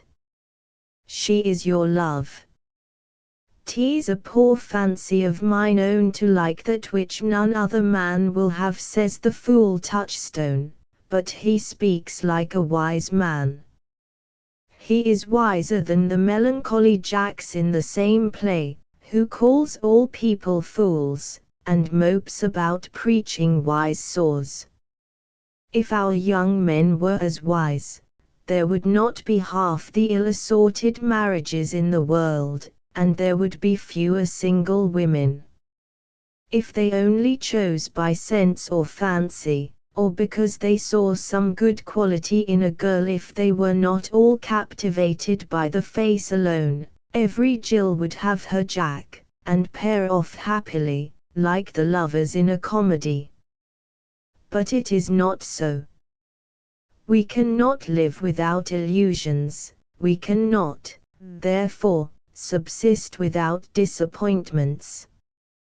They, too, follow each other as the night the day, the shade the sunshine, they are as inseparable as life and death. The difference of our conditions alone places a variety in these illusions. Perhaps the lowest of us have the brightest, just as Cinderella, sitting amongst the coals, dreamed of the ball and beautiful prince as well as her sisters. Bare and grim to tears, says Emerson, is the lot of the children I saw yesterday, yet not the less they hung it round with frippery romance, like the children of the happiest fortune, and would talk of the dear cottage where so many joyful hours had flown. Well, this thatching of hovels is the custom of the country. Women, more than all, are the element and kingdom of illusion. Happy is it that they are so. These fancies and illusions bring forth the inevitable disappointments, but they carry life on with a swing. If every hovel-born child had sat down at his doorstep, and taken true stock of himself, and had said, I am a poor miserable child, weak in health, without knowledge, with little help, and cannot do much, we should have wanted many a hero. We should have had no Stevenson, no Faraday, no Arkwright, and no Watt. Our railways would have been unbuilt, and the Atlantic Ocean would have been unbridged by steam. But hope, as phrenologists tells us, lies above caution, and has dangerous and active neighbors wit, imagination, language, ideality. So the poor cottage is hung round with fancies, and the man exists to help his fellows. He may fail, but others take up his tangled thread, and unravel it, and carry on the great business of life. The constantly cheerful man, who survives his blighted hopes and disappointments, who takes them just for what they are, lessons, and perhaps blessings in disguise, is the true hero. He is like a strong swimmer, the waves dash over him, but he is never submerged. We cannot help applauding and admiring such a man, and the world, good-natured and wise in its verdict, cheers him when he gains the goal. There may be brutality in the sport, but there can be no question as to the merit, when the smaller prize fighter, who receives again and again his adversary's knockdown blow, again gets up and is ready for the fray. Old General Blucher was not a lucky general. He was beaten almost every time he ventured to battle, but in an incredible space of time he had gathered together his routed army, and was as formidable as before. The Germans liked the bold old fellow, and called, and still call him, Marshal forwards. He had his disappointments, no doubt, but turned them, like the oyster does the speck of sand which annoys it, to a pearl. To our minds, the best of all these heroes is Robert Hall, the preacher, who, after falling on the ground in paroxysms of pain, would rise with a smile, and say, I suffered much, but I did not cry out, did I? Did I cry out? Beautiful is this heroism. Nature, base enough under some aspects, rises into grandeur in such an example, and shoots upwards to an alpine height of pure air and cloudless sunshine. The bold, noble, and kindly nature of the man, struggling against pain, and asking, in an apologetic tone, did I cry out, whilst his lips were white with anguish, and his tongue, bitten through in the paroxysm, was red with blood. There is a companion picture of ineffaceable grandeur to this in Plato's Phaedo, where Socrates, who has been unchained simply that he may prepare for death, sits upon his bed, and, rubbing his leg gently where the iron had galled it, begins, not a complaint against fate, or his judges, or the misery of present death, but a grateful little reflection. What an unaccountable thing, my friends, that seems to be which men call pleasure, and how wonderful it is related to that which appears to be its contrary pain, in that they will not both be present to a man at the same time, yet if any one pursues and attains the one, he is almost always compelled to receive the other, as if they were both united together from one head. Surely true philosophy, if we may call so serene a state of mind by that hackneyed word, never reached, unaided, a purer height. There is one thing certain, which contains a poor comfort, but a strong one a poor one, because it reduces us all to the same level. It is this: we may be sure that not one of us is without disappointment.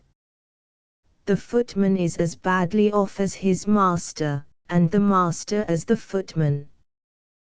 The courtier is disappointed of his place, and the minister of his ambition.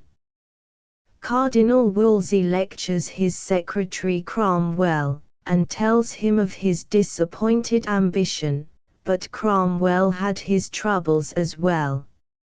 Henry VIII, the king who broke them both, might have put up the same prayer, and the Pope, who was a thorn in Harry's side, no doubt had a peck of disappointments of his own. Nature not only abhors a vacuum, but she utterly repudiates an entirely successful man. There probably never lived one yet to whom the morning did not bring some disaster, the evening some repulse.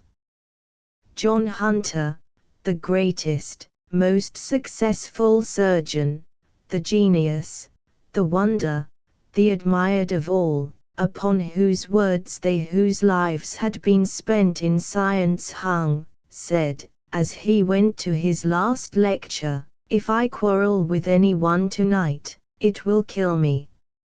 An obstinate surgeon of the old school denied one of his assertions, and called him a liar. It was enough. Hunter was carried into the next room, and died. He had for years suffered from a diseased heart, and was quite conscious of his fate. That was his disappointment. Happy are they who, in this world of trial, meet their disappointments in their youth, not in their old age. Then let them come and welcome, not too thick to render us morose, but like spring mornings, frosty but kindly, the cold of which will kill the vermin, but will let the plant live, and let us rely upon it, that the best men, and women, too, are those who have been early disappointed.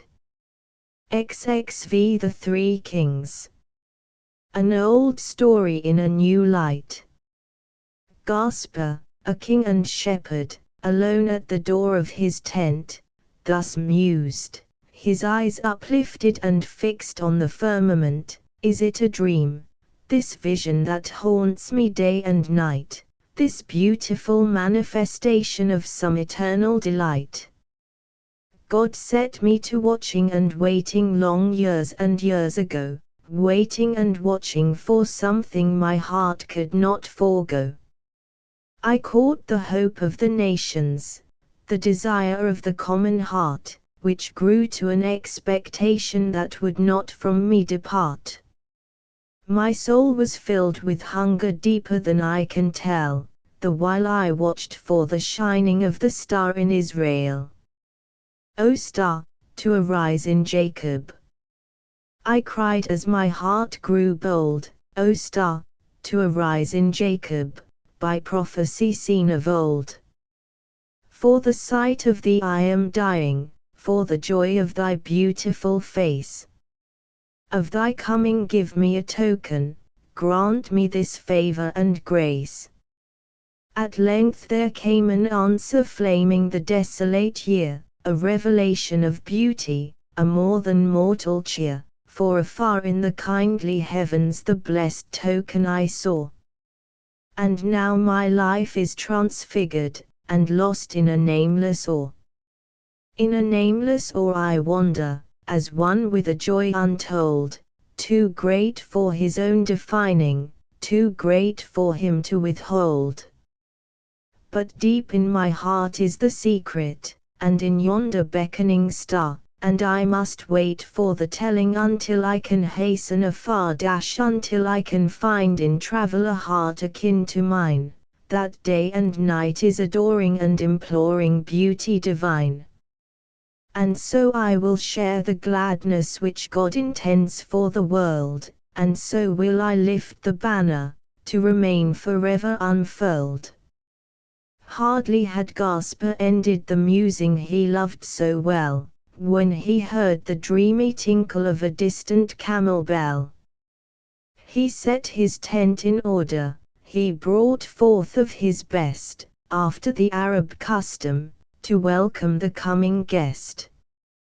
Who is this eager stranger dismounted so soon at the door?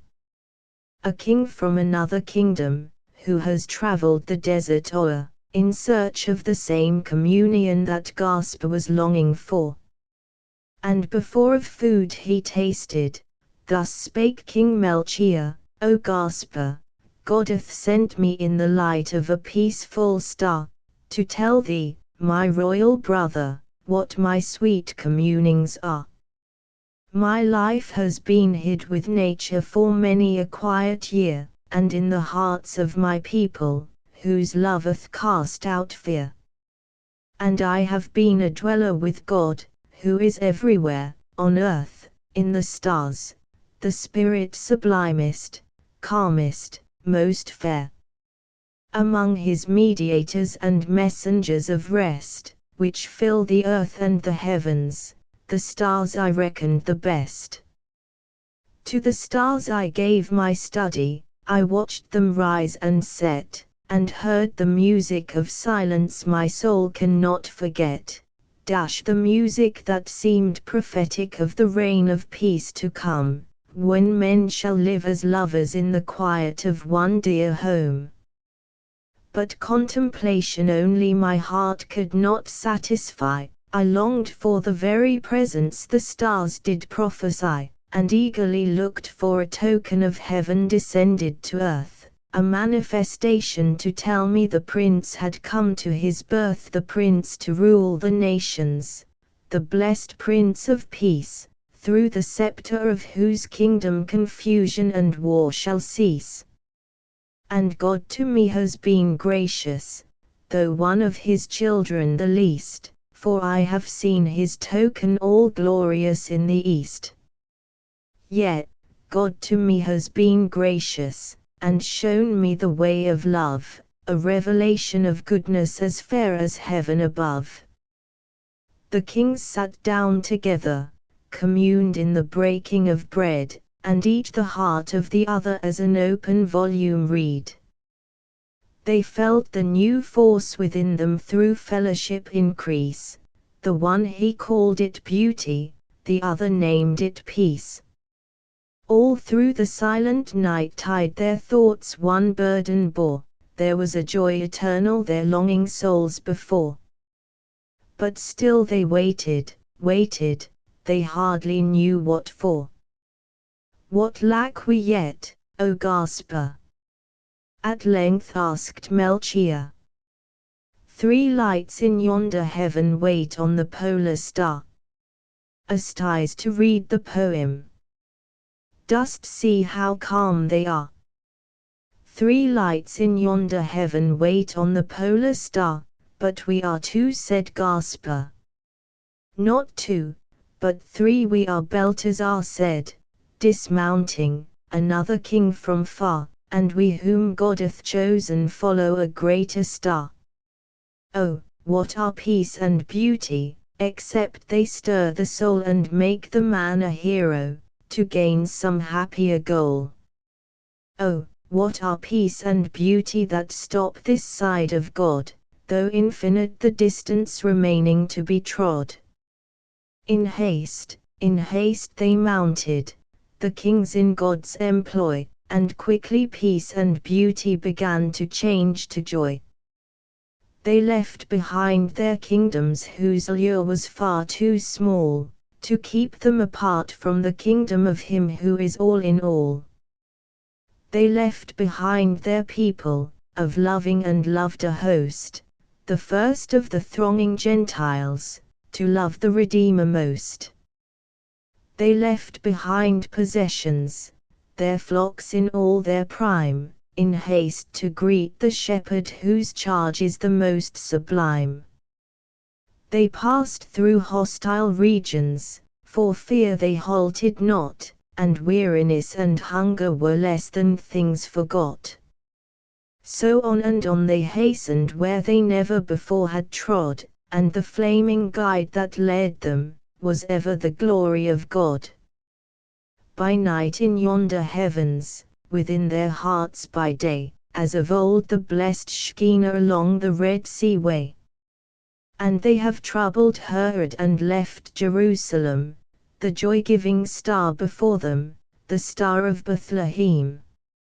And they have seen and worshipped the everlasting child, in whom sweet truth and mercy were never unreconciled. They have kissed the beauty of heaven, incarnate on the earth, the babe in the lap of Mary, of whom He came to His birth. Their gifts of love they have rendered unto the newborn King, their gold and myrrh and frankincense, the best that they could bring. And vanished the star forever, when they turned from the child away. Shone it not then in their bosoms, the light of eternal day? They could not return to Herod too precious for any swine, the pearls which they had gathered out of the sea divine. O vision of the Redeemer, in which faith has struggled to sight. They carried it back to their country, and published it day and night. They carried it back to their country, the vision since Eden's fall, which seen afar off has sweetened the wormwood and the gall. And it has become the story of every triumphant soul, that in seeking the eternal reaches a blessed goal. XXVI Florence Nightingale, the heroine of the Crimea. The care of the poor, said Hannah More, herself one of the most illustrious women of her time, is essentially the profession of women. In her own person, Florence Nightingale has proved this, and not in one or two cases, but by a whole life passed in devotion to the needs of the poor and humble, the sick and the distressed. Comparatively little was known of Miss Nightingale before the year 1854, when the needs of the English army in the Crimea called forth the heroism of thousands.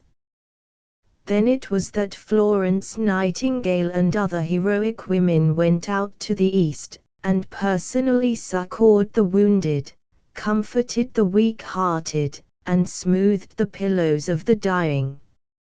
Illustration: Florence Nightingale. Florence Nightingale. Miss Nightingale is every way a remarkable woman. The daughter of an Englishman, W. Shaw Nightingale, of Embley Park, Hampshire, she was born in Florence, in the year 1823, and from this fair city she received her patronymic. From her earliest youth she was accustomed to visit the poor, and, as she advanced in years, she studied in the schools, hospitals, and reformatory institutions of London, Edinburgh, and other principal cities of England, besides making herself familiar with similar places on the continent.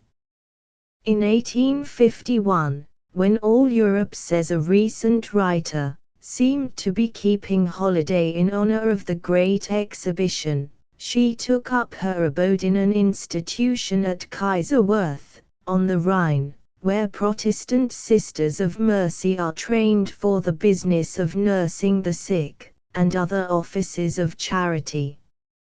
For 3 months she remained in daily and nightly attendance, accumulating the most valuable practical experience, and then returned home to patiently wait until an occasion should arise for its exercise. This occasion soon arose, for, after attending various hospitals in London, the cry of distress which, in 1854, arose from the distressed soldiery in Russia, enlisted her warmest sympathies. Lady Mary Forrester, Mrs. Sidney Herbert, and other ladies, proposed to send nurses to the seat of war. The government acceded to their request, and Miss Florence Nightingale, Mrs. Bracebridge, and 37 others, all experienced nurses, went out to their assistance, and arrived at Constantinople on the 5th of November. The whole party were soon established in the hospital at Scutari, and there pursued their labor of love and benevolence. The good they did, and the wonders they accomplished, are too well known to need particular detail. Every day, says one, writing from the military hospital, brought some new combination of misery to be somehow unraveled by the power ruling in the sisters' town. Each day had its peculiar trial to one who has taken such a load of responsibility in an untried field, and with a staff of her own sex, all new to it.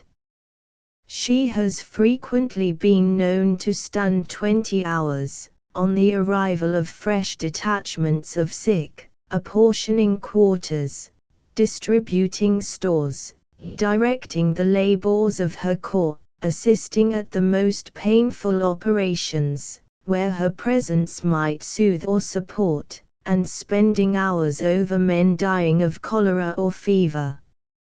Indeed, the more awful to every sense any particular case might be, the more certainly might her slight form be seen bending over him, administering to his case by every means in her power, and seldom quitting his side until death had released him.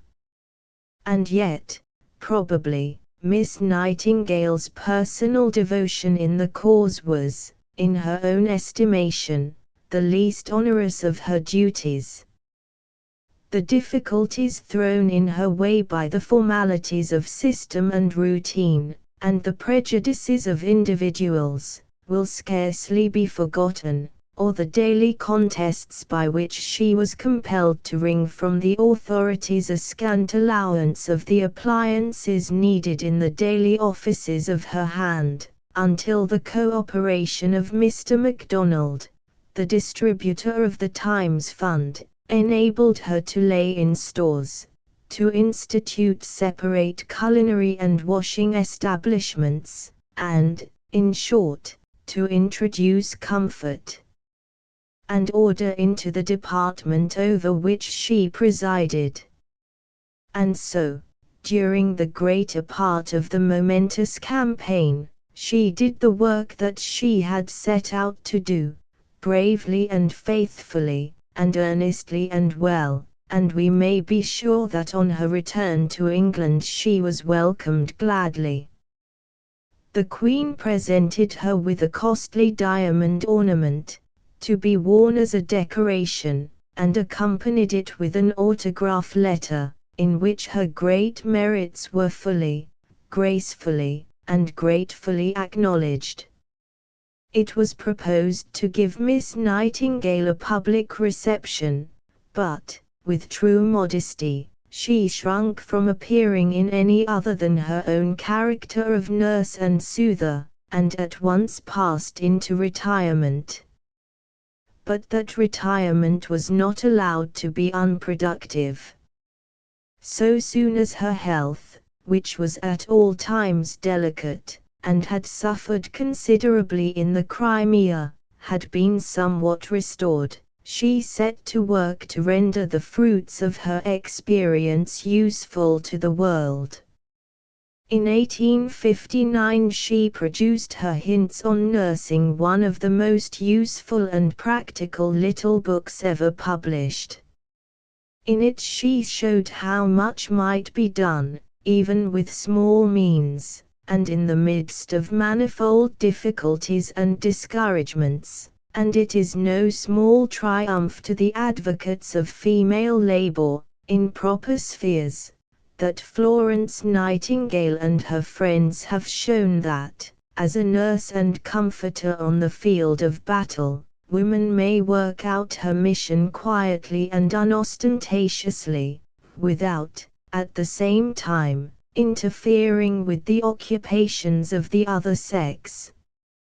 In Florence Nightingale we have an example of a lady bred in the lap of luxury, and educated in the school of wealth and exclusiveness, breaking down the barriers of custom, and proving to the world that true usefulness belongs to no particular rank, age, or station, but is the privilege of all Eve's daughters, and that any employment sanctified by devotion and fervor and earnest desire to do good is essentially womanly and graceful, and fitting alike to the inheritors of wealth or poverty.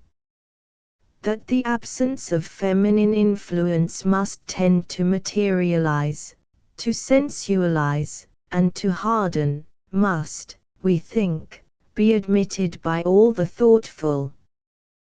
Woman is instituted by God the guardian of the heart as man is of the mind. How many husbands, sons, and brothers, driven and driving, through life in the absorbing excitement of a professional or mercantile career, can testify to the arresting, reposeful, humanizing atmosphere of a home where the wife, mother, or sister exerts her kindly sway, and it is as necessary to the immaterial interests of a nation, to the prevention of the legislative mind and executive hands being completely swallowed up in the actual, the present, the mechanical, the sensible, that some counteracting influence should be allowed and encouraged similar to that of woman in her home. To show the influence for good of associations of women for charitable ends, Mrs. Jameson, in Sisters of Charity at Home and Abroad, has collected accounts from history and biography of many Romanist orders of sisters, besides vindicating and putting forward Miss Nightingale and her companions as examples. She would not for the world that the woman should aspire to be the man, and aim at a masculine independence for which she was never meant. And we thank the noble champion of Protestant sisterhoods for disclaiming connection with any who want her to take part in the public and prominent life of society, so to speak.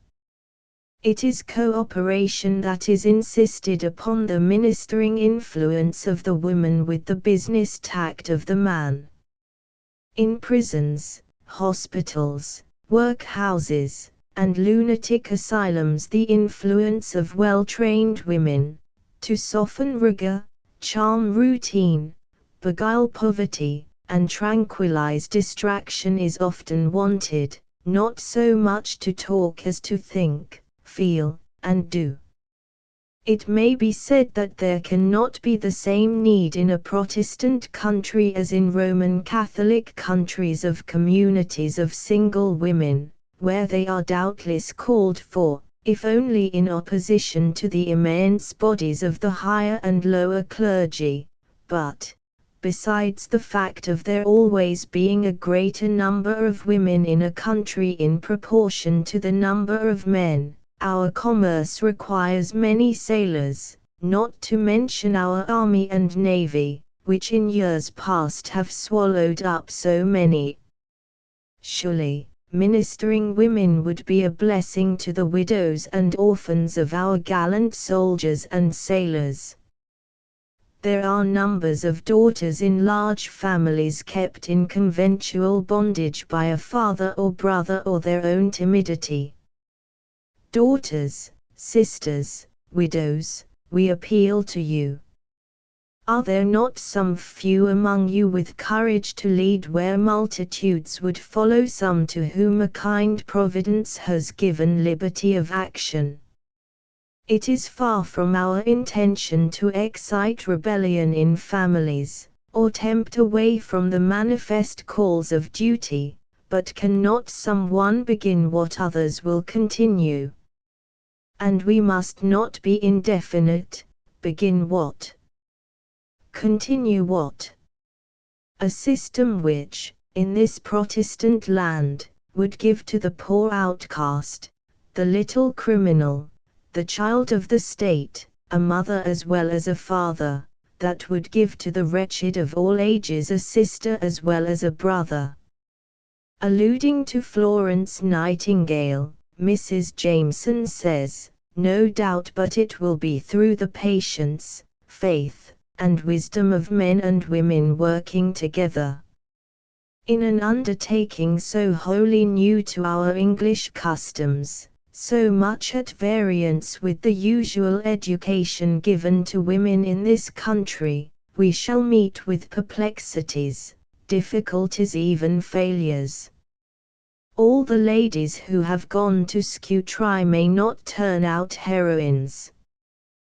There may be vain babblings and scribblings and indiscretions, such as may put weapons into adverse hands. The inferior and paid nurses may, some of them, have carried to Scutari bad habits, arising from imperfect training. Still, let us trust that a principle will be recognized in the country which will not be again lost sight of. It will be the true, the lasting glory of Florence Nightingale and her band of devoted assistants that they have broken through what Gertie calls a Chinese wall of prejudices religious, social, professional, and established a precedent which will, indeed, multiply the good to all time. No doubt there are hundreds of women who would now gladly seize the privileges held out to them by such an example, and crowd to offer their services, but would they pay the price of such dear and high privileges? Would they fit themselves duly for the performance of such services, and earn by distasteful, and even painful studies, the necessary certificates for skill and capacity? Would they, like Miss Nightingale, go through a 7 years' probation, to try at once the steadiness of their motives and the steadiness of their nerves? Such a trial is absolutely necessary, for hundreds of women will fall into the common error of mistaking an impulse for a vocation. But I do believe that there are also hundreds who are fitted, or would gladly, at any self-sacrifice, fit themselves for the work, if the means of doing so were allowed to them. At present, an English lady has no facilities whatever for obtaining the information or experience required, no such institutions are open to her, and yet she is ridiculed for presenting herself without the competent knowledge. This seems hardly just. Anticipating objection, Mrs. Jameson says, "To make or require vows of obedience is objectionable, yet we know that the voluntary nurses who went to the East were called upon to do what comes to the same thing, to sign an engagement to obey implicitly a controlling and administrative power, or the whole undertaking must have fallen to the ground." Then again, questions about costume have been mooted, which appear to me wonderfully absurd. It has been suggested that there should be something of uniformity and fitness in the dress when on duty, and this seems but reasonable. I recollect once seeing a lady in a gay, light, muslin dress, with 3 or 4 flounces, and roses under bonnet, going forth to visit her sick poor. The incongruity struck the mind painfully, not merely as an incongruity, but as an impropriety, like a soldier going to the trenches in an opera hat and laced ruffles. Such follies, arising from individual obtuseness, must be met by regulation dictated by good sense, and submitted to as a matter of necessity and obligation. Again, says our authoress, who passed from her sphere of usefulness in 1860, it is a subject of reproach, that in this Christendom of ours, the theory of good we preach should be so far in advance of our practice, but that which provokes the sneer of the skeptic, and almost kills faith in the sufferer, lifts up the contemplative mind with hope. Man's theory of good is God's reality, man's experience is the degree to which he has already worked out, in his human capacity, that divine reality. Therefore, whatever our practice may be, let us hold fast to our theories of possible good, let us, at least, however they may outrun our present powers, keep them in sight, and then our formal, lagging practice, may in time overtake them. In social morals, as well as in physical truth, the goal of yesterday will be the starting point of tomorrow, and the things before which all England now stands in admiring wonder will become the simple produce of the common day. This we hope and believe. The example of Florence Nightingale, so full of hope and prophecy to Mrs. Jameson 25 years ago, has proved indeed an earnest of better things, which all these years have been passing into realities. Who shall say how much inspiration the noble band of ministering women in our civil war derived from the heroine of the Crimea? When the great occasion arrives, the heavenly impulse is seldom wanting. But God works through means, and that one example of Christian devotion, so fresh in the hearts of mothers, wives, and sisters, was an immense help in developing the self-sacrifice which is latent in every true life. To say nothing of the new impulse given to the organization of women's work in England, it is a matter for thankfulness to be able to note that the signs of new life in this country are full of promise. In several of our large cities, notably New York and Philadelphia, institutions have recently been founded for the training of nurses, and sisterhoods organized for the better accomplishment of Christian work in hospitals, asylums, and among the poor and unfortunate. A work, indeed, which has been done, in one way or another, in all the Christian ages, by every true follower of the Master.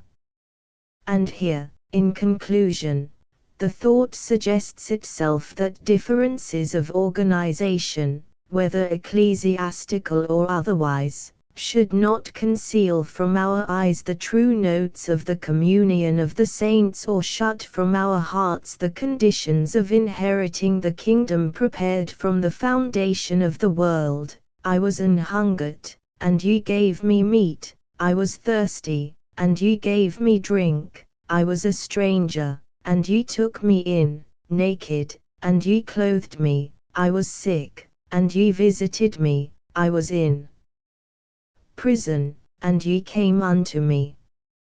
O English Nightingale, who hadst the grace to hear the dying soldier's far-off wail, and pause not for a tear who, as on angel wings, didst seek the wintry sea, to put thy hand to menial things, which were not such to thee, and didst, with heaven-born art, where pain implored release, to mangled form and broken heart bring healing and sweet peace. Thy work was music, song, as brave as ever stirred a nation's heart, as calm and strong as angels ever heard.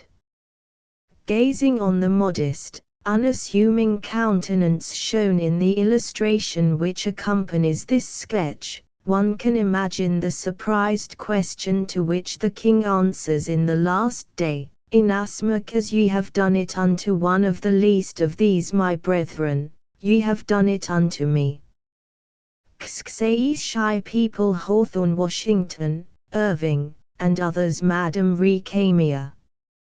Sympathy is the most delicate tendril of the mind, and the most fascinating gift which nature can give us. The most precious associations of the human heart cluster around the word, and we love to remember those who have sorrowed with us in sorrow, and rejoiced with us when we were glad. But for the awkward and the shy, the sympathetic are the very worst company. They do not wish to be sympathized with, they wish to be with people who are cold and indifferent. They like shy people like themselves. Put two shy people in a room together, and they begin to talk with unaccustomed glibness. A shy woman always attracts a shy man. But women who are gifted with that rapid, gay impressionability which puts them en rapport with their surroundings, who have fancy and an excitable disposition, a quick susceptibility to the influences around them, are very charming in general society, but they are terrible to the awkward and the shy.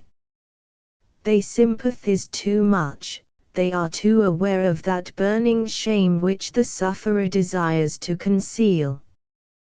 The moment a shy person sees before him a perfectly unsympathetic person, one who is neither thinking nor caring for him, his shyness begins to flee. The moment that he recognizes a fellow sufferer, he begins to feel a reinforcement of energy.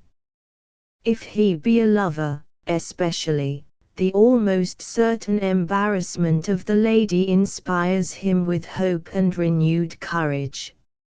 A woman who has a bashful lover, even if she is afflicted with shyness, has been known to find a way to help the poor fellow out of his dilemma more than once. Hawthorne, who has left us the most complete and most tragic history of shyness which belongs to that long rosary on which the blushes of a life are strung, found a woman, the most perfect character, apparently, who ever married and made happy a great genius, who, fortunately for him, was shy naturally, although without that morbid shyness which accompanied him through life. Those who knew Mrs. Hawthorne found her possessed of great fascination of manner, even in general society, where Hawthorne was quite impenetrable. The story of his running down to the Concord River and taking boat to escape his visitors has been long familiar to us all. Mrs. Hawthorne, no doubt, with a woman's tact and a woman's generosity, overcame her own shyness in order to receive those guests whom Hawthorne ran away from, and through his life remained his better angel. It was through this absence of expressed sympathy that English people became very agreeable to Hawthorne. He describes, in his notebook, a speech made by him at a dinner in England. When I was called upon, he says, I rapped my head, and it returned a hollow sound. He had, however, been sitting next to a shy English lawyer, a man who won upon him by his quiet, unobtrusive simplicity, and who, in some well-chosen words, rather made light of dinner-speaking and its terrors.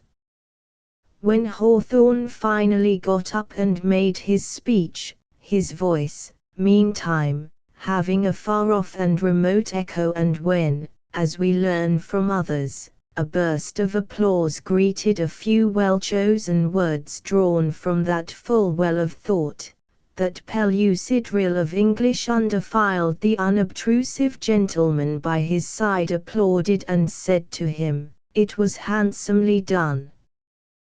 The compliment pleased the shy man. It is the only compliment to himself which Hawthorne ever recorded. Now, had Hawthorne been congratulated by a sympathetic, effusive American, who had clapped him on the back, and who had said, "Oh, never fear, you will speak well," he would have said nothing. The shy sprite in his own eyes would have read in his neighbor's eyes the dreadful truth that his sympathetic neighbor would have indubitably betrayed a fear that he would not do well.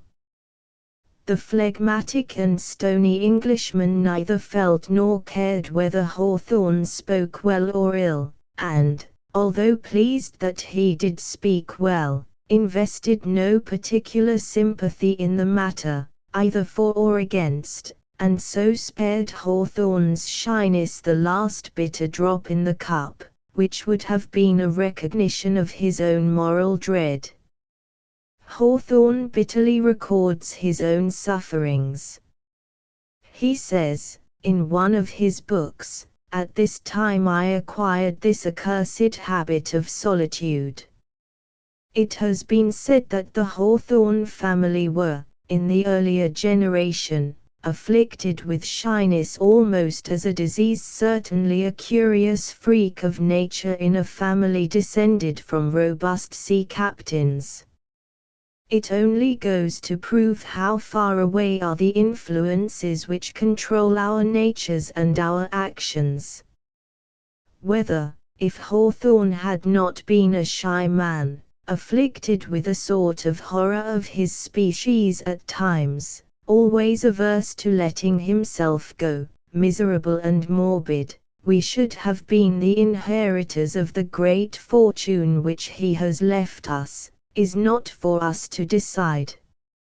Whether we should have owned the gentle boy, the immortal scarlet letter, the house with 7 gables, the marble faun, and all the other wonderful things which grew out of that secluded and gifted nature, had he been born a cheerful, popular, and sympathetic boy, with a dancing school manner, instead of an awkward and shy youth, although an exceedingly handsome one, we cannot tell.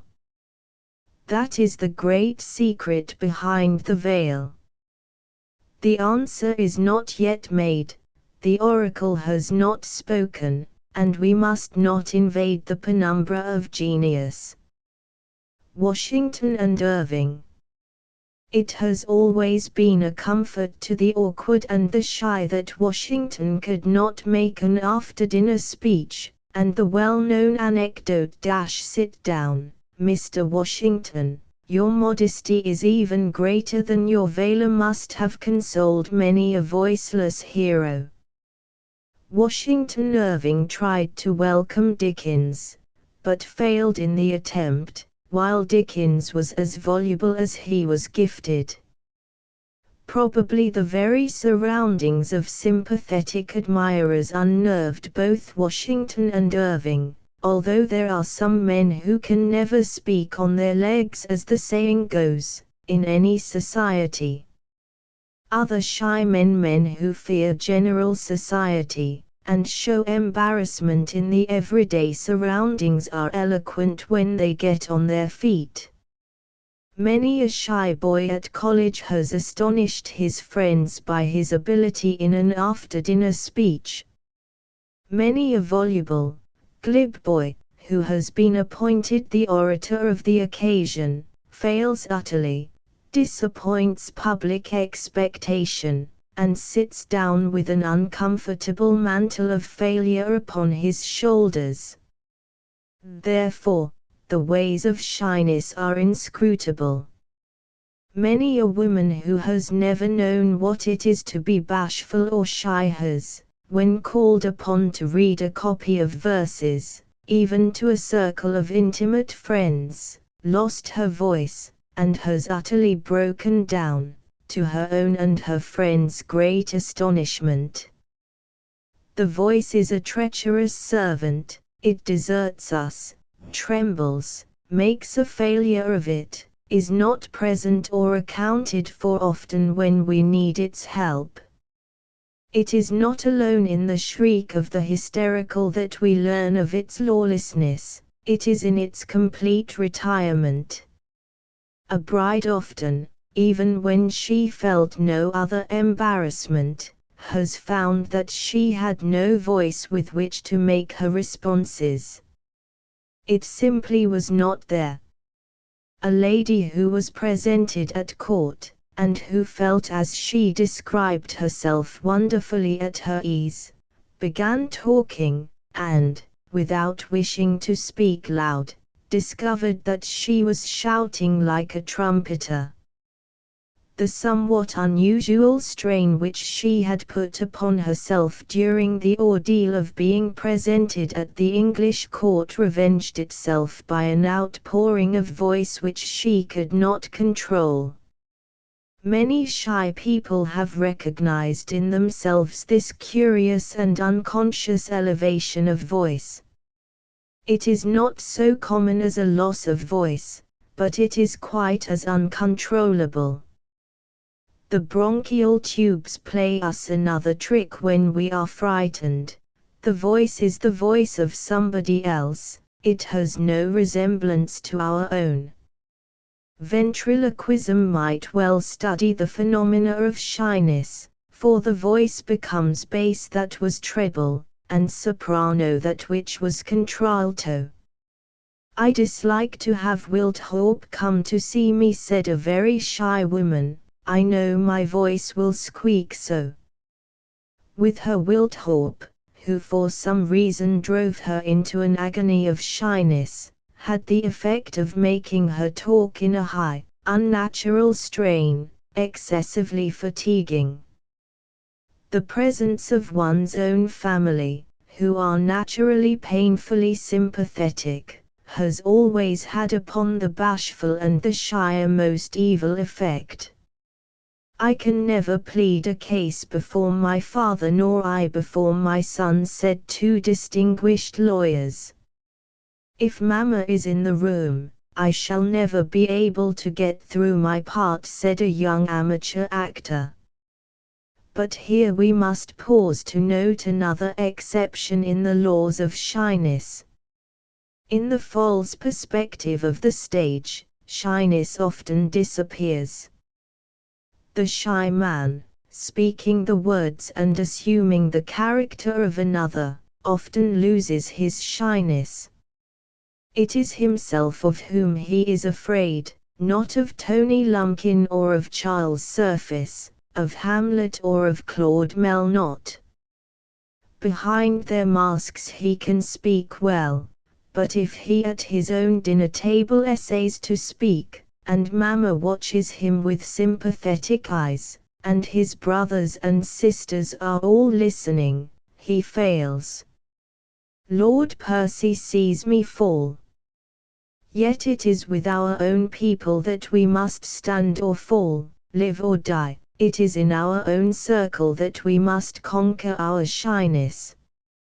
Now, these reflections are not intended as an argument against sympathy properly expressed. A reasonable and judiciously expressed sympathy with our fellow beings is the very highest attribute of our nature. It unravels secrets more surely than the highest critical faculty. Analysis of motives that sway men and women is like the knife of the anatomist, it works on the dead. Unite sympathy to observation, and the dead spring to life. It is thus to the shy, in their moments of tremor, that we should endeavor to be calmly sympathetic, not cruel, but indifferent, unobservant. Now, women of genius, who obtain a reflected comprehension of certain aspects of life through sympathy, often arrive at the admirable result of apprehending the sufferings of the shy without seeming to observe them. Such a woman, in talking to a shy man, will not seem to see him. She will prattle on about herself, or tell some funny anecdote of how she was tumbled out into the snow, or how she spilled her glass of claret at dinner, or how she got just too late to the lecture, and while she is thus absorbed in her little improvised autobiography, the shy man gets hold of himself, and ceases to be afraid of her. This is the secret of tact. Madame Recamier. Madame Recamier, the famous beauty, was always somewhat shy. She was not a wit, but she possessed the gift of drawing out what was best in others. Her biographers have blamed her that she had not a more impressionable temper, that she was not more sympathetic. Perhaps, in spite of her courage when she took up contributions in the churches dressed as a neo-Greek, she was always hampered by shyness. She certainly attracted all the best and most gifted of her time, and had a noble fearlessness in friendship, and a constancy which she showed by following Madame de Staël into exile, and in her devotion to Ballanche and Chateaubriand. She had the genius of friendship, a native sincerity, a certain reality of nature, those fine qualities which so often accompany the shy that we almost, as we read biography and history, begin to think that shyness is but a veil for all the virtues. Perhaps to this shyness, or to this hidden sympathy, did Madame Recamier owe that power over all men which survived her wonderful beauty. The blind and poor old woman of the Abbaye had not lost her charm. The most eminent men and women of her day followed her there, and enjoyed her quiet, not very eloquent, conversation. She had a wholesome heart. It kept her from folly when she was young, from a too over-facile sensitiveness to which an impressionable, sympathetic temperament would have betrayed her. Her firm, sweet nature was not flurried by excitement. She had a steadfastness in her social relations which has left behind an everlasting renown to her name. And what are, after all, these social relations which call for so much courage, and which can create so much suffering to most of us as we conquer for them our awkwardness and our shyness? Let us pause for a moment, and try to be just. Let us contemplate these social ethics, which call for so much that is, perhaps, artificial and troublesome and contradictory. Society, so long as it is the congregation of the good, the witty, the bright, the intelligent, and the gifted, is the thing most necessary to us all. We are apt to like it and its excitements almost too well, or to hate it, with its excesses and its mistakes, too bitterly. We are rarely just to society. The rounded, and harmonious, and temperate understanding and use of society is, however, the very aim and end of education. We are born to live with each other and not for ourselves. If we are cheerful, our cheerfulness was given to us to make bright the lives of those about us. If we have genius, that is a sacred trust. If we have beauty, wit, joyousness. It was given us for the delectation of others, not for ourselves. If we are awkward and shy, we are bound to break the crust, and to show that within us is beauty, cheerfulness, and wit. It is but the fool who loves excess. The best human being should moderately like society. Mrs. John Sherwood. St. John Marshall, born 1755, died 1835. In the Revolutionary Army, his marriage law lectures at the bar, his intellectual powers on the bench. The family stock of Marshall, like that of Jefferson, was Welsh, as is generally the case in names with a double letter, as a double F or a double L. This Welsh type was made steady by English infusions.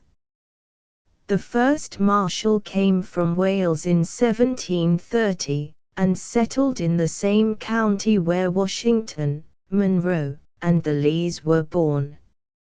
He was a poor man, and lived in a tract called the Forest. His eldest son, Thomas, went out to Fauquier County, at the foot of the Blue Ridge, and settled on Goose Creek, under Manassas Gap. This Thomas Marshall had been a playmate of George Washington, and, like him, was a mountain surveyor, and they loved each other. And when the Revolutionary War broke out, both went into the service, Thomas Marshall being colonel of one of the Virginia regiments. His son, John Marshall, who was not 20 years old when the conflict began, became a lieutenant under his father. The mother of John Marshall was named Mary Keith, and his grandmother Elizabeth Markham, and the latter was born in England. Marshall's father had a good mind, not much education, but he was a great reader, and especially loved poetry, and he taught his son to commit poetry to memory, and to model his mind on the clear diction and heroic strain of poets like Milton, Shakespeare, Dryden, and Pope. In these books of poetry the great Chief Justice found the springs to freshen his own good character. To the last day of his life he loved literature, and was especially fond of novels, and of books written by females. He held the view that the United States must be a literary nation in the sense of having great and noble authors to leaven its people and teach them high thoughts. His schools were chiefly down in the Chesapeake Bay, in the county of his birth, and his teachers were poor Presbyterian clergymen from Scotland, who at that period were the teachers of nearly all the Middle States, from New York southward. He knew some Latin, but not very much.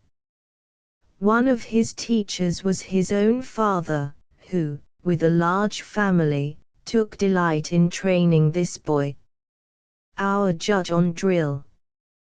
In 1775 the country hunters and boars on the Blue Ridge Mountain went to their mustering place, and, the senior officer being absent, this young marshal, with a gun on his shoulder, began to show them how to use it.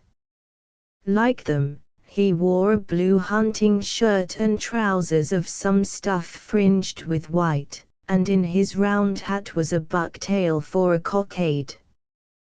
He was about 6 feet high, lean and straight, with a dark skin, black hair, a pretty low forehead, and rich, dark small eyes, the whole making a face dutiful, pleasing, and modest. After the drill was over he stood up and told those strange, wild mountaineers, who had no newspapers and knew little of the world, what the war was about. He described to them the Battle of Lexington. They listened to him for an hour, as if he had been some young preacher. Thus was our great Chief Justice introduced to public life. He had come to serve, and found that he must instruct.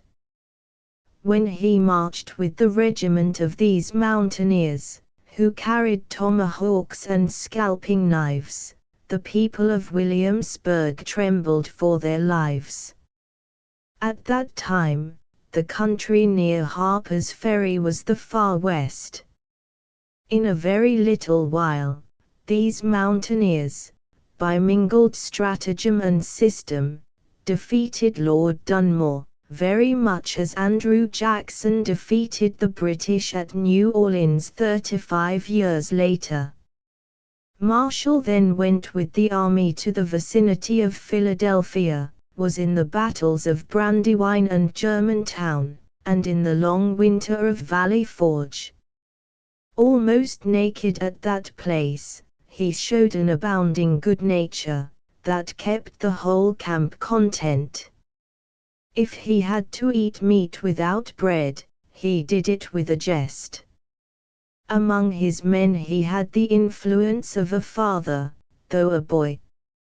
He was so much better read than others that he frequently became a judge-advocate, and in this way he got to know Alexander Hamilton, who was on Washington's staff. Marshall was always willing to see the greatness of another person, and Judge Story says that he said of Hamilton that he was not only of consummate ability as both soldier and statesman, but that, in great, comprehensive mind, sound principle, and purity of patriotism, no nation ever had his superior. It became Marshall's duty, in the course of 25 years, to try for high treason the man who killed his friend Hamilton, but he conducted that trial with such an absence of personal feeling that it was among the greatest marvels of our legal history. He could neither be influenced by his private grief for Hamilton, nor by Jefferson's attempts as president to injure Burr, nor by Burr himself, whom he charged the jury to acquit, but whom he held under bond on another charge, to Burr's rage. Marshall was in the Battle of Monmouth, and at the storming of Stony Point, and at the surprise of Jersey City. In the army camps, he became acquainted with the Northern men, and so far from comparing invidiously with them, he recognized them all as fellow countrymen and brave men, and never in his life was there a single trace of sectionalism. His marriage. Near the close of the Revolution, Marshall went to Yorktown, somewhat before Cornwallis occupied it, to pay a visit, and there he saw Mary Ambler at the age of 14. She became his wife in 1783. Her father was Jacqueline Ambler, the treasurer of the state of Virginia. She lived with him 48 years, and died in December, 1831. He often remarked in subsequent life that the race of lovers had changed. Said he, "When I married my wife, all I had left after paying the minister his fee was a guinea, and I thought I was rich." General Burgoyne, whom Marshall's fellow soldiers so humiliated, wrote some verses, and among these were the following, which Marshall said over to himself often when thinking of his wife: "Encompassed in an angel's frame, an angel's virtues lay, too soon did heaven assert its claim and take its own away. My Mary's worth, my Mary's charms, can never more return. What now shall fill these widowed arms? Ah, me! My Mary's urn." Law Lectures. The only law lectures Marshall ever attended were those of Chancellor Wythe, at William and Mary College, Williamsburg, while the Revolution was still going on. Before the close of the war he was admitted to the bar, but the courts were all suspended until after Cornwallis's surrender. Before the war closed, Marshall walked from near Manassas Gap, or rather from Oak Hill, his father's residence, to Philadelphia on foot to be vaccinated. The distance was nearly 200 miles, but he walked about 35 miles a day, and when he got to Philadelphia looked so shabby that they repelled him at the hotel, but this only made him laugh and find another hotel. He never paid much attention to his dress, and observed through life the simple habits he found agreeable as a boy. For 2 years he practiced in one rough, native county, but it soon being evident that he was a man of extraordinary grasp of a law case, he removed to Richmond, which had not long been the capital, and there he lived until his death, which happened in 1835 in the city of Philadelphia, whither he had repaired to submit to a second operation. The first of these operations was cutting to the bladder for the stone, and he survived it. Subsequently, his liver became enlarged and had abscesses on it, and his stomach would not retain much nutriment.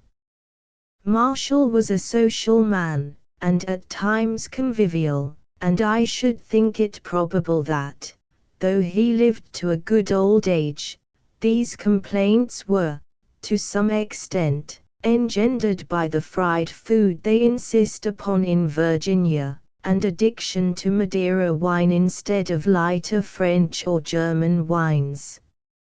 He was one of the last of the old Madeira drinkers of this country, like Washington, and his only point of pride was that he had perhaps the best Madeira at Richmond. Above all other men who ever lived at Richmond, Virginia, Marshall gives sanctity and character to the place. His house still stands there, and ought to become the property of the bar of this country. It is now a pretty old house, made of brick and moderately roomy. At the bar.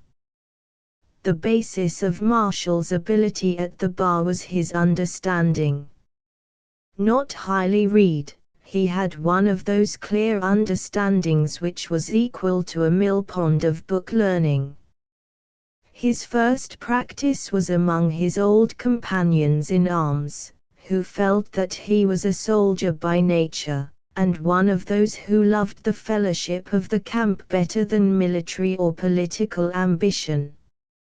Ragged and dissipated, they used to come to him for protection, and at a time when imprisonment for debt and cruel executions were in vogue. He not only defended them, but loaned them money.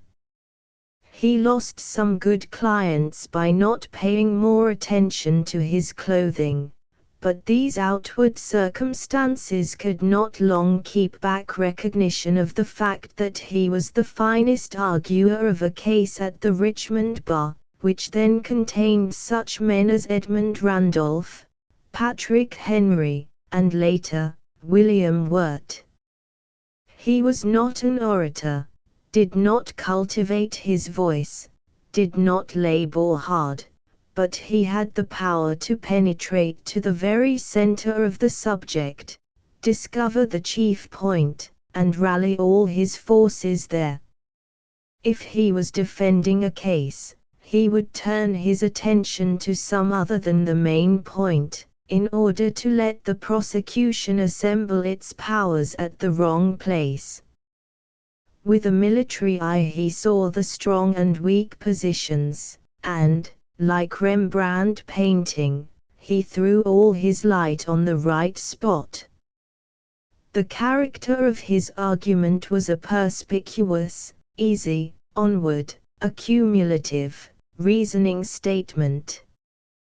He had but one gesture to lift up his hand and bring it down on the place before him constantly.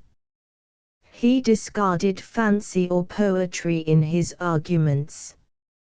William Wirt said of him, in a sentence worth committing to memory as a specimen of good style in the early quarter of this century, all his eloquence consists in the apparent deep self-conviction and emphatic earnestness of his manner, the corresponding simplicity and energy of his style, the close and logical connection of his thoughts, and the easy graduations by which he opens his lights on the attentive minds of his hearers.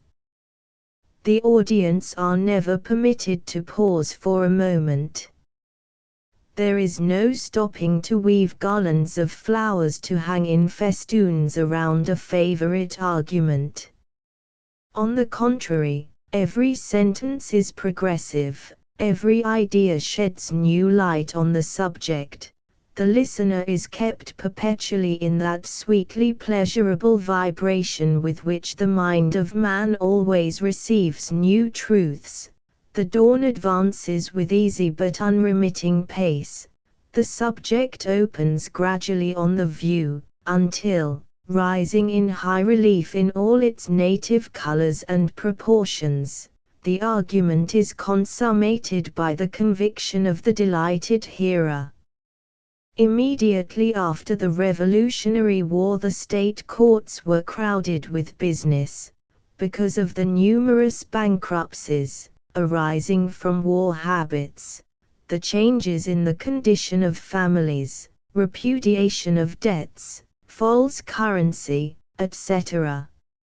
Marshall was one of the first lawyers who rose to the magnanimity to admit the propriety of a federal judiciary, different from that of the states. The other lawyers thought it would not do to take the business away from these courts.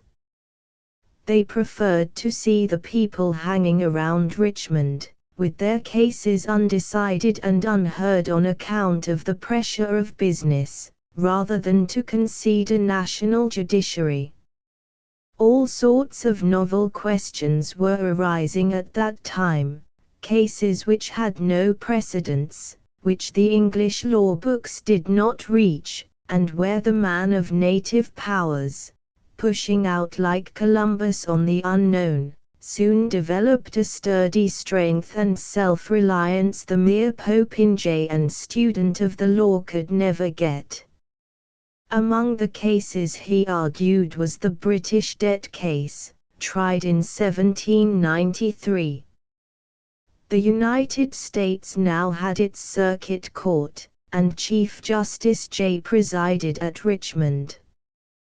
The Treaty of Peace of England provided that the creditors on either side should meet with no lawful impediment to the recovery of the full value of all bona fide debts theretofore contracted. The question was whether debts sequestrated by the Virginia legislature during the war came under this treaty. It is said that the Countess of Huntingdon heard the speeches on this case, and said that every one of the lawyers, if in England, would have been given a peerage.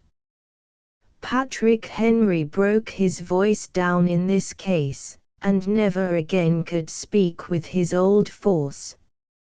Marshall surpassed them all in the cogency of his reasoning. At that time he was thought to be rather lazy.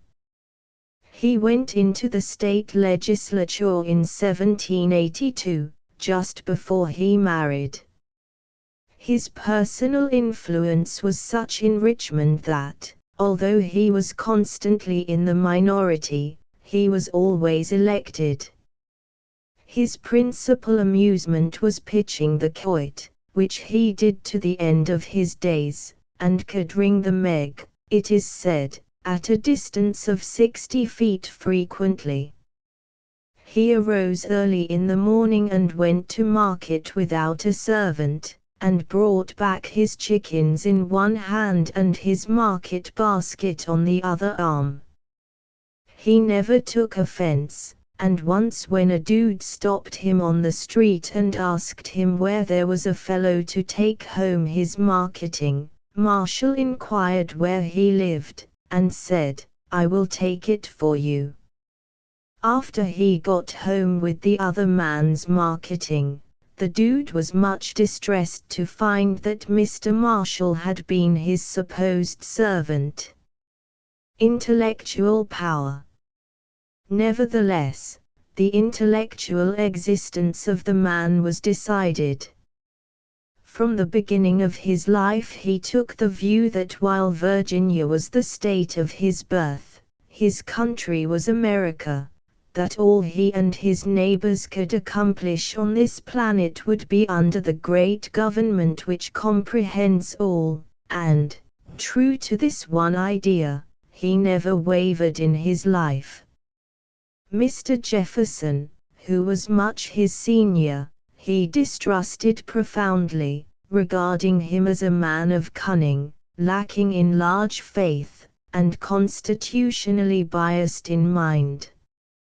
In the sketch Marshall made of General Washington, he said, and it is believed that he referred to Jefferson, he made no pretension to that vivacity which fascinates or to that wit which dazzles, and frequently imposes on the understanding. More solid than brilliant, judgment, rather than genius, constituted the most prominent feature of his character.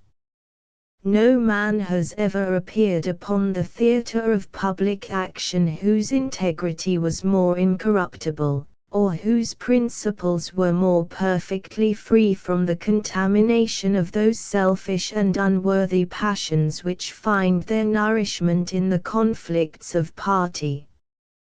Having no views which required concealment, his real and avowed motives were the same, and his whole correspondence does not furnish a single case from which even an enemy would infer that he was capable, under any circumstances, of stooping to the employment of duplicity.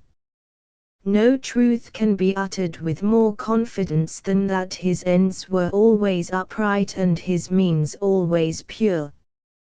He exhibited the rare example of a politician to whom wiles were totally unknown, and whose professions to foreign governments, and to his own countrymen, were always sincere.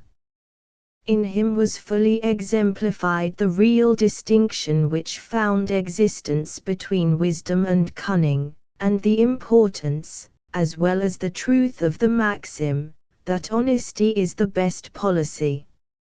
It is to be noticed that Marshall's Life of Washington, though written by the Chief Justice of the United States, was not a success, and passed through only one edition. It gave him more annoyance than anything in his life. He wrote it with labor and sincerity, but he was incapable of writing mere smart, vivacious things, and, in the attempt to give Washington his due proportions, he insensibly failed of making a popular book. Jefferson, who had been urging Tobias Lear, Washington's secretary, to get out of Washington's papers remarks injurious to himself, was greatly exercised at the publication of Marshall's book about as much as the better element dudes are at Blaine's book. Mr. Marshall, in 1788, assisted to make the new Constitution of Virginia. By the desire of Washington he ran for Congress as a Federalist. President Washington offered him the place of Attorney General, which he declined. He also declined the minister to France, but subsequently accepted the position from President Adams, and in France was insulted with his fellow members by Talleyrand. John Adams, on his return, wished to make him a member of the Supreme Court, but this he declined, preferring the practice of the law. It was at Mount Vernon that Washington prevailed upon him to run for Congress. The story being raised that Patrick Henry was opposed to him, old Henry came forward and said, "I should rather give my vote to John Marshall than to any citizen of this state at this juncture, one only excepted, meaning Washington." The father of Robert E. Lee was one of the old Federal minority rallying under Marshall.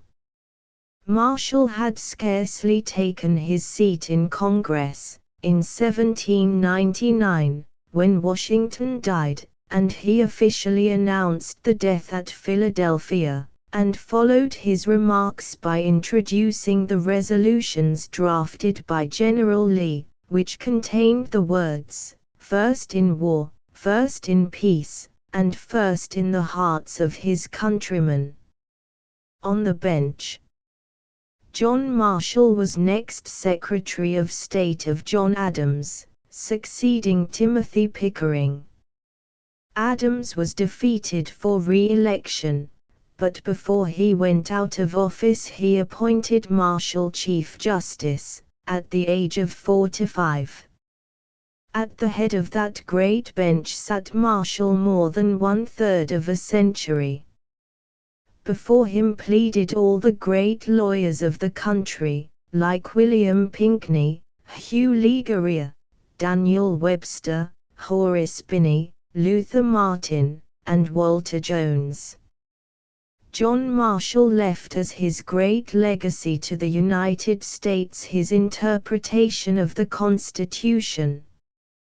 While Chief Justice he became a member of the Constitutional Convention of Virginia in company with Madison and Monroe, both of whom had been president.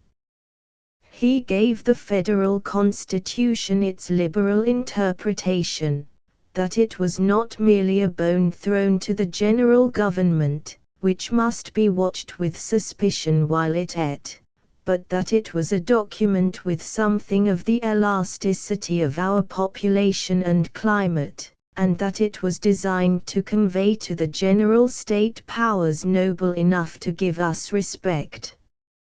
Without a spot on his reputation, without an upright enemy, the old man attended to his duty absolutely, loved argument, encouraged all young lawyers at the bar, and he lived down to the time of nullification, and when General Jackson issued his proclamation against the nullifiers, John Marshall and Judge Story went up to the White House and took a glass of wine with him.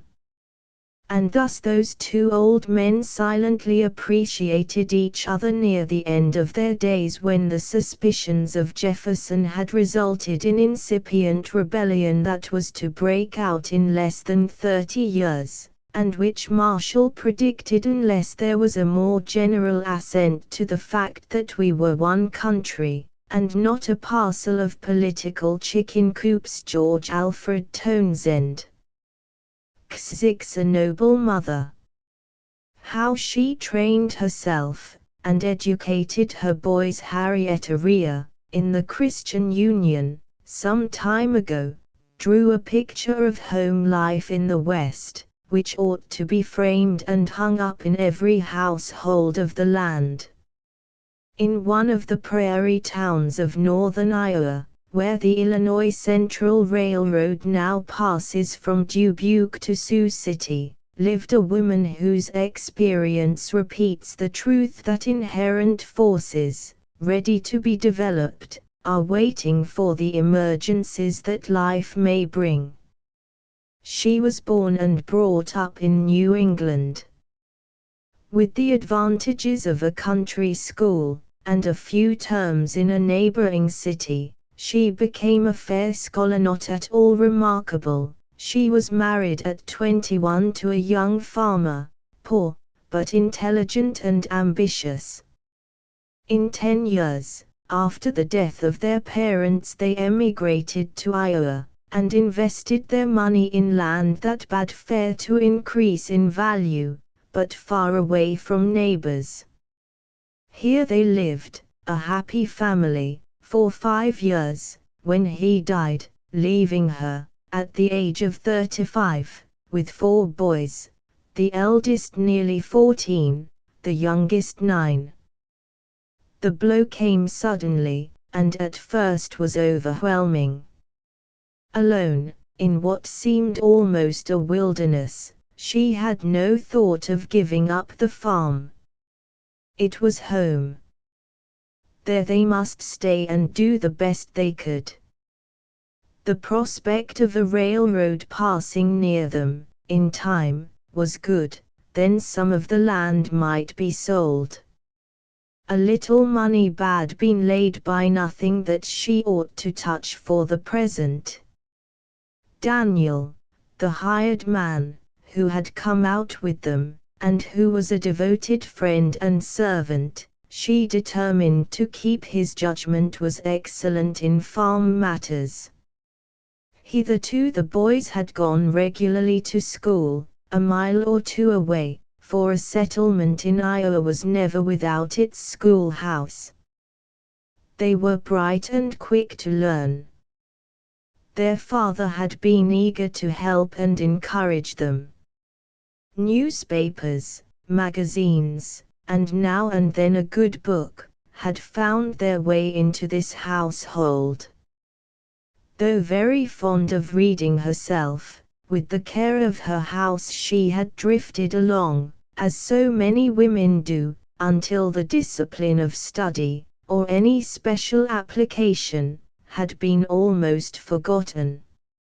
It was the ambition of both parents that their sons should be well educated.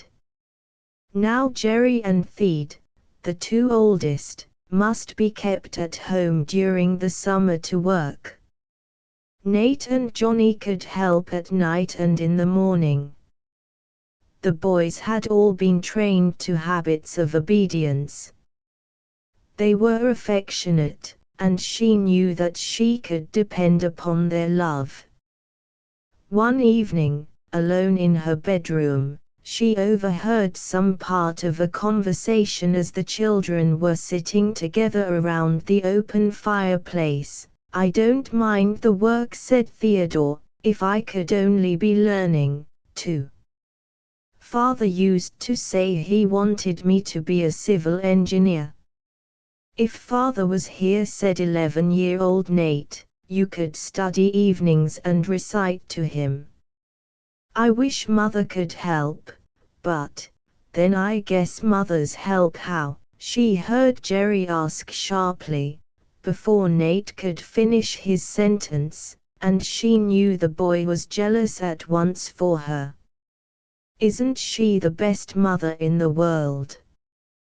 "Yes, she is, and she likes stories, too, but I was just thinking, now that you can't go to school, if she only knew a lot about everything, why, she could tell you." "Well," replied Jerry, with all the gravity of a man, "we must just take hold and help all we can. It's going to be hard enough for Mother. I just hate to give up school and pitch into work." "Theod, you shall go next winter, anyway." "Shan't we be lonesome next winter?" said little Johnny, who had taken no part in the talk, until now. "Won't Mother be afraid?" "I want my father back," and, without a word of warning, he burst into tears. Dead silence for a few minutes. The outburst was so sudden, she knew they were all weeping. It was Jerry again who spoke first. "Don't let Mother see us crying. Come, Johnny, let's take Bone, and all go down to the trap." Then she heard them pass out of the house. Desolation fell upon that poor mother for the next hour. Like a knife, Nate's remark had passed through her heart. Father could have helped. Couldn't she help her boys, for whom she was ready to die? Was she only mother who prepared their meals and took care of their clothes? She wanted a part in the very best of their lives. She thought it all over, sitting up far into the night. If she could only create an interest in some study that should bind them all together, and in which she could lead. Was she too old to begin? Never had the desire to become the very center of interest to them taken such a hold upon her. A few weeks after, she said one morning, at the breakfast table, "Boys, I've been thinking that we might begin geology this summer, and study it, all of us together. Your father and I meant to do it sometime. I've found a textbook. By and by, perhaps, Theod can draw us a chart. Jerry will take hold, I know, and Nate and Johnny can hunt for specimens. We'll have an hour or two every night." The children's interest awoke in a flash, and that very evening the question discussed was one brought in by Nate: "What is the difference between limestone and granite?"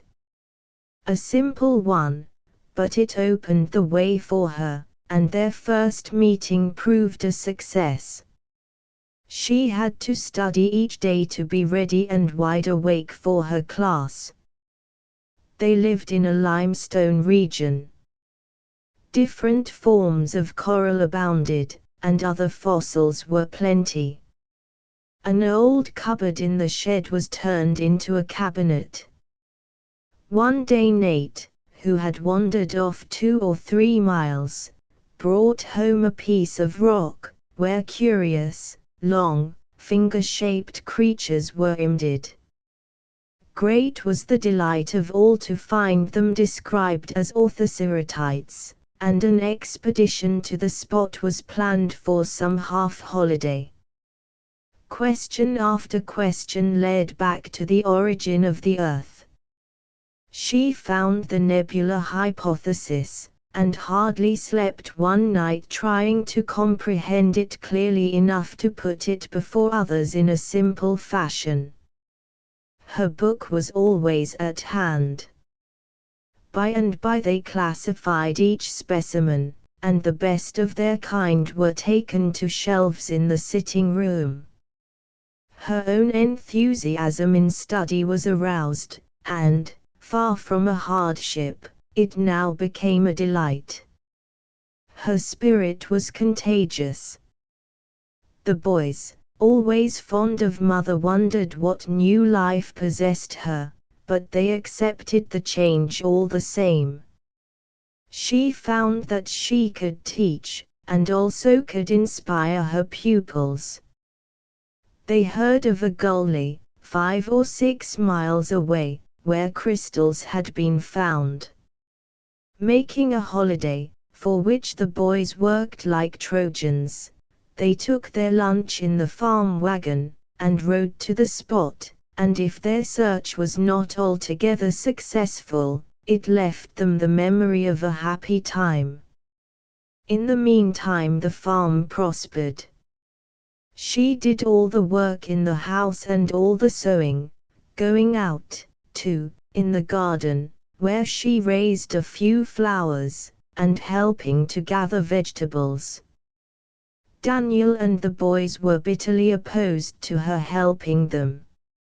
Mother said, "Jerry, if you won't ever think you must go out, I'll do anything to make up. I don't want you to look like those women we see sometimes in the fields." Generally she yielded. Her work was enough for one pair of hands.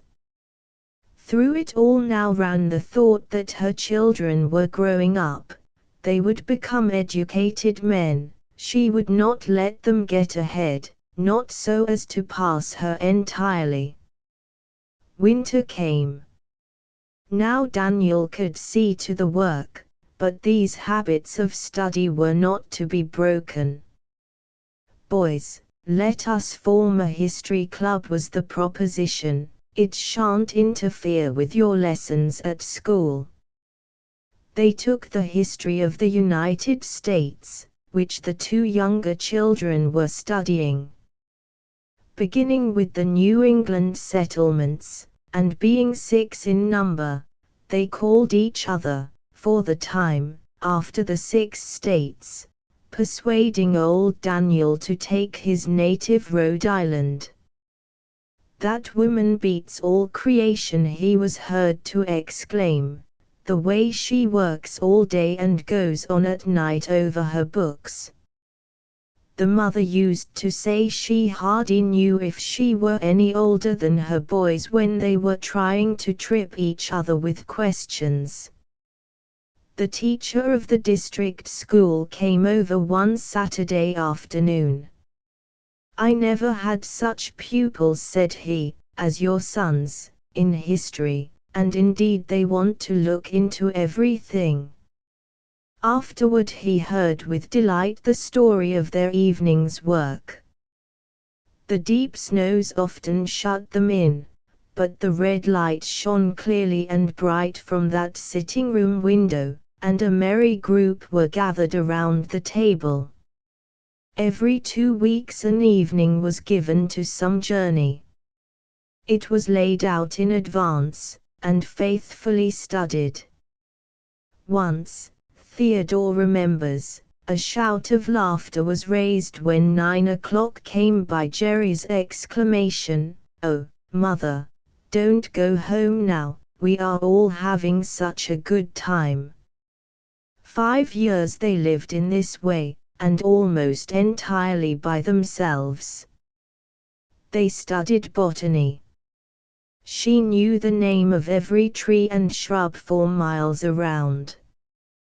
The little boys made a collection of birds' eggs, and then began to watch closely the habits of the birds. It was a pure, simple life.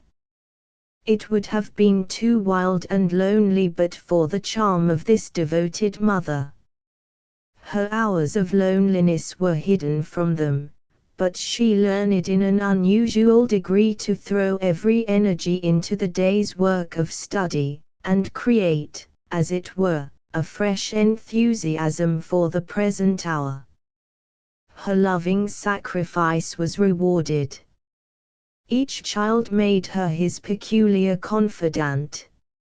She became the inspiration of his life. English history opened a wide field to this family. One afternoon she brought in Shakespeare to prove some historical question. It was a rainy day, and the boys were all at home. Jerry began to read Hamlet aloud. It proved a treasure that brought them into a new world of delight.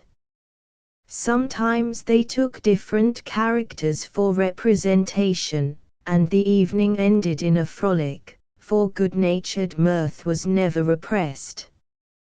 First of all, a preparation had been made for the Sabbath. There was a church in this town, but at a distance of several miles, and during many days the roads were impassable. She had leaned upon infinite strength, gathering wisdom through all these experiences. The secret of many a promise had been revealed to her understanding, and, above everything, she desired that the scriptures should become precious to her children. She took up Bible characters, bringing to bear the same vivid interest, the same power of making them realities. These lessons were varied by little sketches or reports of one Sunday to be read aloud the next. Of this, Nate took hold with a special zest. None of this family could sing. She thought of a substitute. They learned the Psalms, much of Isaiah, and many hymns, repeating them in concert, learning to count upon this hour around the fire as others do upon their music. How many of these times came to her in afterlife the vision of the bright faces of her boys as they clustered affectionately around her. Time rolled by. The railroad passed through. A village sprang up, and the land was ready to sell. She could keep enough for her own use, and the boys could prepare for college. Theod and Nate went away to school. The old home was kept bright and pleasant. Friends, new settlers, came in, and now there was visiting and social life. Jerry stayed on the farm, Theodore became a civil engineer, Nate a minister, Johnny went into business. Theodore used to say, "Mother, as I travel about, all the stones and the flowers make me think of you. I catch sight of some rock, and stop to laugh over those blessed times."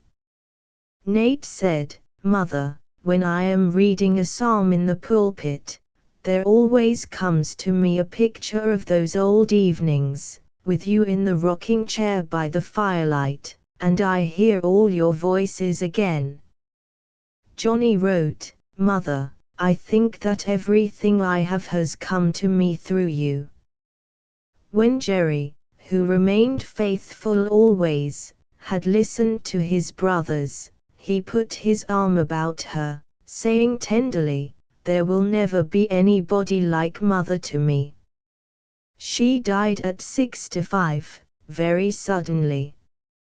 Only a few hours before, she had exclaimed, as her children all came home together, "There never were such good boys as mine. You have repaid me 1,000-fold. God grant you all happy homes." They bore her coffin to the grave themselves. They would not let any other person touch it.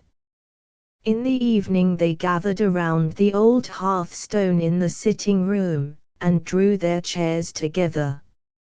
No one spoke until Nate said, "Boys, let us pray," and then, all kneeling around her vacant chair, he prayed that the mantle of their mother might fall upon them.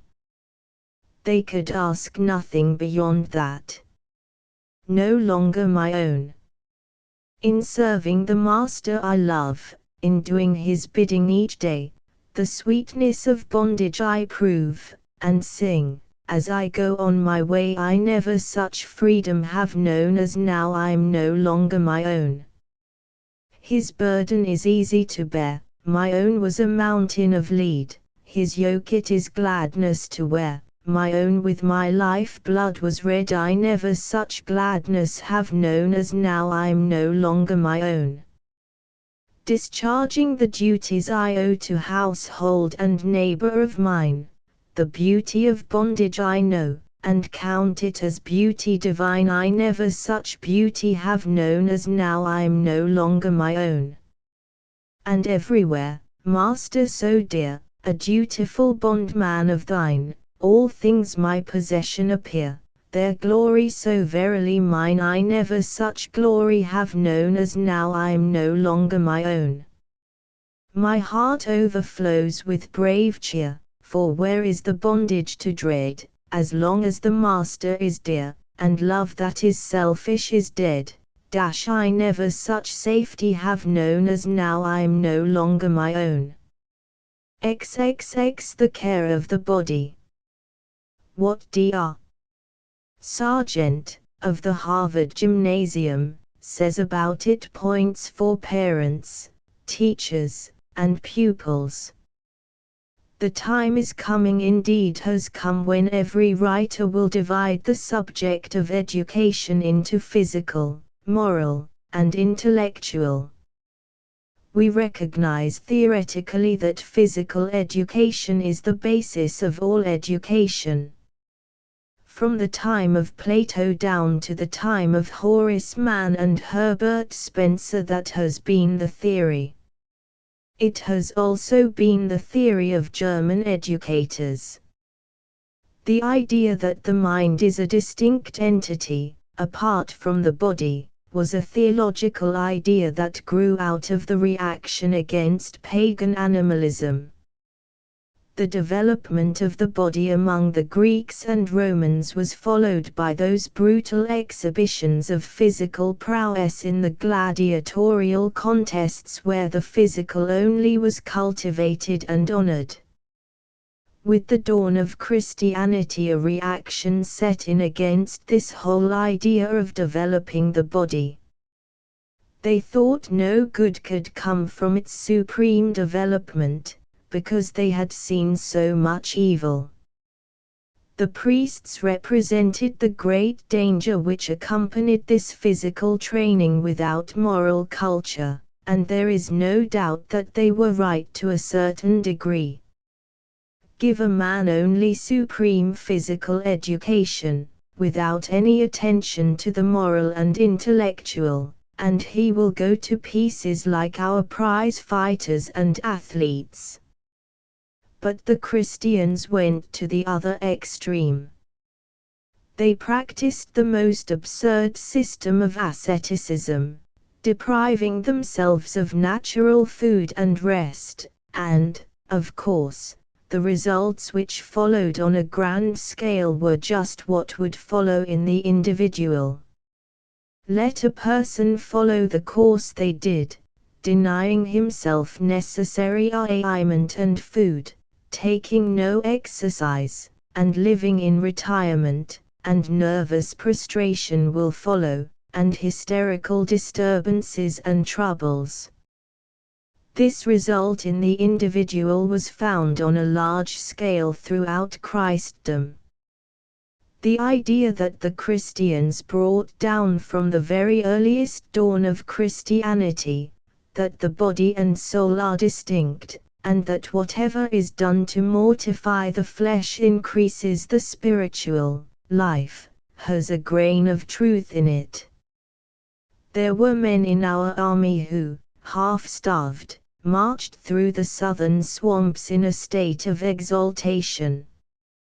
They imagined they were walking through floral gardens, with birds flitting about and singing overhead.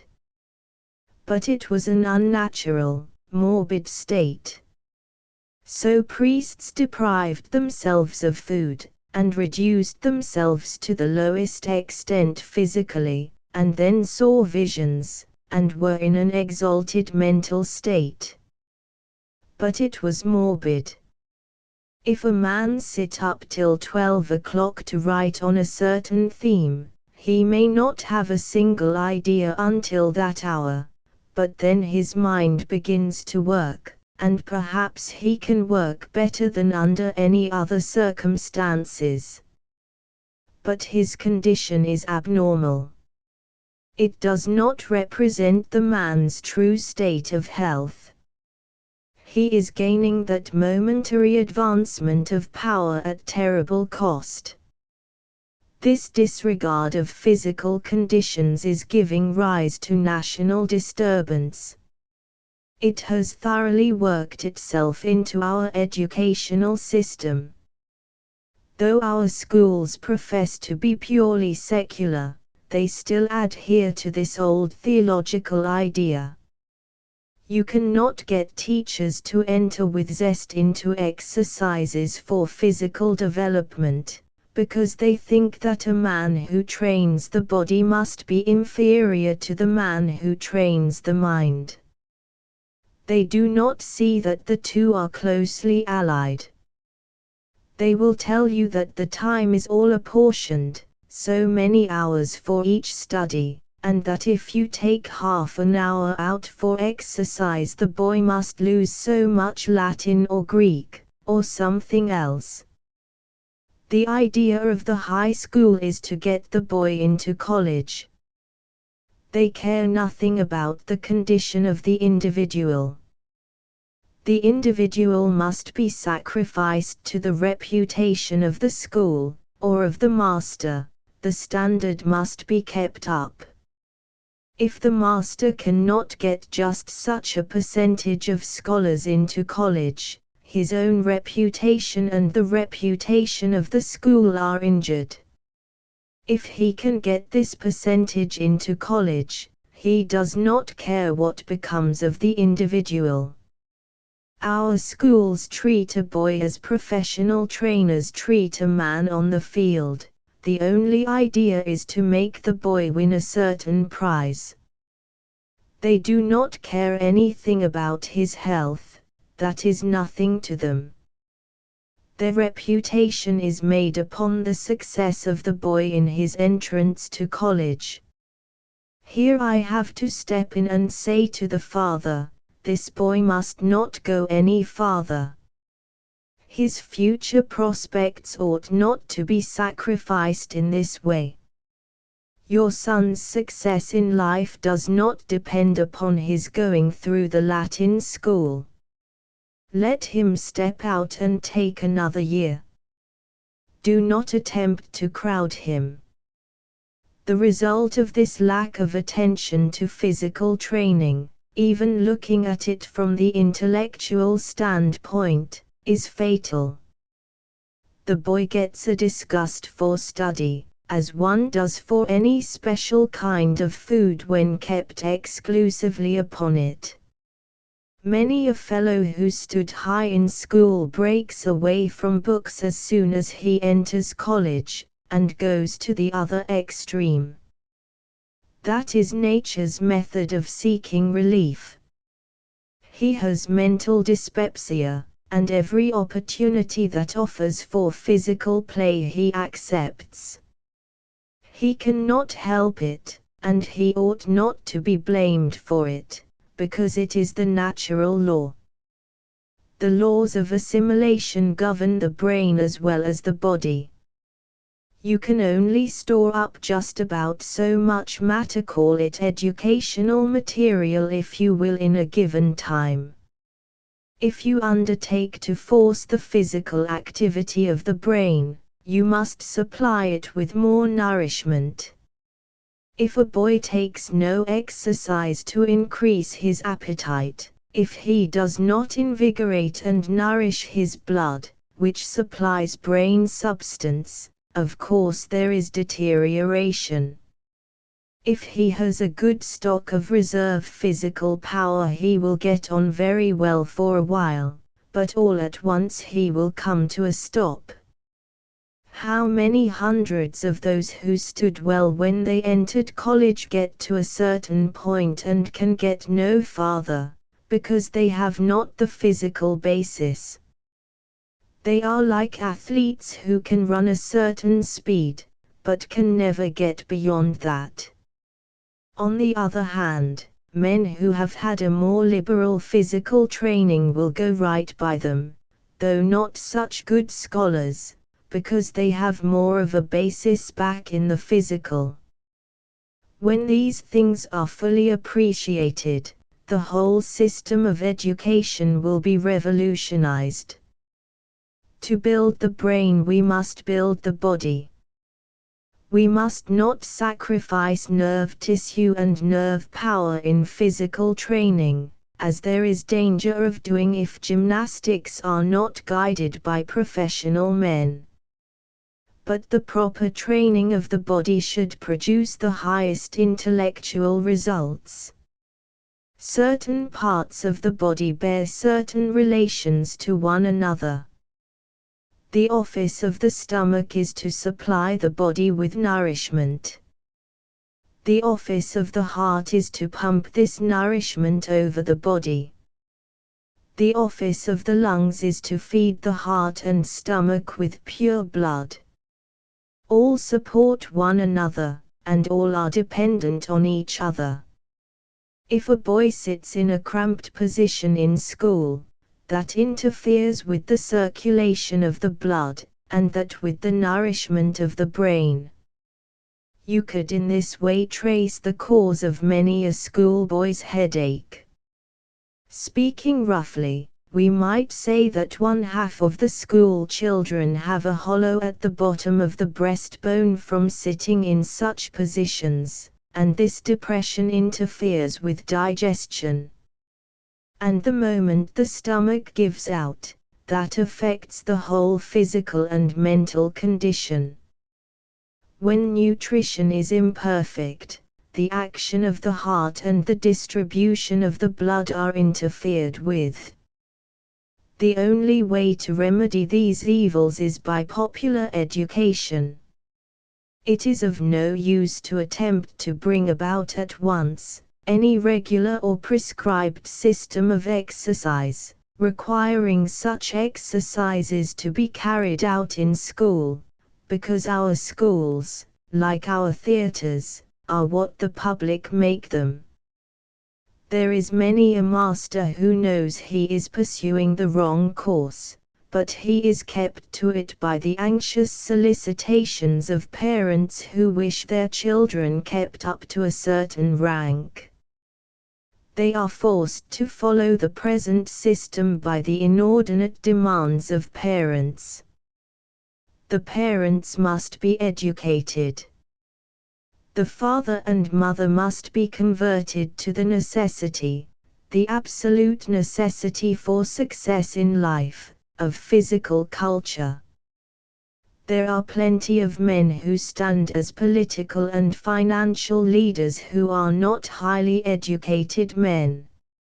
A man who has the rudiments of education, reading, writing, arithmetic, with a good physique, good health, a well-balanced and organized frame, brought into contact with the world, stands a better chance of success than the one who goes through school and takes a high rank at the expense of his physique.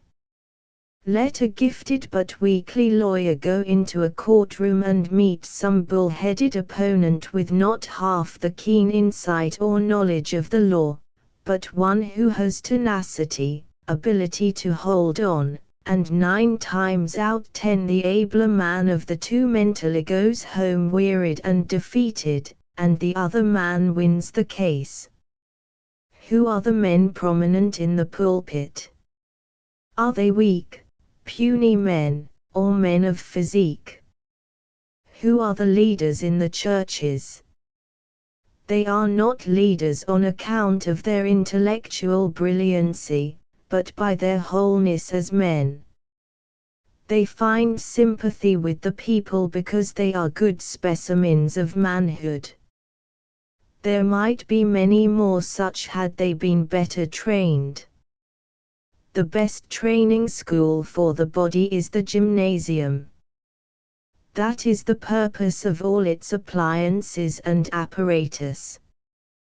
But it may be dispensed with if one has an adequate desire for physical training.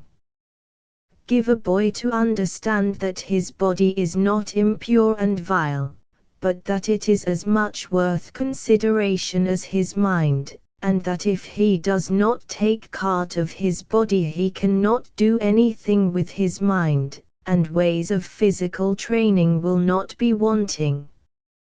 All children should be examined at intervals by a physician, and a record kept of their development. I measure my little boy every year. I know how he is growing. If he has been subject to too much excitement, there will be larger relative growth of the head, and we adjust his manner of life accordingly. The object of education is to develop the boy, not to put him through so much of arithmetic or so much language. The object is to get out of the boy all there is in him. The first thing, then, is to have the boy examined.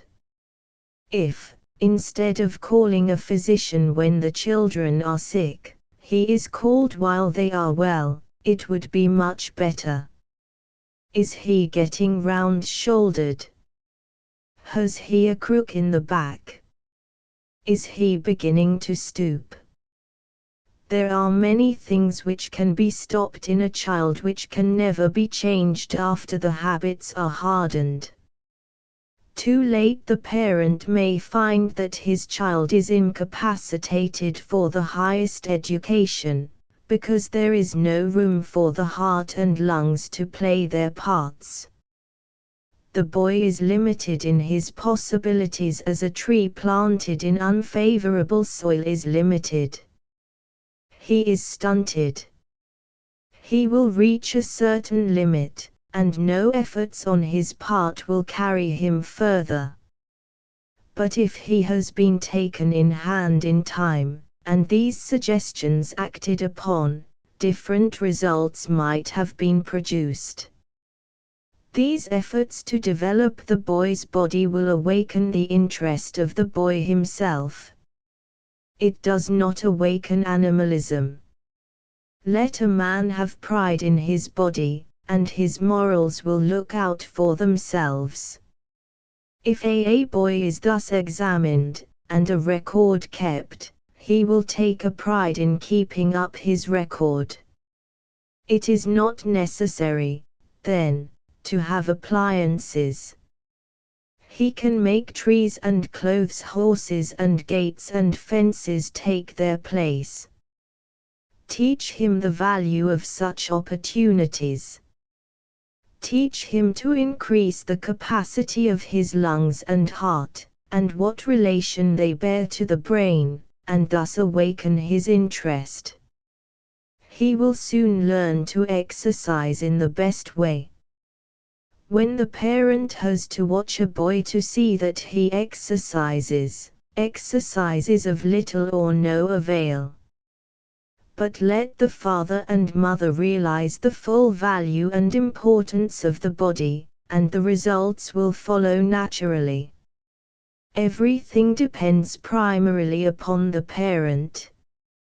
If he simply commands exercise without sharing in it, he is like a father who lectures his sons about smoking and drinking while he smokes and drinks himself. This is a great field. It is opening up broader every day. I do not know any field where a man can go more enthusiastically to work. It affects not only the physical, but the moral condition. We have brought about a higher moral tone at Harvard through physical training. There is less smoking and drinking by far than before the gymnasium was so universally used. Everything that develops the whole man affects morals. Our Maker did not put us here merely to be trained for somewhere else.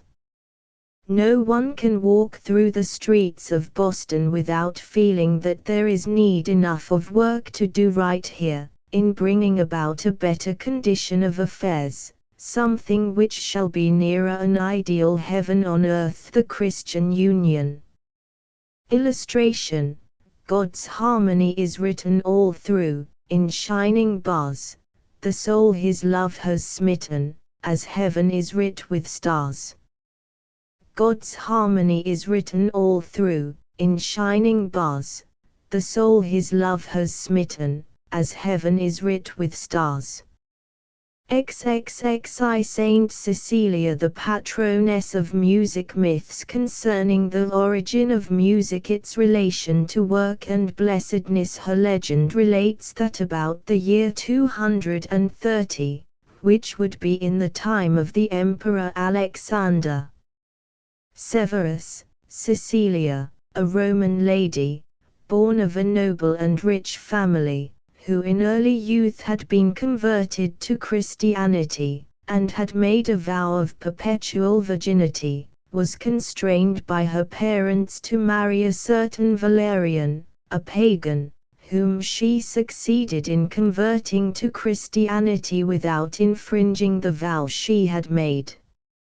She also converted her brother-in-law, Tibertius, and a friend called Maximius, all of whom were martyred in consequence of their faith.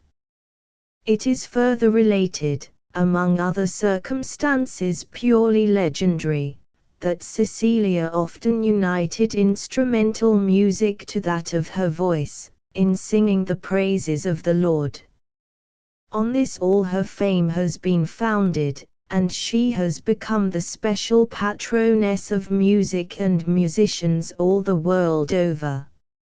Half the musical societies of Europe have been named after her, and her supposed musical acquirements have led the votaries of a sister art to find subjects for their work in episodes of her life.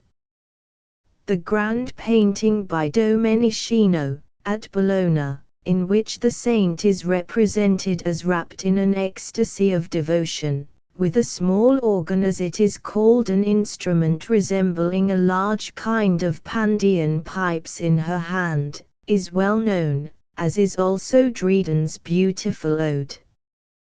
The illustration which accompanies this chapter, after a painting by one of the brothers Carexi, of the 17th century, represents Cecilia at the organ.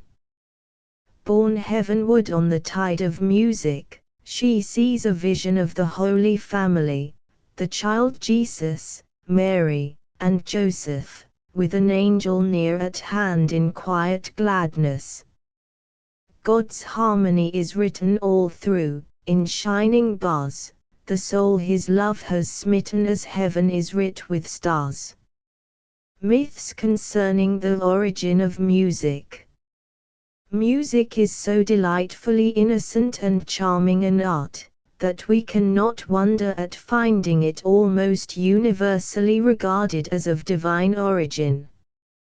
Pagan nations generally ascribe the invention of their musical instruments to their gods, or to certain superhuman beings of a godlike nature. The Hebrews attributed it to man.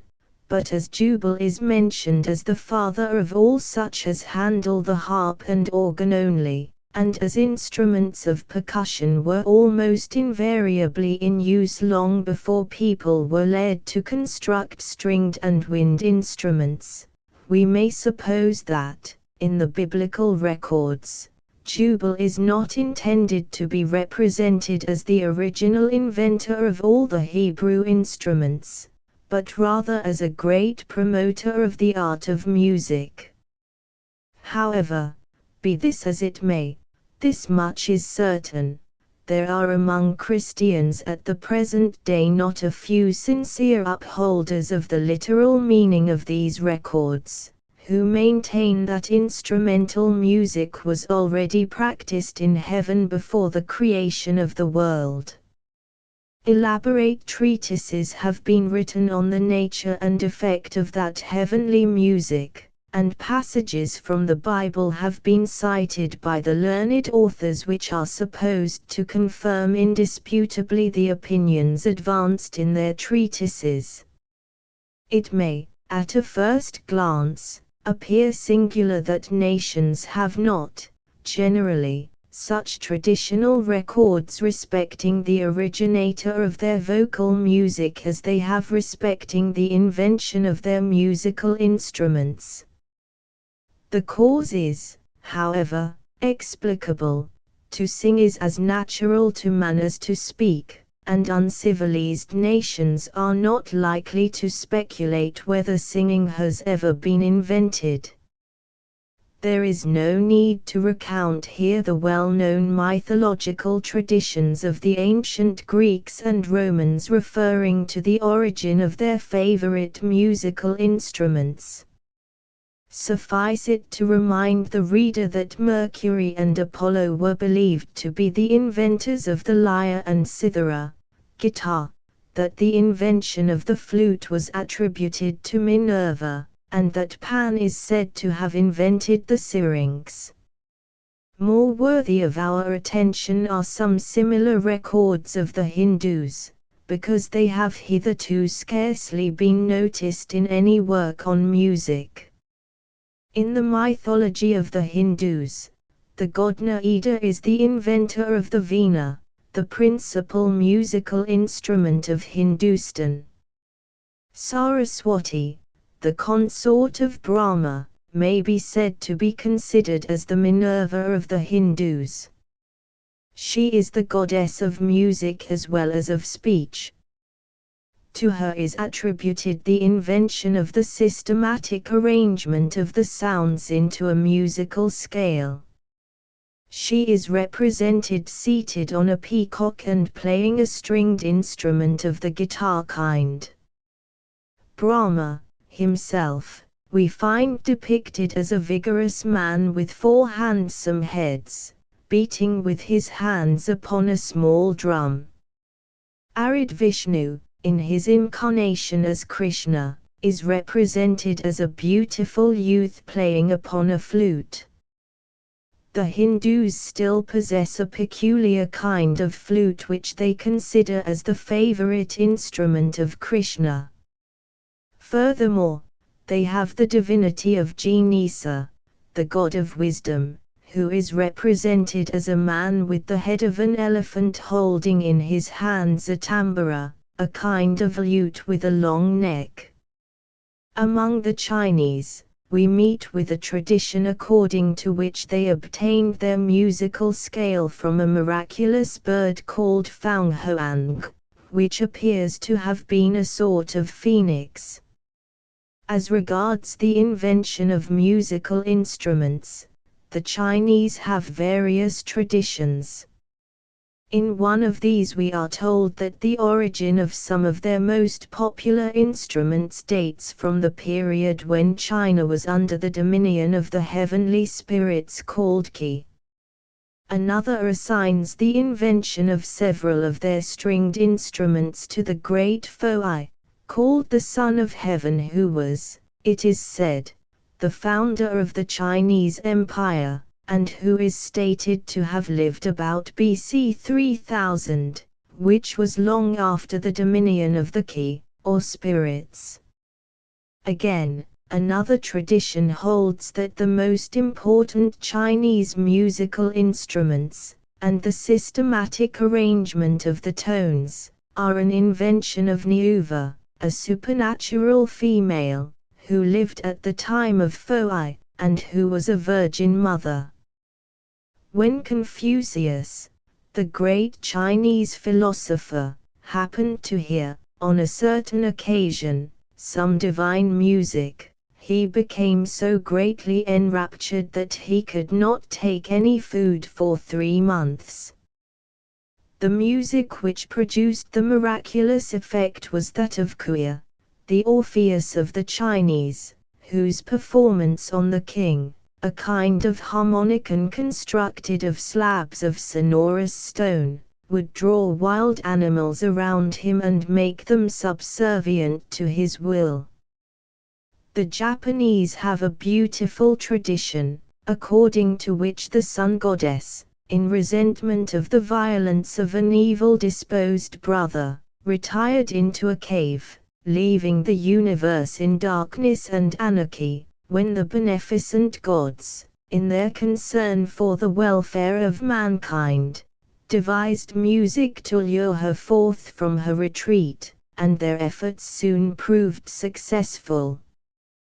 The Kamuks, in the vicinity of the Caspian Sea, adore a beneficent divinity called Maidari, who is represented as a rather jovial-looking man, with a mustache and imperial, playing upon an instrument with 3 strings, somewhat resembling the Russian balalika. Almost all these ancient conceptions we meet with, also, among European nations, though more or less modified. Odin, the principal deity of the ancient Scandinavians, was the inventor of magic songs and runic writings. In the Finnish mythology, the divine Vainamoinen is said to have constructed the 5-stringed harp, called kantele, the old national instrument of the Finns. The frame he made out of the bones of a pike, and the teeth of the pike he used for the tuning pegs. The strings he made of hair from the tail of a spirited horse. When the harp fell into the sea and was lost, he made another, the frame of which was birch wood, with pegs made out of the branch of an oak tree. As strings for this harp he used the silky hair of a young girl. Wainamoinen took his harp, and sat down on a hill, near a silvery brook. There he played with so irresistible an effect that he entranced whatever came within hearing of his music. Men and animals listened, enraptured. The wildest beasts of the forests lost their ferocity, the birds of the air were drawn toward him, the fishes rose to the surface of the water and remained immovable, the trees ceased to wave their branches, the brook retarded its course and the wind its haste, even the mocking echo approached stealthily, and listened with the utmost attention to the heavenly sounds. Soon the women began to cry, then the old men and the children also began to cry, and the girls and the young men all cried for delight. At last Wainamoinen himself wept, and his big tears ran over his beard and rolled into the water and became beautiful pearls at the bottom of the sea. Several other musical gods, or godlike musicians, could be cited, and, moreover, innumerable minor spirits, all bearing evidence that music is of divine origin. True, people who think themselves more enlightened than their forefathers, smile at these old traditions, and say that the original home of music is the human heart. Be it so. But do not the purest and most beautiful conceptions of man partake of a divine character? Is not the art of music generally acknowledged to be one of these? And is it not, therefore, even independently of myths and mysteries, entitled to be called the divine art? The relation of music to work and blessedness. Give us, says Carlyle, oh, give us the man who sings at his work.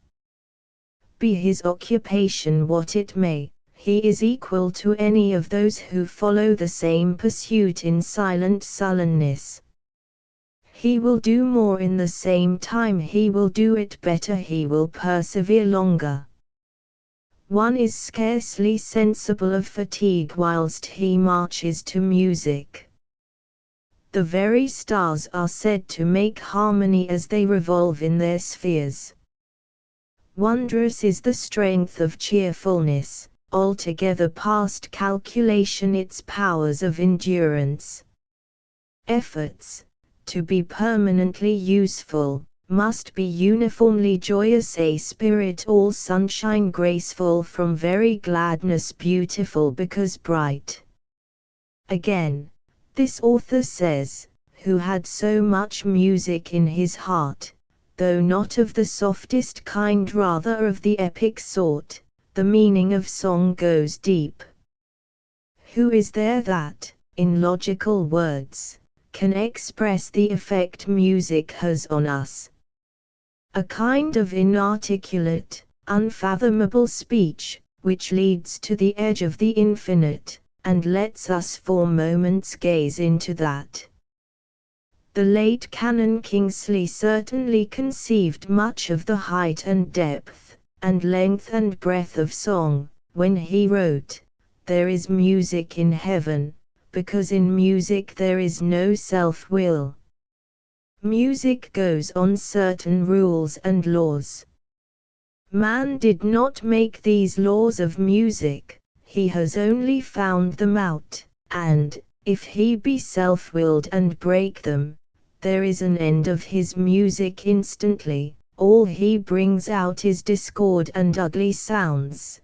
The greatest musician in the world is as much bound by those laws as the learner in the school, and the greatest musician is one who, instead of fancying that because he is clever he may throw aside the laws of music, knows the laws of music best, and observes them most reverently. And therefore it was that the old Greeks, the wisest of the heathens, made a point of teaching their children music, because, they said, it taught them not to be self-willed and fanciful, but to see the beauty, the usefulness of rule, the divineness of laws. And, therefore, music is fit for heaven, therefore music is a pattern and type of heaven, and of the everlasting life of God which perfect spirits live in heaven, a life of melody and order in themselves, a life of harmony with each other and with God. If thou fulfillest the law which God has given thee, the law of love and liberty, then thou makest music before God, and thy life is a hymn of praise to God. If thou act in love and charity with thy neighbors, thou art making sweeter harmony in the ears of our Lord Jesus Christ than psaltery, dulcimer, and all other kinds of music. If thou art living a righteous and a useful life, doing thy duty orderly and cheerfully where God has put thee, then thou art making sweeter melody in the ears of the Lord Jesus Christ than if thou wast the throat of the nightingale, for then thou, in thy humble place, art humbly copying the everlasting harmony and melody by which God made the worlds and all that therein is, and, behold, it was very good, in the day when the morning stars sang together, and all the sons of God shouted for joy. Over the new created earth, which God made to be a pattern of his own perfection. The minstrel's heart in sadness was wrestling with his fate. Am I the sport of madness, he sighed, and born too late? No gifts are ever given, a friendly voice replied, on which the smile of heaven does not indeed abide. God's harmony is written all through, in shining bars, the soul his love has smitten, as heaven is writ with stars.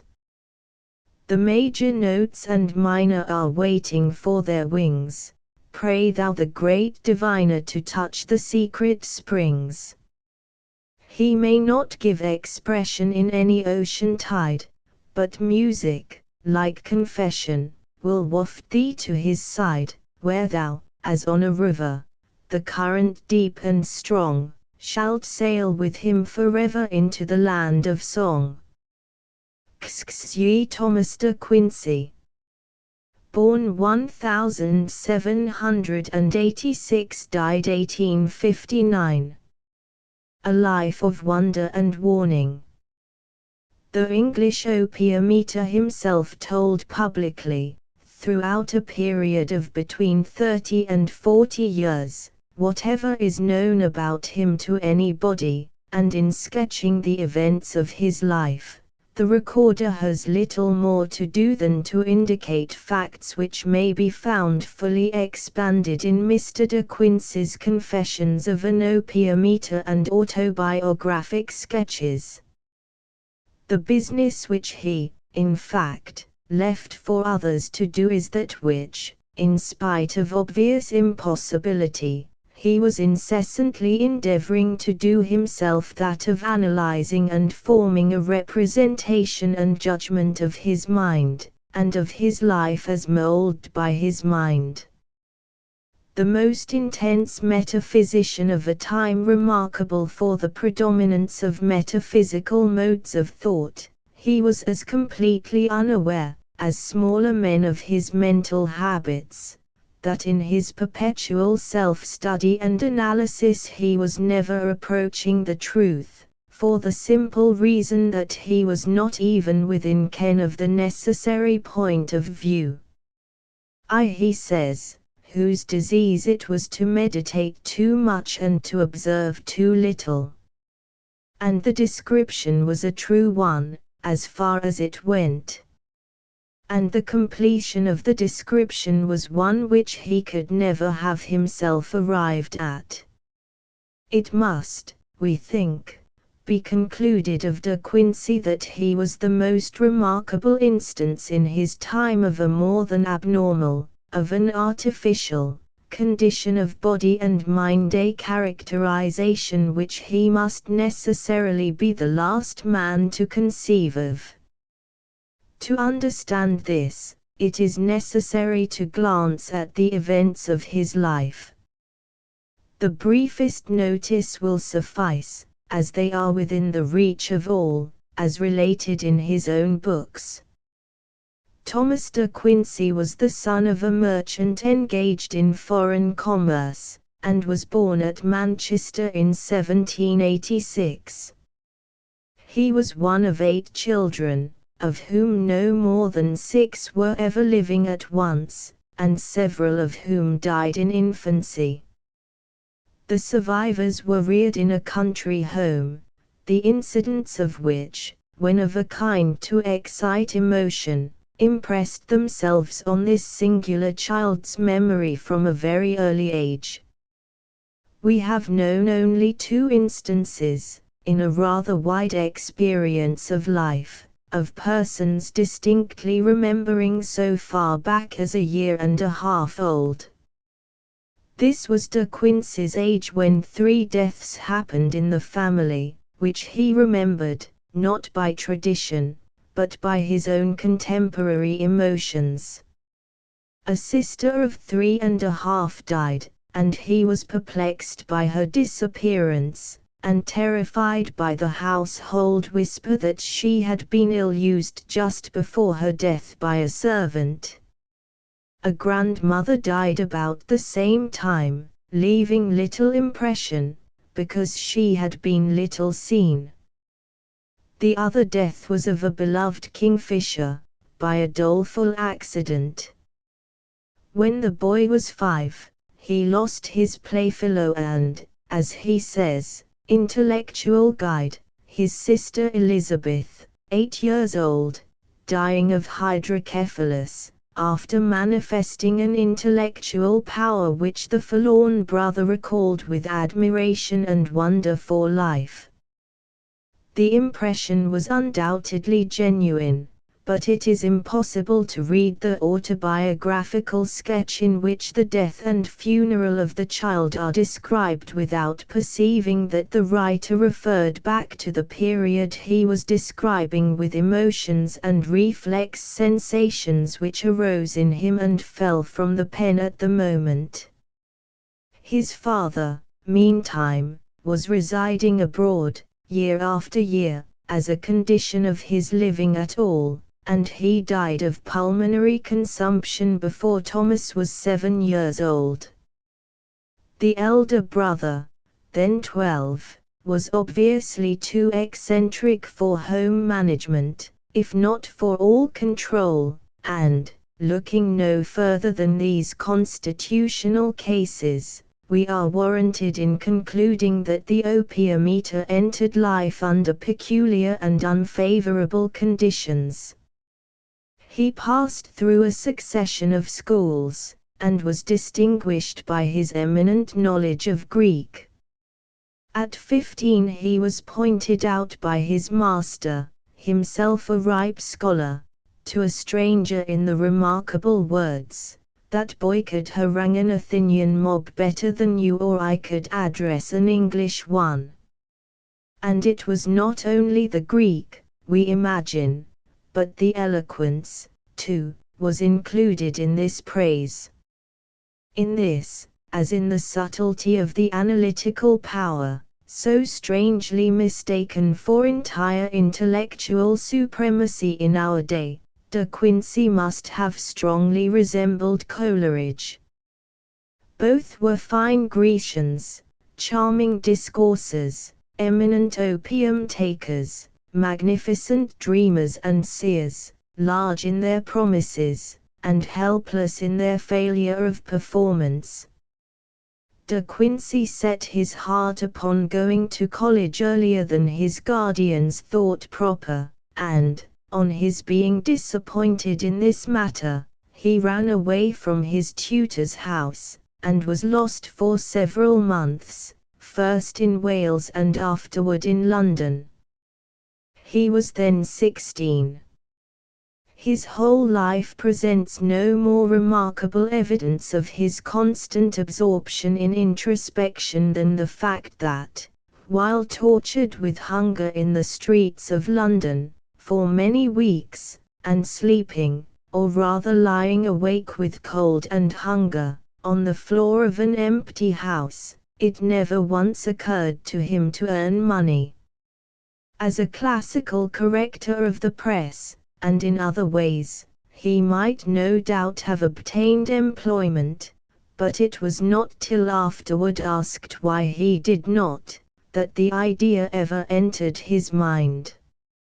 How he starved, how he would have died but for a glass of spiced wine in the middle of the night on some steps in Soho Square, the opium eater told all the world above 30 years since, and also of his entering college, of the love of wine generated by the comfort it had yielded in his days of starvation, and again, of the disorder of the functions of the stomach which naturally followed, and the resort to opium as a refuge from the pain. It is to be feared that the description given in those extraordinary confessions has acted more strongly in tempting young people to seek the 8 years' pleasures he derived from laudanum than that of his subsequent torments in deterring them. There was no one to present to them the consideration that the peculiar organization of De Quincey, and his bitter sufferings, might well make a recourse to opium a different thing to him than to anybody else. The quality of his mind and the exhausted state of his body enhanced to him the enjoyments which he called divine, whereas there is no doubt of the miserable pain by which men of all constitutions have to expiate an habitual indulgence in opium. Others than De Quincey may or may not procure the pleasures he experienced, but it is certain that every one must expiate his offense against the laws of the human frame. And let it be remembered that De Quincey's excuse is as singular as his excess. Of the many who have emulated his enjoyment, there can hardly have been one whose stomach had been well nigh destroyed by months of incessant, cruel hunger. This event of his life, his resort to opium, absorbed all the rest.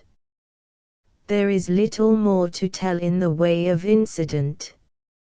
His existence was thenceforth a series of dreams, undergone in different places, now at college, and now in a Westmoreland cottage, with a gentle, suffering wife by his side, striving to minister to a need which was beyond the reach of nursing. He could amuse his predominant faculties by reading metaphysical philosophy and analytical reasoning on any subject, and by elaborating endless analyses and reasonings of his own, which he had not energy to embody. Occasionally the torpor encroached even on his predominant faculties, and then he roused himself to overcome the habit, underwent fearful suffering in the weaning, began to enjoy the vital happiness of temperance and health, and then fell back again. The influence upon the moral energies of his nature was, as might be supposed, fatal. Such energy he once had, as his earlier efforts at endurance amply testify. But as years passed on, he had not only become a more helpless victim to his prominent vice, but manifested an increasing insensibility to the most ordinary requisitions of honor and courtesy, to say nothing of gratitude and sincerity. In his hungry days, in London, he would not beg nor borrow.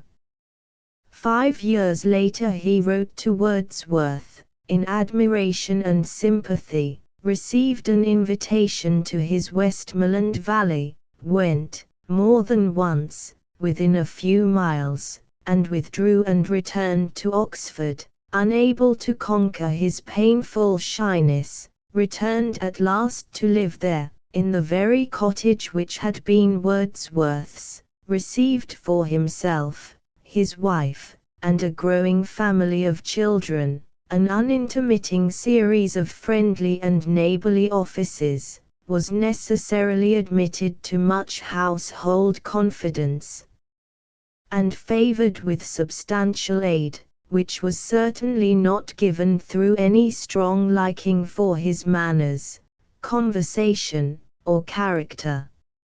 How did he recompense all this exertion and endurance on his behalf? In after years, when living, we believe, at Edinburgh, and pressed by debt, he did for once exert himself to write, and what he wrote was an exposure of everything about the Wordsworths which he knew merely by their kindness. He wrote papers, which were eagerly read, and, of course, duly paid for, in which Wordsworth's personal foibles were malignantly exhibited with ingenious aggravations. The infirmities of one member of the family, the personal blemish of another, and the human weaknesses of all, were displayed, and all for the purpose of deepening the dislike against Wordsworth himself, which the receiver of his money, the eater of his dinners, and the dreary provoker of his patience strove to excite. Moreover, he perpetrated an act of treachery scarcely paralleled, we hope, in the history of literature. In the confidence of their most familiar days, Wordsworth had communicated portions of his posthumous poem to his guest, who was perfectly well aware that the work was to rest in darkness and silence till after the poet's death. In these magazine articles De Quincey, using for this atrocious purpose his fine gift of memory, published a passage, which he informed us was of far higher merit than anything else we had to expect. And what was Wordsworth's conduct under this unequalled experience of bad faith and bad feeling? While so many anecdotes were going of the poet's fireside, the following ought to be added. An old friend was talking with him by that fireside, and mentioned De Quincey's magazine articles. Wordsworth begged to be spared any account of them, saying that the man had long passed away from the family life and mind, and that he did not wish to ruffle himself in a useless way about a misbehavior which could not be remedied. The friend acquiesced, saying, "Well, I will tell you only one thing that he says, and then we will talk of other things. He says your wife is too good for you." The old poet's demise lighted up instantly, and he started from his seat and flung himself against the mantelpiece, with his back to the fire, as he cried with loud enthusiasm, "And that's true. There he is right." And his disgust and contempt for the traitor were visibly moderated. During a long course of years De Quincey went on dreaming always, sometimes scheming works of high value and great efficacy, which were never to exist, promising largely to booksellers and others, and failing through a weakness so deep-seated that it should have prevented his making any promises.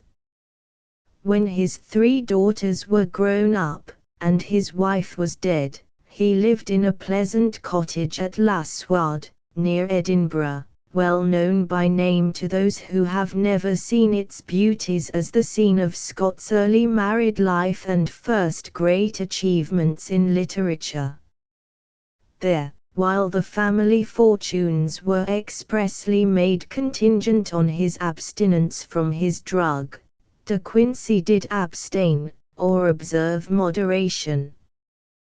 His flow of conversation was then the delight of old acquaintance and admiring strangers, who came to hear the charmer and to receive the impression, which could never be lost, of the singular figure and countenance and the finely modulated voice, which were like nothing else in the world. It was a strange thing to look upon the fragile form and features, which might be those of a dying man, and to hear such utterances as his, now the strangest comments and insignificant incidents, now pregnant remarks on great subjects, and then malignant gossip, virulent and base, but delivered with an air and a voice of philosophical calmness and intellectual commentary such as caused the disgust of the listener to be largely qualified with amusement and surprise. One good thing was, that nobody's name and fame could be really injured by anything De Quincey could say.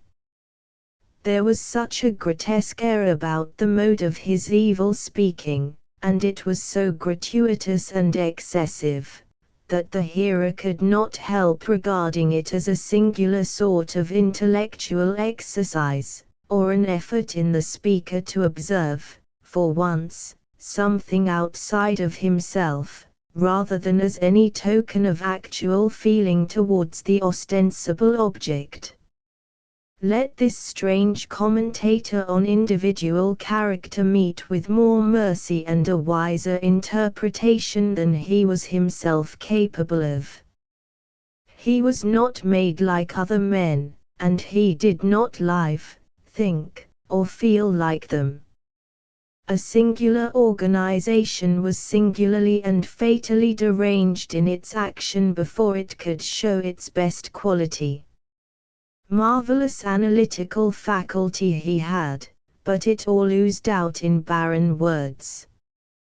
Charming eloquence he had, but it degenerated into egotistical garrulity, rendered tempting by the gilding of his genius. It is questionable whether, if he had never touched opium or wine, his real achievements would have been substantial, for he had no conception of a veritable standpoint of philosophical investigation, but the actual effect of his intemperance was to aggravate to excess his introspective tendencies, and to remove him incessantly further from the needful discipline of true science.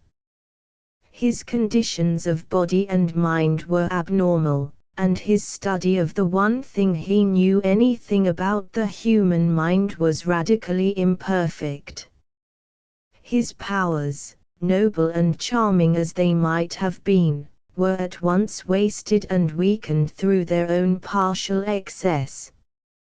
His moral nature relaxed and sank, as must always be the case where sensibility is stimulated and action paralyzed. And the man of genius who, 40 years before his death, administered a moral warning to all England, and commanded the sympathy and admiration of a nation, lived on, to achieve nothing but the delivery of some confidences of questionable value and beauty, and to command from us nothing more than a compassionate sorrow that an intellect so subtle and an eloquence so charming in its pathos, its humor, its insight, and its music, should have left the world in no way the better for such gifts, unless by the warning afforded in Confessions first, and then, by example, against the curse which neutralized their influence and corrupted its source. Harriet Martineau.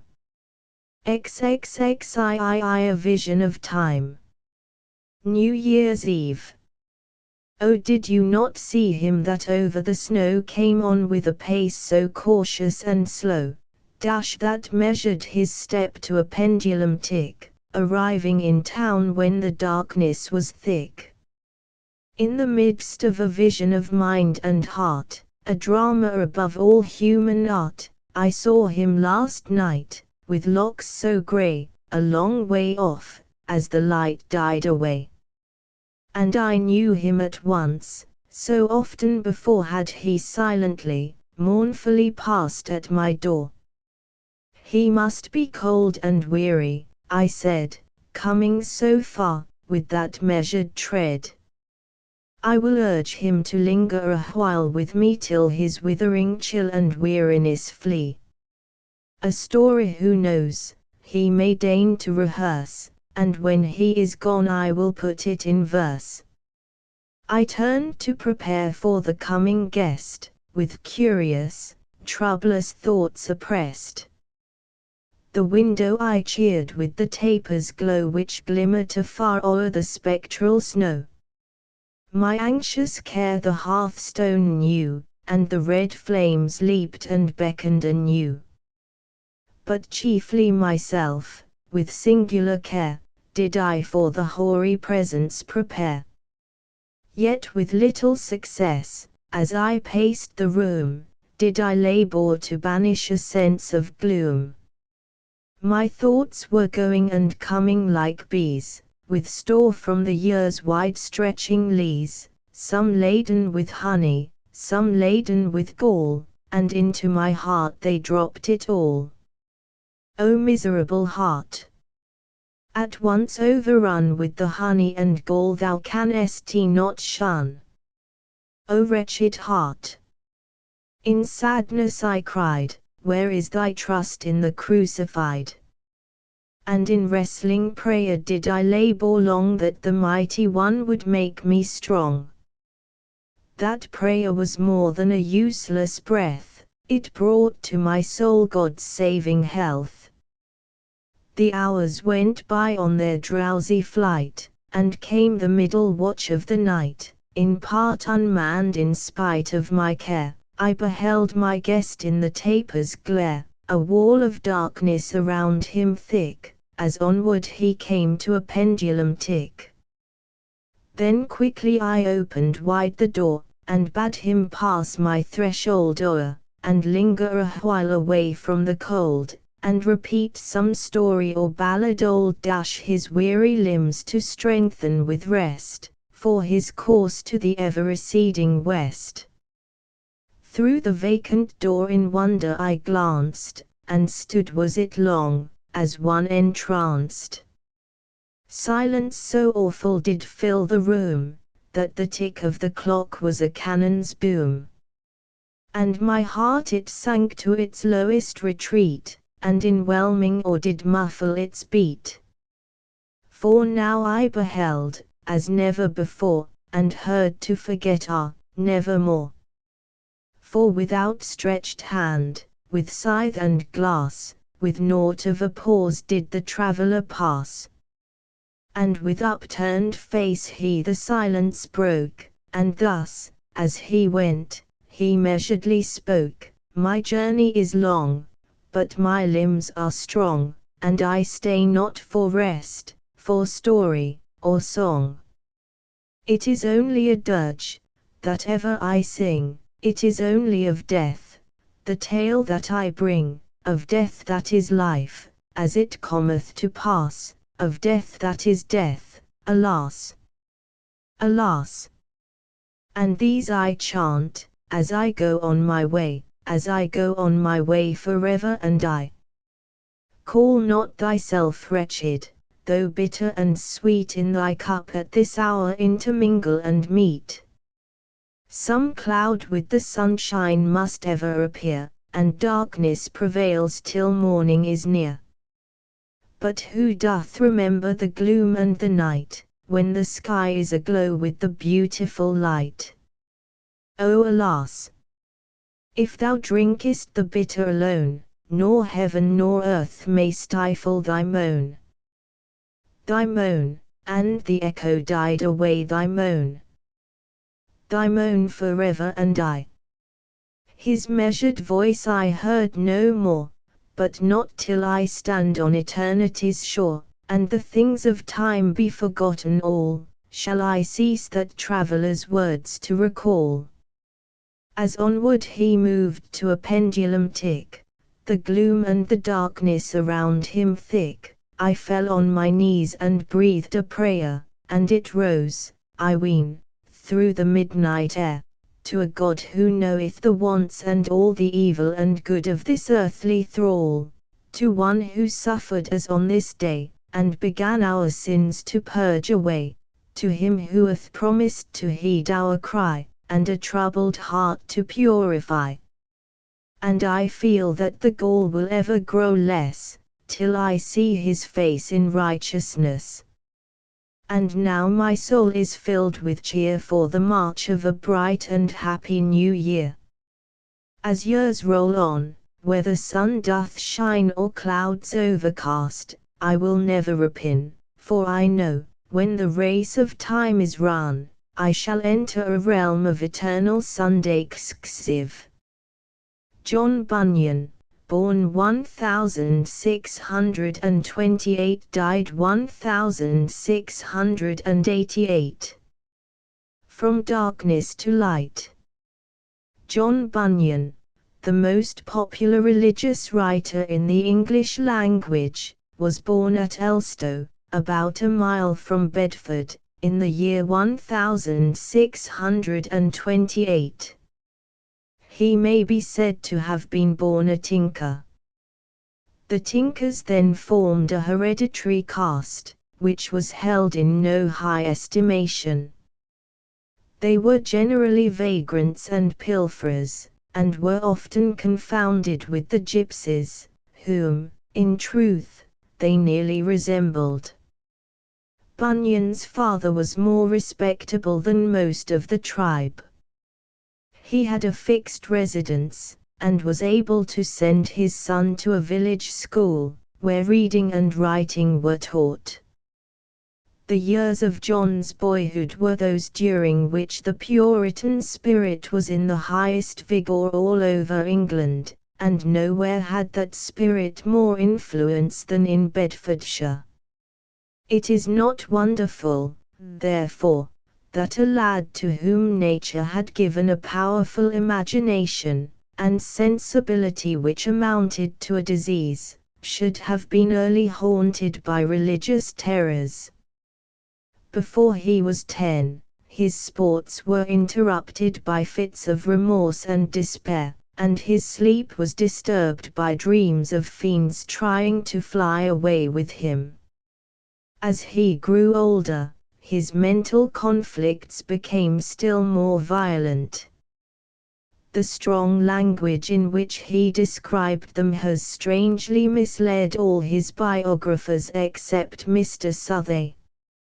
It has long been an ordinary practice with pious writers to cite Bunyan as an instance of the supernatural power of divine grace to rescue the human soul from the lowest depths of wickedness. He is called in one book the most notorious of profligates, in another, the brand plucked from the burning. He is designated in Mr. Ivy May's History of the Baptists as the depraved Bunyan, the wicked tinker of Elstow. Mr. Ryland, a man once of great note among the dissenters, breaks out into the following rhapsody. No man of common sense and common integrity can deny that Bunyan was a practical atheist, a worthless, contemptible infidel, a vile rebel to God and goodness, a common profligate, a soul-despising, a soul-murdering, a soul-damning, thoughtless wretch as could exist on the face of the earth. Now, be astonished, O heavens, to eternity. And wonder, O earth and hell, while time endures. Behold this very man become a miracle of mercy, a mirror of wisdom, goodness, holiness, truth, and love. But whoever takes the trouble to examine the evidence, will find that the good men who wrote this had been deceived by a phraseology which, as they had been hearing it and using it all their lives, they ought to have understood better. There cannot be a greater mistake than to infer, from the strong expressions in which a devout man bemoans his exceeding sinfulness, that he has led a worse life than his neighbors. Many excellent persons, whose moral character from boyhood to old age has been free from any stain discernible to their fellow creatures, have, in their autobiographies and diaries, applied to themselves, and doubtless with sincerity, epithets as severe as could be applied to Titus Oates or Mrs. Brownrigg. It is quite certain that Bunyan was, at 18, what, in any but the most austerely Puritan circles, would have been considered as a young man of singular gravity and innocence. Indeed, it may be remarked that he, like many other penitents who, in general terms, acknowledged themselves to have been the worst of mankind, fired up and stood vigorously on his defense whenever any particular charge was brought against him by others. He declares, it is true, that he had let loose the reins on the neck of his lusts, that he had delighted in all transgressions against the divine law, and that he had been the ringleader of the youth of Elstow in all manner of vice. But, when those who wished him ill accused him of licentious amours, he called on God and the angels to attest his purity. No woman, he said, in heaven, earth, or hell could charge him with having ever made any improper advances to her. Not only had he been strictly faithful to his wife, but he had, even before marriage, been perfectly spotless. It does not appear from his own confessions, or from the railings of his enemies, that he ever was drunk in his life. One bad habit he contracted, that of using profane language, but he tells us that a single reproof cured him so effectually that he never offended again. The worst that can be laid to the charge of this poor youth, whom it has been the fashion to represent as the most desperate of reprobates, as a village Rochester, is that he had a great liking for some diversions, quite harmless in themselves, but condemned by the rigid precisians among whom he lived, and for whose opinion he had a great respect. The four chief sins of which he was guilty were dancing, ringing the bells of the parish church, playing at tip-cat, and reading the history of Sir Bevis of Southampton. A rector of the School of Laud would have held such a young man up to the whole parish as a model. But Bunyan's notions of good and evil had been learned in a very different school, and he was made miserable by the conflict between his tastes and his scruples. When he was about 17, the ordinary course of his life was interrupted by an event which gave a lasting color to his thoughts. He enlisted in the parliamentary army, and served during the decisive campaign of 1645. All that we know of his military career is that, at the siege of Leicester, one of his comrades, who had taken his post, was killed by a shot from the town. Bunyan ever after considered himself as having been saved from death by the special interference of Providence. It may be observed that his imagination was strongly impressed by the glimpse which he had caught of the pomp of war. To the last he loved to draw his illustrations of sacred things from camps and fortresses, from guns, drums, trumpets, flags of truce, and regiments arrayed, each under its own banner. His Greathet, his Captain Bournages, and his Captain Credence are evidently portraits, of which the originals were among those martial saints who fought and expounded in Fairfax's army. In a few months Bunyan returned home and married. His wife had some pious relations, and brought him as her only portion some pious books. And now his mind, excitable by nature, very imperfectly disciplined by education, and exposed, without any protection, to the infectious virulence of the enthusiasm which was then epidemic in England, began to be fearfully disordered. In outward things he soon became a strict Pharisee. He was constant in attendance at prayers and sermons. His favorite amusements were, one after another, relinquished, though not without many painful struggles. In the middle of a game at tip-cat he paused, and stood staring wildly upward with his stick in his hand. He had heard a voice asking him whether he would leave his sins and go to heaven, or keep his sins and go to hell, and he had seen an awful countenance frowning on him from the sky. The odious vice of bell-ringing he renounced, but he still for a time ventured to go to the church tower and look on while others pulled the ropes. But soon the thought struck him that, if he persisted in such wickedness, the steeple would fall on his head, and he fled in terror from the accursed place. To give up dancing on the village green was still harder, and some months elapsed before he had the fortitude to part with this darling sin. When this last sacrifice had been made, he was, even when tried by the maxims of that austere time, faultless. All Elstow talked of him as an eminently pious youth. But his own mind was more unquiet than ever. Having nothing more to do in the way of visible reformation, yet finding in religion no pleasures to supply the place of the juvenile amusements which he had relinquished, he began to apprehend that he lay under some special malediction, and he was tormented by a succession of fantasies which seemed likely to drive him to suicide or to Bedlam.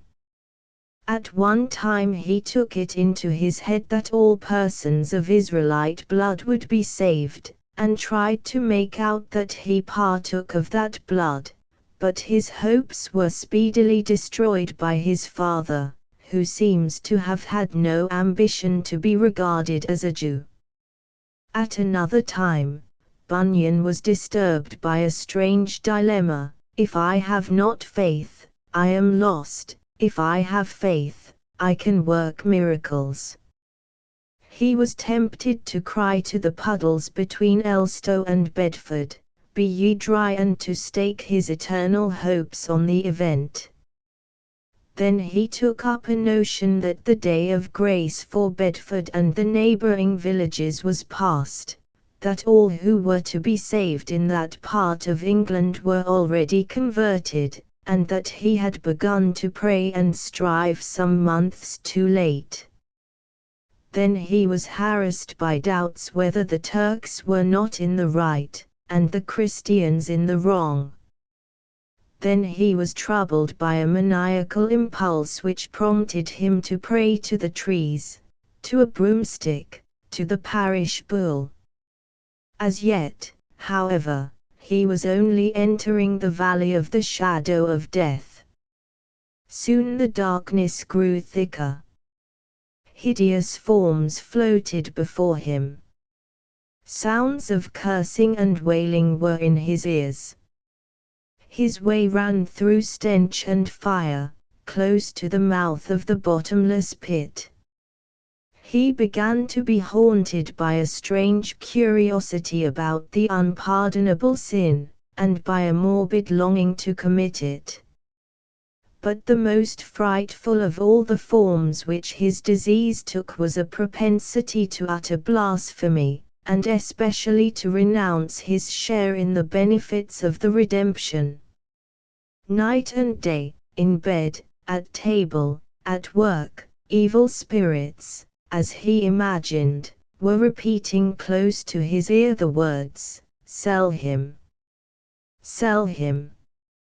He struck at the hobgoblins, he pushed them from him, but still they were ever at his side. He cried out in answer to them, hour after hour, "Never, never! Not for thousands of worlds, not for thousands!" At length, worn out by this long agony, he suffered the fatal words to escape him, "Let him go, if he will." Then his misery became more fearful than ever. He had done what could not be forgiven. He had forfeited his part of the great sacrifice. Like Esau, he had sold his birthright, and there was no longer any place for repentance. None, he afterward wrote, knows the terrors of those days but myself. He has described his sufferings with singular energy, simplicity, and pathos. He envied the brutes, he envied the very stones in the street, and the tiles on the houses. The sun seemed to withhold its light and warmth from him. His body, though cast in a sturdy mold, and though still in the highest vigor of youth, trembled whole days together with the fear of death and judgment. He fancied that this trembling was the sign set on the worst reprobates, the sign which God had put on Cain. The unhappy man's emotion destroyed his power of digestion. He had such pains that he expected to burst asunder like Judas, whom he regarded as his prototype. Neither the books which Bunyan read nor the advisers whom he consulted were likely to do much good in a case like his. His small library had received a most unseasonable addition, the account of the lamentable end of Francis Spira. One ancient man of high repute for piety, whom the sufferer consulted, gave an opinion which might well have produced fatal consequences. "I am afraid," said Bunyan, "that I have committed the sin against the Holy Ghost." "Indeed," said the old fanatic, "I am afraid that you have." At length the clouds broke, the light became clearer and clearer, and the enthusiast, who had imagined that he was branded with the mark of the first murderer, and destined to the end of the arch-traitor, enjoyed peace and a cheerful confidence in the mercy of God. Years elapsed, however, before his nerves, which had been so perilously overstrained, recovered their tone. When he had joined a Baptist society at Bedford, and was for the first time admitted to partake of the Eucharist, it was with difficulty that he could refrain from imprecating destruction on his brethren while the cup was passing from hand to hand. After he had been some time a member of the congregation, he began to preach, and his sermons produced a powerful effect. He was, indeed, illiterate, but he spoke to illiterate men. The severe training through which he had passed had given him such an experimental knowledge of all the modes of religious melancholy as he could never have gathered from books, and his vigorous genius, animated by a fervent spirit of devotion, enabled him not only to exercise a great influence over the vulgar, but even to extort the half-contemptuous admiration of scholars. Yet it was long before he ceased to be tormented by an impulse which urged him to utter words of horrible impiety in the pulpit. counter-irritants are of as great use in moral as in physical diseases. It should seem that Bunyan was finally relieved from the internal sufferings which had embittered his life by sharp persecution from without.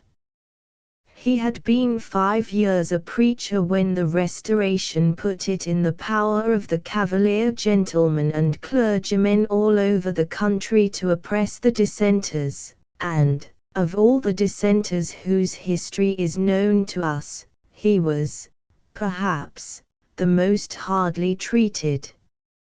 In November 1660, he was flung into Bedford jail, and there he remained, with some intervals of partial and precarious liberty, during 12 years. His persecutors tried to extort from him a promise that he would abstain from preaching, but he was convinced that he was divinely set apart and commissioned to be a teacher of righteousness, and he was fully determined to obey God rather than man. He was brought before several tribunals, laughed at, caressed, reviled, menaced, but in vain. He was facetiously told that he was quite right in thinking that he ought not to hide his gift, but that his real gift was skill in repairing old kettles. He was compared to Alexander the coppersmith. He was told that, if he would give up preaching, he should be instantly liberated. He was warned that, if he persisted in disobeying the law, he would be liable to banishment, and that if he were found in England after a certain time, his neck would be stretched. His answer was, "If you let me out today, I will preach again tomorrow." Year after year he lay patiently in a dungeon, compared with which the worst prison now to be found in the island is a palace. His fortitude is the more extraordinary because his domestic feelings were unusually strong. Indeed, he was considered by his stern brethren as somewhat too fond and indulgent a parent. He had several small children, and among them a daughter who was blind, and whom he loved with peculiar tenderness. He could not, he said, bear even to let the wind blow on her, and now she must suffer cold and hunger, she must beg, she must be beaten. Yet he added, I must do it. While he lay in prison, he could do nothing in the way of his old trade for the support of his family. He determined, therefore, to take up a new trade. He learned to make long-tacked thread laces, and many thousands of these articles were furnished by him to the hawkers. While his hands were thus busied, he had other employment for his mind and his lips. He gave religious instruction to his fellow captives, and formed from among them a little flock, of which he was himself the pastor. He studied indefatigably the few books which he possessed. His two chief companions were the Bible and Fox's Book of Martyrs. His knowledge of the Bible was such that he might have been called a living concordance, and on the margin of his copy of the Book of Martyrs are still legible the ill-spelled lines of doggerel in which he expressed his reverence for the brave sufferers, and his implacable enmity to the mystical Babylon. At length he began to write, and though it was some time before he discovered where his strength lay, his writings were not unsuccessful. They were coarse, indeed, but they showed a keen mother-wit, a great command of the homely mother tongue, an intimate knowledge of the English Bible, and a vast and dearly bought spiritual experience. They, therefore, when the corrector of the press had improved the syntax and the spelling, were well received by the humbler class of dissenters. Much of Bunyan's time was spent in controversy. He wrote sharply against the Quakers, whom he seems always to have held in utter abhorrence. It is, however, a remarkable fact that he adopted one of their peculiar fashions. His practice was to write, not November or December, but 11th month and 12th month. He wrote against the liturgy of the Church of England. No two things, according to him, had less affinity than the form of prayer and the spirit of prayer. Those, he said with much point, who have most of the spirit of prayer are all to be found in jail, and those who have most zeal for the form of prayer are all to be found at the alehouse. The doctrinal articles, on the other hand, he warmly praised, and defended against some Arminian clergymen who had signed them. The most acrimonious of all his works is his answer to Edward Fowler, afterward Bishop of Gloucester, an excellent man, but not free from the taint of Pelagianism. Bunyan had also a dispute with some of the chiefs of the sect to which he belonged. He doubtless held with perfect sincerity the distinguishing tenet of that sect, but he did not consider that tenet as one of high importance, and willingly joined in communion with pious Presbyterians and Independents. The sterner Baptists, therefore, loudly pronounced him a false brother. A controversy arose which long survived the original combatants. In our own time the cause which Bunyan had defended with rude logic and rhetoric against Kiffin and Danvers was pleaded by Robert Hall with an ingenuity and eloquence such as no polemical writer has ever surpassed. During the years which immediately followed the Restoration, Bunyan's confinement seems to have been strict, but as the passions of 1660 cooled, as the hatred with which the Puritans had been regarded while their reign was recent gave place to pity, he was less and less harshly treated. The distress of his family,